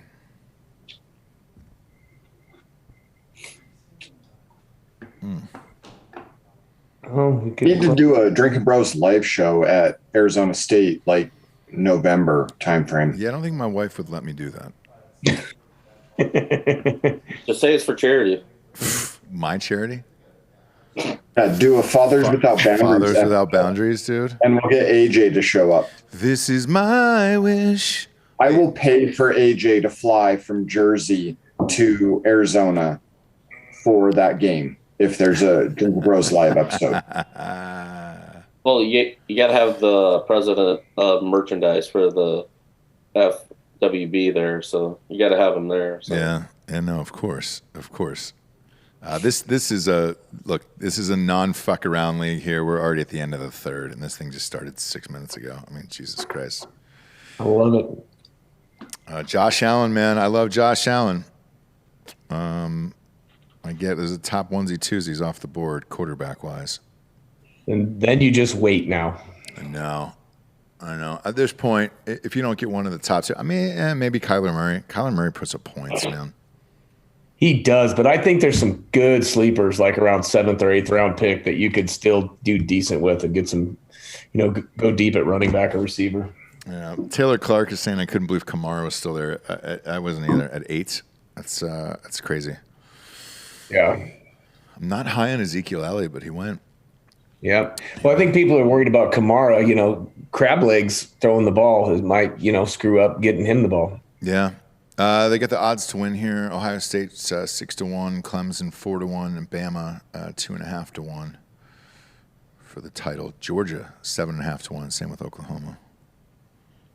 I don't even think Pollard's a bad pickup if Ezekiel decides not to fucking play.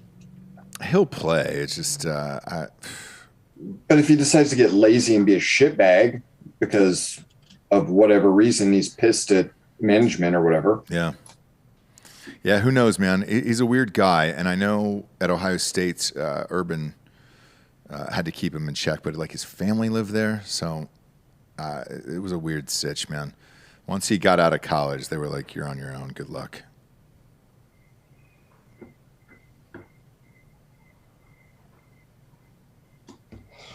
Oof. All right, I'm up in 3 picks here. I know who I want.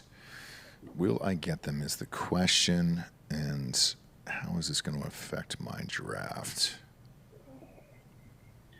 When does Fields start playing for Chicago? Will Rogers says Zeke 1,600 yards. And what world? What world is that we live in? Or maybe 3 years ago. Man, that's crazy. Is he out of the closet yet? Ezekiel? No. And I mean, the dude had a belly button ring. Man, I'll tell you this. Multiple people have told me that from the inside the organization. I had heard the same thing. I got a couple of buddies that do like quality control reffing. Yep. Come out. I bet outside of the game, he probably has a chain that runs from his belly button ring to his Prince Albert. Maybe. And then I think maybe his taint as well. I think a taint ring might be good. Taint ring's sweet, dude. Or he went full jackass and did a Steve-O and got his ass cheeks pierced together. Make it feel tighter. Yeah. By the way, Josh, Gus was my sleeper here. Gus Edwards in this draft was somebody I loved besides Antonio Gibson. Once J.K. Dobbins went down, that was he was sitting there, and man, he's put up great numbers and has never started.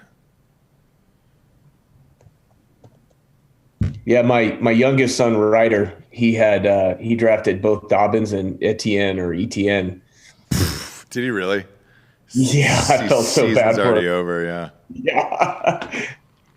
I helped my wife, and she drafted ATN like 2 days before he went down, and I'm like, fuck your couch. Yeah, that's why we try to do this like a week before.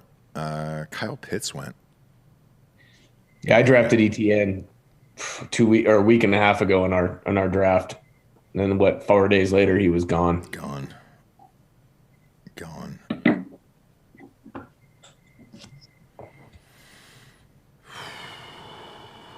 All right. This is shaping up exactly the way I want it. If I can get this next fucking dude. Biden pulls out is a great name. DJ Moore. I love DJ Moore, man. Sam Darnold's throwing him the fucking ball. Daddy's up next. Man, I'm really high on Kareem Hunt, and I'm taking him. Yep, that is too. You got Baker throwing the ball. They have to run. No, they got to run both Chubb. I love Chubb and Kareem Hunt. I don't think you can go wrong with either, to be honest with you. Yep. Yet Ross criticized me when I picked Chubb in my draft. So. No, I like Chubb. Chubb is fine. I don't like Baker Mayfield. Yeah.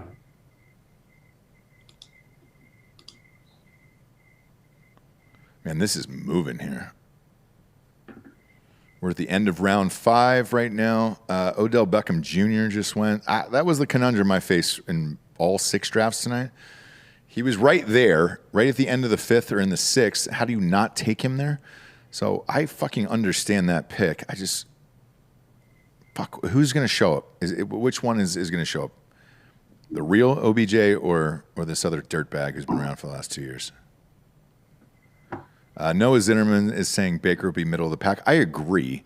But in a normal year, OBJ is a guy you can just throw it up in the air like 500 and he'll get it.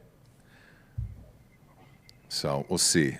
He's saying Baker's 12 QB at the end of the year. That's exactly where I have him, 12 to 14. OBJ is a turd. All puns intended. He is, man. And look, I'm able to look past it. There's some other shit bags that I drafted earlier that are just shitty humans, but great players. And yeah. Nice pun, Lloyd. Are you back? There he is. He's back, dude. Yeah, the old phone died. I had to go to the backup. Yeah, that's all right. All the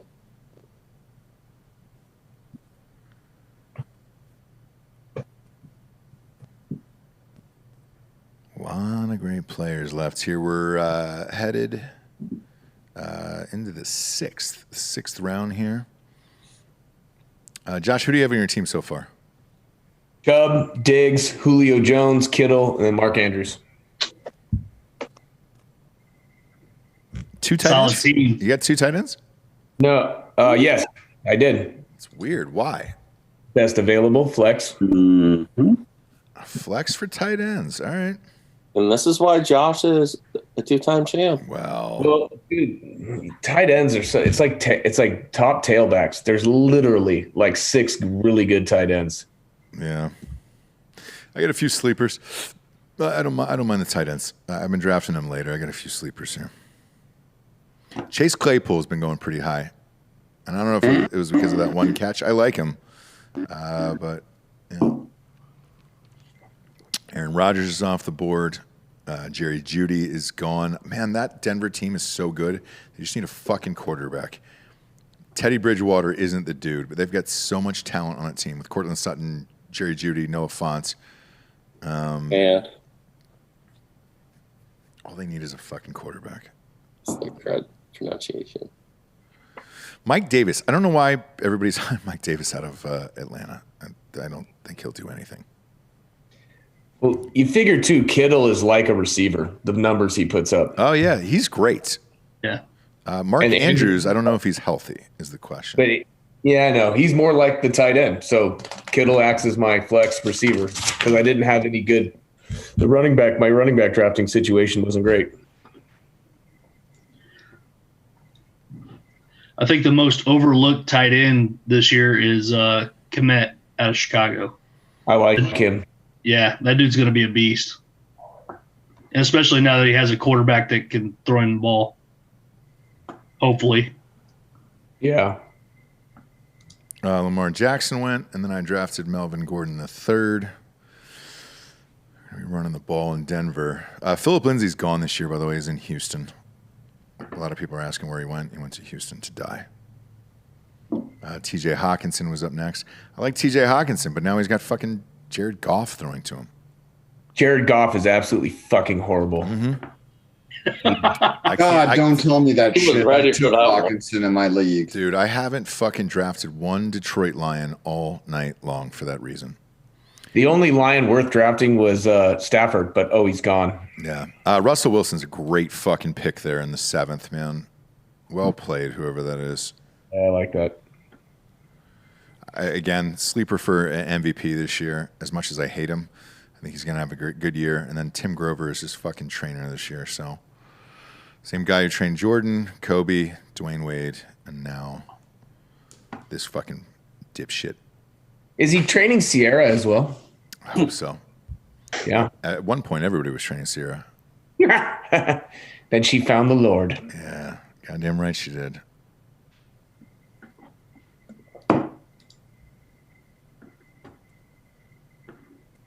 Jesus isn't going to take the wheel in that relationship. Wow. You never know. Remember the picture of the draft day picture when Wilson got drafted of his was a girlfriend or wife or whatever, the look on her face, when he got with that girl next door. Oh yeah. Like she just hit the lottery, dude. You know what was weird on that one is I heard that she was actually the one cheating in that relationship. No shit. Yeah. And it was with a teammate, but I forget who the fuck it was. God damn it. What a dumbass. It wasn't Golden Tate. I bet she's regretting her life decisions at this moment. Well, no, they were married, man, so she got half, so she's fine. But, Well, were they married for so long? Because I think in Wisconsin, it's so many years you have to be married. Then then you get half. Doesn't matter. He was at NC State before that. Oh. Michael Thomas went. I've taken Thomas and stashed him on my bench in a couple of leagues. I wonder what's going to happen with him. Crab Legs looks good. Is he motivated to come back now? Who fucking knows? A great thing about Crab Legs is he'll freaking throw for 303 touchdowns. The problem is it's 4 interceptions. Exactly. Well, he can see those interceptions, though, so that's good for him. Yeah, right. Are they not going to put Taysom Hill in there? Are they just going to wait till Crab Legs really cost them a few games? No, Crab Legs was named the starter, so they're going to ride with him. Because Taysom Hill is not a freaking starting quarterback in the NFL. Yeah, he's a fun little toy to put in. They drafted Ian Book from Notre Dame. Why would you as big of a Notre Dame fan as I am, like he's not an NFL quarterback. No, is he still in the league? Did he make the roster? Yeah, I'm pretty sure. No shit. He was last time I saw it, anyway. Yeah, a lot of those guys. Did Ian Book come out earlier? Was he a senior? He was a senior. Because I look at like Kellen Mond, like that motherfucker should have stayed. A&M could have been competing for a title. They might anyways, but shit, man. Same with Fromm. Why did Fromm leave? Dumb. He's out of the league now. He's still on. No, he's still with the Bills. No, he got cut today. No. Yeah, gone. Really? Yep. Gone. Well, Tom Brady is still playing in the preseason. Just watched him last week. He played 2 quarters and just torched it. So I guess in the chat, the other person that the gal was fucking was Golden Tate. It was Golden Tate. Fucking knew it, dude. He was supposed to come on the show. And I met him at a fucking bar in New York, and he was a smaller guy, actually. He was smaller than me. Well, Ross, you are a mountain of a man. Yeah, but I was surprised. I was like, man, yeah, kind of weird, man. I don't know what his real story is. I met his girlfriend / wife or whoever she was. I was with Dan. Dan met her too.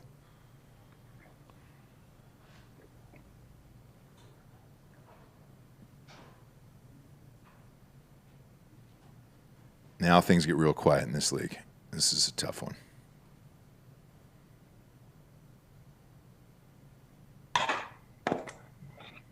Time for a beaver dip. You going fucking top lip, dude? Nah, not yet. You going eagle claw to beaver dip? Is that what you're No eagle claw. Go a little smaller pinch for the nighttime. It was on my short list of team names this year. I had to re-listen to the books to get a name.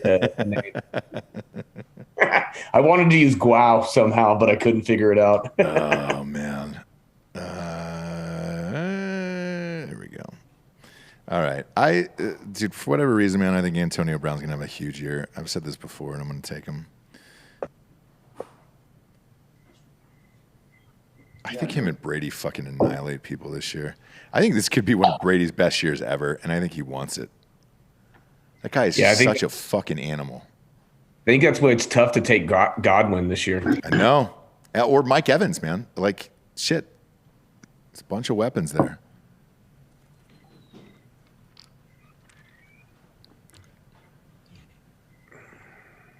Halfway through the draft already. Lightning fast here.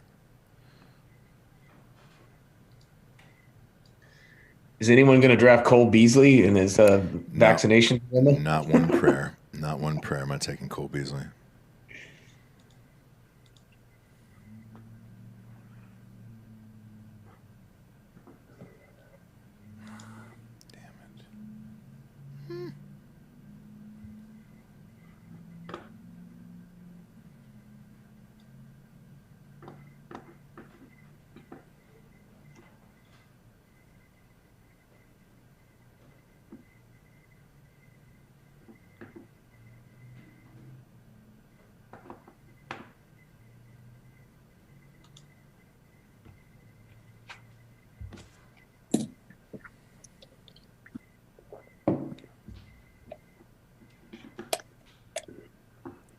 Awfully quiet. No, this is a fucking tough one, this draft. I like it. Isn't Derek Clark in this league? Fucking AKA Shrek.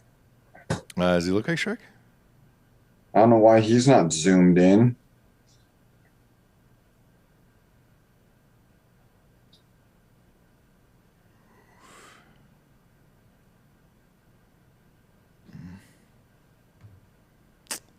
Hollywood Brown. Let's give it a go.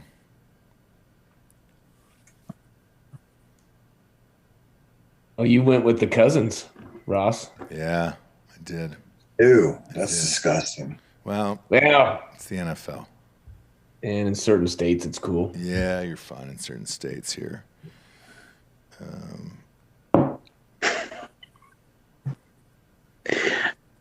Yeah, that's true. Somebody, Nico the Grego, just said the NFL cares if you get vaccinated. What if you're uncirced? That's true, man. That's just as dirty and likely to cause disease and destruction. It's very dirty. So you're going to have to get it at some point in your life, too. Nope. Yeah. Neither. So is Bobby Forsted's going to be on CERT, or do they not believe in that? No, they're getting a kid CERT. He got CERT today. I did it. Ah, I did Diamond cut? Yeah, no, I did a Snows cut. That's what he requested. So I have a book. I have a booklet that I pull out, and then I let everybody go through the booklet of all the amateur circumcisions I've given, and then I give them a choice. Snows cut is very popular, though. It's very popular. So. I think you need to change that from amateur to like semi-pro. It sounds better. You know what? Somebody else hit me up and was like, "Hey man, do you have any dreams, aspirations of becoming a pro, Cirque?" And I was like, "Yes." Are you offering? And they were like, "Well, I'm trying to talk my wife into it with our newborn." I was like, "Let me know. I'm available. I have no medical license, degree, and or a van, but I'm willing to do it, obviously." And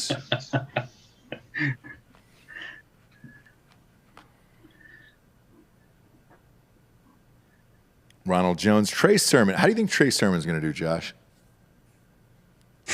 No clue. It's a weird story, man. When he disappeared from the Ohio State game in the national championship, I never heard one word about the guy ever again. Now he's on the 49ers and people are drafting him. I haven't heard one word about him in preseason, anything else. Nothing about this fucking guy. I haven't heard anything either. Nothing. But he's been drafted, and it's he's typically going in this 8 to 10 range, and it's been fucking strange, man. I love Ohio State obviously as much as the next person who went there, but I don't know one fucking thing that he has done since breaking his collarbone on the second play of the national championship to now, and everybody keeps drafting him. Yeah, but the minute Mostert goes out, he's going to step in, and as long as he delivers, he's going to be the man, I think. I agree, but it's just McNasty's still there, and strange. He didn't really do shit last year when he stepped in, and they got rid of Tevin Coleman. They got rid of God, who was the other guy? They had some really good names last year, and they just didn't do shit. They got rid of all of them except for McNasty or McHasty or whatever the fuck his name is. McNasty, I like that a lot. McKissick? I like McNasty better. Sounds naughty. We're zipping through this. We're already in the 10th round already. I know. Damn. This one always goes super fast, man. Everybody knows what the fuck they're doing here. Everybody's got their favorites, and everybody's waiting them out. I'll say this: there's been, I don't think there's been one player that I haven't been like, all right, sweet, that wasn't on my mind. Like this has been a pretty good, clean draft so far. The first one I think was the hardest because it fucking tripped me out, dude. Herb Street's been on here for a half hour so far, promoting the book. He was on our show promoting the book. Out of the Pocket, Football, Fatherhood, College Game Day Saturdays, dude. He's fucking rad. It was one of my favorite shows. It was a couple weeks ago. So was Ben Shapiro. That guy was fucking rad. He was good. He was really fucking good. Smart guy, man. The Mooch was the best.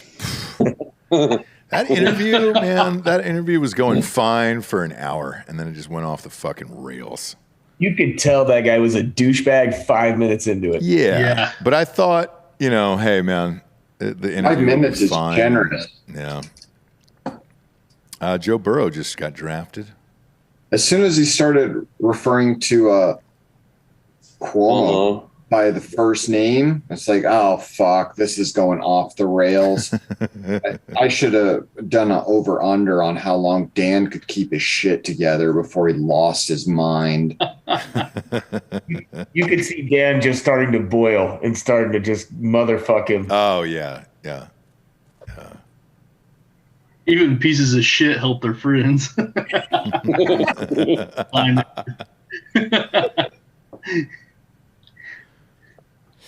Round 11, here we go. Yeah, tight end is still there. Everybody I've wanted is still here. Everybody really has definitive picks in this draft, and it is very quick. Good to see Cole Beasley got picked. Did he really? Who did that? Who was that? Cracking claws and breaking jaws. Whoever that is. I'm a big fan of that team name. It's super cool. Man, Cole Beasley. Does he even play? Does he make it? He'll play. There's so much fucking. Did you read today what happened?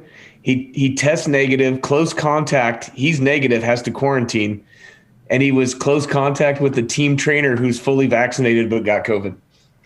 Man, that's where we're at. There's a fucking COVID testing site directly across from our office. Did you guys know that, by the way? Dude, it was packed today. Yeah, it's fucking up traffic. Jesus Christ. We're really not a fan of it. I'm not either, but why? Why is there so many people there? Either go get the vaccination. If you're worried that you have COVID, just go get the fucking vaccination. Yep, I had that shit. Well, what does it matter? You can still get COVID, so what's the fucking point? Yeah, but then you don't have to wait in a line at least, right? Like that. I mean, maybe you go get vaccinated and then find someone like a month after you've been vaccinated and have them just spit in your face so you can get COVID again. And then if you had it twice, you're good, right? Spit all over your dong. Yeah, a little dong spit. They can spit in my asshole. I don't give a fuck. As long as I get COVID again and then I'm done, right? Yeah. Yeah.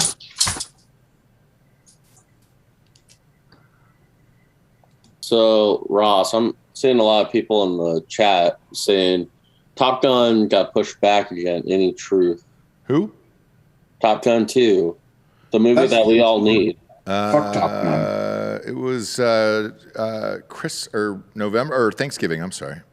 No, like it got May. Like 2022. No way. Really? 2022. Jesus Christ, we're going to be driving spaceships by the time that fucking movie comes out.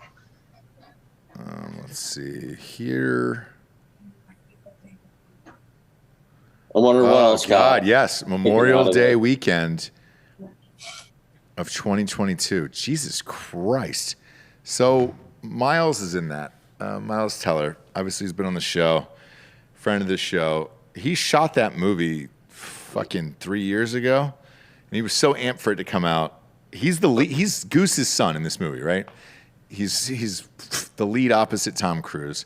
The trailer comes out at Comic-Con. He's barely in it, and now it's been pushed for close to 2 years now at this point. They're saying now Memorial Day 2022. Fucking A. I mean, that's not even close. That's another goddamn 8 months. Oof. Sorry, Miles. Are they just afraid of COVID, like having bad numbers? Is that what it is? I don't know. At this point, I don't. It always felt like a summer movie. I didn't know why they didn't do it on 4th of July. That didn't make sense to me. That was the original date after the other one. I don't understand it. I saw something today that they were going to release another Mission Impossible a few months later. So they want to do back-to-back Tom Cruise films. Well, at this point, I'm boycotting both because yeah, I won't see either in the theaters. I'll wait for them to be on NBC. Lloyd is the only person that pays for Peacock. Yeah. No. The cock. Jesse Fuck that. I don't pay for the cock. I get the free shit. And then when the free trial runs out, I sign my kid up and get another free trial and just round robin. I have enough fucking kids. I got 5 of the little bastards that I got plenty of emails, and then they can create fake emails or additional emails after that. Fuck paying for anything. And that pullout game kind of failed you a couple times, huh, Lloyd? Yeah, Lloyd. Yeah, I should have went to Aaron's and rented a fucking TV when I got out of high school.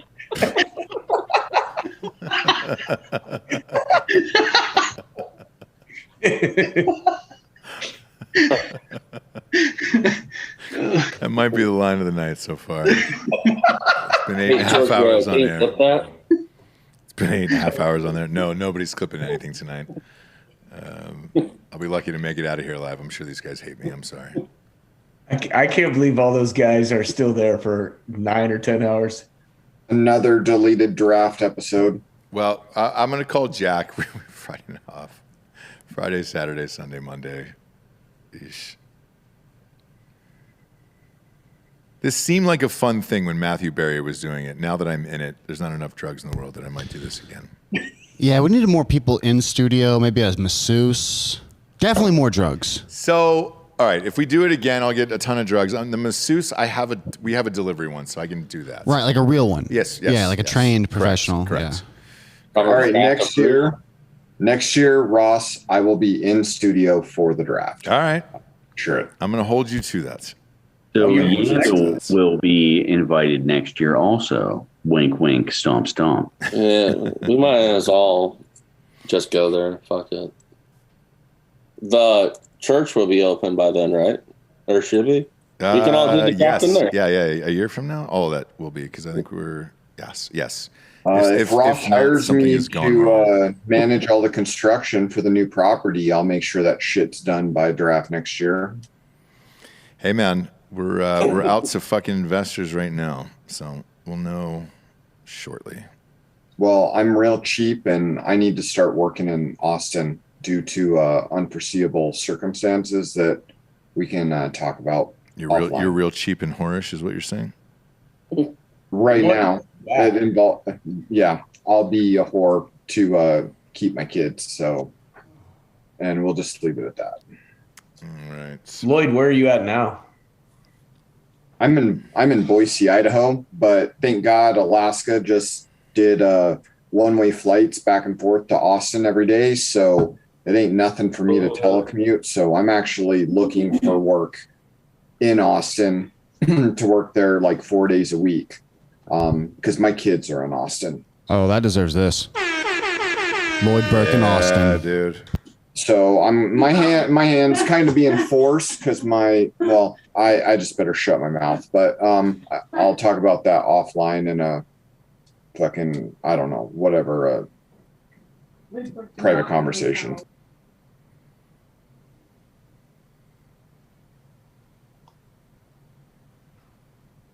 Well, good on you, Lloyd, for doing what you got to do. Gotta. This draft is almost done. So this thing moved fast. We started it. This has been 36 minutes. We're in round 13 already. What position would Clay play in this made-up DB football thing? Reverse cowboy. So punt returner, got it. One might say slot receiver. There it is. Oh wait, I actually did put him down as a slot. So.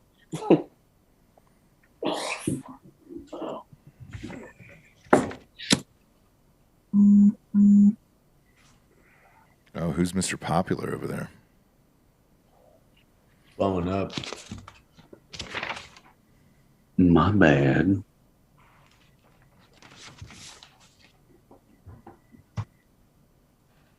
All right, 14 and 16. 2 more rounds left. That's it, kids. 2 more rounds. We're going to finish strong. We're going to finish like heroes. Finish like champions. Finish like men. Okay.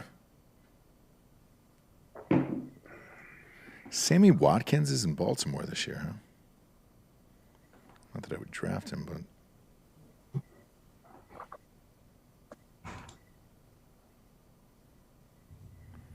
3 picks left to paradise. 8 hours and 40 minutes on air. My God. You're a true champion, Ross. No, I'm not the real hero. I'm the only hero. This beats the election show, doesn't it? Probably. I think so. Again, the election show was 4 hours. Was it really? That's it. No, shut the fuck up. It was like, nope. You guys are just really drunk. 5-1. We doubled it and then some. Yeah, it was from like 8 to midnight. Can confirm I was really drunk. I was actually surprisingly sober at the end of the night. I didn't cut Ross. That was not his blood that was on him. It's never my blood. I can't confirm nor deny that I was drunk and or high. So we might have been. I can confirm. I know everyone can confirm at about like 3.5 hours into that. So, all right, round 14, kids. It's going to be over in about 6 minutes, probably. Hopefully. What's your best value pick so far in this one? A player that you didn't think you'd get? For me personally, I didn't think I would get Kareem Hunt that late. Because he's now in my flex. So, I mean, look, I'm looking at starting team of Pat Mahomes, Derrick Henry, Gus Edwards, Robert Woods, Devonta Smith, which I don't even think I'm starting Devonta Smith. It's going to be Antonio Brown. Tyler Higbee, who I really wanted, Kareem Hunt in the flex, Ravens, and then Hunter Henry too. I don't know how Hunter Henry's going so low for New England. He was one of the best tight ends in the draft. I mean, I think it's because they got Jonnu Smith too from Tennessee, so they got two of them. Yeah, but they always run a two tight end set. They don't really have receivers there, so.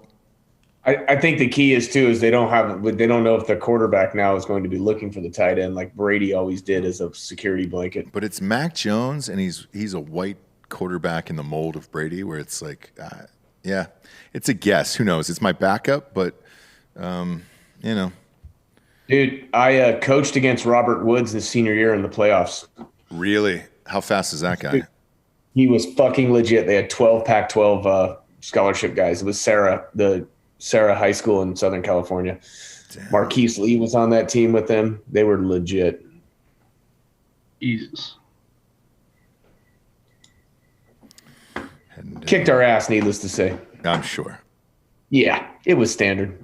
I'm sure. I love how you threw out your school was small, like you had 1,000 kids in it. I think I graduated with 48 kids in my class. Damn it, Cameron. I thought I was going to have the smallest one. Shit. My freshman year of football, we had 18 kids on the team. We're small for Southern California. Were you playing some 8-man football there? No, we played Iron Man. You played both fucking ways. They got the shit kicked out of you as a freshman. I think they were talking about it the other day on the podcast, but the 6-man football in fucking Texas is crazy. Oh yeah, dude. That's 6. They have 8-man. Like it's fucking nuts, man. I saw when we were out there in Lubbock, or we were in Big Spring hunting, and we went by a 6-man football stadium, and it held freaking 20,000 people for 6-man football. So how do they play that? Do you not have linemen then? They have a center. Okay. And then the receivers, and then you got, I think it's 3 men on the line, quarterback, and then 2 can be in the backfield or in the slot. It's pretty fucking crazy to watch. Yeah. When we would run scrimmages, obviously we didn't have enough to play offense and defense, so we would play like half a field. So you'd center out to tackle, and then like a nose guard out to your corner. Yeah. And it was hard to do because you get some asshole running back that would always cut back to the side that didn't have any fucking defenders on it. So then you'd catch him and grind his ass into the ground and try to teach him a lesson. Yeah, or he'd high step it all the way to the end zone like he scored a fucking touchdown. Yeah, exactly. Round 16, there is only 7 picks left here. Josh, you done? I'm done. Who is your team? Read it off to the audience here.